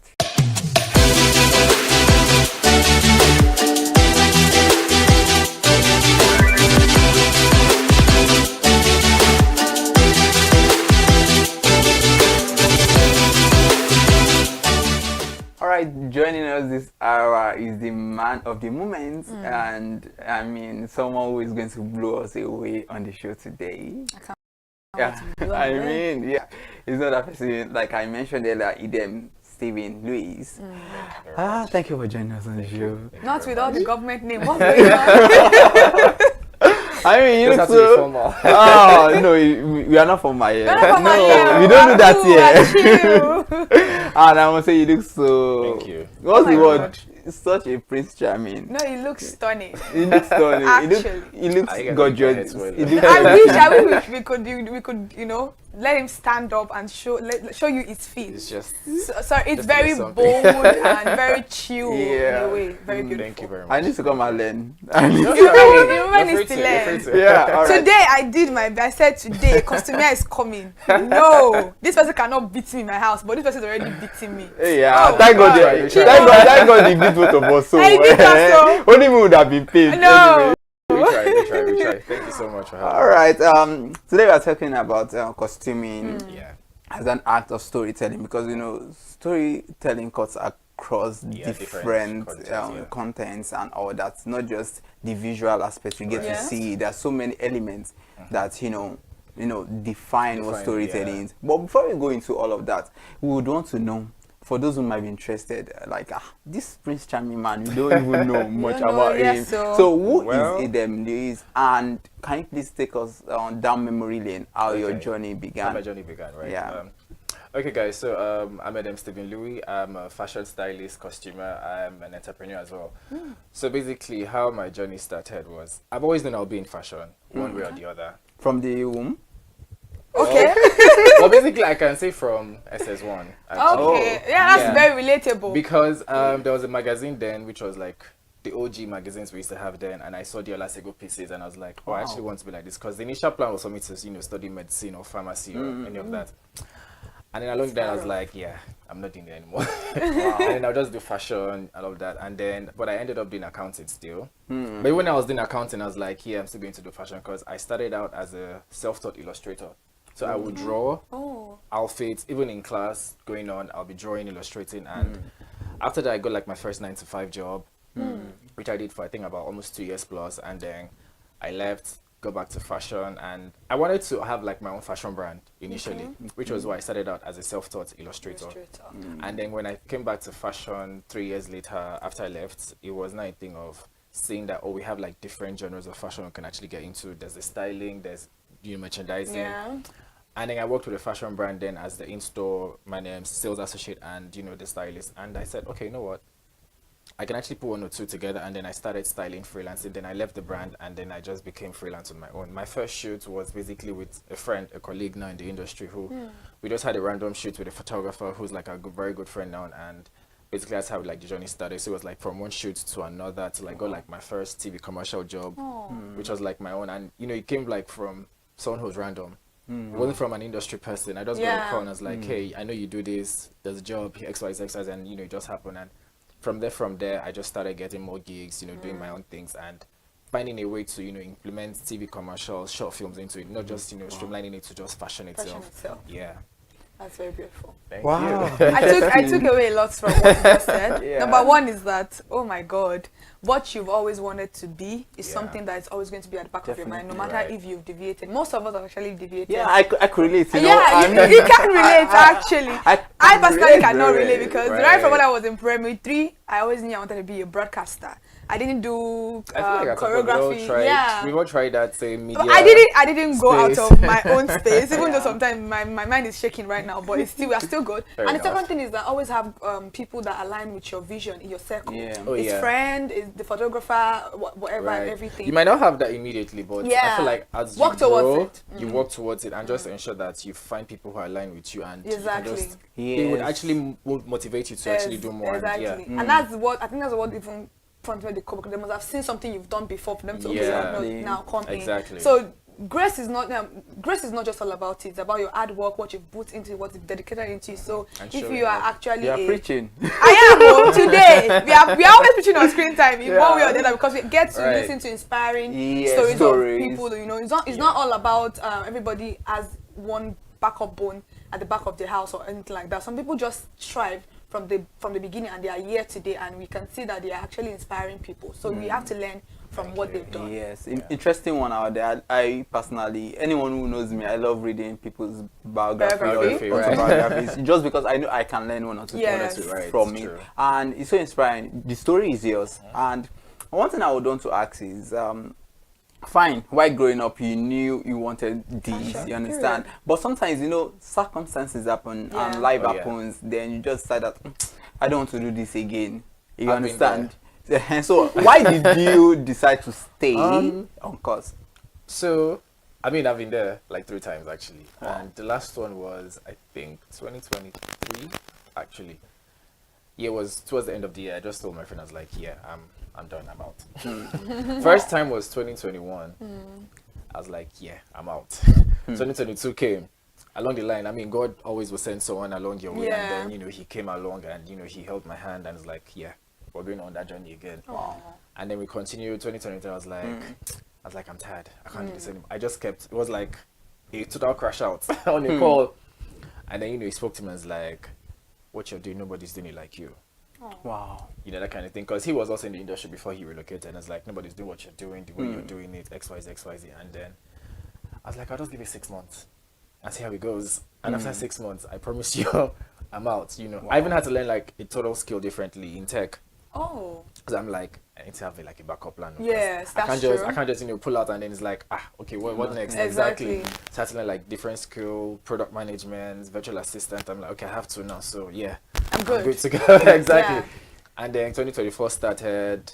I found myself into it again. So it was like shoot after shoot after shoot after shoot again. And this year has been like the year that I actually saw. I was like, okay, that person that had your hand really saw. Because when I put 2024 and 25 together, I would say, oh, you know, like my own personal project that I've done myself, I'm like, yeah, I'm proud. Like I could actually do this, because then it was a thing of when will it come, when will it come, when will it come? And then I feel like having your own confidence and growing and basking in it was one thing that helped me along the line. Like, no matter how you be, something will come. Very true. Because I'm just like, I had to trust in my God. Like, I know what I do.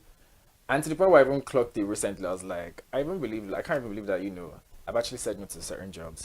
And I'm like, no, I'm not doing that one. And I'm like, me will be like, give me, I'm going to do it. So now we are choosing, you know? It's like choosing grocery. Like, no, I don't think I'm going to do this, actually. And I mean, just confidence, I think, is one thing that's helped me. And most times we grow confidence unconsciously.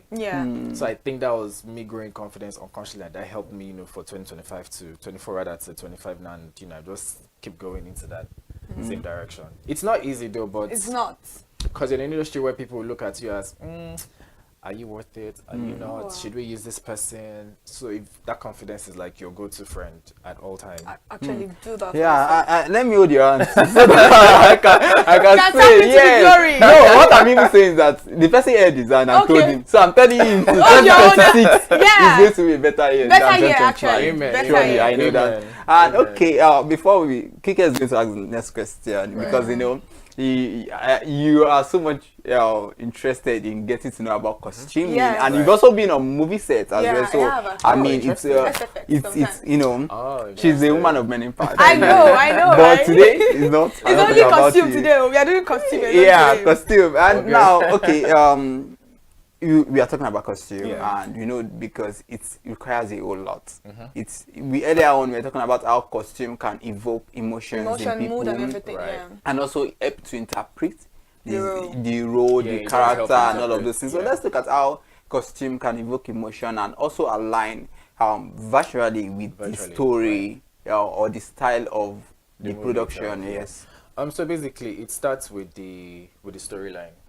So if the storyline is very clear and concise and, you know, translated very well, it would actually help the costumer or the stylist to, you know, then translate that. Because there was one that I did this year which showed at Cannes Film Festival. I was on the styling team for that. It showed at Cannes Film Festival in May, and you know, it was more about a single mother who had lost her husband. You know, she was now, you know, having to drive down for around to make a living for herself and for her children. And you know, when I read the script, which for me was interesting, I didn't even know it was going to do so well to the point of Cannes Film Festival. Cannes, that is big. Actually, wow. You know, and you know, they sent me the script, which from the person that was like in charge of everything, and then I went through it. I was like, yeah, I'm going to do this. And then when I read it, I had like the meeting was clear and concise, like, oh, you know, want her to look this way, and it wasn't going to be something that was going to be dressy, toned down, everyday life of someone who's like, you know, suffering, trying to make ends meet. So they're like different phases where she would go from looking like this, like suffering, and she just lost her husband, to then, you know, she's struggling. Exactly. So we had to then translate that into the everyday life. Like I said, like the Danfo drivers would dress up, but I mean, it's a woman, so you have to dress her into a man to make her look like she's doing like the man's job to survive and all that thing. It was tasking, but the same way interesting, because that way I was able to then translate that into different stages. And it's really important because it helps the characters align with the story as well. Exactly. Because they addressed the part already. Yeah, because oftentimes with Nollywood, I mean, they're doing a good job though, but I feel like there's some stories that I've actually watched in the movies, and then it's a bit overdressed. A lot, actually. It's a bit overdressed, and then I realized at a point that I feel like people just put in more effort into the outfits than the story itself, and I'm like, there's no balance, which I feel like we should have. Even for makeup, I still drag makeup artists like sometimes when I see the makeup on movies, because if you're shooting like an indoor scene where she's like maybe chill, when she sleeps, when she wants to go to bed, or she just stop up, and I'm like, what? Exactly. And then she's still on, she has her wig on. I'm like, what's going on here? You can even have the wig on, but the makeup is, you know, heavy, and then the outfits they're not laid back. And I feel like for me, I've been lucky enough to, you know, have, you know, short films project like that who in different ways have actually aligned with the story, you know, from the costuming. So it's nothing like, it wasn't out of context or out of the box where you say, oh, let's give her, if for someone who's suffering, give her this whole high fashion boo-boo for her to wear. No, it had to be like, he had to relate to the storyline, which I feel like, you know, for me, I've been grateful to have like stories and films that actually translate from the styling to the storyline as well, which helps the production then create everything properly. I actually think I agree with everything you've said, but I feel like it's more of the fact that you understand your job. That's why you could interpret those them into dressing and stuff like that. When it comes to Nollywood, I can point out thousands of mistakes that they do, but we wouldn't take away the fact that they have good storyline, good production, and every other thing. Little things, and what they don't understand, like little things spoil a lot of things. Because I think I was sharing a movie. I was watching it upstairs, because I do watch movie almost every time. We all watch movies. I watch every time. So upstairs, and I was watching a movie, a Nollywood movie on YouTube. I'm not going to mention the name. I'm not going to mention the channel. So the thing is that they were trying to depict a Y2K stuff, 2007 thereabout. But the dressing didn't depict Y2K. I can relate to Y2K dressing. It's not I'm not made to sell out, but at least I know I still dress to. I mean, it's currently in vogue right now. Exactly. So there were a lot of errors. I'm like, no, this is not a Y2K wig. This is not a Y2K. Y2K wig is more of skull. Is more of bob. Is more of the makeup is more of ashy. Like the braids. The makeup is like you're a ghost. You understand? They make the beads. The exaggerated brows. The choke. That was the era of choker and stuff. But they didn't really impute all of this. Storyline was beautiful, but it threw me off balance. It didn't translate into the whole... Exactly. So some people don't watch movie the way some watch movie. Some people watch movie more than the rest. What I normally say is, they're stylists, they're customer, there's customers. I mean, it depends on who you would give the project to that can handle it, because also research helps. Yeah, because I know there are times where I'll probably get a brief for a shoot, and I'm obviously making research Wow. on how, you know, they want me to execute it immediately. It might be for a fashion brand, it might be a TV commercial. I need to then know how I'm going to then translate the outfit for them to fit the client's brief as well. Because if you don't do that and you get on set for fittings, it will then look like you don't know your job. So you need to go prepared. You know, little research. It might not be something too heavy or too tedious. It might be just something minor. Just, you know, check here, check that. And, you know, that also helps you together. I mean, for YTK seems easy to pull at the same time. Exactly. But at the same time, it's not too easy. But it's easy if you know your juice. If you don't know your juice, it will be too tedious for you to execute. I am watching this movie as an audience, and I could see a lot of things. You know, even going to the comment section, people were like, "No, this outfit is not it. Everything." You know, people were talking about it, and I'm like, "No, you guys could have done better," because the storyline was about campus life. You know, well, campus life way back then was, obviously, we know how it was. Exactly. I can remember we know how it was. It had like the bootcut jeans. Jennifer. Yeah. On the first. The return of Jennifer. We could see all of those in that jeans, movie. the spaghetti strap. Yeah. Even true. all of those. I don't know why they just did not do it very well. But I want to ask if there is an independent level to being a costumier on a movie set, or do you need to do a lot of talking to maybe directors and producers before you put together your stuffs? That as well. You know, you have to, you meet people daily. I mean, like I said, you have to show up, and if you don't show up, people might not see you that much. So, but when you put in good quality of work, people could see, people will find you, and they'll want you. But other times you have to, you know, talk to somebody that, hey, I want to do this, and you might come in as an assistant to do it. So it's basically the thing of, you know, prove yourself, let me see what you can do. And when you prove yourself and you feel like, oh, you can handle certain project, then they start calling you independently on your own. But I mean, if you have grace, they just start calling you on your own itself, because there are certain things in the industry where they'll need to see your track record of that particular thing. Even you claim you know how to do. You know how to do, because even as a stylist, you may do different things, but there's going to be one that's your strength. And if you're lucky, everything is your strength, well, good for you. But if, you know, because people are watching definitely, and you know, and I know I was talking to someone one time, and I was like, oh, you know, TV commercial gigs here and there. She's like, I won't book you for TV commercials, yeah. And she gave me good reasons, because she hasn't seen the TV commercials that I've done, because again, you might do some jobs, they don't come out too as well. But I've seen you do fashion this, you know. If there's anything I need it, it's you I'm going to call. Okay. But so it's like someone has seen where your strength is. So even when I've done this, she hasn't seen the other stuff. So which makes sense. So they need to see like your core to know that, okay, fine, this is what you can do. I know that anytime I can call on you. So then you might have to, you know, go out for events, you know, talk to directors. You might talk to them at first, and you know, they might not budge, because obviously they'll be scared at first. Like, are you sure you can do this? Because it's movie are like, they're huge. Yes, a lot of money has gone into a lot of money has gone into production. If you fumble in your departments, that's trouble.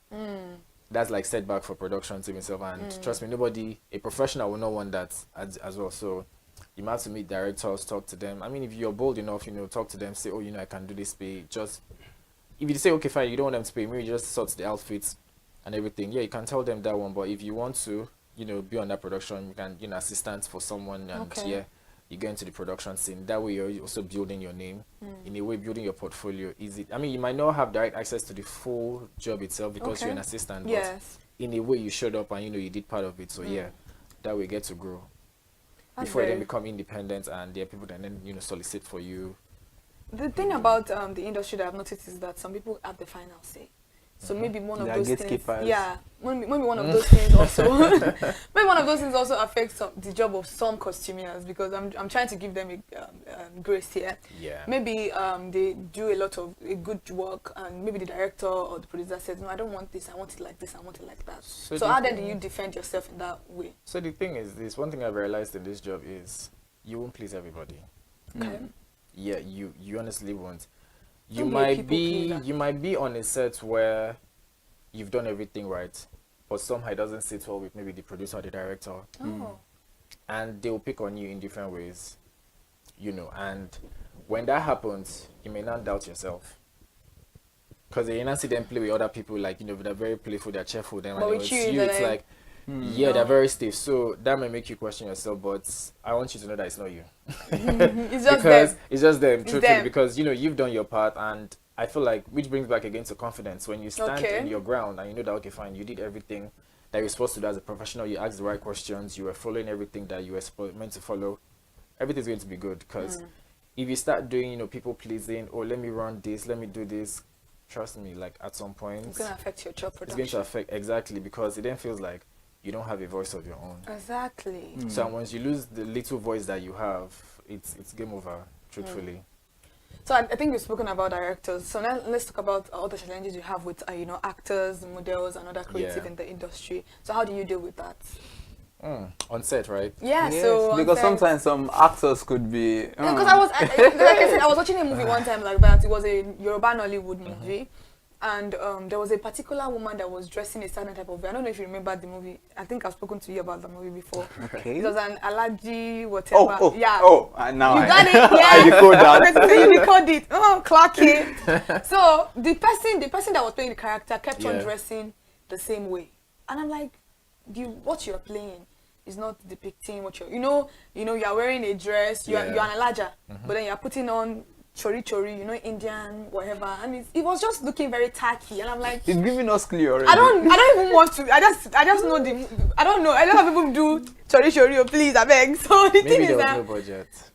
Even at that, I just feel like there's some things that I feel like some actors do dictate for some consumers because of the fact that maybe you're just an upcoming person. So just like you said, your confidence, your standing on your words, standing on your very, word. very so important. the first commercial that I ever did, the model is like, he's built, he goes to the gym and all of that thing, and so his thigh is like, you know, on the big side. And when I got his measurements, I got like a pants that would fit. I even left like 2 inches extra on both, you know, for him. And we went for fitting right in front of the client. You know, he just said, oh, this thing is tight. Wow. I'm like, you couldn't even wait to tell me. He just said in front of the client. I'm like, I then measured it for him. I'm like, this is what you sent through your manager. This is what I got for you. So how is it still tight? You know, I was like, okay, cool, no problem. You know, I'll sort you out. I'll get you another outfit. I did. Still, the inches that I left for the first one, I still left extra again for this one. And then he got there and it's like, oh, it's tight. And I'm like, well, there's something I can do. I feel like this one has to be a very, very moody person. Yeah, and then, you know, he came and it's like, oh, it's still tight. I'm like, well, there's nothing I can do. So it's either you wear it or you go come and get you. Well, this time was commercial. This time was literally in front of the director. I'm like, either you wear this or you go and get your outfit because you didn't hire me. And you know, because if you don't have a voice, they'll try to walk over you. Yeah.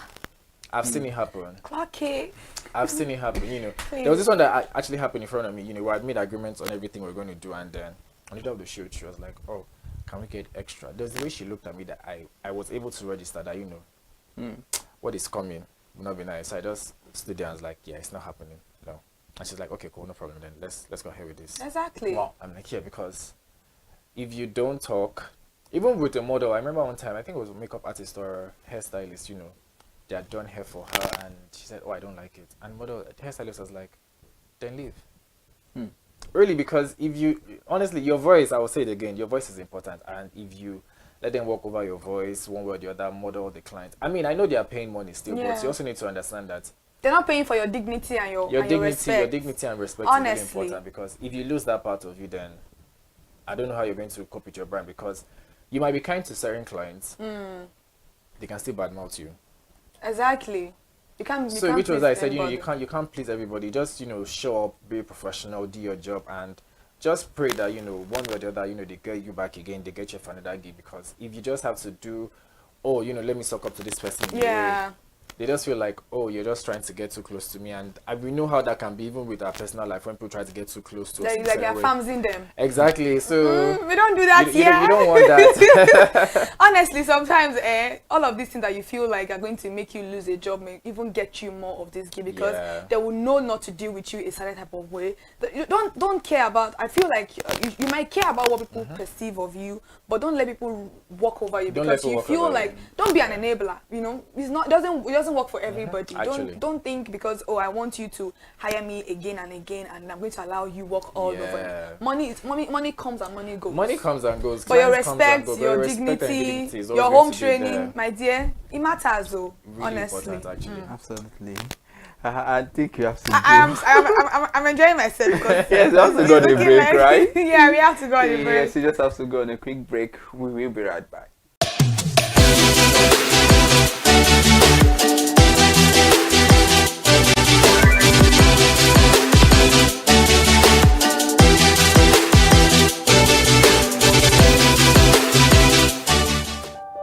Hey there, do you know in the world today, everyone is a consumer, and as consumers, we all have the right to be heard. In Nigeria today, as a consumer, you have all right to product information, right to fair pricing, right to return goods, right to product labeling, right to fair dealings, and a lot more.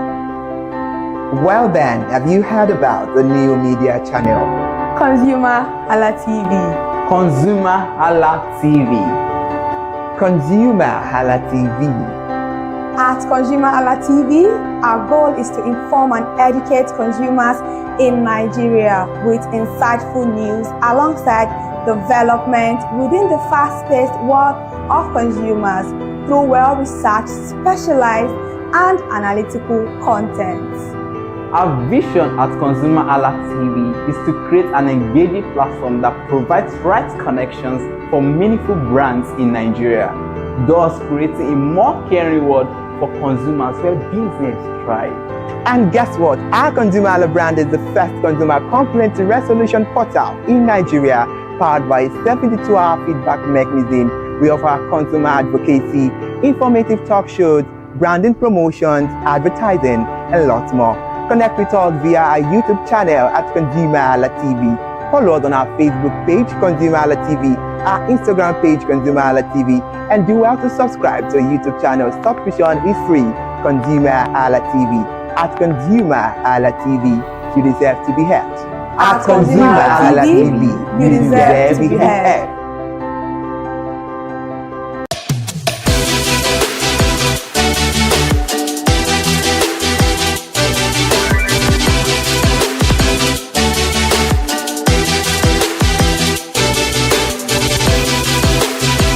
Welcome back. Here watching Screen Time on ConsumerHalla TV, and it has been a very interesting moment on the show because we have an amazing man, a fashion stylist, someone who has been in the game for a very long time, and it's not easy. It's not that idiom, Stephen Lewis, and he has been taking us on his journey. And I'm quite sure Kike and we've learned so much. I have learned today. a lot, actually. And looking at costuming as an act of storytelling, it's a whole lot. It's a whole lot. Right. And I've really had a very good time, even away from the show. Yeah, being on the studio, even behind the scene. We've had so much to discuss. Yeah, and that's so interesting. And he's a very fun person. Yeah, and again, before we go on, a few days ago was his birthday. Yeah. So we say belated happy birthday. Thank you so much. I'm supposed to sing for you. Do you have the voice? I do. Because I know myself. No, you know what? 1-0. You know I do come back. No. I do come back. I was just being sincere. Okay. Come on. I'm not even going to sing again. Because I don't have a voice. Hey, that one enter. But the same happy birthday. I so wish much. you the very best of life. Yeah. And come 2026, I mean, it's going to be a bigger you, Yeah. a better you, and a more flourishing you. Amen. I'm no pastor. I know you go there. I'm no pastor. All right, still costuming, still storytelling. We've talked about so many things. Now let's go on a lighter mode, because it doesn't have to be so. Well, let's look at it. Nigerian filmmakers, when it comes to storytelling, say a lot. And with someone like you who has a lot of potential, and there are many filmmakers out there. Are there filmmakers you would love to work with in Nigeria, or they're just so imposed you want to work with? Because sometimes when you ask people, they begin to mention Hollywood. I know, I'm like Nigeria at home. Oh, I mean for Nigeria at home, Kemi Adetiba, Kunle Afolayan, Tope Oshin, those are like the three. Tope Oshin, amazing filmmakers. Yeah, because their story and cinematographies, when you watch their movies, you're actually intrigued and interested to I wish I could get a project like this. You know, something major that wants to be involved in, yes. So, I mean, they capture every moment and every story as well. So, like, those 3 filmmakers from Nigeria, yes. Okay. Those are who I'd like to work with. Doesn't mean that we don't want to work with others, but I mean, others they are the welcome. top. Yeah, they're welcome. Others are welcome. Yeah, I'll work but with they are you, just at bring the the top. script. Yeah. As long as I believe that you have a very beautiful story. Yeah, and exactly. everything necessary for that production to be visually appealing. Yeah, to the is audience. the right thing. So Yeah. why not? Why not? We are we are accepting job. We're accepting jobs. We're accepting. Thank you. So, me, I'm just learning that you are also a creative producer. Yes. Yeah. Hey. So let me break it down. That's a very big name. Okay, let's go. So for the creative producer part, yeah, it's let's say for instance, you know, a new fashion brand. Let me use that as an example. You know, they are about to launch. They don't know anybody. Okay. You know, they've probably seen my work. I'm like, oh, hey, I love what you do. I like you to style this, but I don't know anybody. So then, obviously, the producer jobs, you know, I get the team. The photographer, videographer, makeup, hair, the models, the casting. So basically, I manage Just the entire oversee. production. Oversee Oh, everything. okay, that's very beautiful. Yeah, so, and you know, I've done that on like 4 different occasions, which is tasking but also interesting. So that way I add that to my portfolio as something that I'm able to do. Okay. Yeah, which is why I said, you know, creative producer. That's very So, beautiful. yeah. The name is very fancy and I love it. It's I fancy, mean, being a producer, you just have to oversee all yeah, basically all the like projects. oversee all the projects and make sure that everything goes well as planned and, you know, the client is satisfied, basically. That's very good. Let me quickly ask you a question that relates to that because we're Nigerians. What do you think about the Nigerian fashion brands right now? Where do you see us? 10/10. Honestly, I agree with you. I honestly do agree with you. Honestly, because I was at Lagos Fashion Week recently, and you know, it's interesting to see what Nigerian brands are doing. Yeah. The technique that they're, you know, putting into their craft is really The interesting. culture, everything. The culture, the oh heritage. my God, it's beautiful. It's really interesting. You know, when you see the process most of the brands go through to, you know, create these pieces, you then have to value what they're doing because it's really interesting.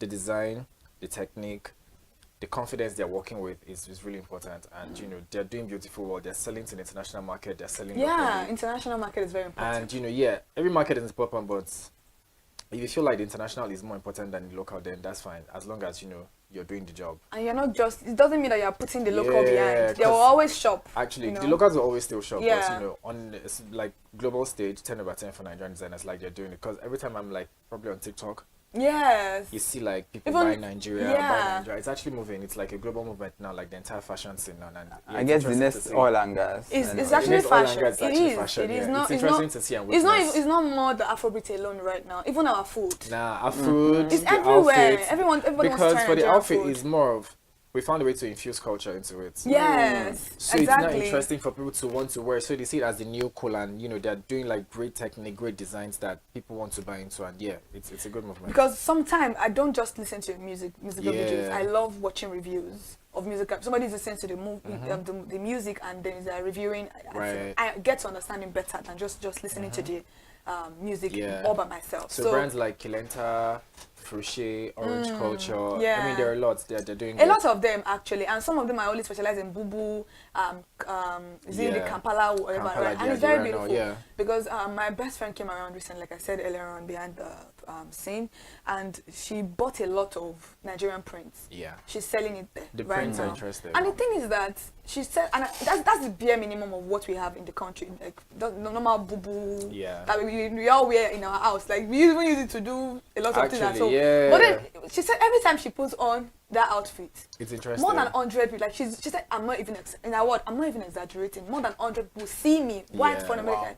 Where did you get it? I want to get it. Like, you know, even at a place of when you work. wear it abroad, the whites they're fascinated by it. Yeah. So because of the colors, I don't know. So now the prints are looking more colorful, more vibrant, and again, people have found a way to be playful around with them. So being playful around it now makes them more creative. Yeah. So it gives them creative freedom to do more, to express themselves with the print. So that way it's interesting. If you check Dialab.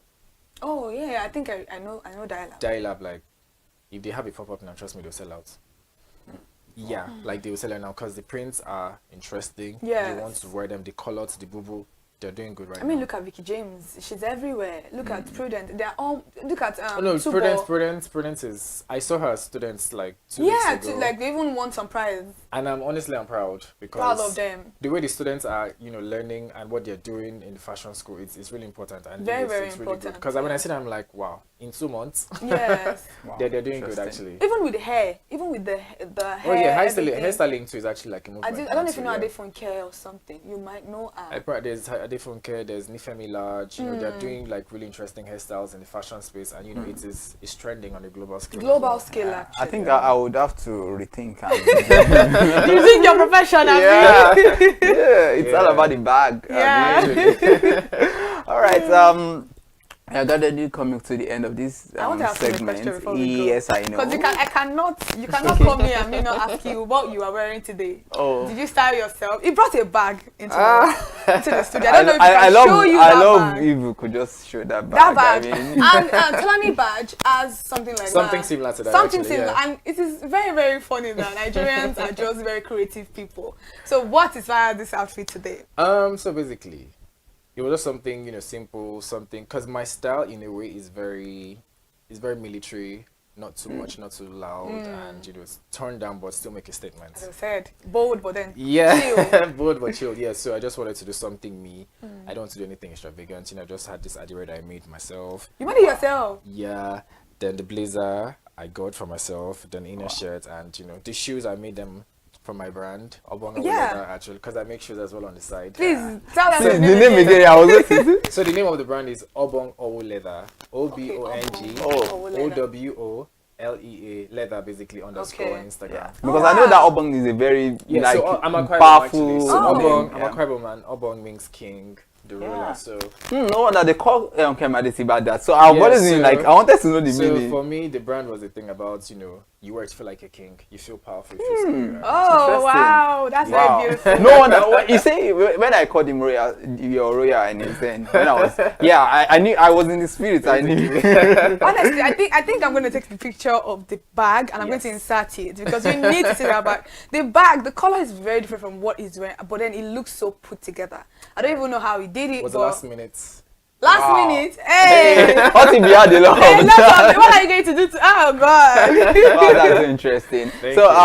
Before we allow you go, the year is gradually coming to an end, and I would just want to know because you know before we know it, start saying Merry Christmas, Happy New Year. But what are you most grateful for 2025?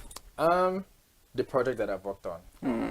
You know, grateful for life, and you know, grateful particularly for growth because I did like self-evaluation, you know, early this month, and I was like, you know, regardless of everything that has happened in my life and all of that thing, I've seen the growth, like from last year, basically in a year, I've seen the growth that's happened, and you know, I'm grateful because as a freelancer, you know how it can be. Yes. Yeah, and you know, for this year, I've seen like immense growth, the products I've been involved in, and having support, which I found along the way, which was really important for me, and yeah, all of that thing. There's like no dull moments. So it's like when you're feeling down, this one's like, yeah, get up. Okay. We're going to we have something to be grateful for, that kind of thing. So have like that community, little community that I have, you know, just keeps me together, and yeah, I'm grateful for that. Actually. Inspired. Thank you. All right, you actually, I do want to ask him another thing. Yeah. Okay. Now you've actually described yourself in a lot of ways, but in 3 words, can you describe your personality for us? 3 words. Let me try. Try. In 3 words. Well, a bit fun. Yeah, creative. You are fun. Yeah, let me just say fun and creative. We need one more. You need one more. Spontaneous? Is spontaneous? Are you? Spontaneous in a way. In a way. Yeah, but I mean, still it's the creative part, you know. So, okay, another now one. You have cancelled one more. Let's go. Okay, so yeah, fun, creative, you know, reliable. Okay. I love that. It's reliable. So that means I can come read the wardrobe since you are reliable. Are you joking? Oh my God! Not the wardrobe. Not the wardrobe. We don't approve. We don't approve that. All right, this is all we can have on this segment of Screen Time, and thank you once again for coming. Thank you. It's been an insightful and interesting segment, and I mean, I'm quite sure. Definitely, when we invite you some other time, you'd always want to come back. All right, we have to go on a quick break right now. We will be right back.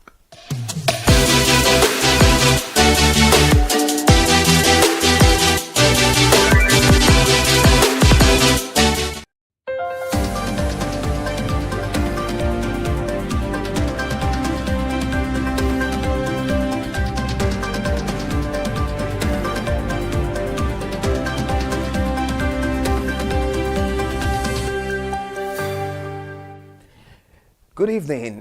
Thank you so much for joining us on the news highlights, the compilation of today's news bulletin at ConsumerHallaTV. I am Iri Ayomikunleke.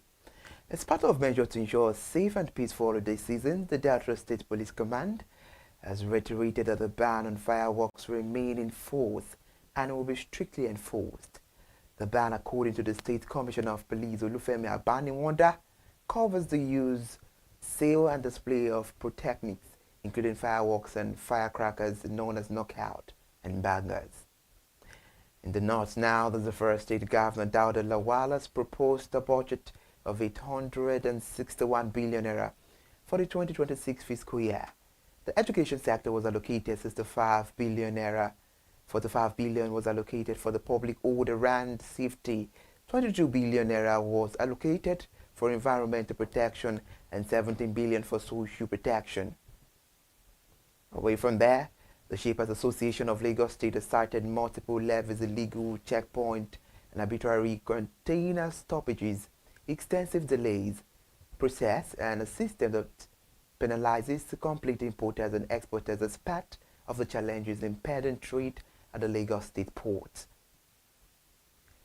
And now, the Minister of Budget and Economic Planning, Senator Abubakar Bagudu, said most Nigerians remain trapped in poverty because their economic returns are limited.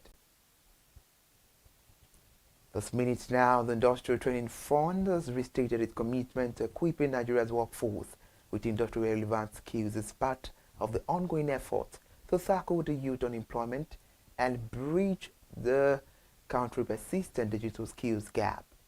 The renewed pledge aligns with the federal government renewed hope agenda, which prioritizes capacity development across key sectors. The CWG PLC has been officially certified by the Federal Inland Revenue Service as a system integrator for Nigeria mandatory electronic invoicing regime and the monitoring, billing and settlement platform. The Center for the Promotion of Private Enterprise has now urged the federal government to scale up targeted interventions in agriculture and manufacturing in order to curb the rise in living costs and ensure that Nigeria's 3.98% GDP growth in the third quarter of 2025 result in real economic relief for citizens. The call was contained in the policy brief analyzing the latest national household data. And now the Digital Bank has expressed interest in financing the replacement and rehabilitation of two of Lagos State's most critical bridges, the Keita Bridge and the Third Mainland Bridge, as the federal government step up its effort to attract a private capital for large-scale road infrastructure project. The Corporate Affairs Commission has issued a public alert warning Nigeria's about 15 companies operating with unregistered names and fraudulent registration numbers. The notice is intended to protect investors, businesses, and the public from potential scams after discovering that these companies' details was not found in the Commission's official database. On Tuesday, December 2, 2025, the Nigerian Exchange Group recovered from losses with the all-share index rising to 1.20%. That is about 144,928.36 points, and the market capitalization got increased by 1.41% to 92.38 trillion naira. The year-to-date return scaled to 40.81% from the 39.14 previously recorded. And we say thank you so much for joining us today. We begin our broadcast again tomorrow by 8. I am Iri Ayomikunleke. Stay with us by watching our broadcast on our YouTube channel and subscribe right there. And follow us as well on all our social media platforms. Good night and enjoy the rest of your evening.